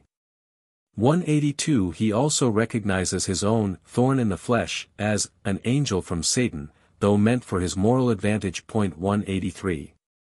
A penitential psalm, Assyrian, reads as follows. O my Lord! My sins are many, my trespasses are great. And the wrath of the gods has plagued me with disease, and with sickness and sorrow. I fainted, but no one stretched forth his hand. I groaned, but no one drew nigh. I cried aloud, but no one heard. O Lord, do not abandon thy servant. In the waters of the great storm seize his hand. The sins which he has committed turn them to righteousness. 184. This psalm would hardly be out of place in the English burial service, which deplores death as a visitation of divine wrath. Wherever such an idea prevails, the natural outcome of it is a belief in demons of disease. In ancient Egypt, following the belief in Ra the sun, from whose eyes all pleasing things proceeded, and Set, from whose eyes came all noxious things, from the baleful light of Set's eyes were born the seven Hathors, or Fates, whose names are recorded in the Book of the Dead. Mr. Fox Talbot has translated the Song of the Seven Spirits. They are seven. They are seven. In the depths of ocean they are seven. In the heights of heaven they are seven. In the ocean stream in a palace they were born. Male they are not, female they are not. Wives they have not, children are not born to them. Rule they have not, government they know not. Prayers they hear not. They are seven. They are seven. Twice over they are seven. 185. These demons have a way of herding together. The Assyrian tablets abundantly show that their occupation was manifested by diseases, physical and mental. One prescription runs thus. The god shall stand by his bedside. Those 7 evil spirits he shall root out, and shall expel them from his body. And those 7 shall never return to the sick man again. It is hardly doubtful that these were the 7 said to have been cast out of Mary Magdalene, for their father's set is Sheddim, devils, of Deuteronomy 32. 17, and Shaddai, God, of Gen 16. 1. But the fatal 7 turn to the 7 fruits that charm away evil influences at parturition in Persia, also the 7 wise women of the same country traditionally present on holy occasions. When Artaviruf was sent to paradise by a sacred narcotic to obtain intelligence of the true faith, 7 fires were kept burning for 7 days around him, and the 7 wise women chanted hymns of the Avesta. 186. The entrance of the 7 evil powers into a dwelling was believed by the Assyrians to be preventable by setting in the doorway small images, such as those of the sun god, He, and the moon goddess, but especially of Marduk, corresponding to Serapis the Egyptian Aesculapius. These powers were reinforced by writing holy texts over and on each side of the threshold. In the night time bind around the sick man's head a sentence taken from a good book. The phylacteries of the Jews were originally worn for the same purpose. They were called tefillah, and were related to teraphim, the little idols 187 used by the Jews to keep out demons, such as those of Laban, which his daughter Rachel stole. The resemblance of teraphim to the Tarasca, connected by some with G. Tauro Alpha, a monster, of Spain may be noted, the serpent figures carried about in Corpus Christi processions. The latter word is known in the south of France also, and gave its name to the town Tarascon. The legend is that an amphibious monster haunted the Rhône, preventing navigation and committing terrible ravages, until 16 of the boldest inhabitants of the district resolved to encounter it. 8 lost their lives, but the others, having destroyed the monster, founded the town of Tarascon, where the Fête de la Tarasque is still kept up. 188 Calmet, Sedley, and others, however, believe that teraphim is merely a modification of seraphim, and the tefillah, or phylacteries, of the same origin. The phylactery was tied into a knot. Justin Martyr says that the Jewish exorcists used magic ties or knots. The origin of this custom among the Jews and Babylonians may be found in the Assyrian talismans preserved in the British Museum, of which the following has been translated by Mr. Fox Talbot. He says, "Go, my son. Take a woman's kerchief. Bind it round thy right hand, loose it from the left hand. Knot it with 7 knots, do so twice. Sprinkle it with bright wine. Bind it round the head of the sick man. Bind it round his hands and feet, like manacles and fetters. Sit down on his bed. Sprinkle holy water over him. He shall hear the voice of He. Darkness shall protect him. And Marduk, eldest son of heaven, shall find him a happy habitation." 189. The number 7 holds an equally high degree of potency in Sinhalese demonolatry, which is mainly occupied with diseases. The Capuas or conjurers of that island enumerate 240,000 magic spells, of which all except 1 are for evil, which implies a tolerably large preponderance of the emergencies in which their countervailing efforts are required by their neighbors. That of course can be easily appreciated by those who have been taught that all human beings are included under a primal curse. The words of Micah, "Thou wilt cast all their sins into the depths of the sea," 190 are recalled by the legend of these evil spells of Ceylon. The king of Oud came to marry one of 7 princesses, all possessing preternatural powers, and questioned each as to her art. Each declared her skill in doing harm, except one who asserted her power to heal all ills which the others could inflict. The king having chosen this one as his bride, the rest were angry, and for revenge collected all the charms in the world. Enclosed them in a pumpkin, the only thing that can contain spells without being reduced to ashes, and sent this infernal machine to their sister.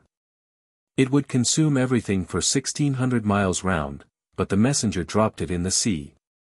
A god picked it up and presented it to the king of Ceylon, and these, with the healing charm known to his own queen, make the 240,000 spells known to the Capuas of that island, who have no doubt deified the rescuer of the spells on the same principle that inspires some seaside populations to worship Providence more devoutly on the Sunday after a valuable wreck in their neighborhood. The astrological origin of the evils ascribed to the Yaxio, demons, of Ceylon, and the horoscope which is a necessary preliminary to any dealing with their influences. The constant recurrence of the number 7, denoting origin with races holding the 7-planet theories of the universe.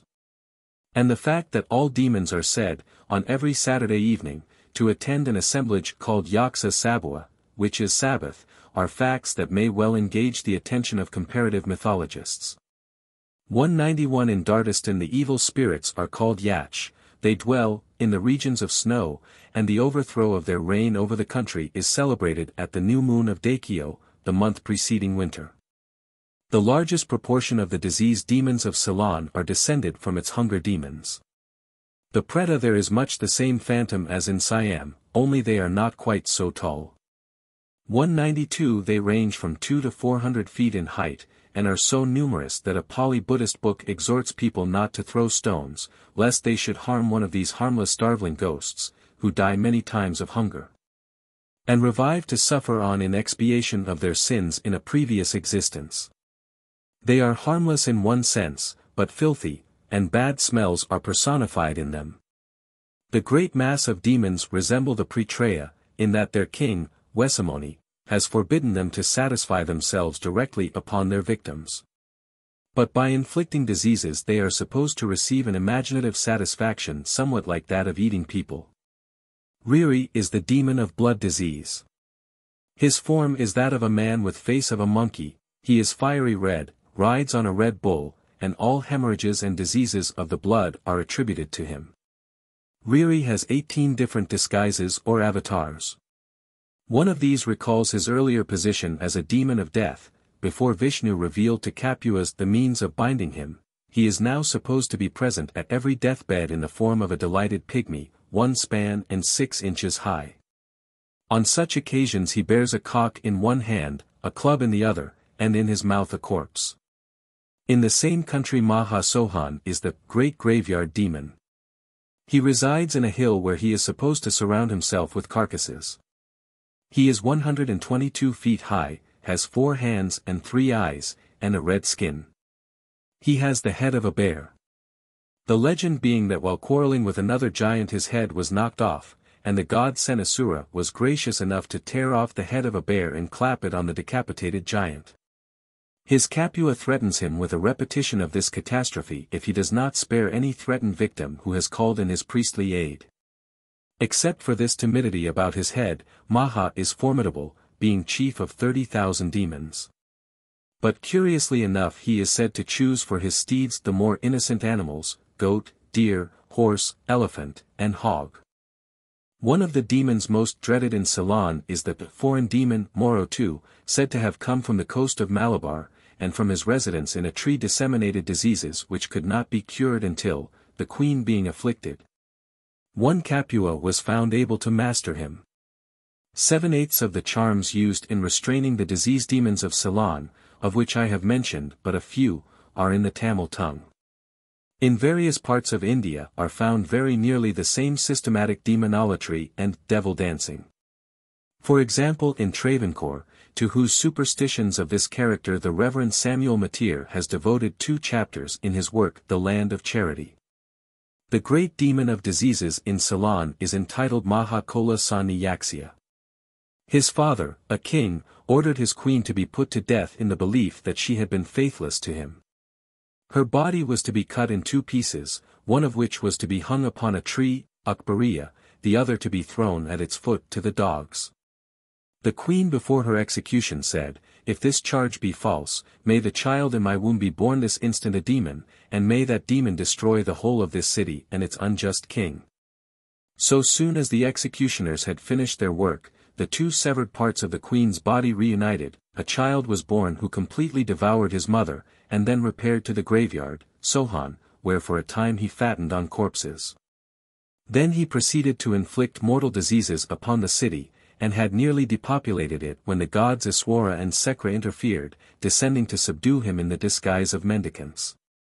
Possibly the great Maha Sohan mentioned above, and the Sohan, graveyard, from which Sani dealt out deadliness, may be best understood by the statement of the learned writer from whom these facts are quoted, that, excepting the Buddhist priests and the aristocrats of the land, whose bodies were burnt in regular funeral piles after death, the corpses of the rest of the people were neither burned nor buried, but thrown into a place called Sahona, which was an open piece of ground in the jungle, generally a hollow among the hills, at the distance of 3 or 4 miles from any inhabited place, where they were left in the open air to be decomposed or devoured by dogs and wild beasts. 193 There would appear to be even more ground for the dread of the great graveyard demon in many parts of Christendom, where, through desire to preserve corpses for a happy resurrection, they are made to steal through the water veins of the earth, and find their resurrection as fell diseases. Iswara and Sekra were probably two reformers who persuaded the citizens to bury the poor deep in the earth. Had they been wise enough to place the dead where nature would give them speedy resurrection and life in grass and flowers, it would not have been further recorded that they ordered him, the demon, to abstain from eating men, but gave him warrant or permission to inflict disease on mankind, and to obtain offerings. This is very much the same as the privilege given our Western funeral agencies and cemeteries also. And when the Maudlyer adds that Sani has 18 principal attendants, one can hardly help thinking of the mummers, gravediggers, chaplains, all engaged unconsciously in the work of making the earth less habitable. The first of the attendants of this formidable avenger of his mother's wrongs is named Buddha Sani Yaksia, demon of madness. The whole demonolatry and devil dancing of that island are so insane that one is not surprised that this Buddha had but little special development. It is amid clear senses we might naturally look for full horror of madness, and there indeed do we find it. One of the most horrible forms of the disease demon was the personification of madness among the Greeks, as mania. 194 In the Hercules Furens of Euripides, where madness, the unwed daughter of Black Night, and sprung of the blood of Coelus, is evoked from Tartarus for the express purpose of embreeding in Hercules child-slaying disturbances of reason. There is a suggestion of the hereditary nature of insanity. Obedient to the vindictive order of Juno, in her chariot hath gone forth the marble-visaged, all-mournful madness, the Gorgon of night, and with the hissing of 100 heads of snakes, she gives the goad to her chariot, on mischief bent. We may plainly see that the religion which embodied such a form was itself ending in madness. Already ancient were the words mu alpha nu tau iota kappa, prophecy, and mu alpha nu iota kappa, madness, when Plato cited their identity to prove one kind of madness the special gift of heaven. 195 The notion lingers in Dryden's line, great wits to madness sure are near allied, and survive in regions where deference is paid to lunatics and idiots. Other diseases preserve in their names indications of similar association, e.g., nympholepsy, St. Vitus's dance, St. Anthony's fire. Wesley attributes still epilepsy to possession. This was in pursuance of ancient beliefs. Typhus, a name anciently given to every malady accompanied with stupor, tau phi omicron, seemed the breath of feverish typhon. Max Muller connects the word quinsy with Sanskrit am, to throttle, and ahi the throttling serpent, its medium being angina, and this again is kappa upsilon nu gamma chi eta, dog throttling, the Greek for quinsy. 196. The genius of William Blake, steeped in Hebraism, never showed greater power than in his picture of plague. A gigantic hideous form, pale green, with the slime of stagnant pools, reeking with vegetable decays and gangrene, the face livid with the motley tints of pallor and putrescence, strides onward with extended arms like a sower sowing his seeds. Only in this case the germs of his horrible harvest are not cast from the hands, but emanate from the fingers as being of their essence. Such, to the savage mind, was the embodiment of malaria, sultriness, rottenness, the putrid Praetraea, invisible, but smelt and felt. Such, to the ignorant imagination, is the destroying angel to which rationalistic artists and poets have tried to add wings and majesty, but which in the popular mind was no doubt pictured more like this form found at Ostia, Fig. 16, and now passing in the Vatican for a Satan, probably a demon of the Pontine marshes, and of the fever that still has victims of its fatal cup, page 291. In these fearful forms the poor savage believed with such an intensity that he was able to shape the brain of man to his fantasy. Bringing about the anomaly that the great reformer, Luther, should affirm, even while fighting superstition, that a Christian ought to know that he lives in the midst of devils, and that the devil is nearer to him than his coat or his shirt. Figure 16. Demon found at Ostia. The devils, he tells us, are all around us, and are at every moment seeking to ensnare our lives, salvation, and happiness. There are many of them in the woods, waters, deserts, and in damp muddy places, for the purpose of doing folk a mischief. They also house in the dense black clouds, and send storms, hail, thunder and lightning, and poison the air with their infernal stench. In one place, Luther tells us that the devil has more vessels and boxes full of poison, with which he kills people, than all the apothecaries in the whole world. He sends all plagues and diseases among men. We may be sure that when anyone dies of the pestilence, is drowned, or drops suddenly dead, the devil does it. Knowing nothing of zoology, the primitive man easily falls into the belief that his cattle, the means of life, may be the subjects of sorcery. Jesus sending devils into a herd of swine may have become by artificial process a divine benefactor in the eye of Christendom, but the myth makes him bear an exact resemblance to the dangerous sorcerer that fills the savage mind with dread. It is probable that the covetous eye denounced in the Decalogue means the evil eye, which was supposed to blight an object intensely desired but not to be obtained. Gopulu, already referred to, p. 136, as the Cingalese demon of hydrophobia, bears the general name of the cattle demon. He is said to have been the twin of the demigod Mangera by a queen on the Coromandel coast. The mother died, and a cow suckled the twins, but afterwards they quarreled, and Gopulu being slain was transformed into a demon. He repaired to Orangad, and fixed his abode in a banyan where there is a large beehive, whence proceed many evils. The population around this banyan for many miles being prostrated by diseases, the demigod Mangera and Patini, goddess of chastity, admonished the villagers to sacrifice a cow regularly, and thus they were all resuscitated.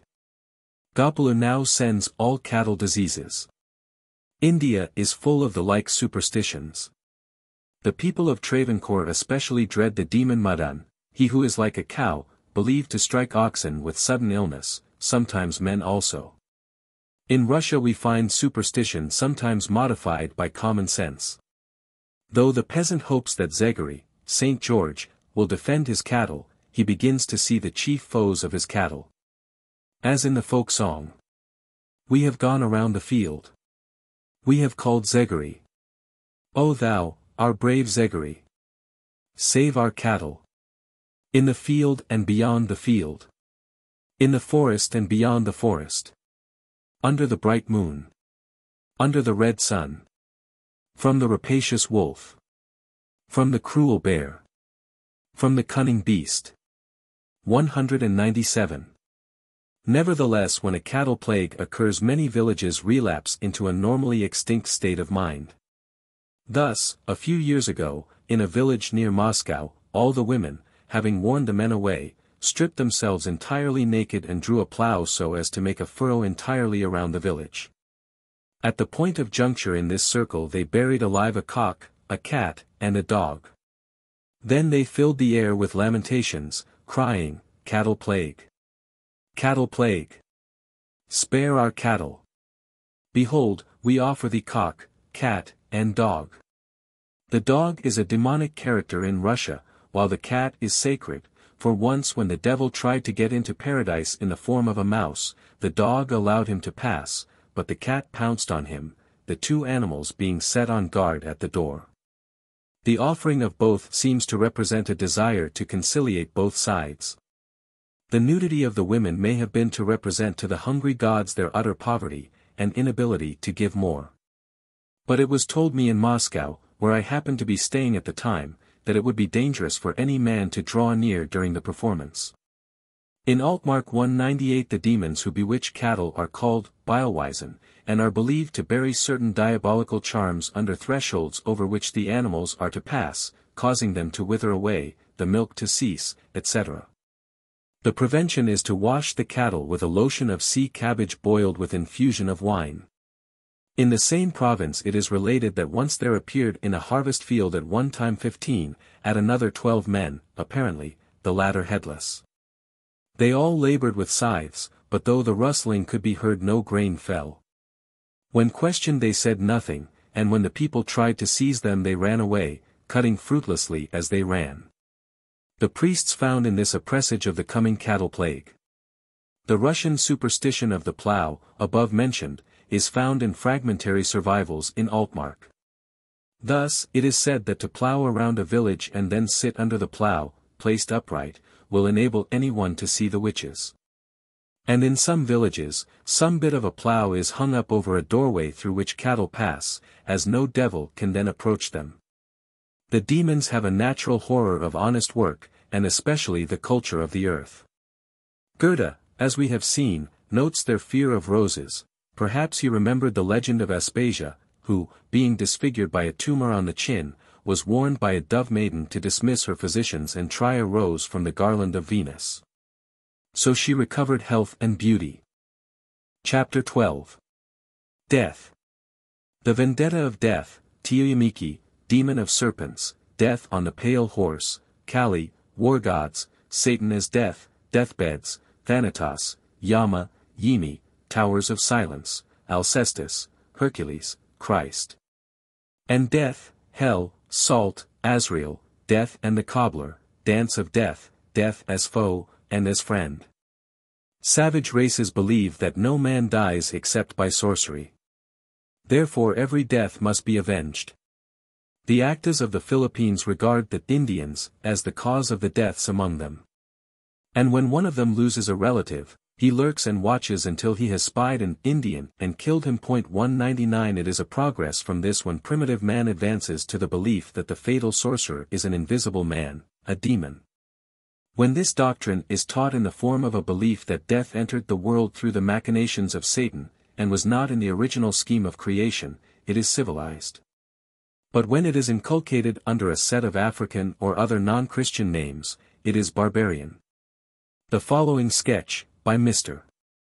Gideon Lang, will show the intensity of this conviction among the natives of New South Wales. While at Nanama I constantly saw one of these, named Jemmy, a remarkably fine man, about 28 years of age, who was the model Christian of the missionaries, and who had been over and over again described in their reports as a living proof that, taken in infancy, the natives were as capable of being truly Christianized as a people who had had 18 centuries of civilization. I confess that I strongly doubted, but still there was no disputing the apparent facts. Jemmy was not only familiar with the Bible, which he could read remarkably well, but he was even better acquainted with the more abstruse tenets of Christianity. And so far as the whites could see, his behavior was in accordance with his religious acquirements. One Sunday morning I walked down to the black fellow's camp, to have a talk with Jemmy, as usual. I found him sitting in his gunyah, overlooking a valley of the Macquarie, whose waters glanced brightly in the sunshine of the delicious spring morning.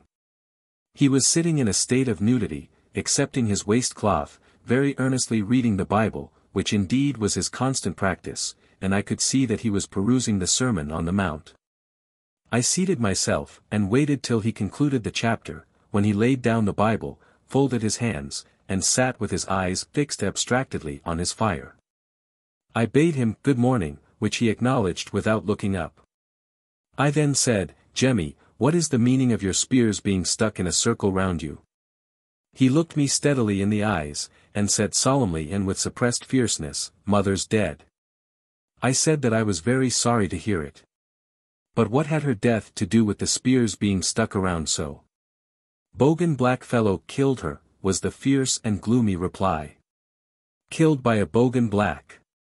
I exclaimed, why, your mother has been dying a fortnight, and Dr.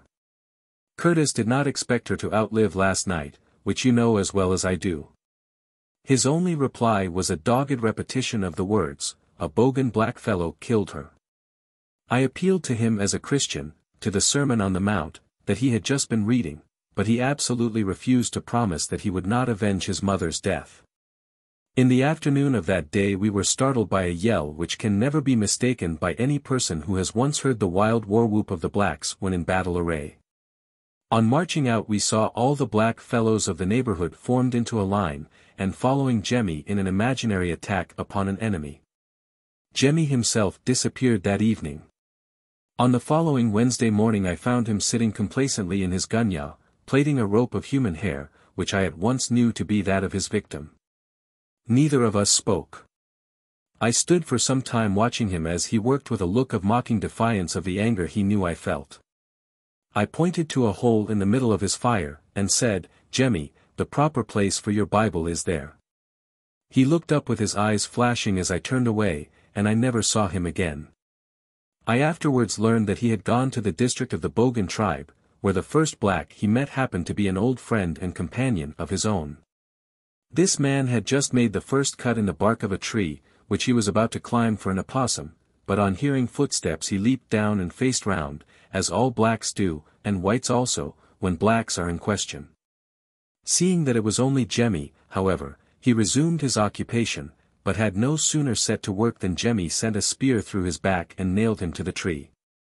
200.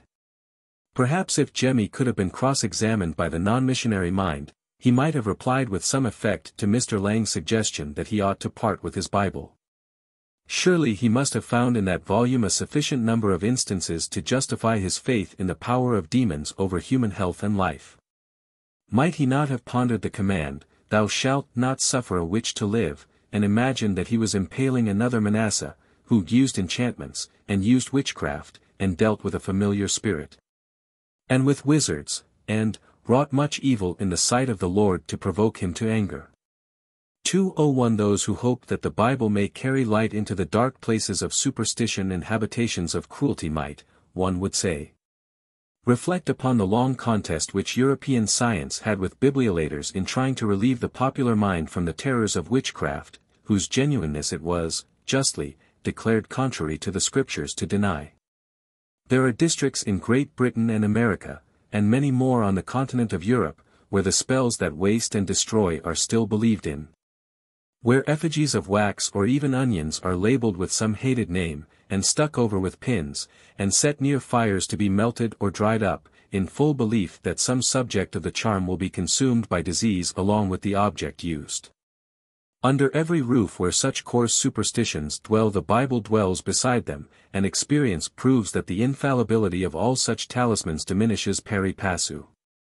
What the savage is really trying to slay when he goes forth to avenge his relative's death on the first alien he finds may be seen in the accompanying figure, 17, which represents the Mexican goddess of death, Tiyomiki.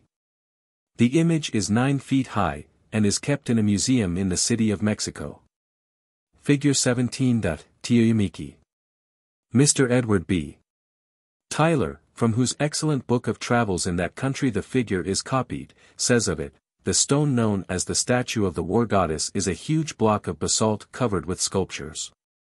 The antiquaries think that the figures on it stand for different personages, and that it is 3 gods, Huitzilopochtli, the god of war, Tiyomiki, his wife, and Mictlantecuhtli, the god of hell. It has necklaces of alternate hearts and dead men's hands, with death's heads for a central ornament. At the bottom of the block is a strange sprawling figure, which one cannot see now, for it is the base which rests on the ground. But there are 2 shoulders projecting from the idol, which show plainly that it did not stand on the ground, but was supported aloft on the tops of 2 pillars. The figure carved upon the bottom represents a monster holding a skull in each hand, while others hang from his knees and elbows. His mouth is a mere oval ring, a common feature of Mexican idols, and 4 tusks project just above it. The new moon laid down like a bridge forms his forehead, and a star is placed on each side of it. This is thought to have been the conventional representation of Mictlantecuhtli, lord of the land of the dead, the god of hell, which was a place of utter and eternal darkness. Probably each victim as he was led to the altar could look up between the two pillars and see the hideous god of hell staring down upon him from above. There is little doubt that this is the famous war idol which stood on the great Teocalli of Mexico, and before which so many thousands of human beings were sacrificed. It lay undisturbed underground in the great square, close to the very site of the Teocalli, until 60 years ago.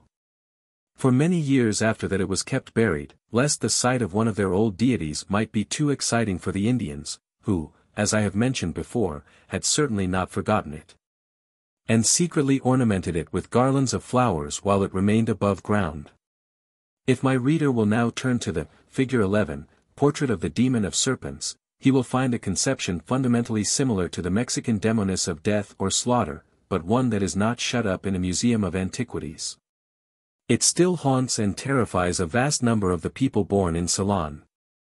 He is the principal demon invoked in Ceylon by the malignant sorcerers in performing the 84,000 different charms that afflict evils, Hunian. His general title is Adi Kamara Hunian Dewatawa. But he has a special name for each of his 6 several apparitions, the chief of these being Kali Odyssey, or demon of incurable diseases, therefore of death, and Naga Odyssey, demon of serpents, deadliest of animals. Beneath him is the pale horse which has had its career so long and far, even to the white mare on which, in some regions, Christ is believed to revisit the earth every Christmas. And also the white mare of Yorkshire folklore which bore its rider from Whitestone Cliff to hell. This Singhalese form also, albeit now associated by Capuas with fatal disease, was probably at first, like the Mexican, a war goddess and god combined, as is shown by the uplifted sword, and reeking hand uplifted in triumph. Equally a god of war is our Death on the Pale Horse, which Christian art, following the so-called apocalypse, has made so familiar. I looked, and behold a pale horse, and his name that sat on him was Death, and hell followed with him. And power was given to him over the 4th part of the earth, to kill with sword, and with hunger, and with death, and with the beasts of the earth. This is but a travesty of the Greek Ares, the Roman Mars, or god of war. In the original Greek form Ares was not solely the god of war, but of destruction generally. In the Oedipus Tyrannus of Sophocles we have the popular conception of him as one to whom the deadly plague is ascribed. He is named as the god unhonored among gods, and it is said, the city is wildly tossing, and no more can lift up her head from the waves of death, withering the ripening grain in the husks, withering the kine in their pastures. Blighted are the babes through the failing labors of women, the fire-bearing god, horrid pestilence, having darted down, ravages the city, by him the house of Cadmus is empty, and dark Hades enriched with groans and lamentations. Mother of the deadliest Kala of Singhalese demonolatry, sister of the Scandinavian hell in name and nature, is Kali. Although the Hindu writers repudiate the idea that there is any devil among their 330 millions of deities, it is difficult to deny Kali that distinction. Her wild dance of delight over bodies of the slain would indicate pleasure taken in destruction for its own sake, so fulfilling the definition of a devil. But, on the other hand, there is a Deccan legend that reports her as devouring the dead, and this would make her a hunger demon. We may give her the benefit of the doubt, and class her among the demons, or beings whose evil is not gratuitous, all the more because the mysteriously protruding tongue, as in the figure of Typhon, page 185, probably suggests thirst. Hindu legend does, indeed, give another interpretation, and say that when she was dancing for joy at having slain 100-headed giant demigod, the shaking of the earth was so formidable that Shiva threw himself among the slain, whom she was crushing at every step, hoping to induce her to pause. But when, unheeding, she trod upon the body of her husband, she paused and thrust out her tongue from surprise and shame. Figure 18. Kali. The Vedic description of Agni as an Ugra, ogre, with tongue of flame, may better interpret Kali's tongue. It is said Kali is pleased for 100 years by the blood of a tiger, for 1,000 by that of a man. For 100,000 by the blood of 3 men. How are we to understand this dance of death, and the further legend of her tossing dead bodies into the air for amusement? Such a figure found among a people who shudder at taking life even from the lowest animals is hardly to be explained by the destructiveness of nature personified in her spouse Shiva. Her looks and legends alike represent slaughter by human violence. May it not be that Kali represents some period when the abhorrence of taking life among a vegetarian people, a people, too, believing in transmigration, might have become a public danger. When Krishna appeared it was, according to the Bhagavad Gita, as charioteer inciting Arjuna to war. There must have been various periods when a peaceful people must fall victims to more savage neighbors unless they could be stimulated to enter on the work of destruction with a light heart. There may have been periods when the human Kalis of India might stimulate their husbands and sons to war with such songs as the women of Dardistan sing at the Feast of Fire, page 91. The amour of the Greek goddess of beauty with the god of war, leaving her lawful spouse the smith, is full of meaning. The Assyrian Venus, Ister, appeared in a vision, with wings and halo, bearing a bow and arrow for Asurbanipal. The thug appears to have taken some such view of Kali, regarding her as patroness of their plan for reducing population. They are said to have claimed that Kali left them one of her teeth for a pickaxe, her rib for a knife, her garment's hem for a noose, and wholesale murder for a religion. The uplifted right hand of the demoness has been interpreted as intimating a divine purpose in the havoc around her. And it is possible that some such euphemism attached to the attitude before the thug accepted it as his own benediction from this highly decorated personage of human cruelty. The ancient reverence for Kali has gradually passed to her mitigated form, Durga. Around her too are visible the symbols of destruction. But she is supposed to be satisfied with pumpkin animals, and the weapons in her 10 hands are believed to be directed against the enemies of the gods, especially against the giant king Maheshu. She is mother of the beautiful boy Kartik, and of the elephant-headed inspirer of knowledge Ganesha. She is reverenced now as female energy, the bestower of beauty and fruitfulness on women. The identity of war gods and death demons, in the most frightful conceptions which have haunted the human imagination, is of profound significance. These forms do not represent peaceful and natural death, not death by old age, of which, alas, those who cowered before them knew but little, but death amid cruelty and agony, and the cutting down of men in the vigor of life. That indeed was terrible, even more than these rude images could describe. But there are other details in these hideous forms. The priest has added to the horse and sword of war the adored serpent, and hideous symbols of the land of the dead. For it is not by terror of death, but of what he can persuade men lies beyond, that the priest has reigned over mankind. When Isabel, in Measure for Measure, is trying to persuade her brother that the sense of death lies most in apprehension, the sentenced youth still finds death a fearful thing. Aye, but to die, and go we know not where. To lie in cold obstruction and to rot. This sensible warm motion to become a kneaded clod, and the delighted spirit. To bathe in fiery floods, or to reside in thrilling region of thick-ribbed ice.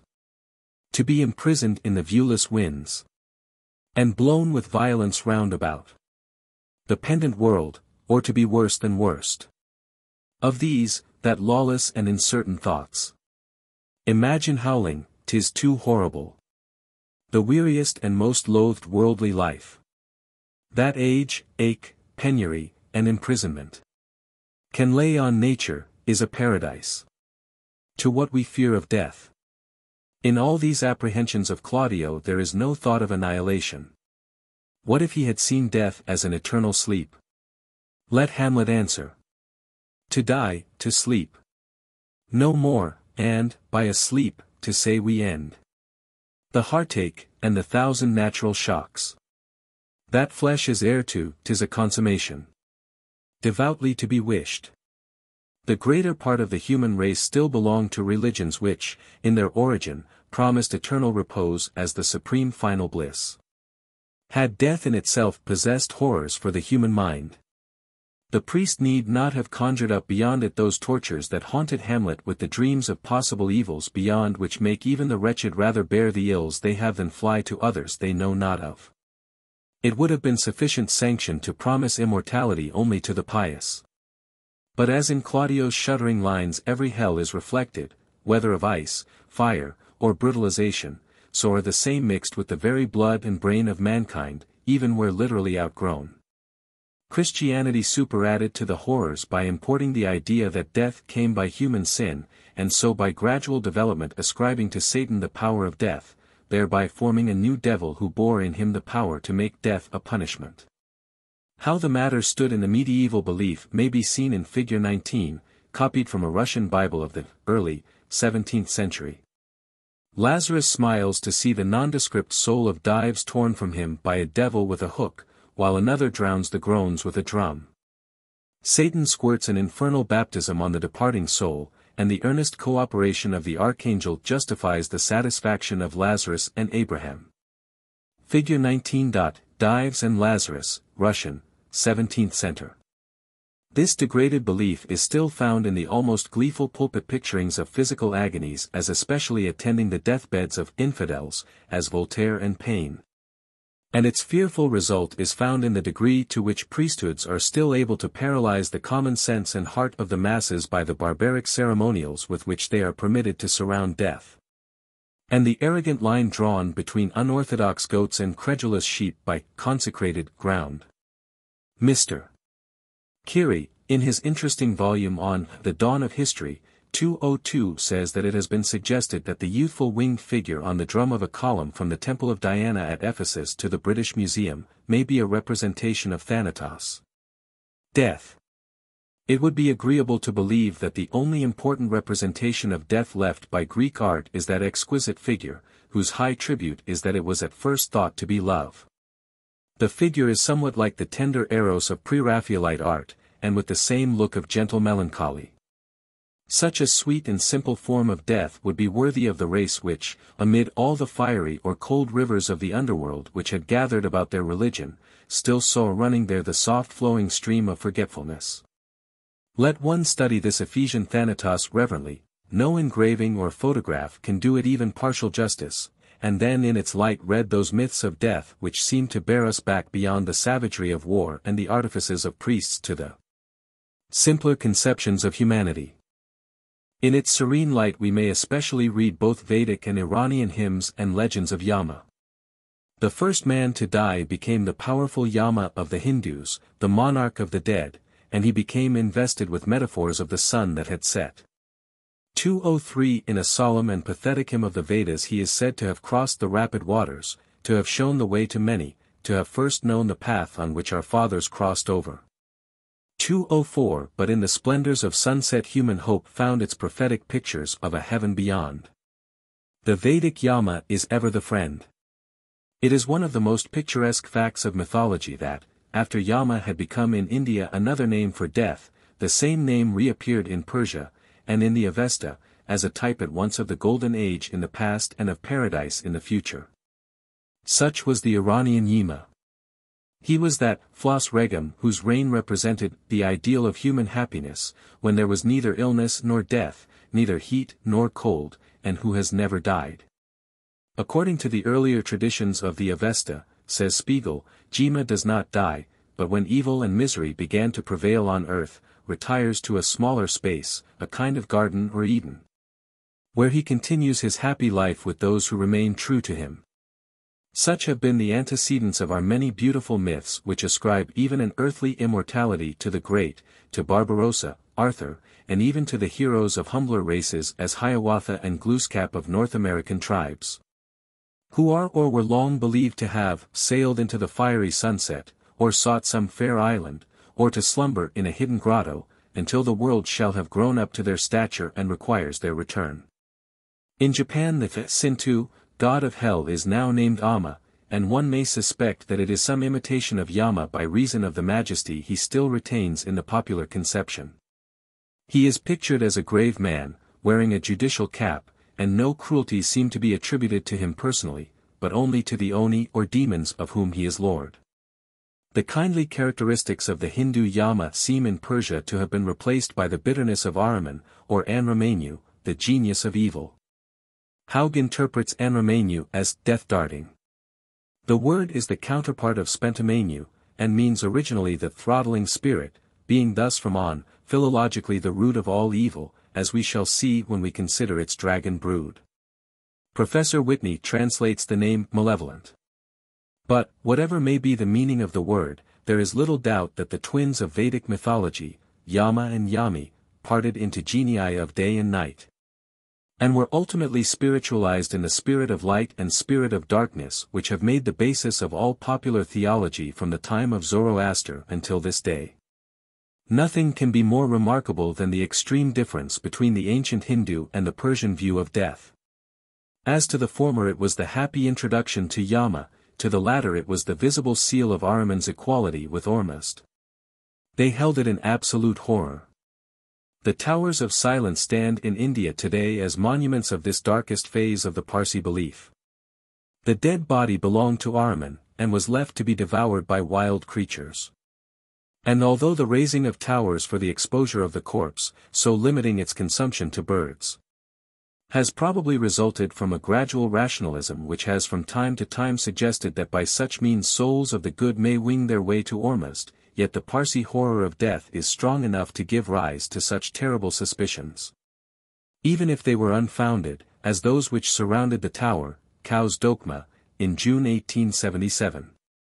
The strange behavior of the corpse-bearers in leaving one tower, going to another, and afterwards, as was said, secretly repairing to the first, excited the belief that a man had been found alive in the first and was afterwards murdered.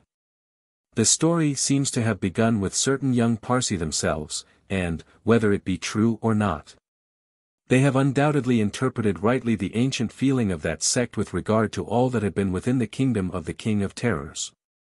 As sickness and death, says Professor Whitney, were supposed to be the work of the malignant powers, the dead body itself was regarded with superstitious horror.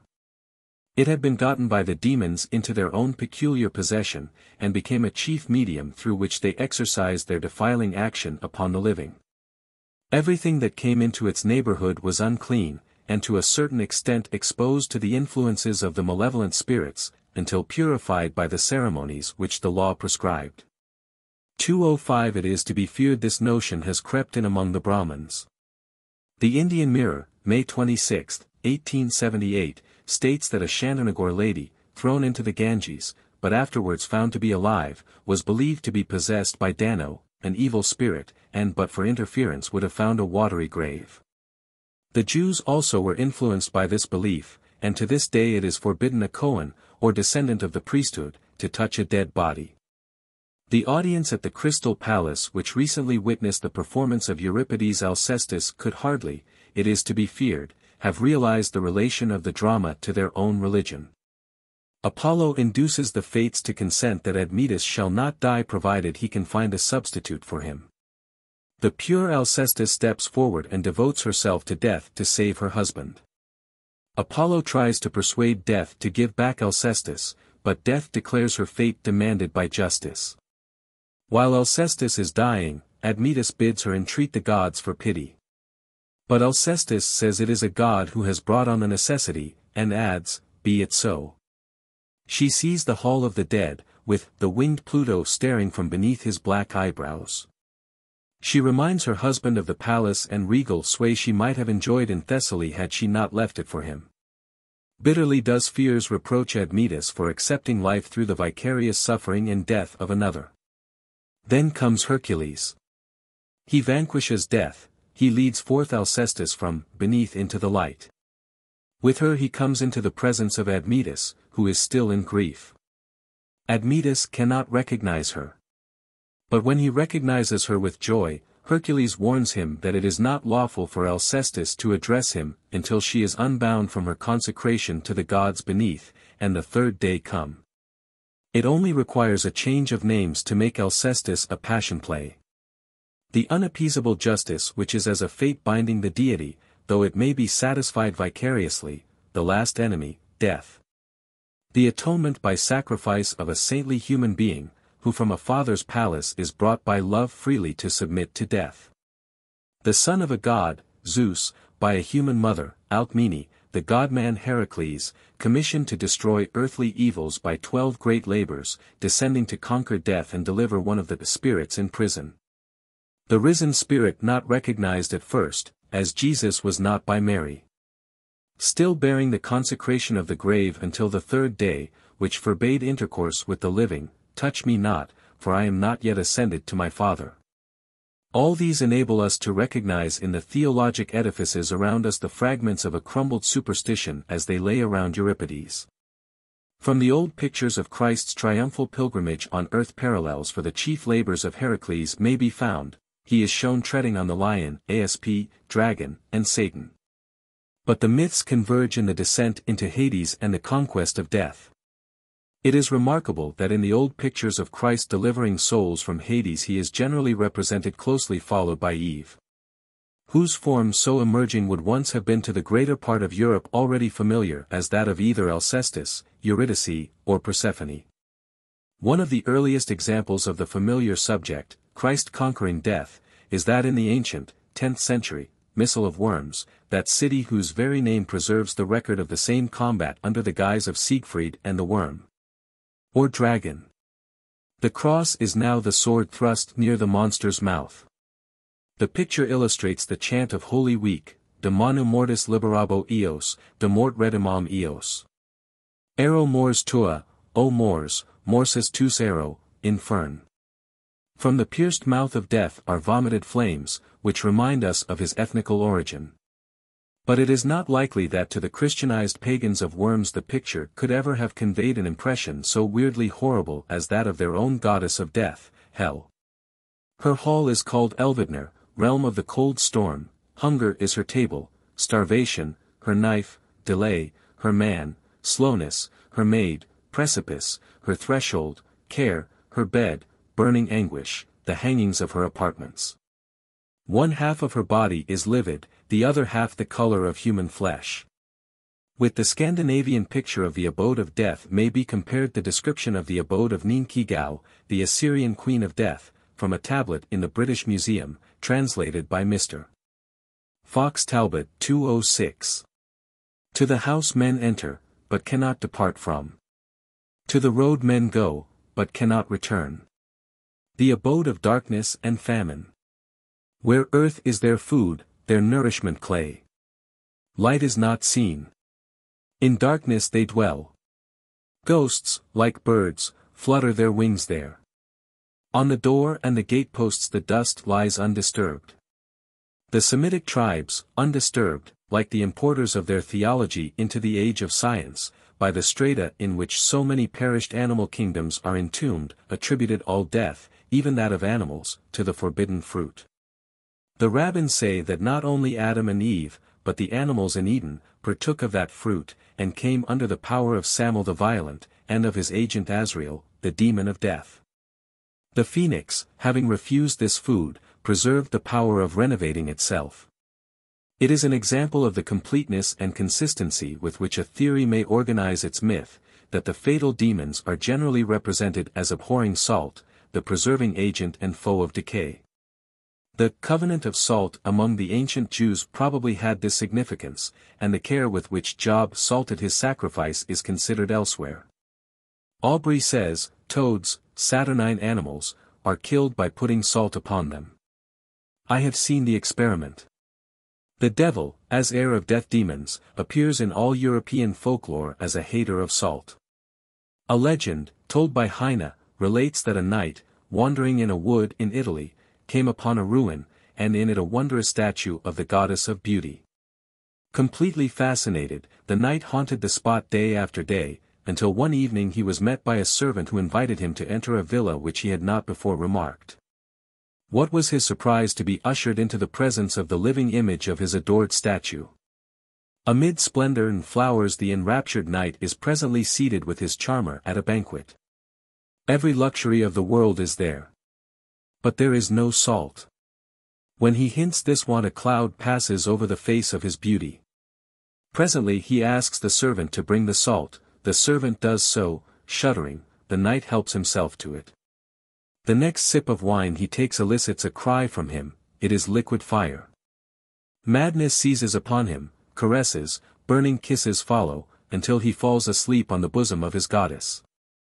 But what visions! Now he sees her as a wrinkled crone, next a great bat bearing a torch as it flutters around him, and again as a frightful monster, whose head he cuts off in an agony of terror. When the knight awakes it is in his own villa. He hastens to his ruin, and to the beloved statue, he finds her fallen from the pedestal, and the beautiful head cut from the neck lying at her feet. The Semitic angel of death is a figure very different from any that we have considered. He is known in theology only in the degradation which he suffered at the hands of the rabbins, but originally was an awful but by no means evil genius. The Persians probably imported him, under the name of Asuman, for we do not find him mentioned in their earlier books, and the name has a resemblance to the Hebrew shamad, to exterminate, which would connect it with the biblical destroyer Abaddon. This is rendered more probable because the Zoroastrians believed in an earlier demon, Visarisha, who carried souls after death to the region of Deva worshippers, India. The Chaldaic angel of death, Maqad Musa, may have derived his name from the legend of his having approached Moses with the object of forcing his soul out of his body, but, being struck by the glory of Moses' face, and by virtue of the divine name on his rod, was compelled to retire. The legend is not so ancient as the name, and was possibly a saga suggested by the name. It is obviously the origin of the tradition of the struggle between Michael and Satan for the body of Moses, Jude 9. This personification had thus declined among the Jews into being evil enough to be identified with Samuel, who, in the book of the Assumption of Moses, is named as his assailant, and subsequently with Satan himself. Named in connection with the New Testament version. It was on account of this degradation of a being described in the earlier books of the Bible as the Commissioner of Jehovah that there was gradually developed among the Jews two angels of death. One, Samuel, or his agent Azrael, for those who died out of the land of Israel, and the other, Gabriel, for those who had the happier lot of dying in their own country. This relegation of Samuel to the wandering Jews, who if they died abroad were not supposed to reach paradise with facility, if at all, is significant. For Samuel is pretty certainly a conception borrowed from outlying Semitic tribes. What that conception was we find in Job 18, where he is the king of terrors, and still more in the Arabic Azrael. The legend of this typical angel of death is that he was promoted to his high office for special service. When Allah was about to create man he sent the angels Gabriel, Michael, and Israfil to the earth to bring clay of different colors for that purpose. But the earth warned them that the being about to be formed would rebel against his creator and draw down a curse upon her, the earth, and they returned without bringing the clay. Then Azrael was sent by Allah, and he executed his commission without fear, and for this he was appointed the angel to separate souls from bodies. Azrael had subordinate angels under him, and these are alluded to in the opening lines of the Surah 79 of the Quran. By the angels who tear forth the souls of some with violence, and by those who draw forth the souls of others with gentleness. The souls of the righteous are drawn forth with gentleness, those of the wicked torn from them in the way shown in the Russian picture, figure 19, which is indeed an illustration of the same mythology. These terrible tasks were indeed such as were only too likely to bring Azrael into the evil repute of an executioner in the course of time, but no degradation of him seems to have been developed among the Moslems. He seems to have been associated in their minds with fate, and similar stories were told of him. Thus it is related that once when Azrael was passing by Solomon he gazed intently upon a man with whom Solomon was conversing. Solomon told his companion that it was the angel of death who was looking at him, and the man replied, "He seems to want me, order the wind to carry me from hence into India." When this was done Azrael approached Solomon and said, "I looked earnestly at that man from wonder, for I was commanded to take his soul in India." 207. Azrael was often represented as presenting to the lips a cup of poison. It is probable that this image arose from the ancient ordeal by poison, whereby draughts, however manipulated beforehand with reference to the results, were popularly held to be divinely mingled for retributive or beneficent effects. Cup thus became among Semitic tribes a symbol of fate. The cup of consolation, cup of wrath, cup of trembling, which we read of in the Old Testament, the cup of blessing, and cup of devils, spoken of by Paul, have this significance. The cup of Nestor, ornamented with the dove, Iliad, 11. 632, was probably a cup of blessing, and Mr. Schliemann has found several of the same kind at Mycenae. The symbol was repeatedly used by Christ, "Let this cup pass from me, the cup that my Father hath given me to drink shall I not drink it, are ye able to drink of the cup that I drink of?" And the familiar association of Azrael's cup is expressed in the phrase, "taste of death." One of the most pleasing modifications of the belief in the angel of death is that found by Lepsius 208 among the Mohammedan Negroes of Kordofan. Azrael, it is said, receives the souls of the dead, and leads the good to their reward, the bad to punishment. He lives in a tree, El Sejarat Mohana, the tree of fulfilling, which has as many leaves as there are inhabitants in the world. On each leaf is a name, and when a child is born a new one grows. If any one becomes ill his leaf fades, and should he be destined to die, Azrael breaks it off. Formerly he used to come visibly to those whom he was going to carry away, and thus put them in great terror. Since the prophet's time, however, he has become invisible. For when he came to fetch Muhammad's soul he told him that it was not good that by his visible appearance he should frighten mankind. They might then easily die of terror, before praying. For he himself, although a courageous and spirited man, was somewhat perturbed at his appearance. Therefore the prophet begged God to make Azrael invisible, which prayer was granted. Mr. Mackenzie adds on this that, among the Moravian Jews, at new moon a branch is held in its light, and the name of a person pronounced, his face will appear between the horns of the moon, and should he be destined to die the leaves will fade. Mr. John Ruskin has been very severe upon the Italians for the humor with which they introduce death as a person of their mask. When I was in Venice in 1850, he says, the most popular piece of the comic opera was Death and the Cobbler, in which the point of the plot was the success of a village cobbler as a physician. In consequence of the appearance of death to him beside the bed of every patient who was not to recover. And the most applauded scene in it was one in which the physician, insolent in success, and swollen with luxury, was himself taken down into the abode of death, and thrown into an agony of terror by being shown lives of men under the form of wasting lamps, and his own ready to expire. Figure 20. The Night and Death. On which he expresses the opinion that this endurance of fearful images is partly associated with indecency, partly with general fatuity and weakness of mind. 209 But may it not rather be the healthy reaction from morbid images of terror, with which a purely natural and inevitable event has so long been invested by priests, and portrayed in such popular pictures as The Dance of Death? The mocking laughter with which the skeletons beset the night in our picture, figure 20, from the wall of La Chaise-Dieu, Auvergne, marks the priestly terrorism, which could not fail to be vulgarised even more by the frivolous. In 1424 there was a masquerade of the Dance of Death in the Cemetery of the Innocents at Paris, attended by the Duke of Bedford and the Duke of Burgundy, just returned from battle. It may have been the last outcome in the west of Calais' Dance over the Slain, but it is fortunate when fanaticism has no worse outcome than folly. The skeleton death has the advantage over earlier forms of suggesting the naturalness of death. It is more scientific. The gradual discovery by the people that death is not caused by sin has largely dissipated its horrors in regions where the ignorance and impostures of priestcraft are of daily observation. And although the reaction may not be expressed with good taste, there would seem to be in it a certain vigor of nature, reasserting itself in simplicity. In the northern world we are all too somber in the matter.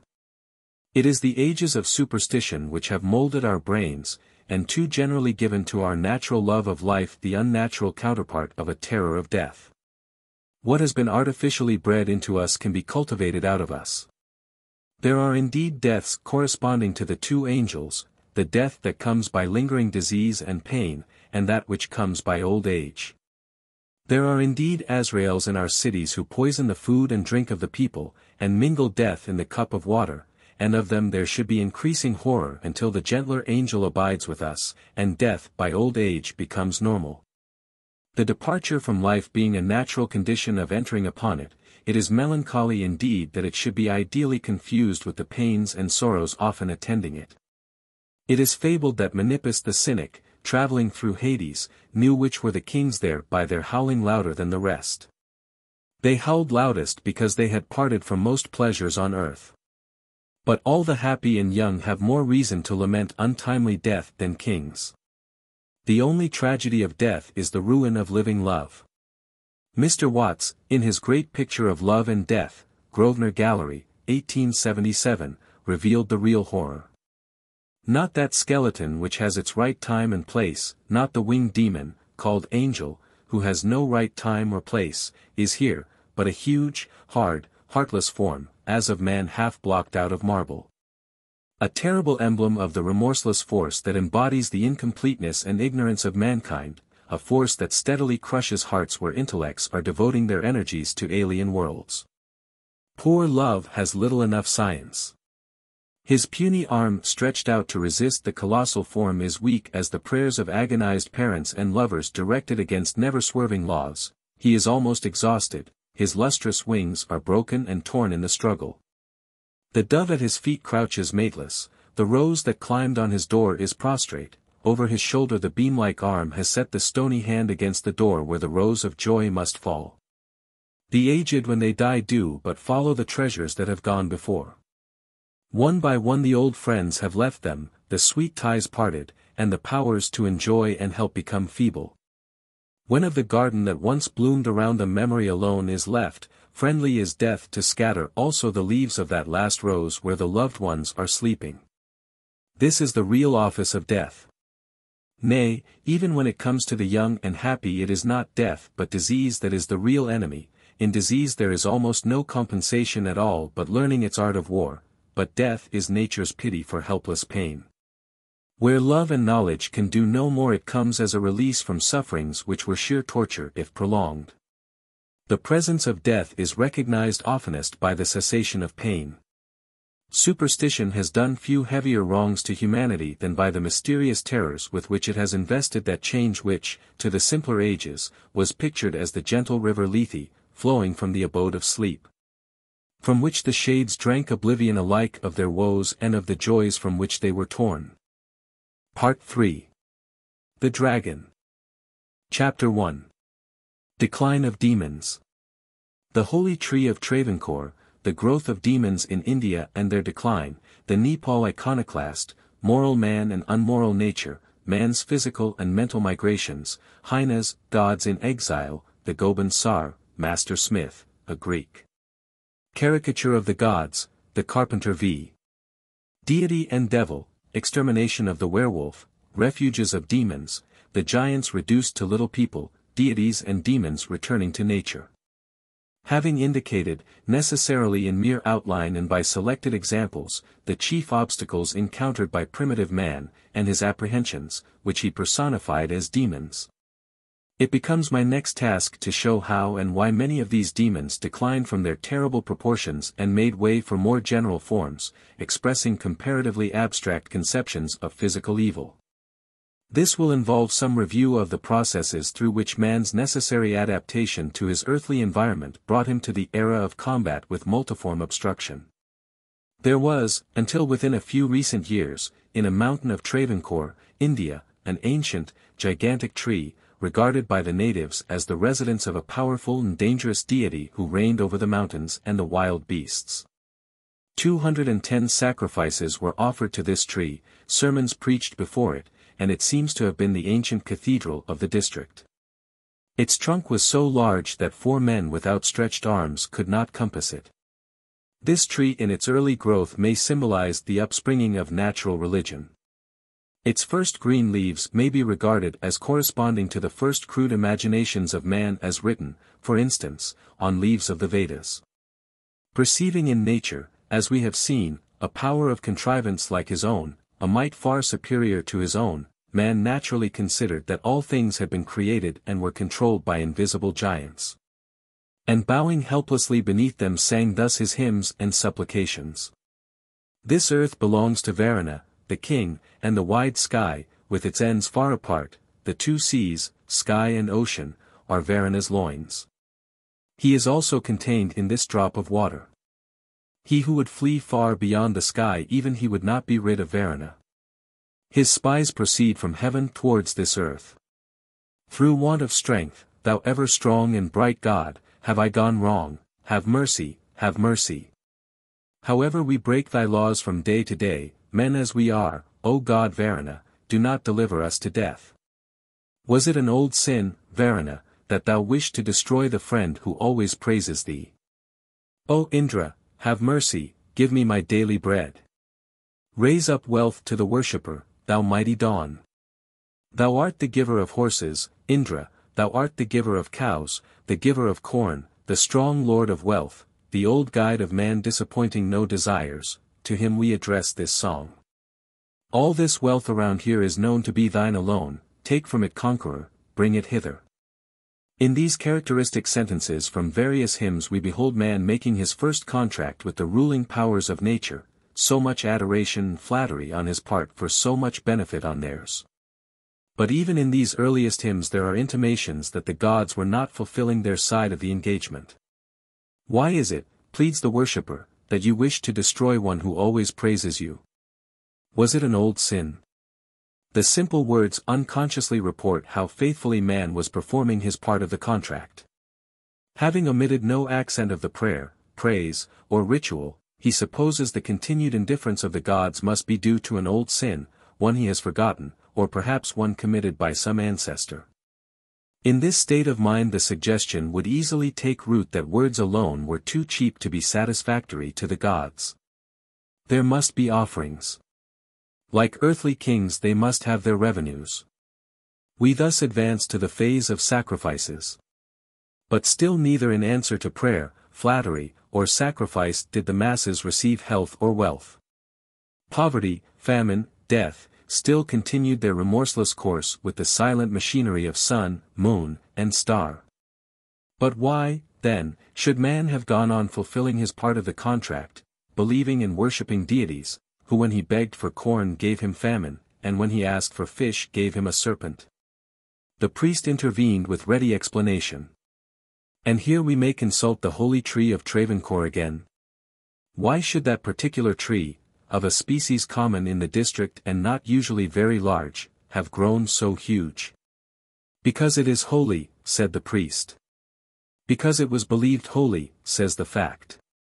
For ages the blood and ashes of victims fed its roots and swelled its trunk, until, by an argument not confined to India, the dimensions of the superstition were assumed to prove its truth. When the people complained that all their offerings and worship did not bring any returns, the priest replied, "You stint the gods and they stint you."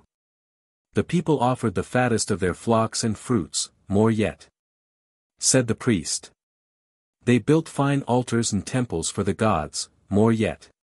Said the priest. They built fine houses for the priests, and taxed themselves to support them. And when thus, fed by popular sacrifices and toils, the religion had grown to vast power, the priest was able to call to his side the theologian for further explanation. The theologian and the priest said, "Of course there must be good reasons why the gods do not answer all your prayers. If they did not answer some you would be utterly consumed, mere mortals must not dare to inquire into their mysteries. But that there are gods, and that they do attend to human affairs, is made perfectly plain by this magnificent array of temples, and by the care with which they have supplied all the wants of us, their particular friends, whose cheeks, as you see, hang down with fatness." If, after this explanation, any skepticism or rebellion arose among the less favored, the priest might easily add, "Furthermore, we and our temples are now institutions. We are so strong and influential that it is evident that the gods have appointed us to be their representatives on earth, the dispensers of their favors. Also, of their disfavors. We are able to make up for the seeming indifference of the gods, rewarding you if you give us honor and wealth, but ruining you if you turn heretical." So grew the holy tree. But strong as it was, there was something stronger. Some few years ago a missionary from London went to Travancore, and desired to build a chapel near the same tree, no doubt to be in the way of its worshippers and to borrow some of the immemorial sanctity of the spot. This missionary fixed a hungry eye upon that holy timber, and reflected how much holier it would be if ending its career in the beams of a Christian chapel. So one day, English authorities being conveniently near, he and his workmen began to cut down the sacred tree. The natives gradually gathered around, and looked on with horror. While the cutting proceeded, a tiger drew near, but shouts drove him off. The natives breathed freer. The demon had come and looked on, but could not protect the tree from the Englishmen. They still shuddered, however, at the sacrilege, and when at last the holy tree of Travancore fell, its crash was mingled with the cries and screams of its former worshippers. The victorious missionary may be pointing out in his chapel the cut-up planks which reveal the impotence of the deity so long feared by the natives. And perhaps he is telling them of the bigness of his tree, and claiming its flourishing condition in Europe as proof of its supernatural character. Possibly he may omit to mention the blood and ashes which have fattened the root and enlarged the trunk of his holy tree. That tree in Travancore could never have been so destroyed if the primitive natural religion in which lay its deeper root had not previously withered. The gods, the natural forces, which through so many ages had not heeded man's daily martyrdoms, had now for a long time been shown quite as impotent to protect their own shrines, images, holy trees, and other interests. The priests as vainly invoked those gods to save their own country from subjugation by other nations with foreign gods, as the masses had invoked their personal aid. For a long time the gods in some parts of India have received only a formal service, coextensive with their association with a lingering order, or as part of princely establishments. But they toppled down from time to time, as the masses realized their freedom to abandon them with impunity. They are at the mercy of any strong heretic who arises. The following narrative, quoted by Mr. Herbert Spencer, presents a striking example of what some Hindus had been doing before the missionary cut down the tree at Travancore. A Nepal king, Ram Bahadur, whose beautiful queen, finding her lovely face had been disfigured by smallpox, poisoned herself, cursed his kingdom, her doctors, and the gods of Nepal, vowing vengeance on all. Having ordered the doctors to be flogged, and the right ear and nose of each to be cut off, he then wreaked his vengeance on the gods of Nepal, and after abusing them in the most gross way, he accused them of having obtained from him 12,000 goats, some 100 weights of sweetmeats, 2,000 gallons of milk, and under false pretenses. He then ordered all the artillery, varying from 3 to 12 pounders, to be brought in front of the palace. All the guns were then loaded to the muzzle, and down he marched to the headquarters of the Nepal deities. All the guns were drawn up in front of the several deities, honoring the most sacred with the heaviest metal. When the order to fire was given, many of the chiefs and soldiers ran away panic-stricken, and others hesitated to obey the sacrilegious order, and not till several gunners had been cut down were the guns opened. Down came the gods and the goddesses from their hitherto sacred positions, and after 6 hours heavy cannonading, not a vestige of the deities remained. However panic-stricken the Nepalese may have been at this ferocious manifestation, it was but a storm bred out of a more general mental and moral condition. Ram Bahadur only laid low in a few moments images of gods who, passing from the popular interest, had been successively laid to sleep on the innumerable shelves of Hindu mythology. The early dualism was developed into moral man on one side, and unmoral nature on the other. Man had discovered that moral order in nature was represented solely by his own power, by his culture or neglect the plant or animal grew or withered, and where his control did not extend, there sprang the noxious weed or beast. So far as good gods had been imagined, they were respected now only as incarnate in men. But the active powers of evil still remained, hurtful and hateful to man, and the pessimist view of nature became inevitable.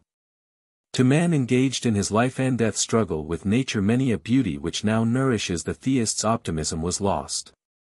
The fragrant flower was a weed to the man hungry for bread, and he viewed many an idle treasure with the disappointment of Sati when, traveling in the desert, he found a bag in which he hoped to discover grain, but found only pearls. Fatal to every deity not anthropomorphic was the long pessimistic phase of human faith. Each became more purely a demon, and passed on the road to become a devil. Many particular demons man conquered as he progressively carried order amid the ruggedness and wildness of his planet. Every new weapon or implement he invented punctured 1,000 phantoms. Only in the realms he could not yet conquer remained the hostile forces to which he ascribed preternatural potency, because not able to pierce them and see through them. Nevertheless, the early demonic forms had to give way, for man had discovered that they were not his masters. He could cut down the upas and root up the nightshade, he had bruised many a serpent's head and slain many a wolf. In detail innumerable enemies had been proved his inferiors in strength and intelligence. Important migrations took place, man passes, geographically, away from the region of some of his worst enemies, inhabits countries more fruitful, less malarious, his habitat exceeding that of his animal foe in range. And, still better, he passes by mental migration out of the Stone Age, out of other helpless ages, to the age of metal and the skill to fashion and use it. He has made the fire fiend his friend.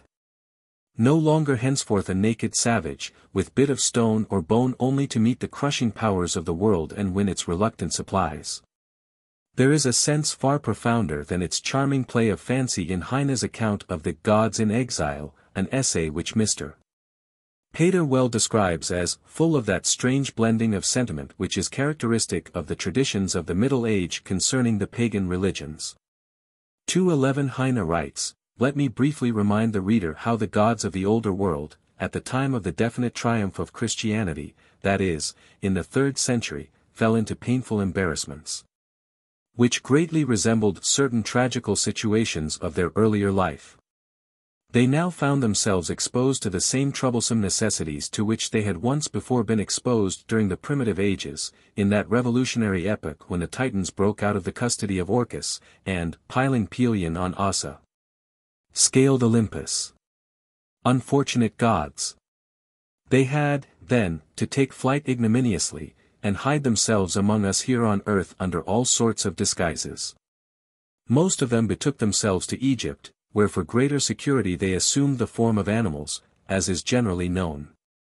Just in the same way they had to take flight again, and seek entertainment in remote hiding places, when those iconoclastic zealots, the black brood of monks, broke down all the temples, and pursued the gods with fire and curses. Many of these unfortunate emigrants, entirely deprived of shelter and ambrosia, had now to take to vulgar handicrafts as a means of earning their bread. In these circumstances, many, whose sacred groves had been confiscated, let themselves out for hire as woodcutters in Germany, and had to drink beer instead of nectar. Apollo seems to have been content to take service under graziers, and as he had once kept the cows of Admetus, so he lived now as a shepherd in Lower Austria. Here, however, having become suspected, on account of his beautiful singing, he was recognized by a learned monk as one of the old pagan gods, and handed over to the spiritual tribunal. On the rack he confessed that he was the god Apollo. And before his execution he begged that he might be suffered to play once more upon the lyre and to sing a song. And he played so touchingly, and sang with such magic, and was withal so beautiful in form and feature that all the women wept, and many of them were so deeply impressed that they shortly afterwards fell sick. And some time afterwards the people wished to drag him from the grave again, that a stake might be driven through his body, in the belief that he had been a vampire, and that the sick women would by this means recover. But they found the grave empty. Naturally, it is hard to bury Apollo. The next time he appeared was, no doubt, as musical director in the nearest cathedral. The young singers and artists discovered by such severe lessons that it was dangerous to sing pagan ballads too realistically, that a cowl is capable of a high degree of decoration, that Pan's pipe sounds well evolved into an organ, that Cupids look just as well if called cherubs. It is odd that it should have required Robert Browning 3 centuries away to detect the real form and face beneath the vestment of the bishop who orders his tomb at St. Praxed's Church. The bas-relief in bronze ye promised me. Those pans and nymphs ye what of, and perchance some tripod, thyrsus, with a vase or so. The Saviour at his Sermon on the Mount. St. Praxed in a glory, and one pan ready to twitch the nymph's last garment off. and Moses with the tables. So in one direction grew the hermitage to the Vatican, so Zeus regained his throne by exchanging his thunderbolts for Peter's keys, and Mars regained his steed as St. George, and Hercules as Christ wrestles with death once more. But while these artificial restorations were going on in one direction, in another some of the gods were passing through many countries, outwitting and demolishing their former selves as lower to demons. There are many legends which report this strange phase of development, one of the finest being that of the Goban Tsar, told by Mr. Kennedy. The King of Munster sent for this wonderful craftsman to build him a castle. The Goban could fashion a spear with 3 strokes of his hammer. St. Patrick, who found the Trinity in the shamrock, may have determined the number of strokes, and when he wished to drive in nails high up, had only to throw his hammer at them. On his way to work for the king, Goban, accompanied by his son, passed the night at the house of a farmer, whose daughters, one dark and industrious, the other fair and idle, received from him, Goban, 3 bits of advice: always have the head of an old woman by the hob. Warm yourselves with your work in the morning, and some time before I come back take the skin of a newly killed sheep to the market, and bring itself and the price of it home again. As Goban, with his son, journeyed on, they found a poor man vainly trying to roof his house with 3 joists and mud. And by simply making one end of each joist rest on the middle of another, the other ends being on the wall, the structure was perfect. He relieved puzzled carpenters by putting up for them the pegless and nailless bridge described in Caesar's commentaries. Having done various great things, Goban returns to the homestead of the girls who had received his 3 bits of advice. The idle one had, of course, blundered at each point, and been ridiculed in the market for her proposition to bring back the sheep's skin and its price. The other, by kindly taking in an aged female relative, by working till she was warm, and by plucking and selling the wool of the sheep's skin and bringing home the latter, had obeyed the Goban's advice, and was selected as his daughter-in-law, the prince attending the wedding. Now, as to building the castle, Goban knew that the king had employed on previous castles for architects and then slain them, so that they should never build another palace equal to his. He therefore says he has left at home a necessary implement which his wife will only give to himself or one of royal blood. The king sends his son, who is kept as hostage till the husband's safe return. This is the master smith of Norse fable, who has a chair from which none can rise, and who therein binds the devil, which again is the story of Hephaestus, and the chair in which he entrapped Hera until she revealed the secret of his birth. The devil whom the master smith entraps is, in Norse mythology, simply Loki, and as Loki is a degraded Hephaestus, fire in its demonic forms, we have in all these legends the fire fiend fought with fire. This redualization of the gods into demonic and saintly forms had a long preparation. The forces that brought it about may be seen already beginning in Hesiod's representations of the gods, in their presentation on the stage by Euripides, in a manner certain to demonize them to the vulgar, and to subject them to such laughter among scholars as still rings across the ages in the divine dialogues of Lucian. What the gods had become to the Lucians before they reached the Hinds may be gathered from the accompanying caricature, figure 21.212. Nothing can be more curious than the encounters of the gods with their dead selves, their manes. What unconscious ingenuity in the combinations! Saint Martin on his grey steed divides with the beggar the cloud cloak of Woden on his black horse, treading down just such paupers in his wild hunt. As saint he now shelters those whom as storm demon he chilled.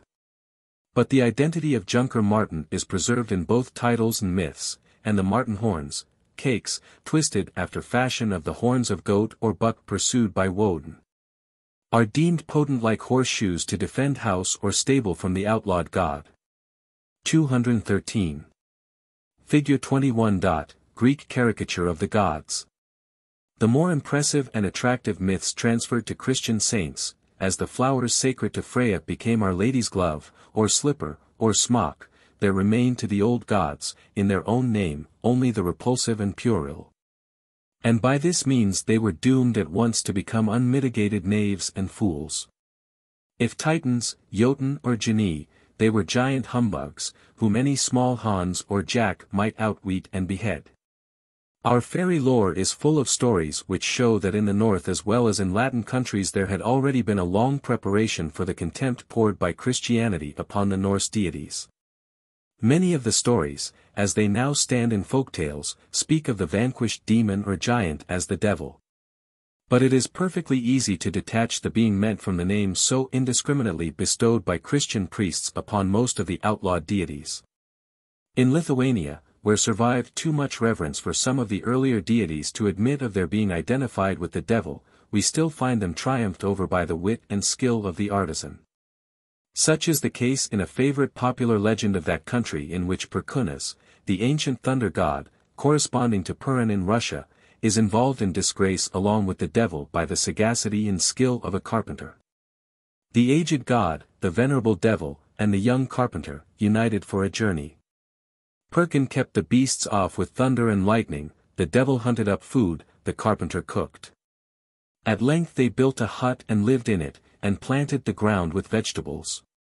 Presently a thief invaded their garden. Perkin and the devil successively tried to catch him, but were well thrashed. Whereas the carpenter by playing the fiddle fascinated the thief, who was a witch, a hag whose hand the fiddler managed to get into a split tree, under pretense of giving her a music lesson, holding her there till she gave up her iron wagon and the whip which she had used on his comrades. After this the three, having decided to separate, disputed as to which should have the hut, and they finally agreed that it should be the possession of him who should succeed in frightening the two others. The devil raised a storm which frightened Perkin, and Perkin with his thunder and lightning frightened the devil. But the carpenter held out bravely, and, in the middle of the night, came in with the witch's wagon, and, cracking her whip, the devil and Perkin both took flight, leaving the carpenter in possession of the hut. 214. So far as Perkin is concerned, and may be regarded as representative of the gods, the hut may be symbol of Europe. And the carpenter type of the power which conquered all that was left of them after their fair or noble associations had been transferred to Christian forms. Somewhat later, the devil was involved in a like fate, as we shall have to consider in a future chapter. The most horrible superstitions, if tracked in their popular development, reveal with special impressiveness the progressive emancipation of man from the phantasms of ferocity which represented his primal helplessness. The universal werewolf superstition, for instance, drew its unspeakable horrors from deep and widespreading roots. Originating, probably, in occasional relapses to cannibalism among tribes or villages which found themselves amid circumstances as urgent as those which sometimes lead a wrecked crew to draw lots which shall die to support the rest. It would necessarily become demonized by the necessity of surrounding cannibalism with dangers worse than starvation. But it would seem that individuals are always liable, by arrest of development which usually takes the form of disease or insanity, to be dragged back to the savage condition of their race. In the course of this dark history, we note first an increasing tendency to show the means of the transformation difficult. In the Volsunga saga it is by simply putting on a wolf shirt, wolfskin, that a man may become a wolf. Then it is said it is done by a belt made of the skin of a man who has been hung, all executed persons being sacred to Woden, because not dying a natural death, to whom also the wolf was sacred. Then it is added, that the belt must be marked with the signs of the zodiac, and have a buckle with 7 teeth. Then it is said that only a 7th son is possessed of this diabolical power, or others say one whose brows meet over his nose. The means of detecting werewolves and retransforming them to human shape multiplied as those of transformation diminished in number, and such remedies reflected the advance of human skill. The werewolf could be restored by crossing his path with a knife or polished steel, by a sword laid on the ground with point towards him, by a silver ball. Human skill was too much for him. In Posen mothers had discovered that one who had bread in his or her mouth could by even such means discover werewolves. And fathers, to this hint about keeping the wolf from the door, added that no one could be attacked by any such monster if he were in a cornfield. The Slav leveled a plough at him. Thus by one prescription and another, and each representing a part of man's victory over chaos, the werewolf was driven out of all but a few unlucky days in the year, and especially found his last refuge in Twelfth Night. But even on that night the werewolf might be generally escaped by the simple device of not speaking of him. If a wolf had to be spoken of he was then called vermin, and Dr. What mentions a parish priest named Wolf in East Prussia who on Twelfth Night was addressed as Mr. Vermin. The actual wolf being already out of the forests in most places by art of the builder and the architect. The phantasmal wolf driven out of fear for most of the year by man's recognition of his own superiority to this exterminated beast. Even the proverbial ears of the vanishing werewolf ceased to be visible when on his particular fest night his name was not mentioned. The last execution of a man for being an occasional werewolf was, I believe, in 1589, near Cologne, there being some evidence of cannibalism. But 9 years later, in France, where the belief in the loup-garou had been intense, a man so accused was simply shut up in a madhouse. It is an indication of the revolution which has occurred, that when next governments paid attention to werewolves it was because certain vagabonds went about professing to be able to transform themselves into wolves, in order to extort money from the more weak-minded and ignorant peasants. 215 There could hardly be conceived a more significant history, the werewolf leaves where he entered. Of ignorance and weakness trying, too often in vain, to keep the wolf from the door, was born this voracious phantom. With the beggar and vagabond, survivals of helplessness become inveterate, he wanders thin and crafty. He keeps out of the way of all culture, whether of field or mind. So is it indeed with all demons in decline, of which I can here only adduce a few characteristic examples. So runs the rune. When the barley there is, then the devil's whistle. When the barley is threshed, then the devil's whine. When the barley is ground, then the devil's roar. When the flour is produced, then the devils perish. The old Scottish custom, mentioned by Sir Walter Scott, of leaving around each cultivated field an untilled fringe, called the good man's croft, is derived from the ancient belief that unless some wild place is left to the sylvan spirits they will injure the grain and vegetables. And, no doubt, some such notion leads the farmers of Thegau still to graft mistletoe upon their fruit trees. Many who can smile at such customs do yet preserve in their own minds, or those of their servants or neighbors, crofts which the plowshare of science is forbidden to touch, and where the preternatural troops still hide their shriveled forms. But this wild girdle becomes ever narrower, and the images within it tend to blend with rustling leaf and straw, and the insects, and to be otherwise invisible, save to that second sight which is received from glam. As in some shadow pantomime, the deities and demons pursue each other in endless procession, dropping down as awe-inspiring titans, vanishing as grotesque pygmies, vanishing beyond the lamp into nothingness. So came most of the monsters we have been describing, animals, volcanoes, icebergs, deserts, though they might be, by growing culture and mastery of nature to be called the little people. And perhaps it is rather through pity than euphemism when they were so often called, as in Ireland, Duin Mata, the good little people. 216 At every step in time or space back of the era of mechanic arts the little fairy gains in physical proportions. The house spirits, domovoi, of Russia are full-sized, shaggy human-shaped beings. In Lithuania the corresponding phantoms, kaukas, average only a foot in height. The krasnyata, believed in by the Slavs on the Baltic coast, are similarly small. And by way of the kobolds, elves, fays, traveling westward, we find the size of such shapes diminishing, until warnings are given that the teeth must never be picked with a straw, that slender tube being a favorite residence of the elf. In Bavaria a little red chafer with 7 spots, Coccinella septempunctata, is able to hold Thor with his lightnings, and in other regions is a form of the goddess of love. 217 Our English name for the tiny beetle, ladybug, is derived from the latter notion, and Mr. Carl Blind has expressed the opinion that our children's rune, ladybug, ladybug, fly away home. Thy house is on fire, thy children will roam, is last echo of the Eddaic prophecies of the destruction of the universe by the fire fiend Loki. 218 such reductions of the ancient gods, demons, and terrors to tiny dimensions would, of course, be only an indirect result of the general cause stated. They were driven from the great world, and sought the small world, they survived in the hut and were adapted to the nerves of the nursery. So alone can Tithonus live on, beyond the age for which he is born he shrinks to a grasshopper. And it is now by only careful listening that in the chirpings of the multitudinous immortals, of which Tithonus is type, may be distinguished the thunders and roarings of deities and demons that once made the earth to tremble. Chapter 2. Generalization of Demons.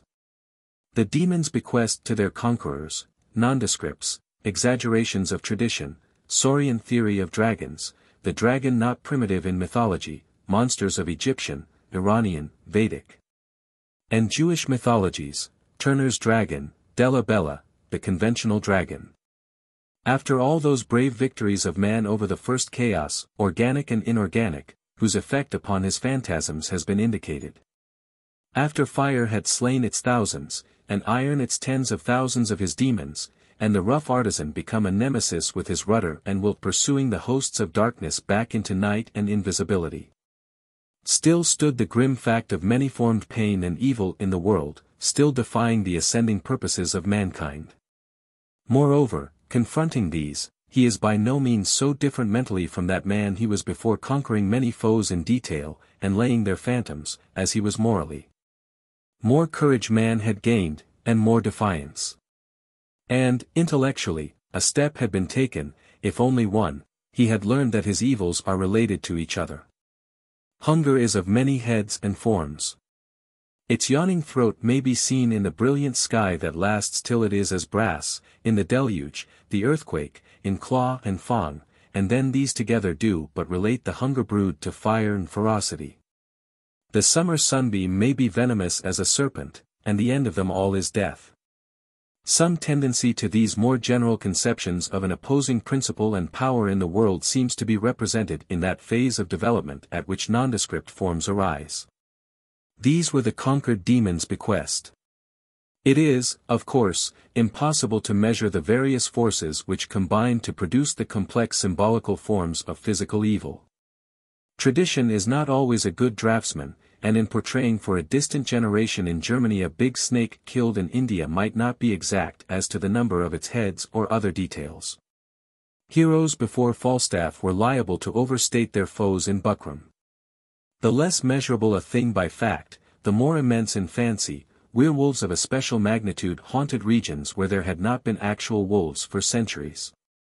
Huge serpents play a large part in the annals of Ireland, where not even the smallest have been found.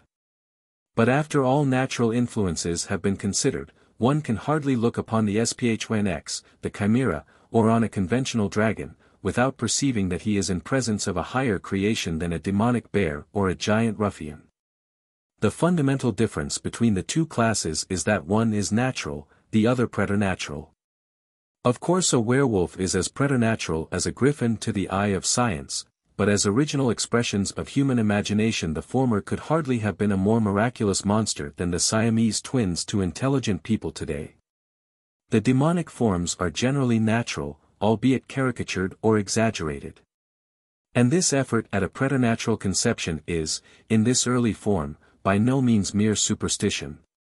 Rather is it poetic and artistic, a kind of crude effort at Allgemeinheit, at realization of the types of evil, the claw principle, fang principle in the universe, the physiognomies of venom and pain detached from forms to which they are accidental. Some of the particular forms we have been considering are, indeed, by no means of the prosaic type. Such conceptions as Rahu, Cerberus, and several others, are transitional between the natural and mystical conceptions. While the Sphnx, however complete a combination of ideal forms, is not all demonic. In this part 3 are included those forms whose combination is not found in objective nature, but which are yet travesties of nature and genuine fauna of the human mind. Perhaps it may be thought somewhat arbitrary that I should describe all these intermediate forms between demon and devil by the term dragon. But I believe there is no other fabulous form which includes so many individual types of transition. or whose evolution may be so satisfactorily traced from the point where it is linked with the demon to that where it bequeaths its characters to the devil. While, however, this term is used as the best that suggests itself, it cannot be accepted as limiting our inquiry or excluding other abstract forms which ideally correspond to the dragon, the generalized expression for an active, powerful, and intelligent enemy to mankind, a being who is antagonism organized, and able to command every weapon in nature for an anti-human purpose. The opinion has steadily gained that the conventional dragon is the traditional form of some huge saurian. It has been suggested that some of those extinct forms may have been contemporaneous with the earliest men, and that the traditions of conflicts with them, transmitted orally and pictorially, have resulted in preserving their forms in fable, proximately.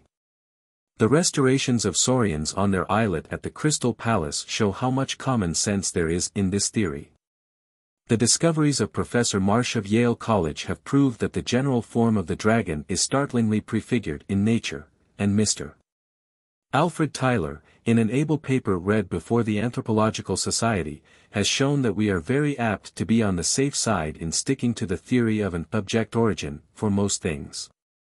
Concerning this theory, it may be said that the earliest descriptions, both written and pictorial, which have been discovered of the reptilian monsters around which grew the germs of our dragon myths, are crocodiles or serpents, and not dragons of any conventional kind, with a few doubtful exceptions. In an Egyptian papyrus there is a hieroglyphic picture of Sannu-Hut-Uar, plunger of the sea. It is a marine, dolphin-like monster, with 4 feet and a tail ending in a serpent's head. 219 with wings, this might approach the dragon form. Again, Amenare slew Naka, and this serpent saved his feet. Possibly the phrase is ironical, and means that the serpent saved nothing.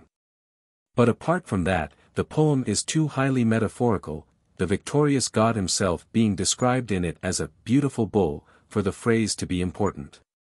On Egyptian monuments are pictured serpents with human heads and members, and the serpent Nahab-Ka is pictured on amulets with 2 perfect human legs and feet. 220 winged serpents are found on Egyptian monuments, but almost as frequently with the incredible number of 4 as with the conceivable 2 wings of the pterodactyl.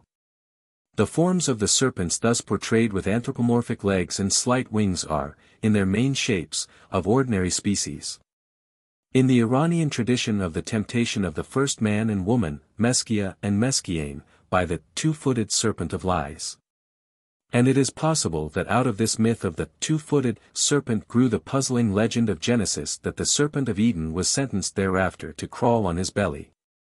The snake's lack of feet, however, might with equal probability have given rise to the explanation given in Musulman and rabbinical stories of his feet being cut off by the avenging angel.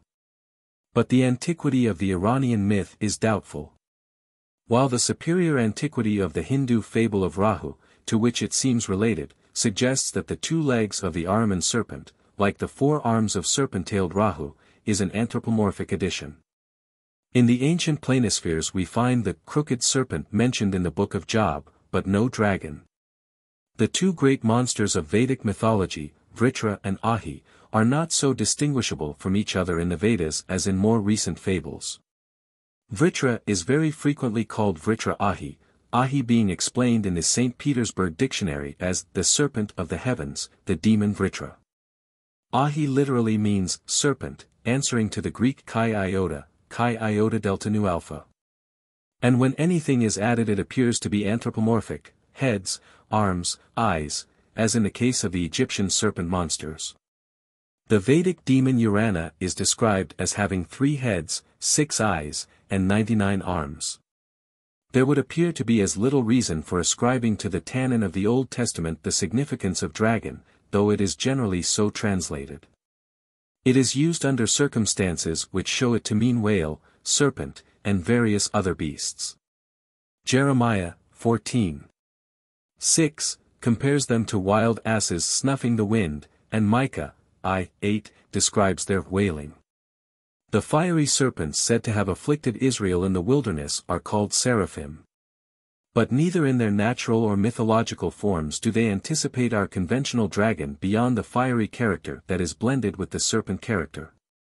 Nor do the descriptions of Behemoth and Leviathan comport with the dragon form. The serpent as an animal is a consummate development. Its feet, so far from having been amputated, as the fables say, in punishment of its sin, have been withdrawn beneath the skin as crutches used in a feebler period. It is found as a tertiary fossil. Since, therefore, the dragon form ex hypothesi is a reminiscence of the huge, now fossil, saurians which preceded the serpent in time, the early mythologies could hardly have so regularly described great serpents instead of dragons. If the realistic theory we are discussing were true, the earliest combats, those of Indra, for instance, ought to have been with dragons, and the serpent enemies would have multiplied as time went on. But the reverse is the case, the alleged, extinct forms being comparatively modern in heroic legend. Figure 22. A witch mounted, Delabella. Mr. John Ruskin once remarked upon Turner's picture of the dragon guarding the Hesperides, that this conception so early as 1806, when no saurian skeleton was within the artist's reach, presented a singular instance of the scientific imagination. As a coincidence with such extinct forms, Turner's dragon is surpassed by the monster on which a witch rides in one of the engravings of Delabella, published in 1637.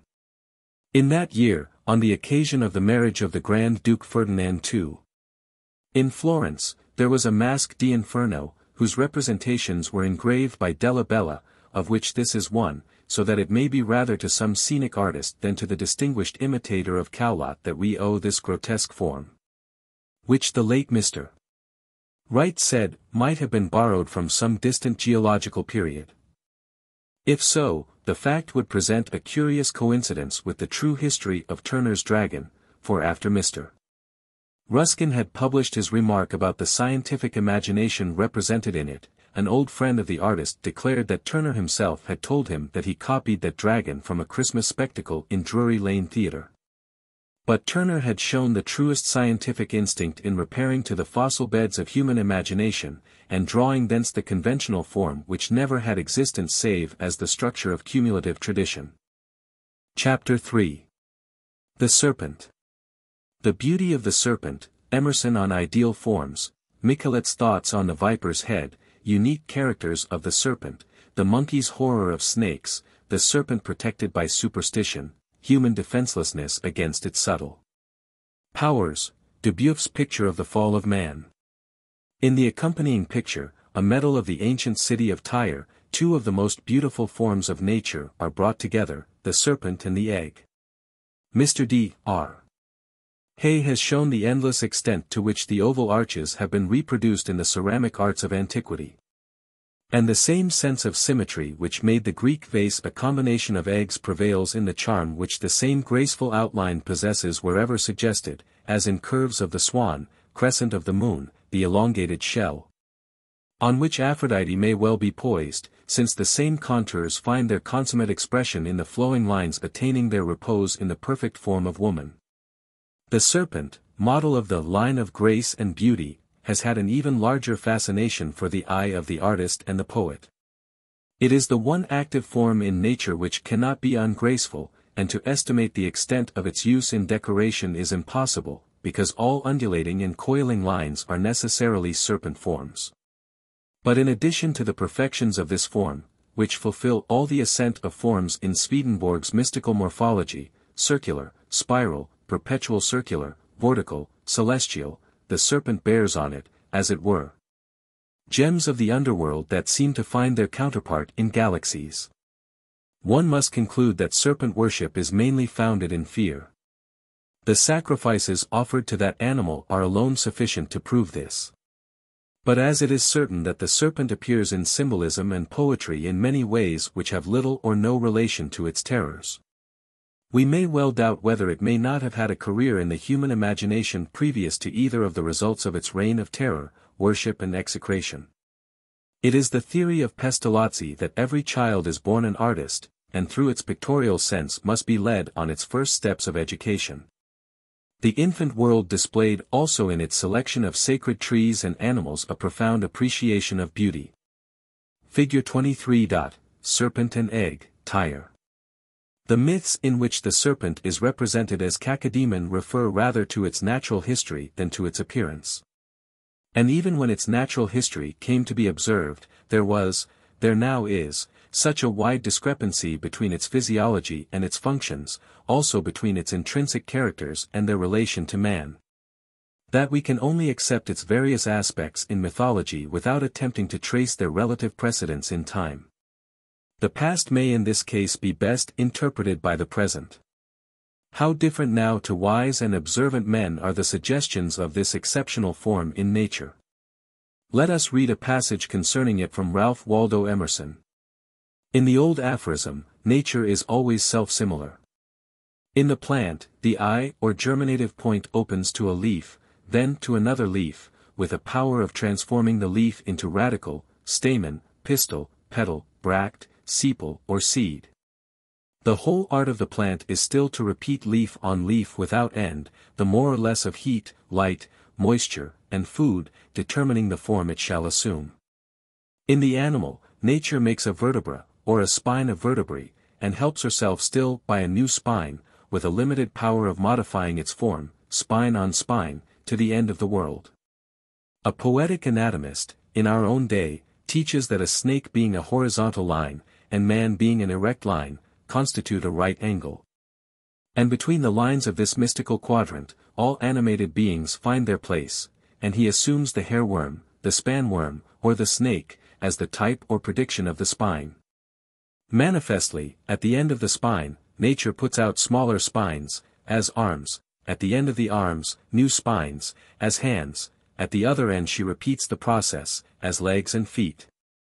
At the top of the column she puts out another spine, which doubles or loops itself over, as a spanworm, into a ball, and forms the skull, with extremities again, the hands being now the upper jaw, the feet the lower jaw. The fingers and toes being represented this time by upper and lower teeth.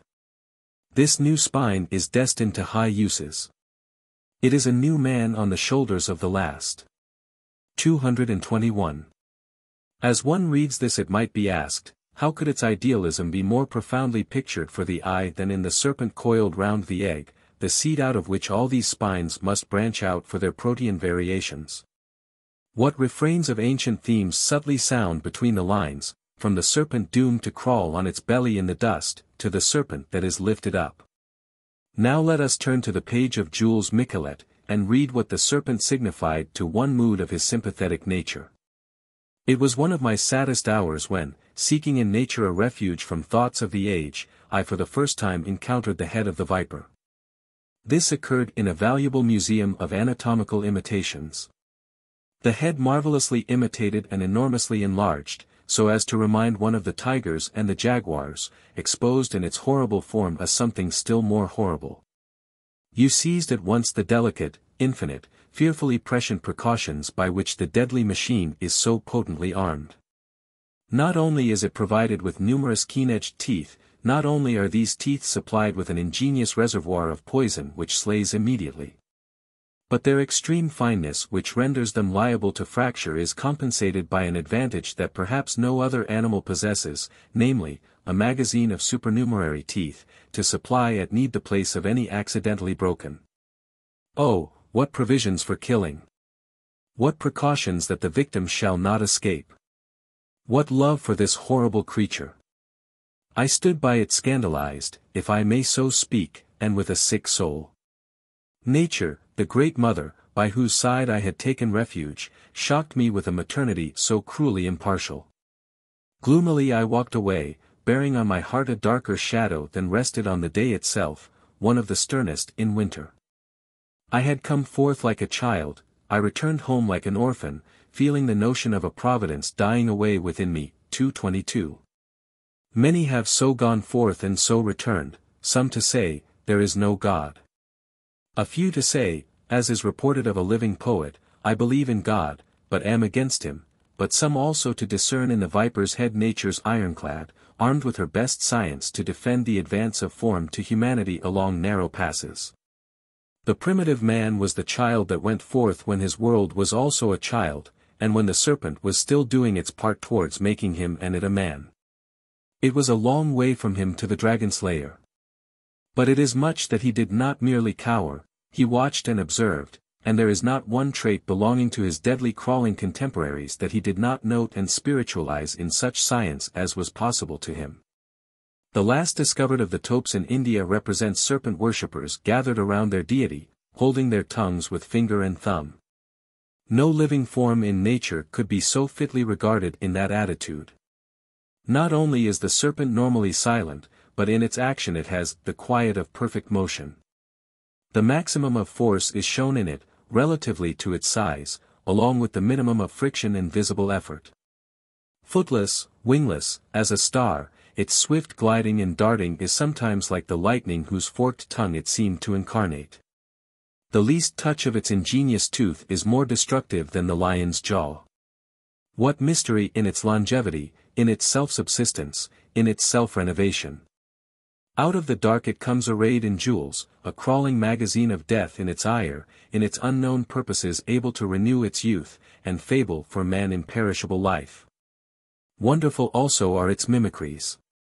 It sometimes borrows colors of the earth on which it reposes, the trees on which it hangs, now seems covered with eyes, and the spectacled snake appeared to have artificially added to its vision. Altogether it is unique among natural forms, and its vast history in religious speculation and mythology does credit to the observation of primitive man. Recent experiments have shown the monkeys stand in the greatest terror of snakes. Such terror is more and more recognized as a survival in the European man.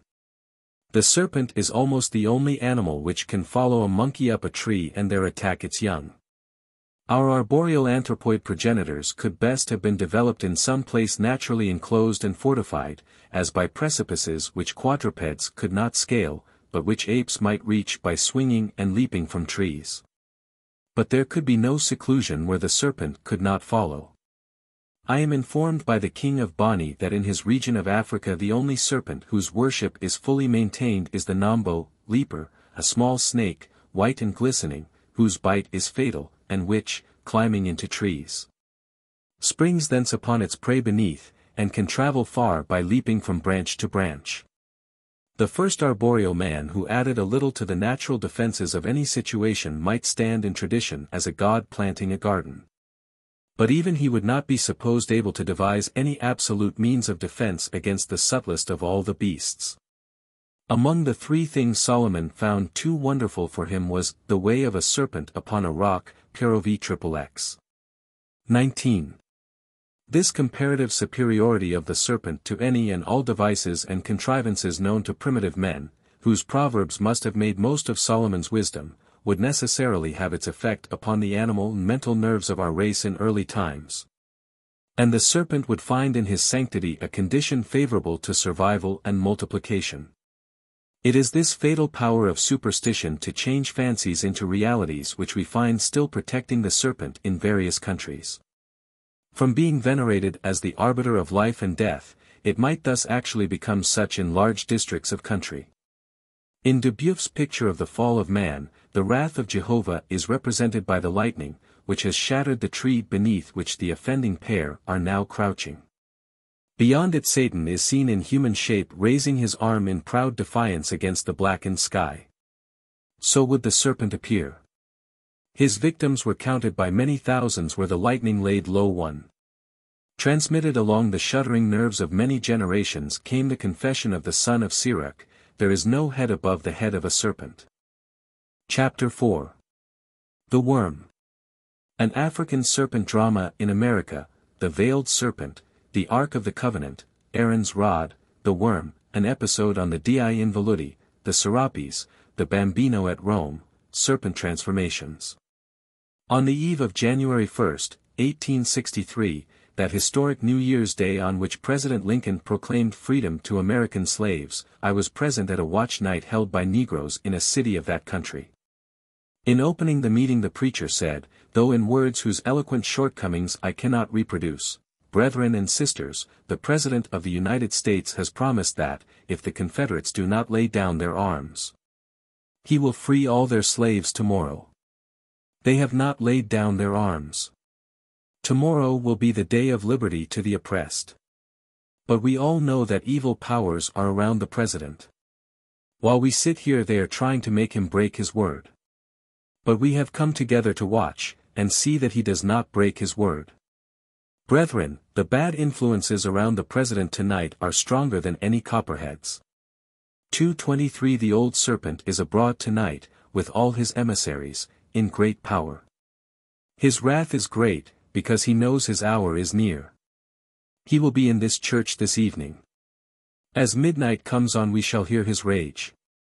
But, brethren and sisters, don't be alarmed. Our prayers will prevail. His head will be bruised. His back will be broken. He will go raging to hell, and God Almighty's new year will make the United States a true land of freedom. The sensation caused among the hundreds of Negroes present by these words was profound. They were frequently interrupted by cries of glory, and there were tears of joy.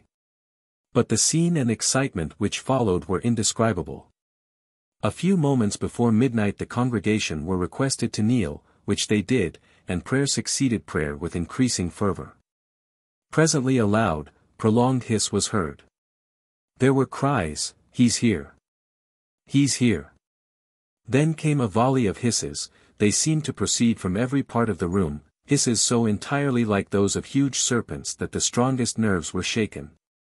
Above them rose the preacher's prayer that had become a wild incantation, and ecstatic ejaculations became so universal that it was a marvel what voices were left to make the hisses. Finally, from a neighboring steeple the 12 strokes of midnight sounded on the frosty air, and immediately the hisses diminished, and presently died away altogether. And the new year that brought freedom to 4 millions of slaves was ushered in by the jubilant chorus of all present singing a hymn of victory. Far had come those hisses and that song of victory, terminating the dragon drama of America.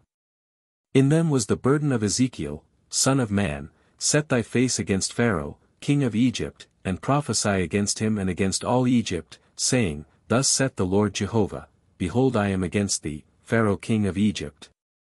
The great dragon that leeth in the midst of the rivers. I will put a hook in thy jaws. In them was the burden of Isaiah, In that day Jehovah with his sore and great and strong sword shall punish Leviathan the piercing serpent, even Leviathan that crooked serpent, he shall slay the dragon that is in the sea. In it was the cry of Zophar, his meat in his bowels is turned, it is the gall of asps within him. He hath swallowed down riches, and he shall vomit them up again, God shall cast them out of his belly. And these Hebrew utterances, again, were but the distant echoes of far earlier voices of those African slaves still seen pictured with their chains on the ruined walls of Egypt. Voices that gathered courage at last to announce the never-ending struggle of man with oppression, as that combat between God and serpent which never had a nobler event than when the dying hiss of slavery was heard in America.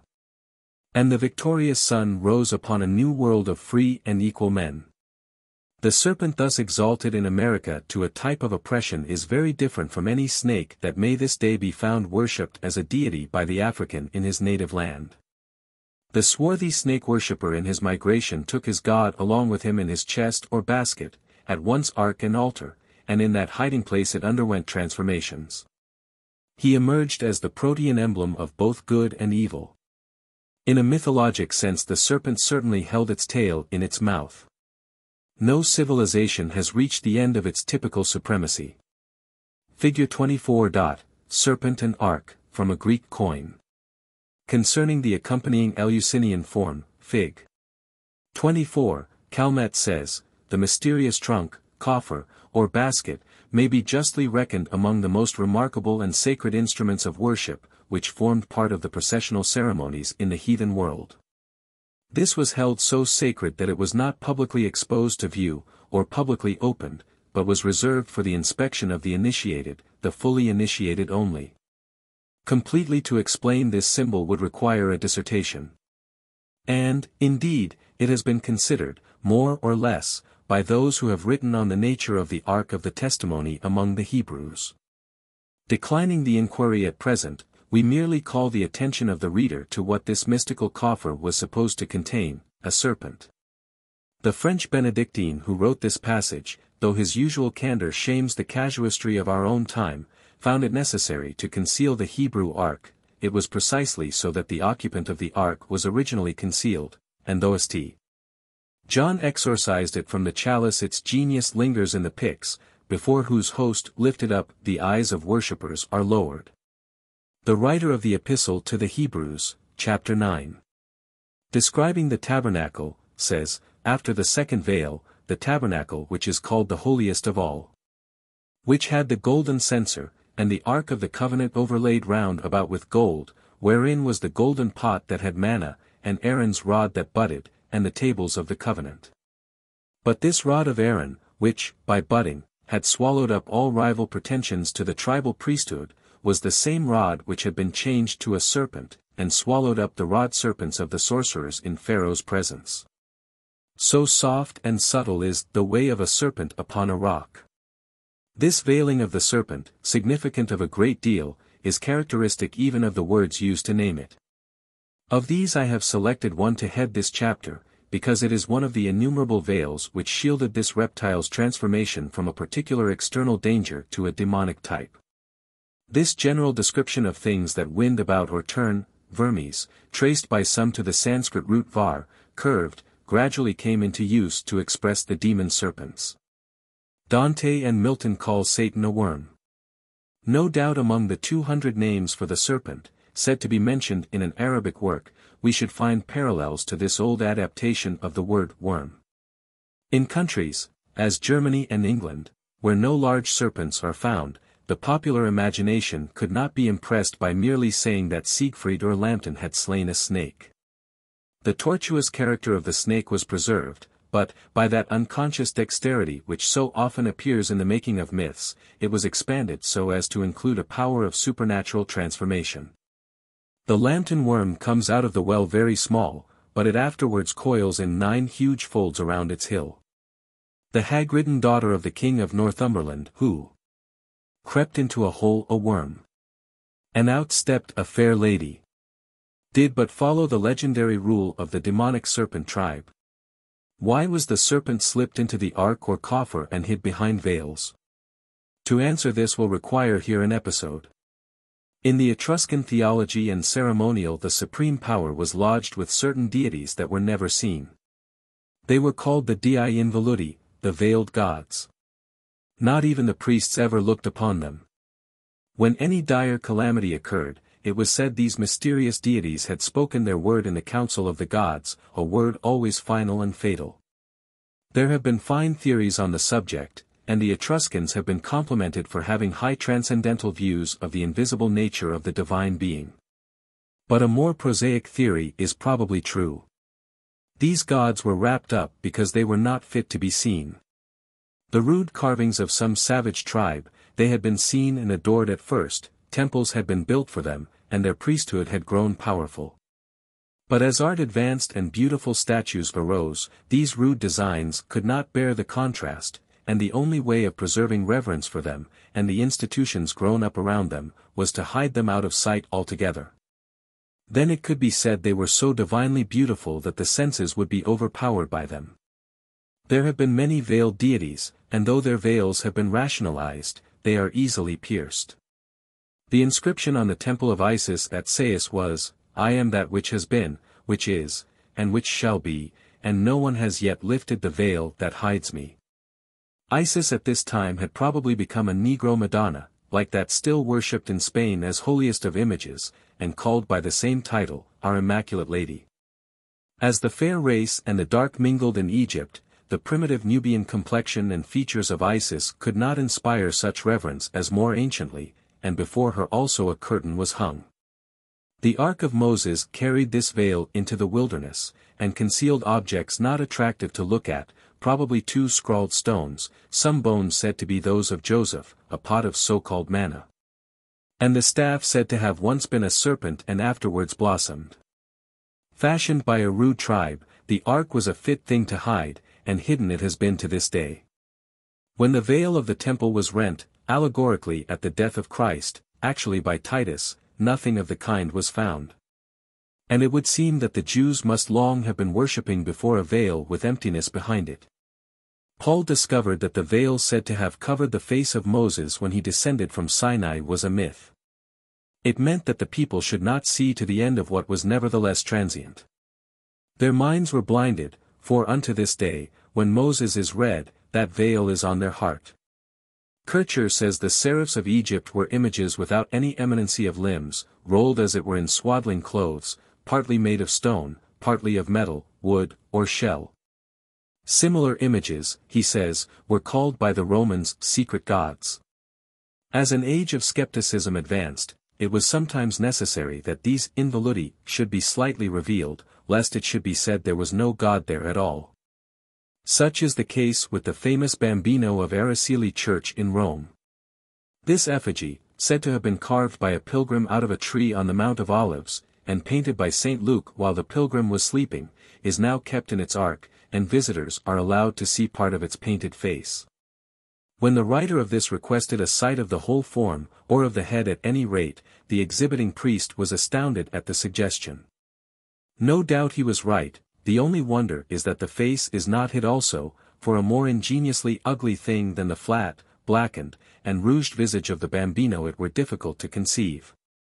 But it wears a very cunning veil nevertheless. The face is set in marvelous brilliance, but these are of less effect in hiding its ugliness than the vesture of mythology around it. The adjacent walls are covered with pictures of the miracles it has performed, and which have attracted to it such faith that it is said at one time to have received more medical fees than all the physicians in Rome together. Priests have discovered that a veil over the mind is thicker than a veil on the god. Such is the popular veneration for the Bambino, that, in 1849, the Republicans thought it politic to present the monks with the Pope's state coach to carry the idol about. In the end it was proved that the Pope was securely seated beside the Bambino, and he presently emerged from behind his veil also. There came, then, a period when the serpent crept behind the veil, or lid of the ark, or into a chalice, a very small worm, but yet able to gnaw the staff of Solomon. No wisdom could be permitted to rise above fear itself, though its special sources might be here and there reduced or vanquished. The snake had taught man at last its arts of war. Man had summoned to his aid the pig, and the ibis made havoc among the reptiles, and some of that terror which is the parent of that kind of devotion passed away. When it next emerged, it was in twofold guise, as Agathodemon and Cacodemon, but in both forms as the familiar of some higher being. It was as the genius of Minerva, of Aesculapius, of Saint Euphemia. We have already seen him, Fig. 13, as the genius of the Hellenes, the Sosoples, where also we see the serpent hurrying into his cavern, leaving the mother and child to be worshipped in the temple of Lucina. In Christian symbolism the seraphim, burning, seraph, serpents, veiled their faces and forms beneath their huge wings, crossed in front, and so have been able to become the eminent. And to join in the praises of modern communities at being delivered from just such imaginary fiery worms as themselves. Chapter 5. Apophis. The naturalistic theory of Apophis, the serpent of time, epic of the worm, the asp of melody, vanquishers of time, Nachash Barayak, the serpent spy, treading on serpents. The considerations advanced in the previous chapter enable us to dismiss with facility many of the rationalistic interpretations which have been advanced to explain the monstrous serpents of sacred books by reference to imaginary species supposed to be now extinct. Flying serpents, snakes many-headed, rain-bringing, woman-hating, and may be suffered to survive as the fauna of bibliolatrous imaginations. Such forms, however, are of such mythologic importance that it is necessary to watch carefully against this method of realistic interpretation. Especially as there are many actual characteristics of serpents sufficiently mysterious to conspire with it. A recent instance of this literalism may here be noticed. Mr. W. R.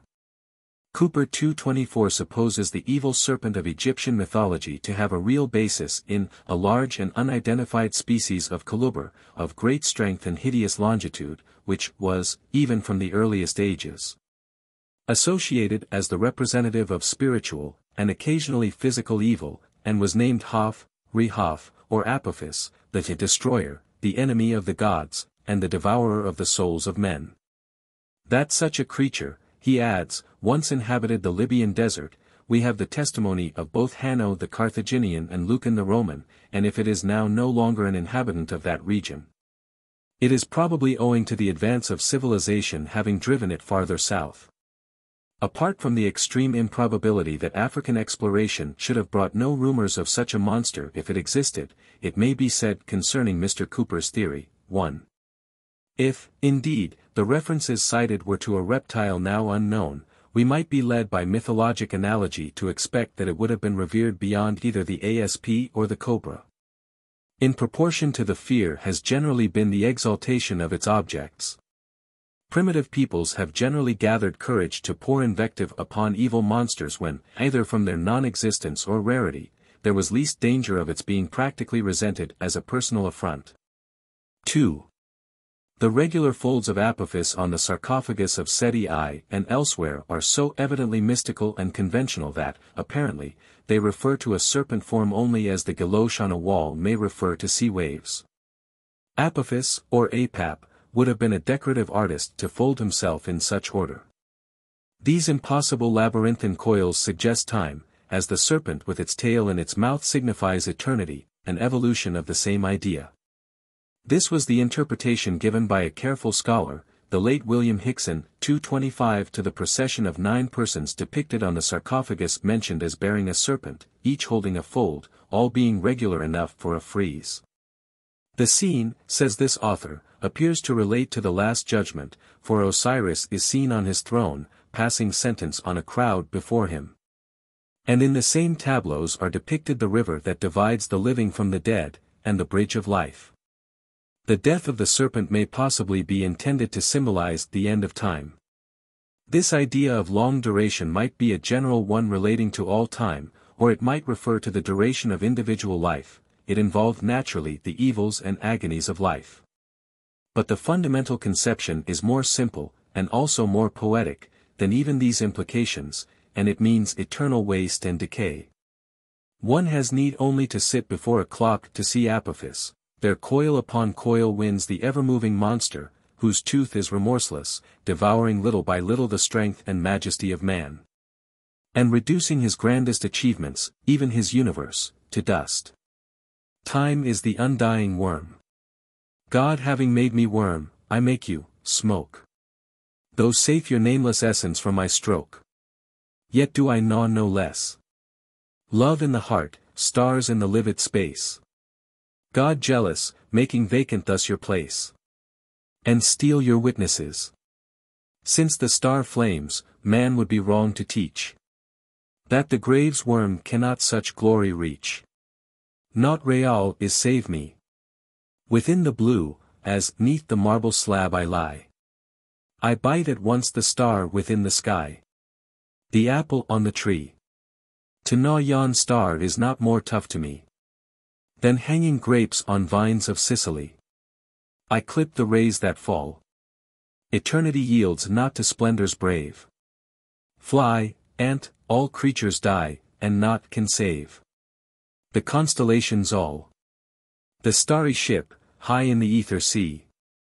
Must split and wreck in the end, this thing shall be. The broad-ringed Saturn toss. To ruin, Sirius, touched by me, decay. As the small boat from Ithaca away. That steers to Kalymnos. 226. The natural history of Apophis, so far as he has any, is probably suggested in the following passage cited by Mr. Cooper from Wilkinson. Alien relates many strange stories of the asp, and the respect paid to it by the Egyptians. But we may suppose that in his 16 species of asps other snakes were included. He also speaks of a dragon which was sacred in the Egyptian melody, and another kind of snake called Parais or Paruas, dedicated to Aesculapius. The serpent of melody had priests and ministers, a table and bowl. It was kept in a tower, and fed by the priests with cakes made of flour and honey, which they placed there in a bowl. Having done this they retired. The next day, on returning to the apartment, the food was found to be eaten, and the same quantity was again put into the bowl, for it was not lawful for any one to see the sacred reptile. 227. It was in this concealment from the outward eye that the serpent was able to assume such monstrous proportions to the eye of imagination. And, indeed, it is not beyond conjecture that this serpent of melody, coming in conflict with Osirian worship, was degraded and demonized into that evil monster, Apophis, whom Horus slew to avenge his destruction of Osiris, for he was often identified with Typhon. Though Horus cursed and slew this terrible demon serpent, he reappears in all Egyptian mythology with undiminished strength, and all evil powers were the brood of himself or Typhon, who were sometimes described as brothers and sometimes as the same beings. From the Ritual of the Dead, we learn that it was the high privilege and task of the heroic dead to be reconstructed and go forth to encounter and subdue the agents of Apophis, who sent out to engage them the crocodiles Seb, Hem, and Shu'ei, and other crocodiles from north, south, east, and west. The hero, having conquered these, acquires their might, and next prevails over the walking viper Ru. And so on with other demons called precursors of Apophis, until their prince himself is encountered and slain, all the hero's guardian deities attending to fix a knife in each of the monster's folds. These are the vanquishers of time, the immortal. In Apophis we find the serpent fairly developed to a principle of evil. He is an accuser of the sun. The 12 gateways into Hades are surmounted by his representatives, which the sun must pass, 12 hours of night. He is at once the Nachash Birayak and Nachash Actylon, the crossbar serpent and the tortuous serpent, which we meet with in Isa 27.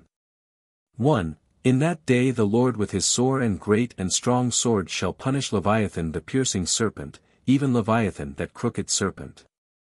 The marginal translation in the English version is, crossing like a bar, instead of piercing, and the Vulgate has serpens vectis. This refers to the moral function of the serpent, as barring the way, or guarding the door. No doubt this is the crooked serpent of Job 26.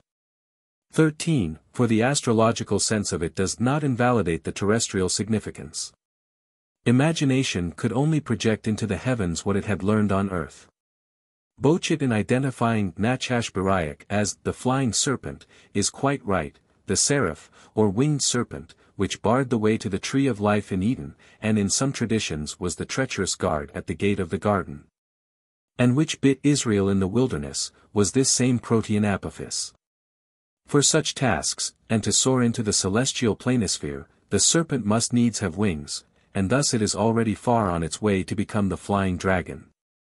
But in one form, as the betrayer of man, it must lose its wings and crawl upon the ground forever. The serpent is thus not so much agathodemon and cacodemon in one form, as a principle of destructiveness which is sometimes employed by the deity to punish his enemies, as Horus employs fiery Kadi, but sometimes requires to be himself punished. There have been doubts whether the familiar derivation of phi iota, serpent, from psi, the eye, shall continue. Some connect the Greek word with chi iota, but Curtius maintains that the old derivation from psi is correct. 228. Even were this not the etymology, the popularity of it would equally suggest the fact that this reptile was of old supposed to kill with its glance, and it was also generally regarded as gifted with preternatural vision. By a similar process to that which developed avenging furies out of the detective dawn, Irenaeus from Saranu, Satan from Lucifer 229, this subtle spy might have become also a retributive and finally a malignant power. The Furies were portrayed bearing serpents in their hands, and each of these might carry ideally the terrors of Apophis. Time also is a detective, and the guilty heard it saying, "Your sin will find you out." Through many associations of this kind the serpent became at an early period an agent of ordeal. Anyone handling it with impunity was regarded as in league with it, or specially hedged about by the deity whose hands formed the crooked serpent. It may have been as snake charmers that Moses and Aaron appeared before Pharaoh and influenced his imagination. Or, if the story be a myth, its existence still shows that serpent performances would then have been regarded as credentials of divine authentication. So when Paul was shipwrecked on Malta, where a viper is said to have fastened on his hand, the barbarians, having at first inferred that he was a murderer, whom though he hath escaped the sea, yet vengeance suffereth not to live, concluded he was a god when they found him unharmed. Innumerable traditions preceded the words ascribed to Christ. Luke x. 19, "Behold, I give unto you power to tread on serpents and scorpions, and over all the power of the enemy, and nothing shall by any means hurt you. It is instructive to compare this sentence attributed to Christ with the notion of the barbarians concerning Paul's adventure, whatever it may have been. Paul's familiarity with the serpent seems to them proof that he is a god. Such also is the idea represented in Isa 11:8, the sucking child shall play on the whole of the asp. But the idea of treading on serpents marks a period more nearly corresponding to that of the infant Hercules strangling the serpents. Yet though these two conceptions, serpent treading, and serpent slaying, approach each other, they are very different in source and significance, both morally and historically. The word used in Luke, pi alpha tau epsilon iota nu, conveys the idea of walking over something in majesty, not in hostility. It must be interpreted by the next sentence, X.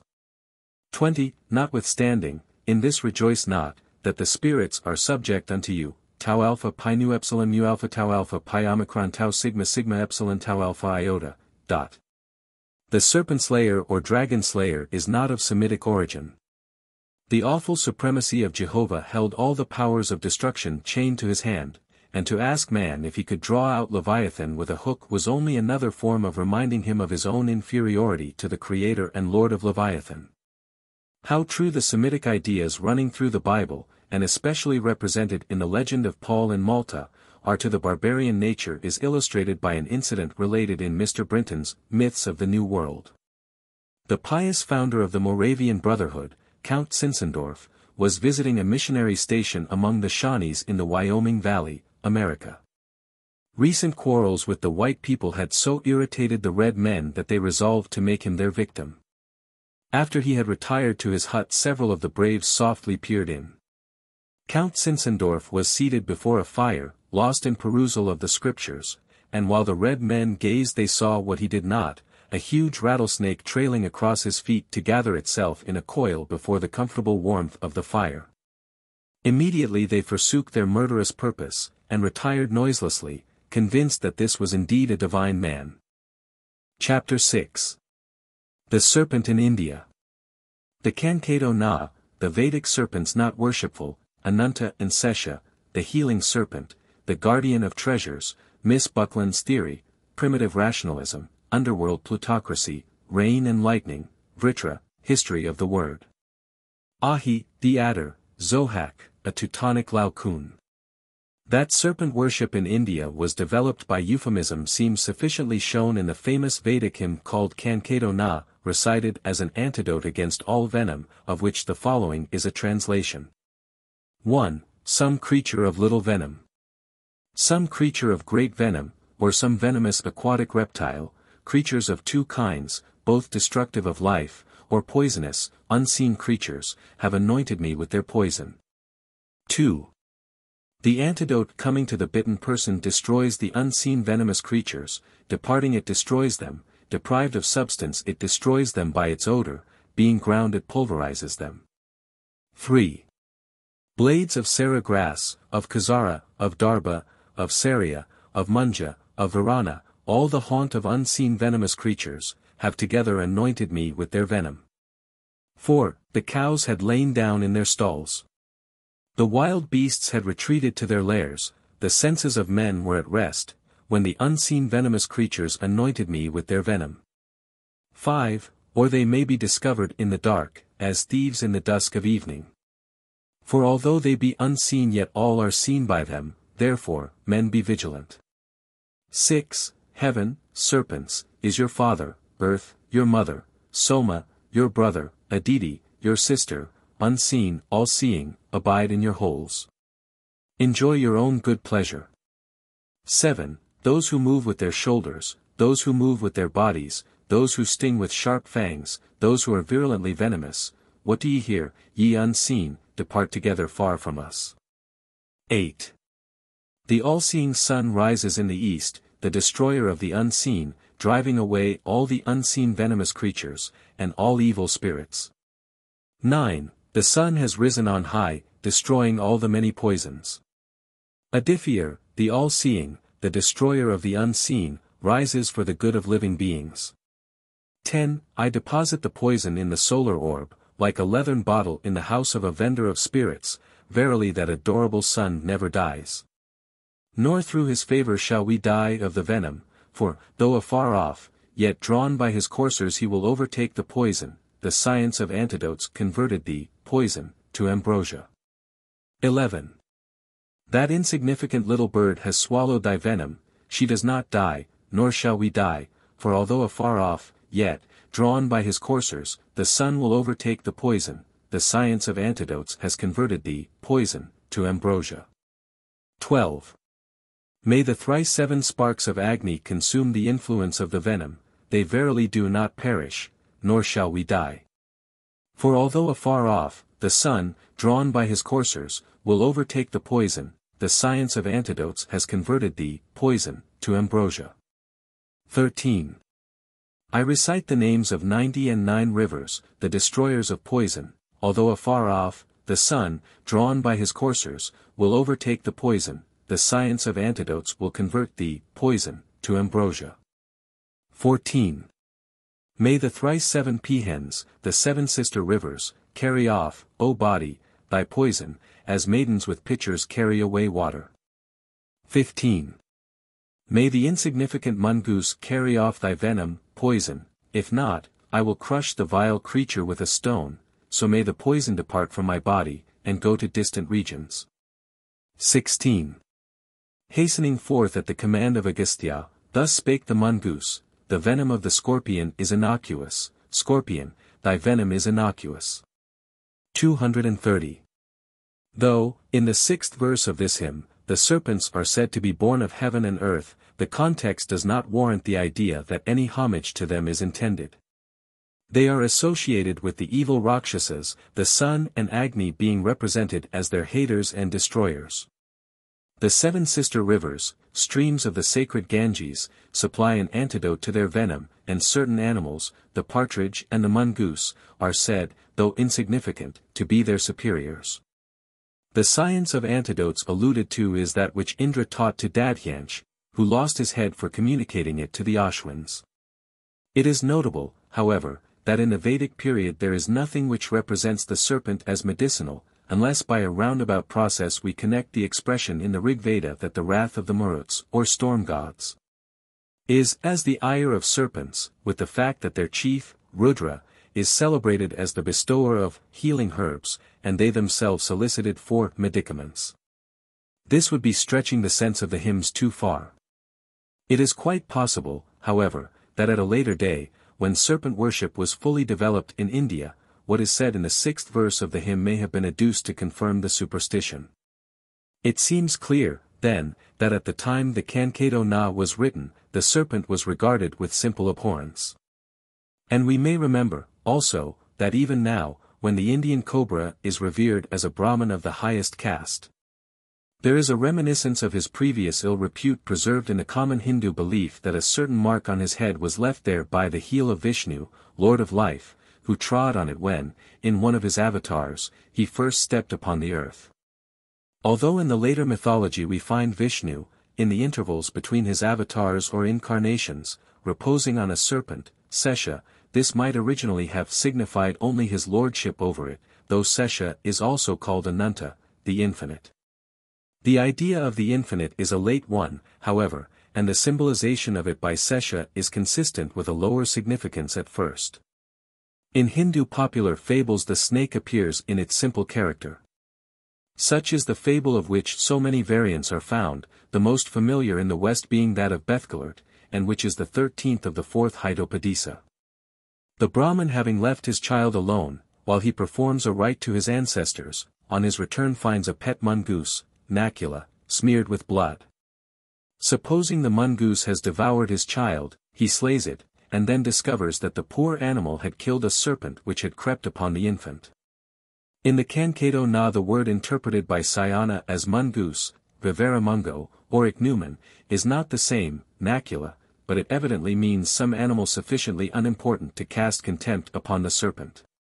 The universality of the serpent as emblem of the healing art, found as such among the Egyptians, Greeks, Germans, Aztecs, and natives of Brazil, suggests that its longevity in power of casting its old skin, apparently renewing its youth, may have been the basis of this reputation. No doubt, also, they would have been men of scientific tendencies and of close observation who first learned the snake's susceptibilities to music, and how its poison might be drawn, or even its fangs. And who so gained reputation as partakers of its supposed powers. Through such primitive rationalism the serpent might gain an important alliance and climb to make the asp crown of Isis as goddess of health, the Thermuthis, to twine round the staff of Aesculapius, to be emblem of Hippocrates. And ultimately survive to be the sign of the European leech, twining at last as a red stripe round the barber's pole. The primitive zoologist and snake charmer would not only, in all likelihood, be a man cunning in the secrets of nature, but he would study to meet as far as he could the popular demand for palliatives and antidotes against snake bites.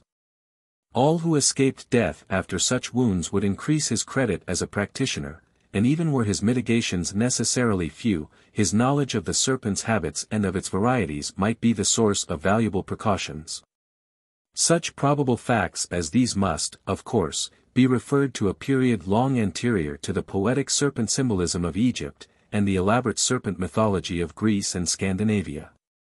How simple ideas, having once gained popular prestige, may be caught up by theologians, poets, metaphysicians, and quacks, and modified into manifold forms. Requires no proof in an age when we are witnessing the rationalistic interpretations by which the cross, the sacraments, and the other plain symbols are invested with all manner of philosophical meanings. The serpent having been adopted as the signpost of Egyptian and Assyrian doctors, and it may have been something of that kind that was set up by Moses in the wilderness, would naturally become the symbol of life. And after that it would do duty in any capacity whatever. An ingenious anthropologist, Mr. C. Stanland Wake 231 supposes the serpent in India to have been there also the symbol of preternatural and occult knowledge. Possibly this may have been so to a limited extent, and in post-Vedic times, but to me the accent of Hindu serpent mythology appears to be emphatically in the homage paid to it as the guardian of the treasures. I may mention here also the theory propounded by Miss A. W. Buckland in a paper submitted to the Anthropological Institute in London, March 10, 1874, on The Serpent in connection with primitive metallurgy. In this learned monograph the writer maintains that a connection may be observed between the early serpent worship and a knowledge of metals. And indeed that the serpent was the sign of Turanian metallurgists in the same way as I have suggested that in Egypt and Assyria it was the sign of physicians. She believes that the serpent must have played some part in the original discovery of the metals and precious stones by man, in recognition of which that animal was first assumed as a totem and thence became an emblem. She states that traditional and ornamentational evidences show that the Turanian races were the first workers in metals, and that they migrated westward, probably from India to Egypt and Chaldea, and thence to Europe, and even to America, bearing their art and its sign. And that they fled before the Aryans, who had the further art of smelting, and that the Aryan myths of serpent slaying record the overthrow of the Turanian serpent worshippers. I cannot think that Miss Buckland has made out a case for crediting nomadic Turanians with being the original metallurgists. Though it is not impossible that it may have been a Scythian tribe in southern India who gave its fame to the gold of Ophir, which Max Muller has shown to have been probably an Indian region. 232 But that these early jewelers may have had the serpent as their sign or emblem is highly probable. And in explanation of it there seems little reason to resort to the hypothesis of aid having been given by the serpent to man in his discovery of metals. Surely the jeweled decoration of the serpent would in itself have been an obvious suggestion of it as the emblem of gems. Where a reptile for some reasons associated with the snake, the toad, had not the like bright spots, the cognate superstition might arise that its jewel is concealed in its head. And, finally, when these reptiles had been connected with gems, the eye of either would easily receive added rays from manifold eye-beams of superstition. We might also credit the primitive people with sufficient logical power to understand why they should infer that an animal so wonderfully and elaborately provided with deadliness as the serpent should have tasks of corresponding importance. The medicine which healed man, therefore possibly gods, the treasures valued most by men, therefore by anthropomorphic deities, the fruit of immortality, which the gods might wish to monopolize, might seem the supreme things of value. which the supreme perfection of the serpent's fawn might be created to guard. This might be so in the heavens as well as in the world or the underworld. The rainbow was called the celestial serpent in Persia, and the old notion that there is a bag of gold at the end of it is known to many an English and American child. Whatever may have been the nature of the original suggestion, there are definite reasons why, when the serpent was caught up to be part of combinations representing a principle of evil, his character as guardian of treasures should become of great importance. Wealth is the characteristic of the gods of the Hades, or unseen world beneath the surface of the earth. In the vast Sinhalese demonology we find the highest class of demons, Dewatas, described as resident in golden palaces, glittering with gems, themselves with skins of golden hue, wearing cobras as ornaments, their king. Wesamoni seated on a gem throne and wielding a golden sword.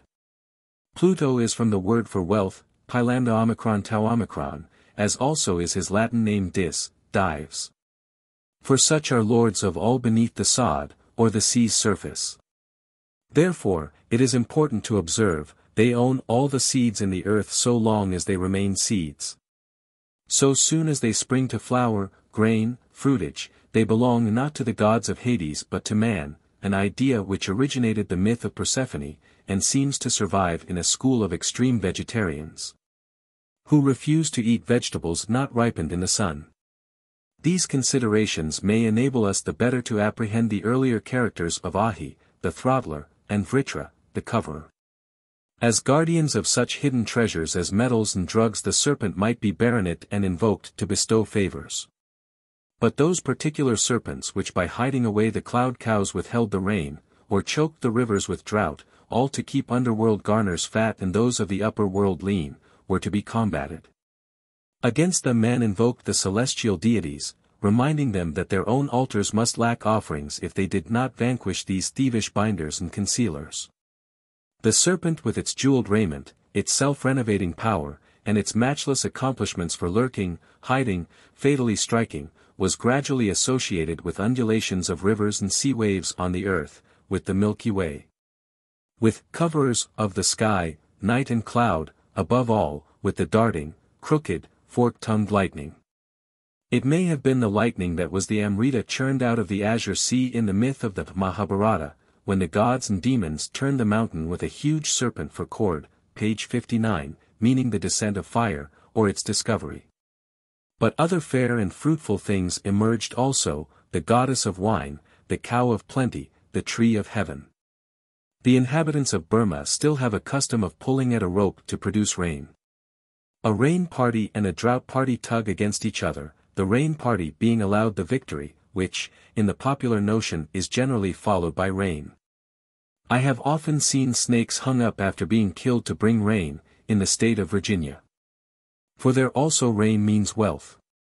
It is there believed also that, however much it may be crushed, a snake will not die entirely until it thunders. These are distant echoes of the Vedic sentences. Friend Vishnu, says Indra, stride vastly, sky give room for the thunderbolt to strike, let us slay Vritra and let loose the waters. When, Thunderer, thou didst by thy might slay Vritra, who stopped up the streams, then thy dear steeds grew. Vritra, though from the same root as Varuna, the sky, means at first a coverer of the sky, cloud or darkness. Hence eventually he becomes the hider, the thief, who steals and conceals the bounties of heaven, a rainless cloud, a suffocating night, and eventually Vritra coalesces with the most fearful phantasm of the Aryan mind, the serpent Ahi. The Greek word for adder, kai iota, is a modification of Ahi. Perhaps there exists no more wonderful example of the unconscious idealism of human nature than the history of the name of the great throttler, as it has been traced by Professor Max Muller. The serpent was also called Ahi in Sanskrit, in Greece Echis or Echidna, in Latin Anguis. The root is a in Sanskrit, or am, which means to press together, to choke, to throttle.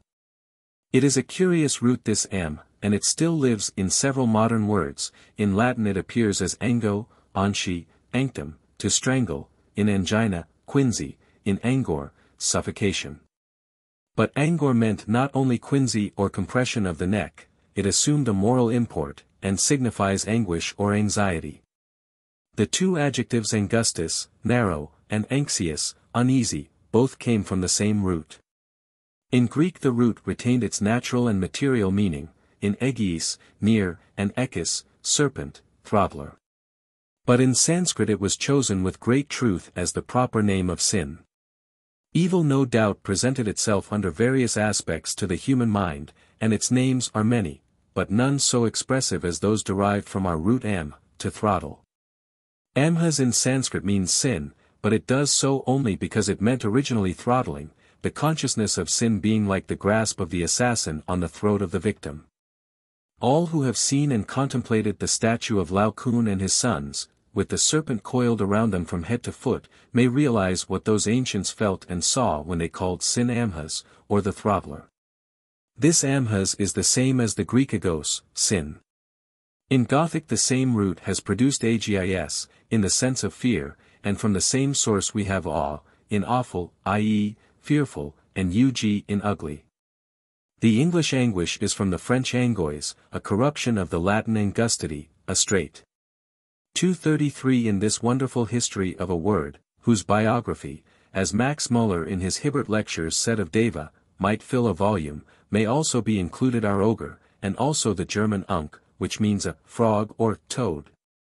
But originally a snake, especially the little house snake which plays a large part in Teutonic folklore, and was supposed to bring good luck.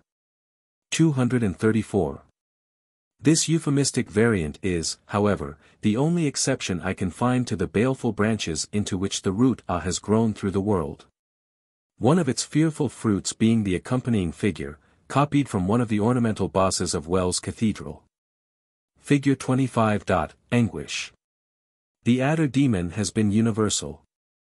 Herodotus relates that from a monster, half woman, half serpent, sprang the Scythians, and the fable has often been remembered in the history of the Turks. The Zohak of Firdusi is the Iranian form of Ahi.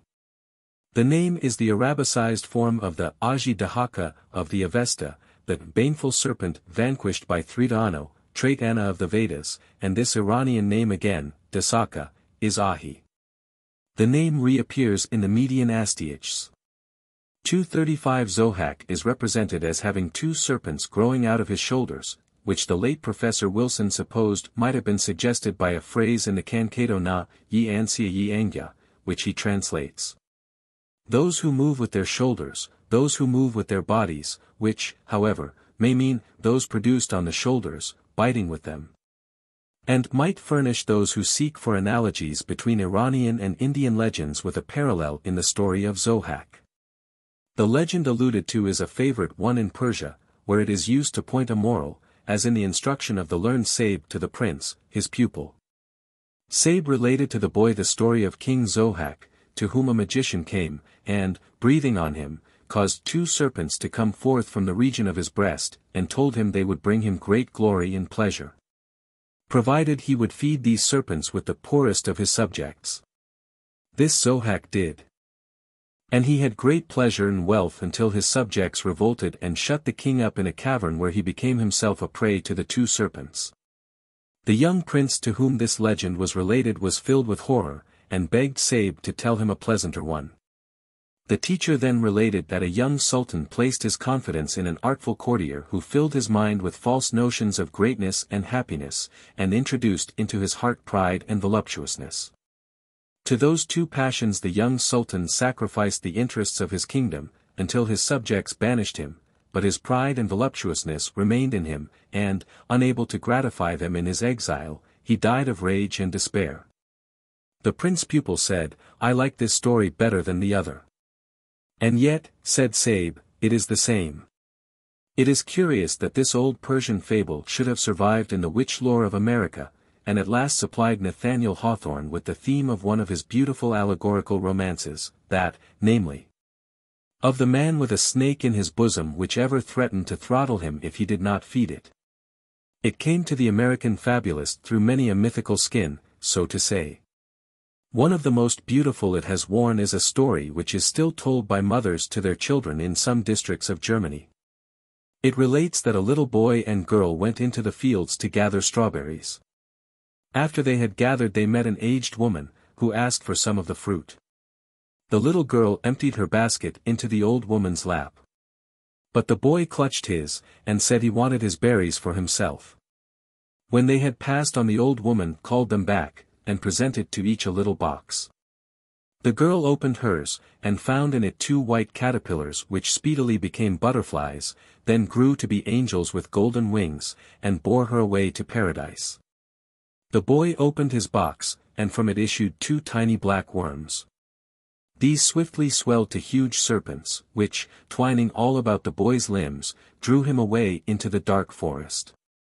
Where this Teutonic Laocoon still remains to illustrate in his helplessness the mighty power of little faults to grow into bad habits and bind the whole man. Chapter 7. The Basilisk.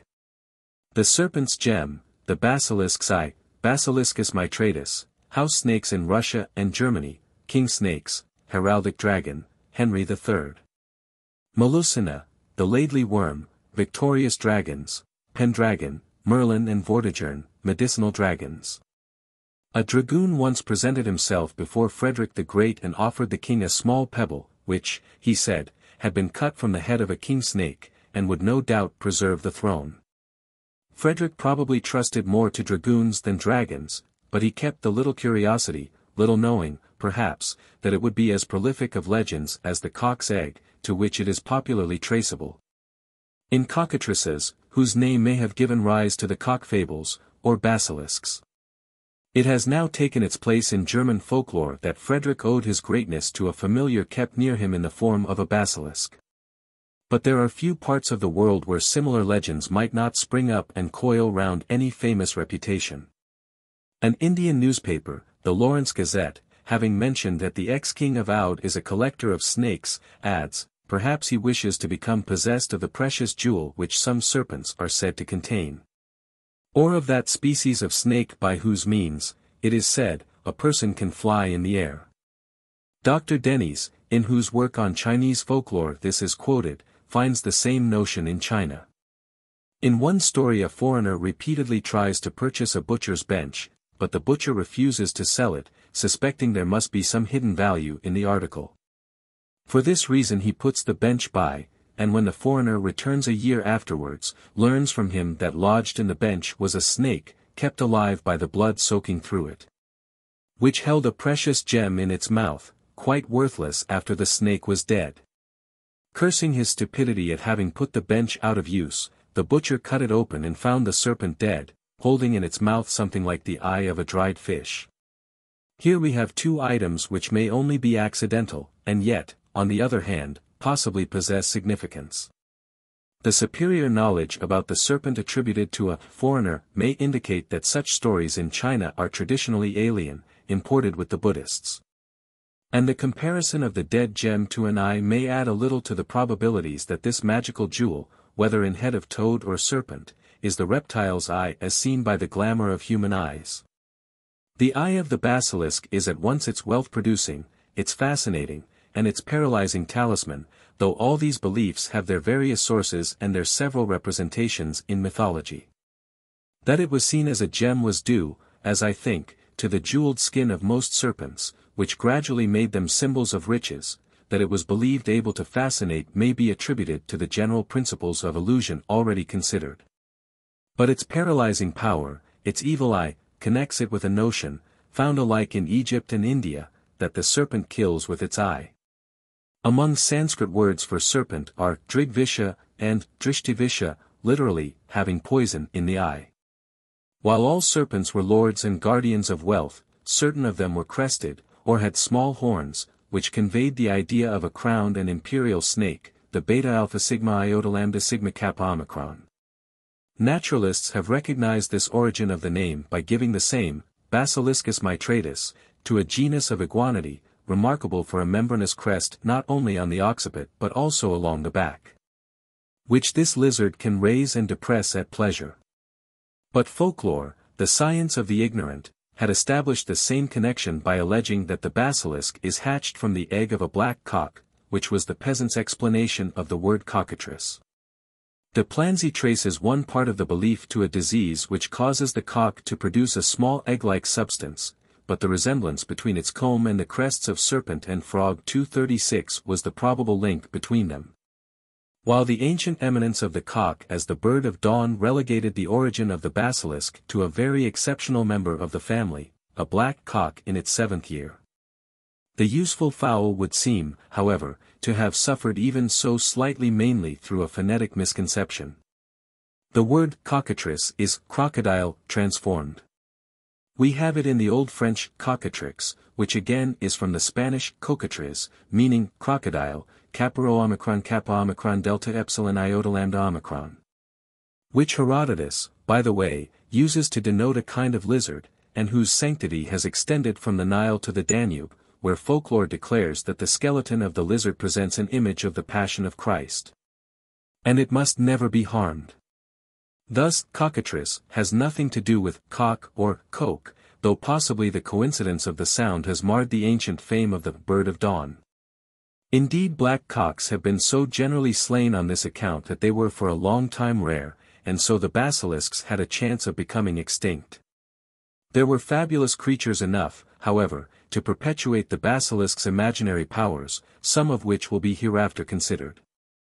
We may devote the remainder of this chapter to the consideration of a variant of dragon mythology, which must be cleared out of our way in apprehending the dragon. This is the agathodemonic or heraldic dragon, which has inherited the euphemistic characters of the treasure-guarding and crowned serpent.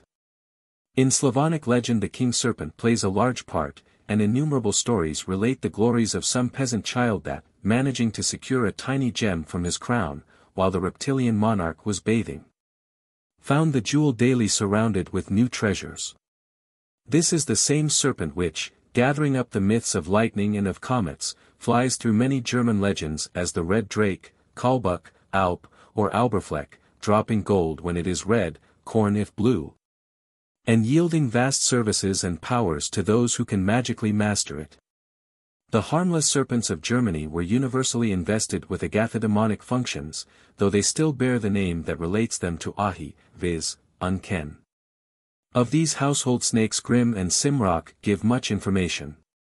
It is said that in fields and houses they approach solitary children and drink milk from the dish with them. On their heads they wear golden crowns, which they lay down before drinking, and sometimes forget when they retire. They watch over children in the cradle, and point out to their favorites where treasures are hidden. To kill them brings misfortune. If the parents surprise the snake with the child and kill it, the child wastes away. Once the snake crept into the mouth of a pregnant woman, and when the child was born the snake was found closely coiled around its neck, and could only be untwined by a milk bath. But it never left the child's side, ate and slept with it, and never did it harm. If such serpents left a house or farm, prosperity went with them. In some regions it is said a male and female snake appear whenever the master or mistress of the house is about to die, and the legends of the unken sometimes relapse into the original fear out of which they grew. Indeed, their vengeance is everywhere much dreaded, while their gratitude, especially for milk, is as imperishable as might be expected from their ancestors' quarrel with Indra about the stolen cows. In the Gesta Romanorum it is related that a milkmaid was regularly approached at milking time by a large snake to which she gave milk. The maid having left her place, her successor found on the milking stool a golden crown, on which was inscribed, "Ingratitude." The crown was sent to the milkmaid who had gone, but from that time the snake was never seen again. 237. In England serpents were mastered by the vows of a saintly Christian. The knight Bran in the Isle of Wight is said to have picked up the cockatrice egg, to have been pursued by the serpents, which he escaped by vowing to build a St. Lawrence Church in that island, the egg having afterwards brought him endless wealth and uniform success in combat. With the manifold fables concerning the royal dragon would seem to blend traditions of the astrological, celestial, and lightning serpents. But these would coincide with a development arising from the terrestrial worms and their heroic slayers. The demonic dragon with his terrible eye might discern from afar the advent of his predestined destroyer. It might seek to devour him in infancy. As the comet might be deemed a portent of some powerful prince born on earth, so it might be a compliment to a royal family, on the birth of a prince, to report that a dragon had been seen, Nor would it be a long step from this office of the dragon as the herald of greatness to placing that monster on banners. From these banners would grow sagas of dragons encountered and slain. The devices might thus multiply. Some process of this kind would account for the entirely good reputation of the dragon in China and Japan, where it is the emblem of all national grandeur. It would also appear to underlie the proud titles of the Pythian Apollo and Bellerophon, gained from the monsters they were said to have slain.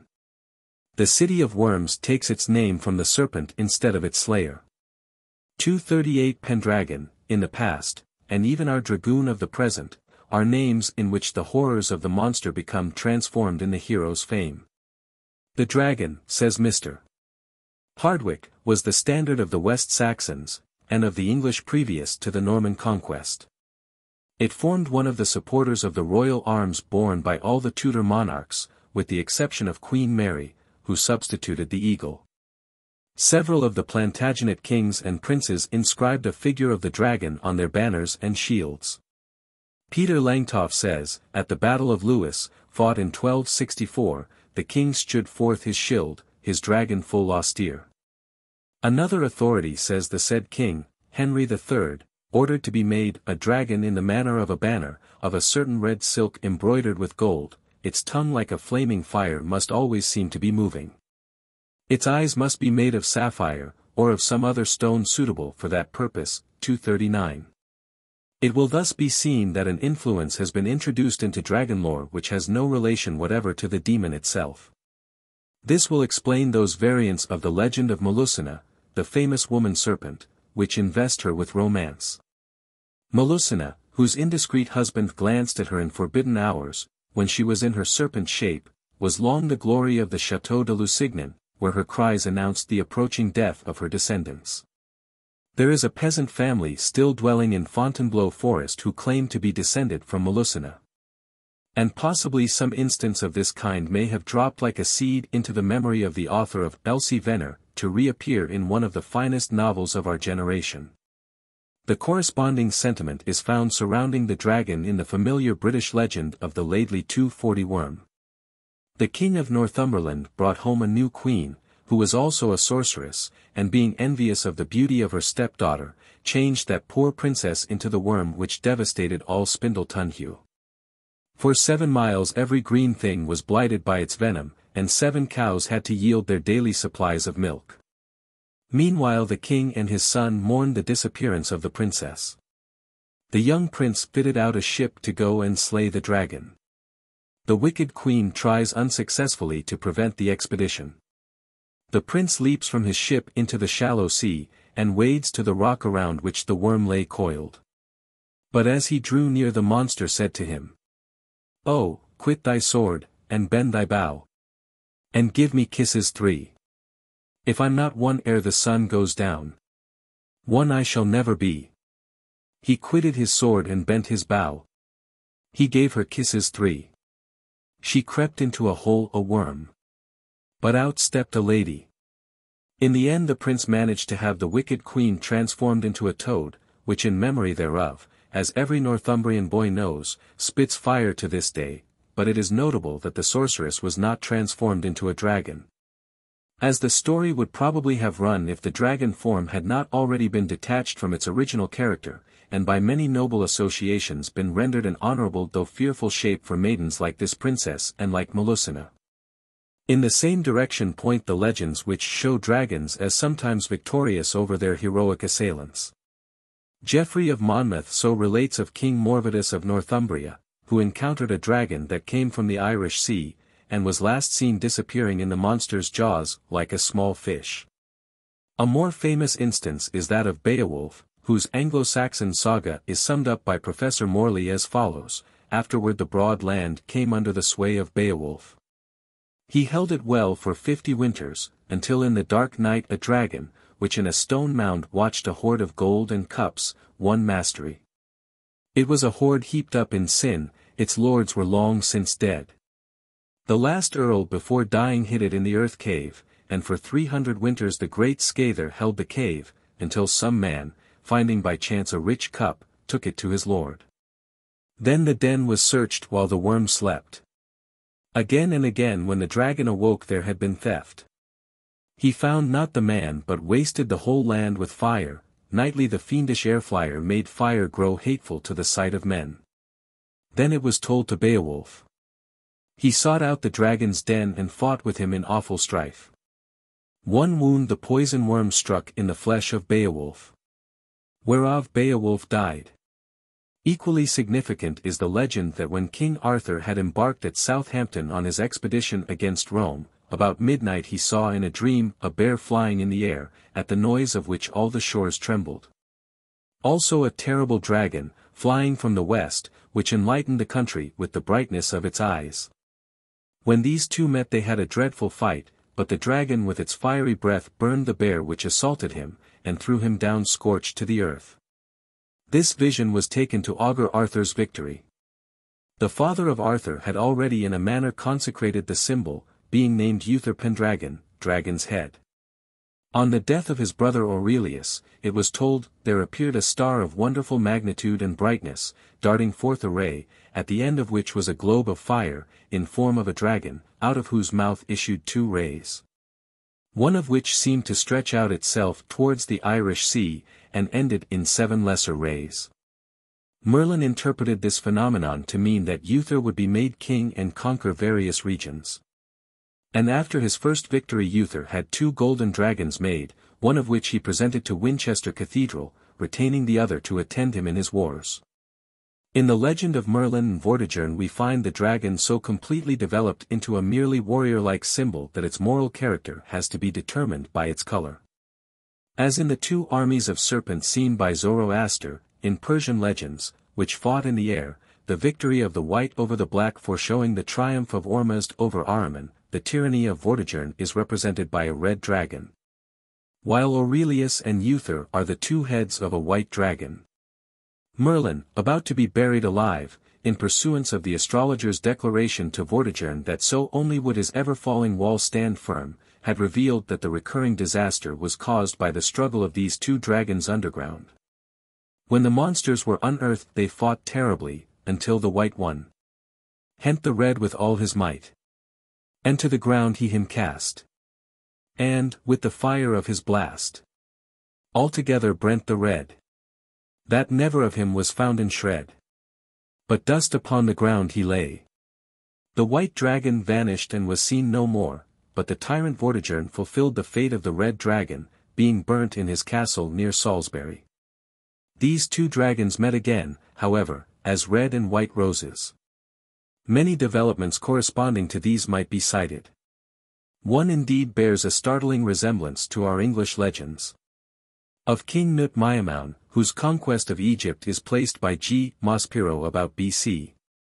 664 to 654, the Ethiopian, Stele of the Dream, relates, His Majesty beheld a dream in the night, 2 snakes, one to his right, the other to his left, and, when His Majesty awoke, he said, Explain these things to me on the moment, and lo!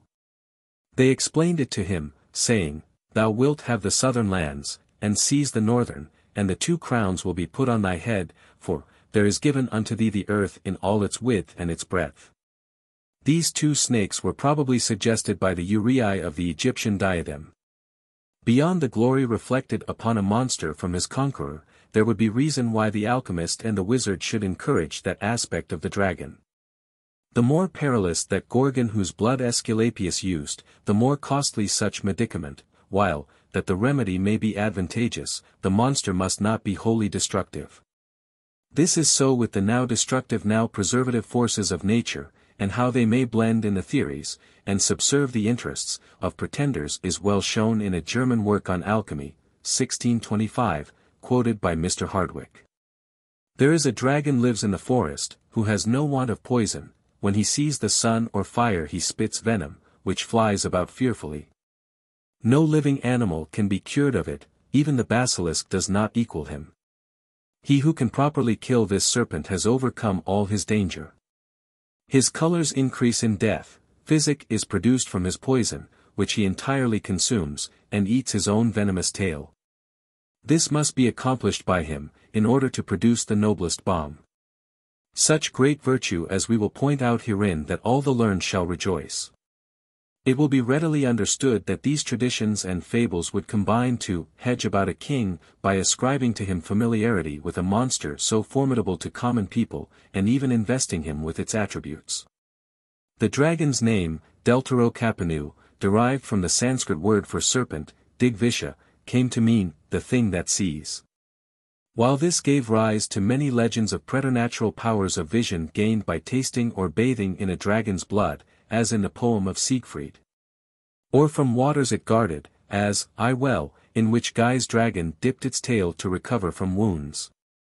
The Sanskrit sense of eye poisoning was preserved in legends of occult and dangerous powers possessed by kings, one of the latest being the potent evil eye popularly ascribed in Italy to the late Pius IX.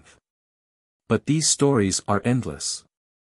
The legends adduced will show the sense of all those which, if unexplained, might interfere with our clear insight into the dragon itself, whose further analysis will prove it to be wholly bad, the concentrated terrors of nature. Chapter 8. The Dragon's Eye.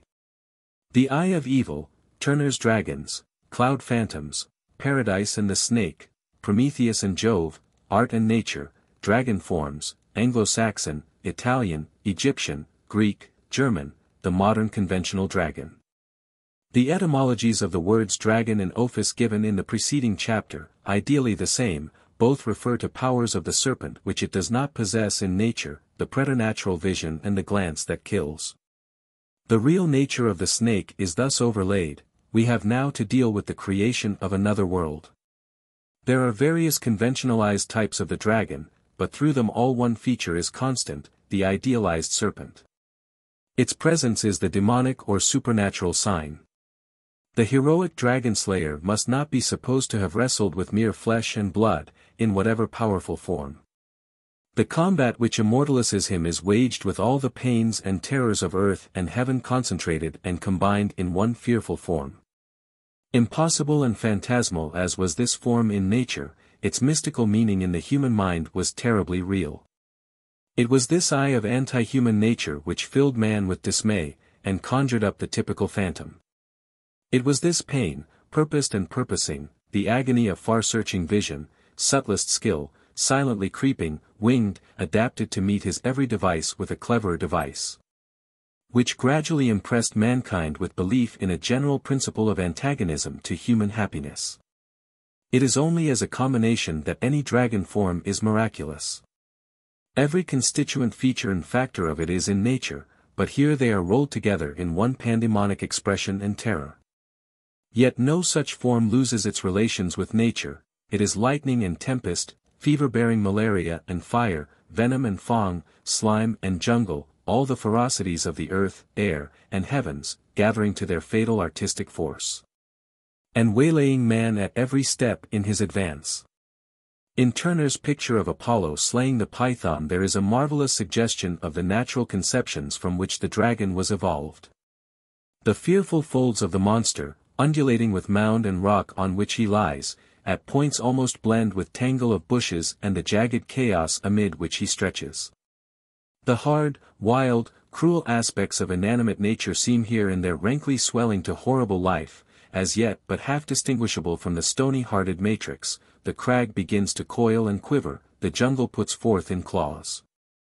But above all appear the monstrous eyes, in which the forces of pain, hardship, obstacle have at last acquired purpose and direction. The god confronts them with eyes yet keener. His arrow, feathered with eye beams, has reached its mark, straight between the monster's eyes. But there is no more anger in his face than might mar the calm strength of a gardener clearing away the stone and thicket that make the constituent parts of Python. If we turn now to the neighboring picture in the National Gallery by the same artist, the Hesperian Gardens, and their guard, we behold the dragon on his high crag outlining and vitalicing not only the edge of rock but also the sky it meets. His breath steams up into cloud. The heavens also have their terrors, which take on eyes and coils. On the line of the horizon were hung the pictures of the primitive art gallery.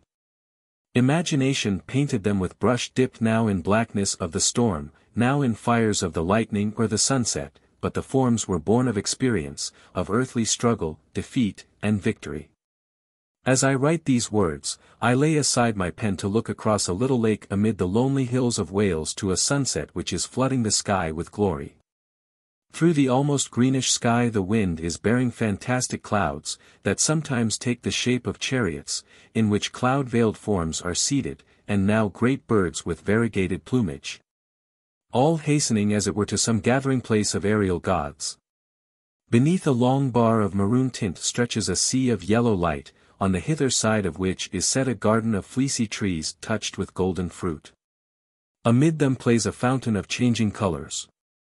On the left has stood, fast as a mountain range, a mass of dark blue cloud with uneven peaks. Suddenly a pink faint glow shines from behind that leaden mass, and next appears, sinuous with its long indented top, the mighty folds of a fiery serpent. Nay, its head is seen, its yawning lacertine jaws, its tinted crest. It is sleepless laden on his high barrier keeping watch and ward over the Hesperian garden. Juno set him there, but he is the son of Gu, the earth. The tints of heaven invest and transform, and in a sense create him. But he would never have been born mythologically had it not been that in this world stings hover near all sweetness, danger environs beauty, and, as Plato said, good things come hard. The grace and luster of the serpent with his fatal fang preceded him, and all the perils that lurk beneath things fair and fascinating. So far there is nothing essentially moral or unmoral about him. This dragon is a shape designed by primitive meteorology and metaphysics together. Man has asked what is so, and this is the answer. He has not yet asked why it is so, whether it ought to be so, and whether it may not be otherwise. The challenge has not yet been given, the era of combat not yet arrived. The panoplied guard and ally of gods as unmoral as himself has yet to be transformed under the touch of the religious sentiment, and expelled from the heaven of nobler deities as a dragon cast down, deformed, and degraded forever. As thought goes on, such allies compromise their employers, the Creator's work reflects the Creator's character, and after many timorous ages we find the dragon-guarded deities going down with their cruel defenders. It is not without significance that in the Sanskrit dictionary the most ancient of all words for God, Asura, has for its primary meaning demon or devil, the gods and dragons united to churn the ocean for their own wealth. And in the end they were tarred with one brush. I have already described in the beginning of this work the degradation of deities, and need here barely recall to the reader's memory the forces which operated to that result. The bearing of that force upon the celestial or paradise-guarding serpent is summed up in one quatrain of Omar Khayyam. O thou who man of baser earth didst make! And e'en in paradise devised the snake. For all the sin wherewith the face of man is blackened, man's forgiveness give, and take. The heart of humanity anticipated its logic by many ages, and, long before the daring genius of the Persian poet wrote this immortal epitaph on the divine allies of the serpent, heroes had given battle to the whole fraternity. Nay, in their place had arisen a new race of gods, whose theoretical omnipotence was gladly surrendered in the interest of their righteousness, and there was now war in heaven. The dragon and his allies were cast down, and man was now free to fight them as enemies of the gods as well as himself. Woe henceforth to any god suspected of taking sides with the dragon in this man's life and death struggle with the ferocities of nature, and with his own terrors reflected from them. The legend of Prometheus was there unconsciously given notice to quit, though it waited many centuries for its great interpreter. It is Goethe who alone has seen how pale and weak grow Jove's fireworks before the thought thunderbolts of the artist, launched far beyond the limitations that chain him in nature. Gods are even yet going down in many lands before the sublime sentence of Prometheus. Curtain thy heavens, thou Jove, with clouds and mist. And, like a boy that moweth thistles down, unloose thy spleen on oaks and mountain tops. Yet canst thou not deprive me of my earth, nor of my hut, the which thou didst not build, nor of my hearth, whose little cheerful flame thou enviest me. I know not aught within the universe more slight, more pitiful than you, ye gods, who nurse your majesty with scant supplies. Of offerings wrung from fear, and muttered prayers. And needs must starve, were't not that babes and beggars are hope-besotted fools. When I was yet a child, and knew not whence my being came, nor where to turn its powers, up to the sun I bent my wildered eye. As though above, within its glorious orb, there dwelt an ear to listen to my plaint.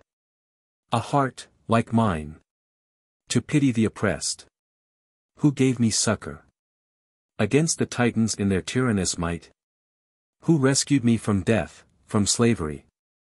Thou, my soul, burning with hallowed fire. Thou hast thyself alone achieved it all. Yet didst thou, in thy young simplicity, glow with misguided thankfulness to him that slumbers on in idleness there above. I reverence thee. Wherefore hast thou ever lightened the sorrows of the heavy laden? Thou ever stretched thy hand to still the tears of the perplexed in spirit? Was it not almighty time, and ever-during fate, my Lord's and thine, that shaped and fashioned me into the man I am? Belike it was thy dream that I should hate life, fly to wastes and wilds, for that the buds of visionary thought did not all ripen into goodly flowers. Here do I sit and mold men after mine own image, a race that may be like unto myself, to suffer, weep, to enjoy, and to rejoice, and, like myself, unheeding all of thee. The myth of Prometheus reveals the very dam of all dragons, the mere terrorism of nature which paralyzed the energies of man. Man's first combat was to be with his own quailing heart. Apollo driving back the Argives to their ships with the image of the Gorgon's head on Jove's shield is Homer's picture of the fears that unnerved heroes. Phoebus himself the rushing battle led. A veil of clouds involved his radiant head. High held before him, Jove's enormous shield. Portentous shone, and shaded all the field. Vulcan to Jove immortal gift consigned, to scatter hosts, and terrify mankind. Deep horror seizes every Grecian breast. Their force is humbled, and their fear confused. So flies a herd of oxen, scattered wide. No swain to guard them, and no day to guide.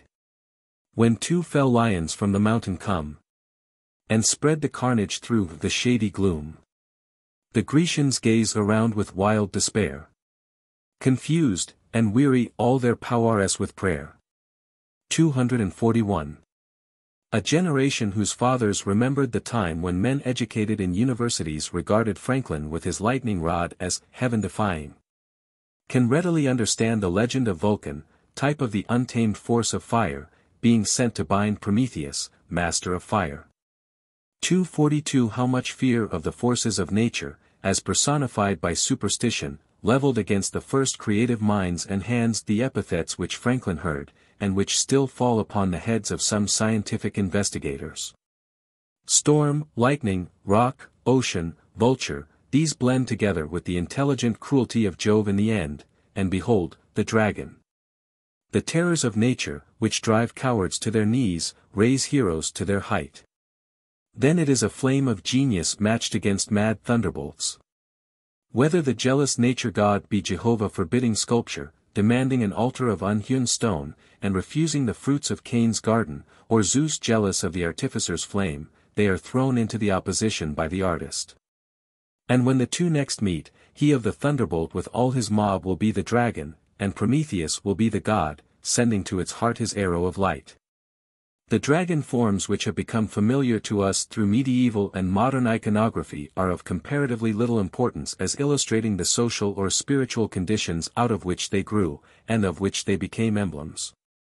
They long ago ceased to be descriptive, and in the rude periods or places a very few scratches were sometimes enough to indicate the dragon, such mere suggestions in the end allowing large freedom to subsequent designers in varying original types.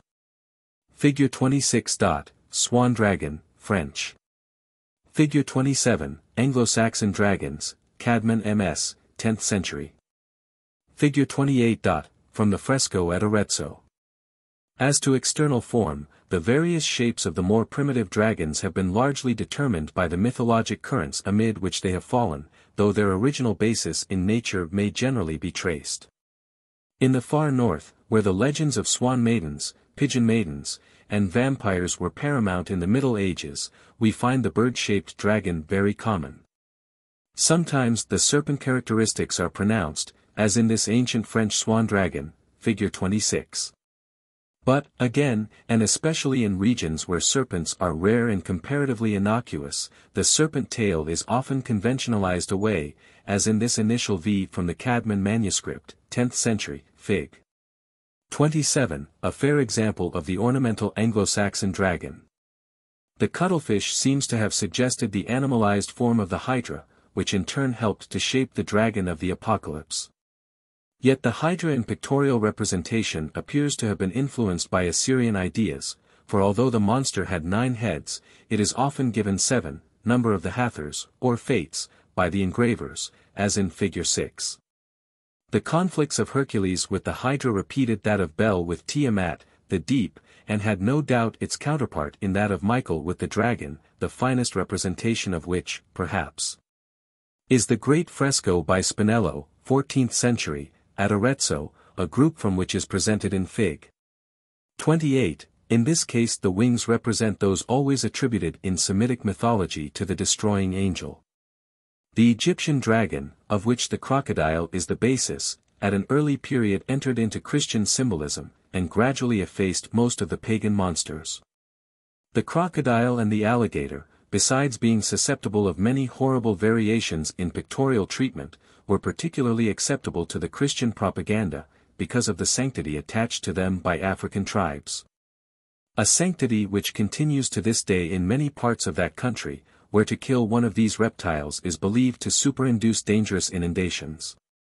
In Semitic traditions, also, Leviathan was generally identified as a demonic crocodile.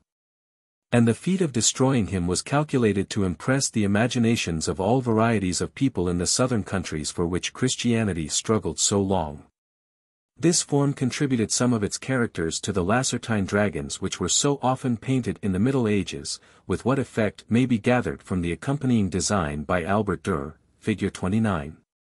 In this loathsome creature, which seeks to prevent deliverance of the spirits in prison, we may remark the sly and cruel eye. The preternatural vision of such monsters was still strong in the traditions of the 16th century. In looking at this lizard guard at the mouth of hell we may realize that it has been by some principle of psychological selection that the reptilian kingdom gradually gained supremacy in these portrayals of the repulsive.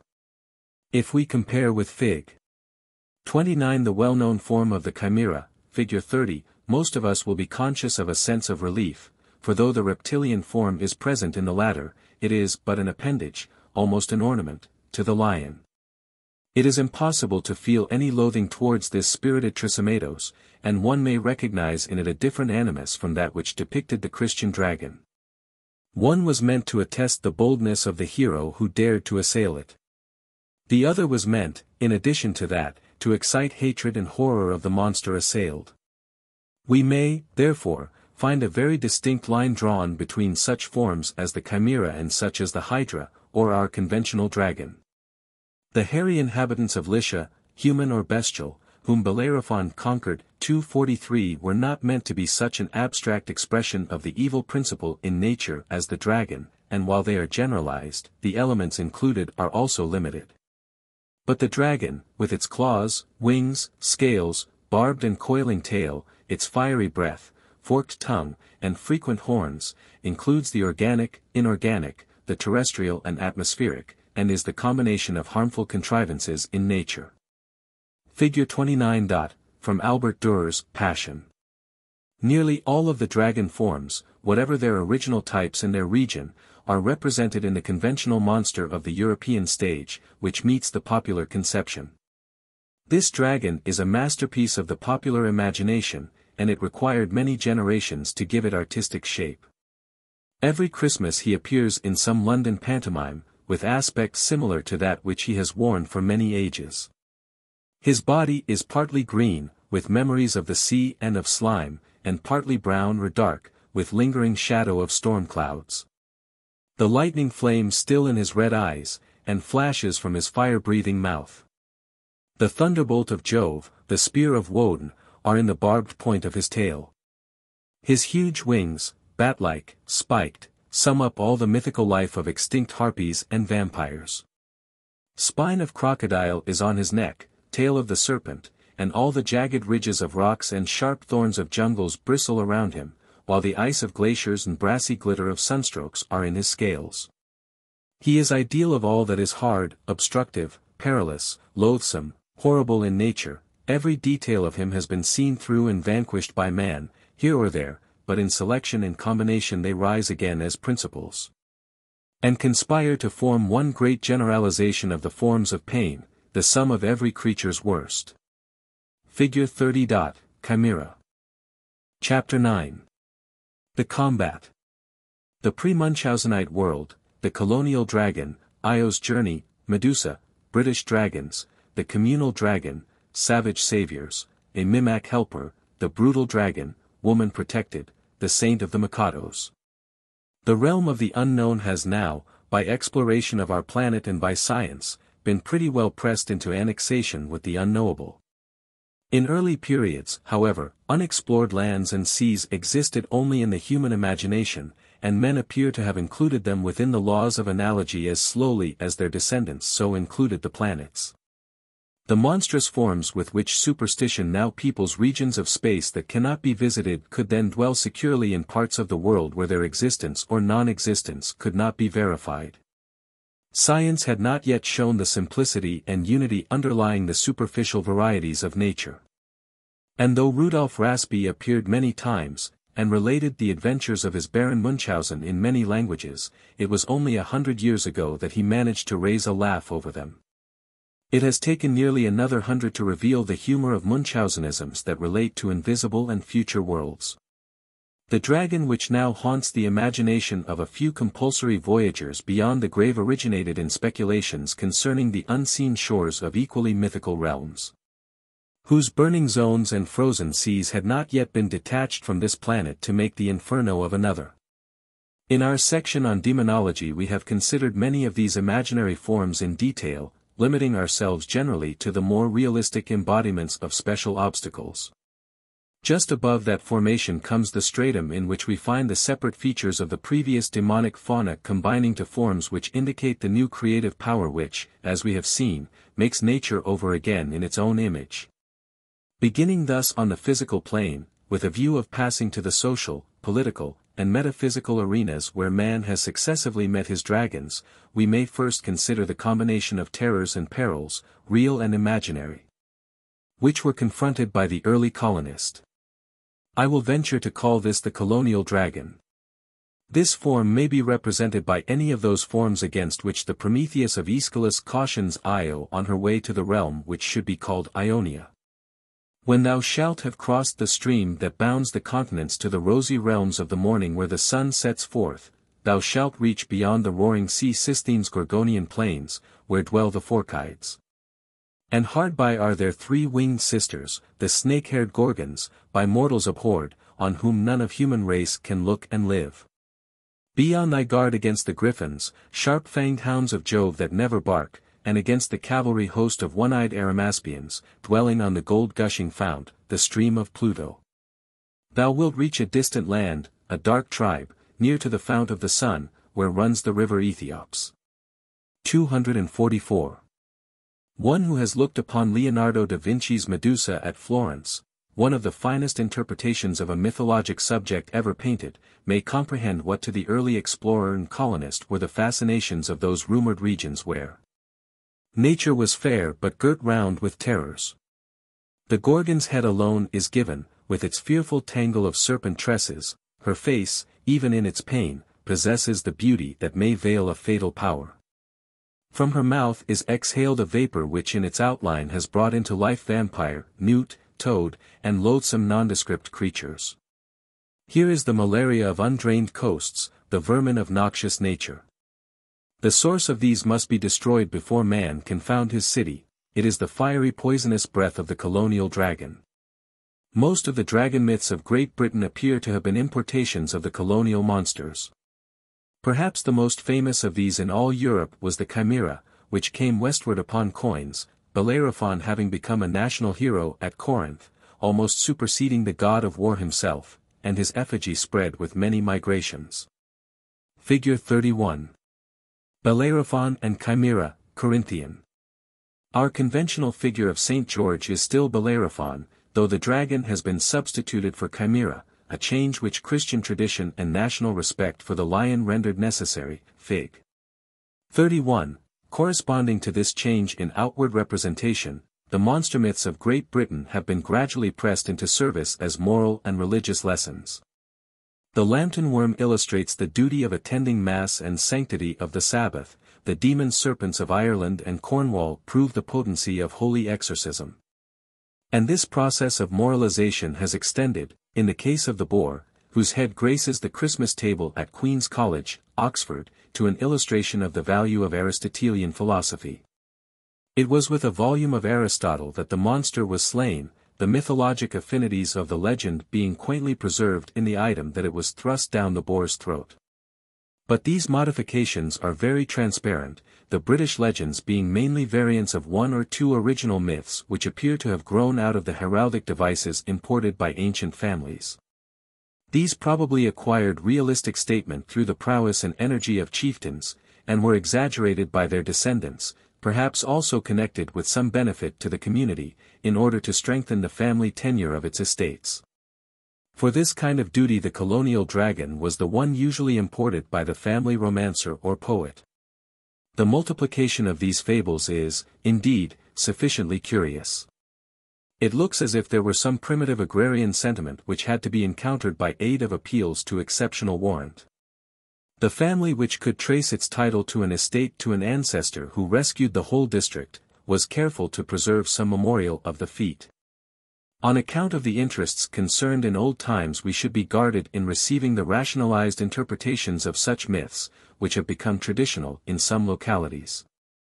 The barbaric achievements of knights did not lose in the ballads of minstrels any marvelous splendors, but gained many, and most of these came from the south and east. The dragon which Guy of Warwick slew still retained traces of chimera. It had paws as a lion. Sir William Dugdale thought that this was a romanticized version of a real combat which Guy fought with a Danish chief, AC 926. Similarly, the dragon of Wantley has been reduced to a fraudulent barrister. The most characteristic of this class of legends is that of Sockburn. Soon after the Norman conquest the Conyers family received that manor by episcopal grant, the tradition being that it was because Sir John Conyers, knight, slew a huge worm which had devoured many people. The falchion with which this feat was achieved is still preserved, and I believe it is still the custom, when a new bishop visits that diocese, for the Lord of Sockburn to present this sword. The lord of the manor meets the bishop in the middle of the river Tees, and says, "My lord bishop, I here present you with the falchion wherewith the champion Conyers slew the worm, dragon, or fiery flying serpent, which destroyed man, woman, and child, in memory of which the king then reigning gave him the manor of Sockburn to hold by this tenure, that upon the first entrance of every bishop into the country this falchion should be presented." The bishop returns the sword and wishes the lord long enjoyment of the tenure, which has been thus held since the year 1396. The family tradition is that the dragon was a Scotch intruder named Comyn, whom Conyers compelled to kneel before the episcopal throne. The Conyers family of Sockburn seem to have been at last overtaken by a dragon which was too much for them. The last knight was taken from a workhouse barely in time not to die there. In the Memoirs of the Somervilles we read that one of that family acquired a parish by slaying a hideous monster in forme of a worm, 245. The Woad Laird of Laristone slew the worm of Worm's Glen, and won all Linton Perricine. It was, in length 3 Scots yards, and somewhat bigger than an ordinary man's leg, with a hudda more proportionable to its length than its greatness, its forme and collar, like, to our common muir adders. This was a very moderate dragon compared with others, by slaying which many knights won their spurs, this, for example, which Sir Digor killed in the 14th century. A dragon great and grim, full of fire, and also of venom, with a wide throat and tusks greta. Upon that night fast gone he bet. And as a lion then was his fate. His tail was long and full unmeet. Between his head and his tail was 22 foot withouten fail. His body was like a wine tun. He shone full bright against the sun. His eyes were bright as any glass. His scales were hard as any brass. The familiar story of St. Patrick clearing the snakes out of Ireland, and the Cornish version of it, in which the exorcist is St. Petrox, presents some features which relate it to the colonists' combat with his dragon, though it is more interesting in other aspects. The colonial dragon includes the diseases, the wild beasts, the savages, and all manner of obstructions which environ a new country. But when these difficulties have been surmounted, the young settlement has still its foes to contend with, warlike invaders from without, ambitious members within. We then find the dragon taking on the form of a public enemy, and his alleged slayer is representative of the commune, possibly in the end to transmit its more real devourer. Most of the British dragon myths have expanded beyond the stage in which they represent merely the struggles of immigrants with wild nature, and include the further stage where they represent the formation of the community. The growth of patriotism at length is measured by its shadow. The colonial is transformed to the communal dragon. Many dragon myths are adaptations of the ancient symbolism to Host's communes. Such are the monsters described as desolating villages and districts, until they are encountered by antagonists animated by public spirit. Such antagonists are distinguishable from the heroes that go forth to rescue the maiden in distress. Their chief representative in mythology is Heracles, most of whose labors reveal the man of self-devotion redressing public wrongs and raising the standard of humanity as well as civilization. The age of chivalry has its legend in the centaurs and Cheiron. The hippo-centaurs are mounted savages, Cheiron is the true knight, withstanding monsters in his own shape, saving Peleus from them, and giving hospitality to the Argonauts. The mounted man was dragon to the man on foot until he became the chevalier, then the demonic character passed to the strategist who had no horse. It is curious enough to find existing among the Mormons a murderous order calling themselves Danites, or destroying angels, after the text of Gen 49. 17, Dan shall be a serpent by the way, an adder in the path, that biteth the horse's heel that his rider shall fall backward. The ritter, however, so far as his dragon was concerned, was as one-winged, and every horse a Pegasus when it bore him to decide the day between the adder and its victim. It is remarkable that the Mormons should have carried from the East a cruel superstition to find even among the red men, who are disappearing before the western march of Saxon strength, more gentle fables. Among the Mimaks, the aborigines of Nova Scotia, there is a legend of a young hero named Kikwaju, who, in seeking for a wife, is befriended by a good sage named Glooskap, who warns him against a powerful magician disguised as a beaver. And two demon sisters, who will waylay him in the disguise of large weasels. The youth is admonished to beat a certain drum as his canoe passes them, and he is saved as Orpheus in passing Cerberus and Ulysses in sailing past the Sirens. The weasels, hearing the music, aspire to wed the stars, but find themselves in an indescribable nest at the top of a tall white pine. 246. The chevalier encounters also the brutal dragon, whose victim is woman. From immemorial time man's captive, unable to hold her own against brute force, she is at the mercy of all who are insensible to the refined and passive powers.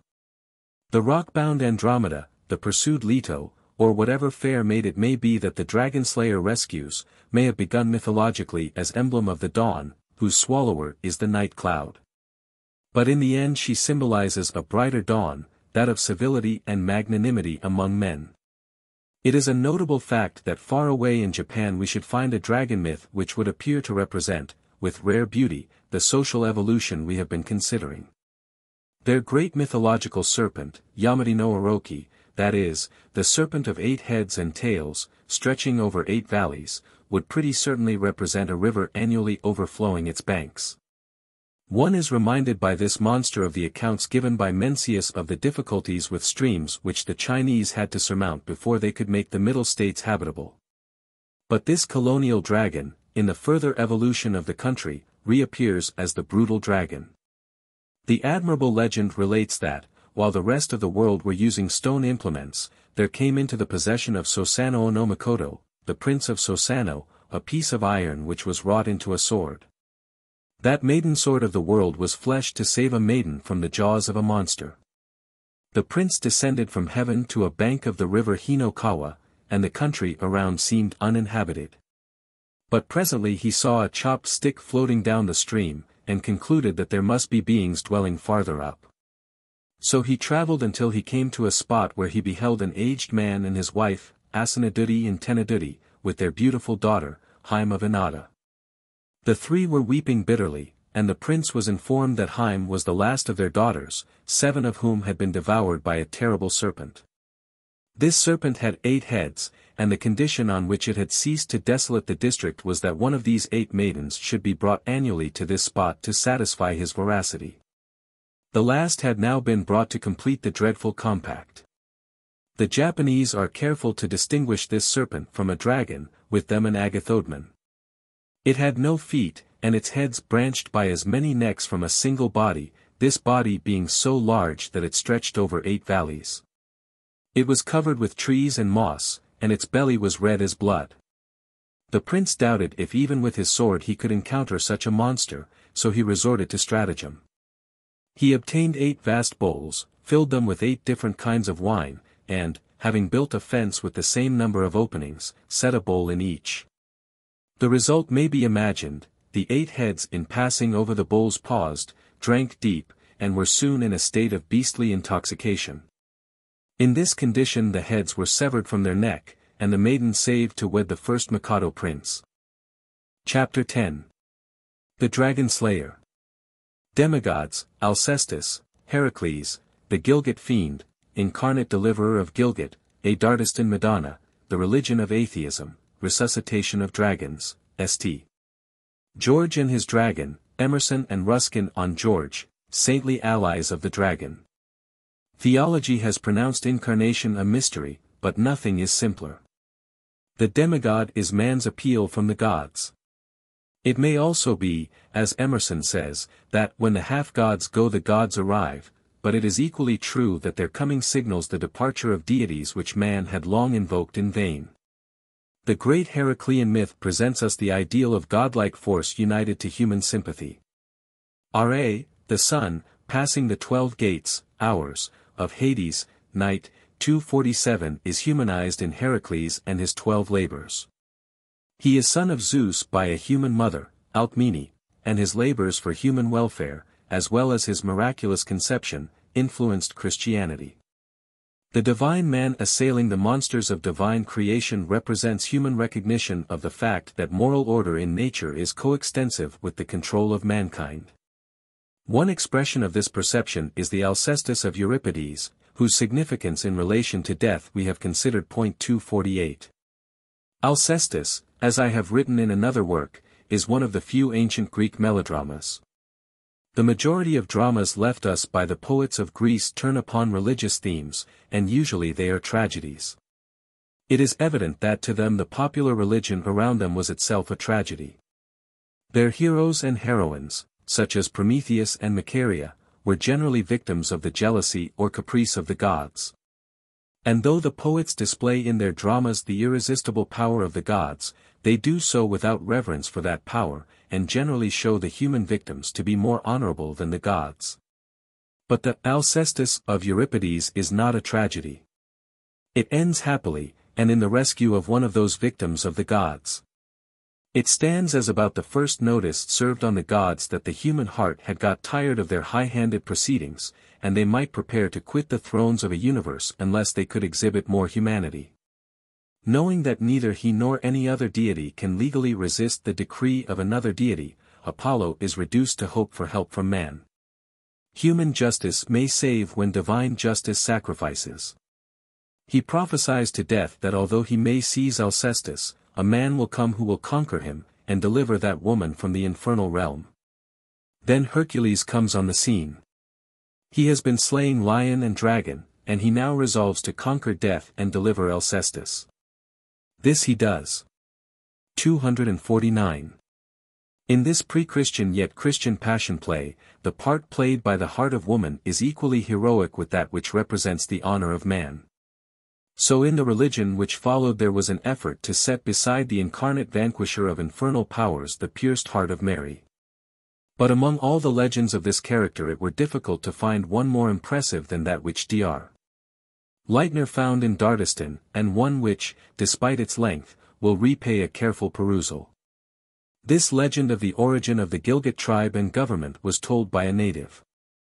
Once upon a time there lived a race at Gilgit whose origin is uncertain. Whether they sprung from the soil or had immigrated from a distant region is doubtful, so much is believed that they were Gayupi, i.e., spontaneous, aborigines, unknown. Over them ruled a monarch who was a descendant of the evil spirits, the Yach, who terrorized over the world. His name was Shirabadat, and he resided at a castle in front of which was a course for the performance of the manly game of polo. His tastes were capricious, and in every one of his actions his fiendish origin could be discerned. The natives bore his rule with resignation, for what could they effect against a monarch at whose command even magic aids were placed? However, the country was rendered fertile, and round the capital bloomed attractive. The heavens, or rather the virtuous Paris, at last grew tired of his tyranny, for he had crowned his iniquities by indulging in a propensity for cannibalism. This taste had been developed by an accident. One day his cook brought him some mutton broth the like of which he had never tasted. After much inquiry as to the nature of the food on which the sheep had been brought up, it was eventually traced to an old woman, its first owner. She stated that her child and the sheep were born on the same day, and losing the former, she had consoled herself by suckling the latter. This was a revelation to the tyrant. He had discovered the secret of the palatability of the broth, and was determined to have a never-ending supply of it. So he ordered that his kitchen should be regularly provided with children of a tender age, whose flesh, when converted into broth, would remind him of the exquisite dish he had once so much relished. This cruel order was carried out. The people of the country were dismayed at such a state of things, and sought slightly to improve it by sacrificing, in the first place, all orphans and children of neighboring tribes. The tyrant, however, was insatiable, and soon was his cruelty felt by many families at Gilgit, who were compelled to give up their children to slaughter. Relief came at last. At the top of the mountain Ko, which it takes a day to ascend, and which overlooks the village of Doyer, below Gilgit, on the other side of the river, appeared 3 figures. They looked like men, but much more strong and handsome. In their arms they carried bows and arrows, and turning their eyes in the direction of Doyer, they perceived innumerable flocks of sheep and cattle grazing on a prairie between that village and the foot of the mountain. The 3 strangers were brothers, and none of them had been born at the same time. It was their intention to make Azra Shemshir, the youngest, Raja of Gilgit, and, in order to achieve their purpose, they hit upon the following plan.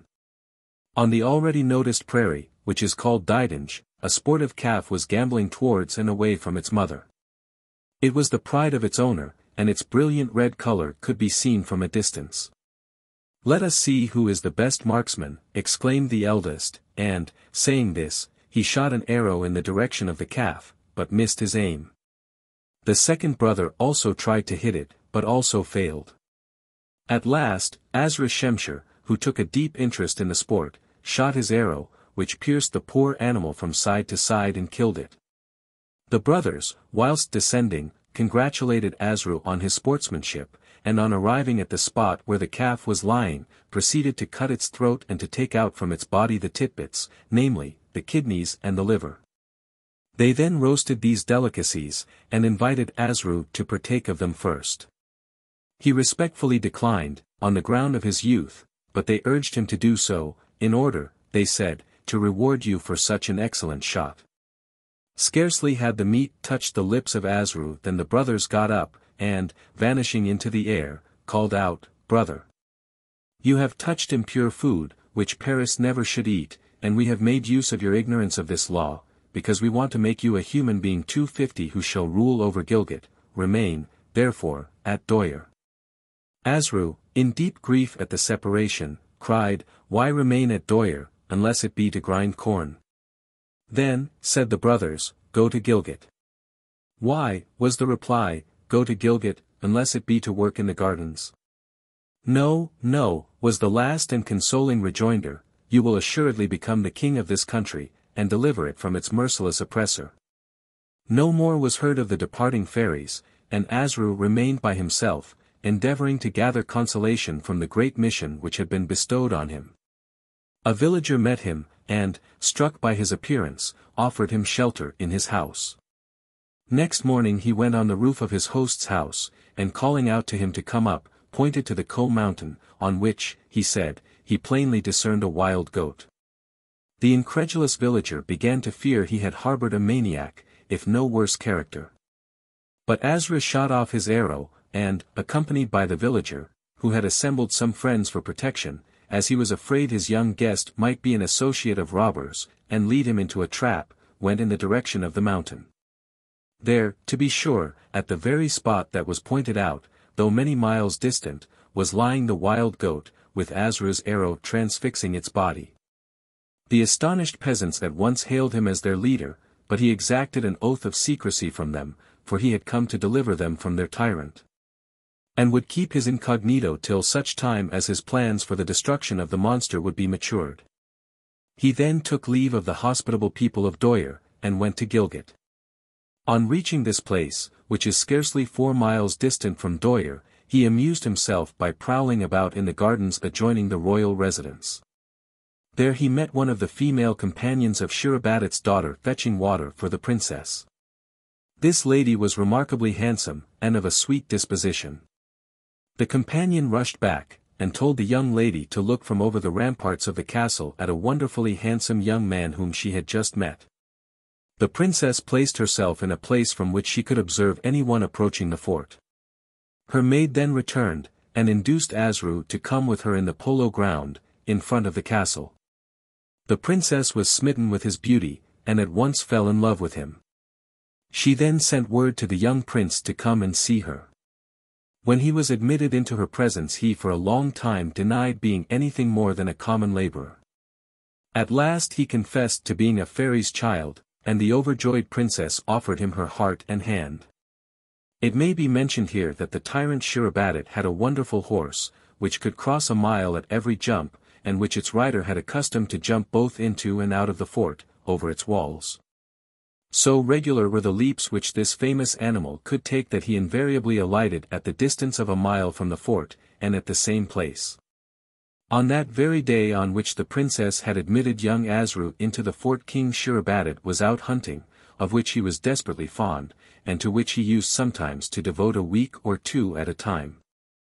We must now return to Asru, whom we left conversing with the princess. Asru remained silent when the lady confessed her love. Urged to declare his sentiments, he said that he would not marry her unless she bound herself to him by the most stringent oath. This she did, and they became in the sight of God as if they were wedded man and wife.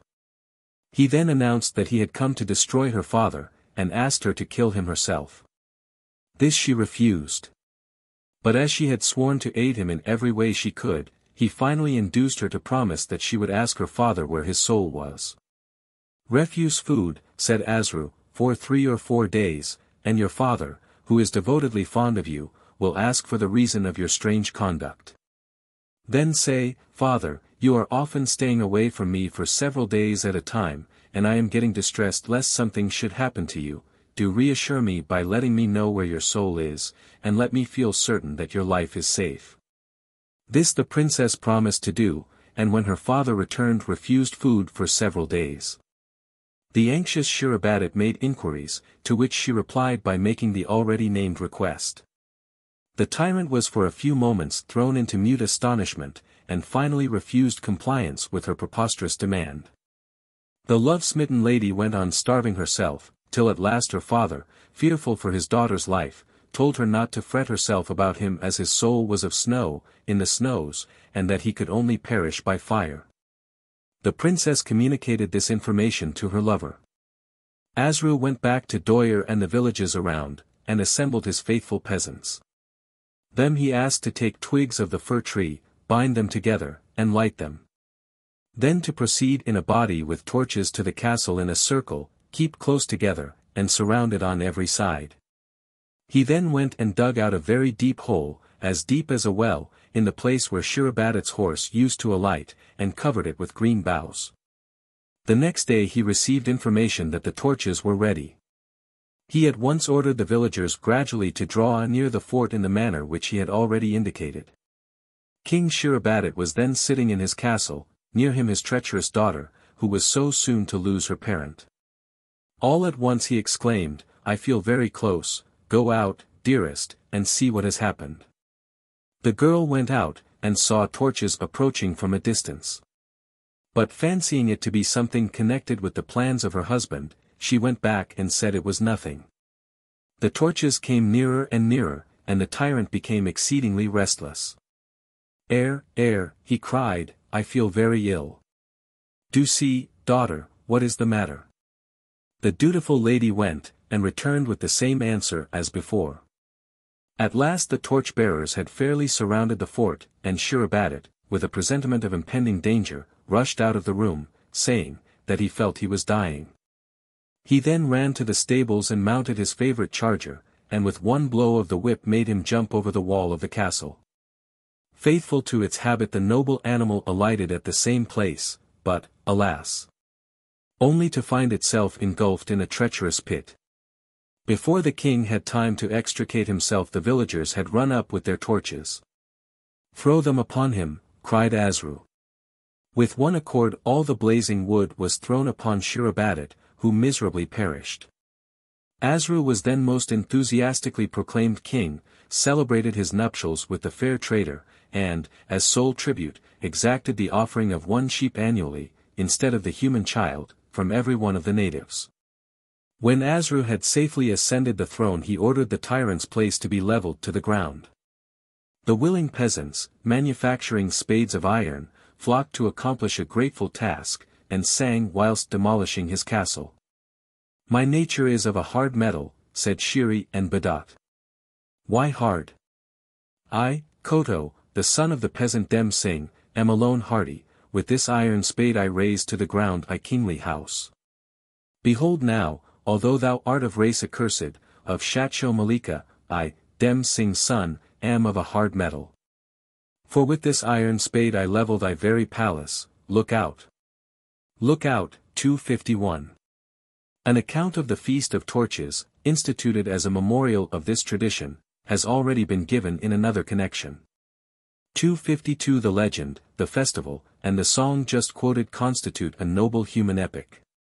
That startling defiance of the icy-hearted god by the human-hearted peasant, that brave cry of the long-cowering wretch who at last holds in his spade an iron weapon to wield against the hardness of nature, are the sublime paean of the dragon-slayer.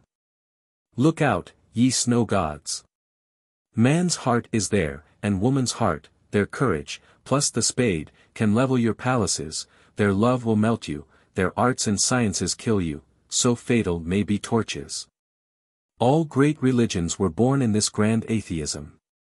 As the worship of Heracles meant the downfall of Zeus, the worship of Christ meant the overthrow of both Jove and Jehovah. Every race adores the epoch when their fathers grew ashamed of their gods and identified them as dragons, the supreme cruelties of nature, welcoming the man who first rose from his knees and defied them. But in the end the priests of the dragon managed to secure a compromise, and by labeling him with the name of his slayer, managed to resuscitate and re-enthrone him. For, as we shall presently see, the dragon never really dies. Christianity did not fail to avail itself of the dragon-slayer's prestige, which had preceded it in Europe and in Africa.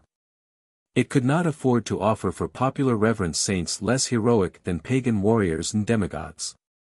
The old dragon myths, especially those which made the fame of Heracles, were appropriated to invest saintly forms. Saint Michael, Saint Andrew, Saint Margaret, and many another, were pictured subduing or treading on dragons.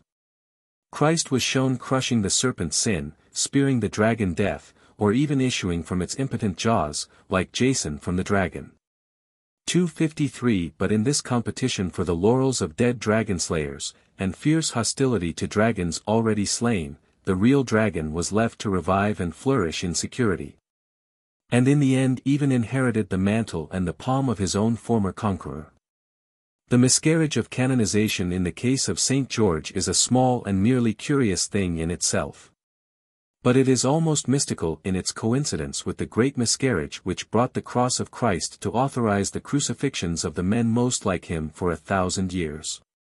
Mr. John Ruskin has sharply challenged Ralph Waldo Emerson's penetrating touch on the effigy that decorates the escutcheons of England and Russia. George of Cappadocia, says Emerson, born at Epiphania in Cilicia, was a low parasite, who got a lucrative contract to supply the army with bacon. A rogue and an informer, he got rich and was forced to run from justice. He saved his money, embraced Arianism, collected a library, and got promoted by a faction to the episcopal throne of Alexandria. When Julian came, AD 361, George was dragged to prison. The prison was burst open by the mob, and George was lynched as he deserved. And this precious knave became in good time St. George of England, patron of chivalry, emblem of victory and civility, and the pride of the best blood of the modern world. Whereon Emerson further remarks that, nature trips us up when we strut. It is certainly rather hard for the founder of the St. George Association to be told that his patron was no dragon slayer at all, but the dragon's ally Mr. Ruskin may be right in contending that whatever may have been the facts, they who made George patron saint of England still meant their homage for a hero, or at any rate not for a rogue, but he is unsatisfactory in his argument that R.St. George was another who died for his faith 70 years before the bacon contractor. Even if the Ruskin St. George, said to have suffered under Diocletian, could be shown historical, his was a very commonplace martyrdom compared with that of a bishop torn in pieces by a pagan mob. The distant Christian nations would never have listened to the pagan version of the story even had it reached them. A bishop so martyred would have been the very man to give their armies a watchword. The martyr was portrayed as a dragon slayer only as a title might be added to the name of one knighted, or the badge of an order set upon his breast. The heraldic device grew into a variant of the common legend which suggests the origin of the mythical George. The magician Athanasius, successively an opponent of Christianity, a convert, and a martyr, is his chief antagonist. And the city of Alexandria appears as the Empress Alexandria, the wife of Diocletian, and herself a convert and a martyr. This sentence from Smith's Dictionary of Greek and Roman Biography tells more than Professor Ruskin's 17th-century authority. The dragon is the same Athanasius whose creed sends forth its anathemas in churches dedicated to the Arian canonized for having slain him.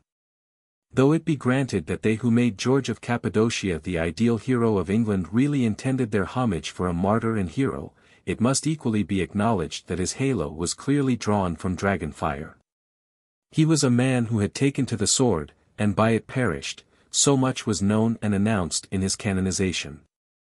He was honored as the victor among the Greeks, therefore today patron of Russia. As protector of crusaders, therefore now patron of England, thus is he saint of a war waged by the strong against the weak, in interest of a church and priesthood against human freedom. Therefore George was taking the side of the dragon against Christ, restoring the priestly power he had assailed, and delivering up his brave brothers in all history to be nailed to Christianity as a cross. Let George remain. Whether naming fashionable temples or engraved on gold coins, the fictitious dragon slayer will remain the right saint in the right place so long as the real dragon slayer is made to name every power he hated, and to consecrate every lie in whose mouth he darted his spear.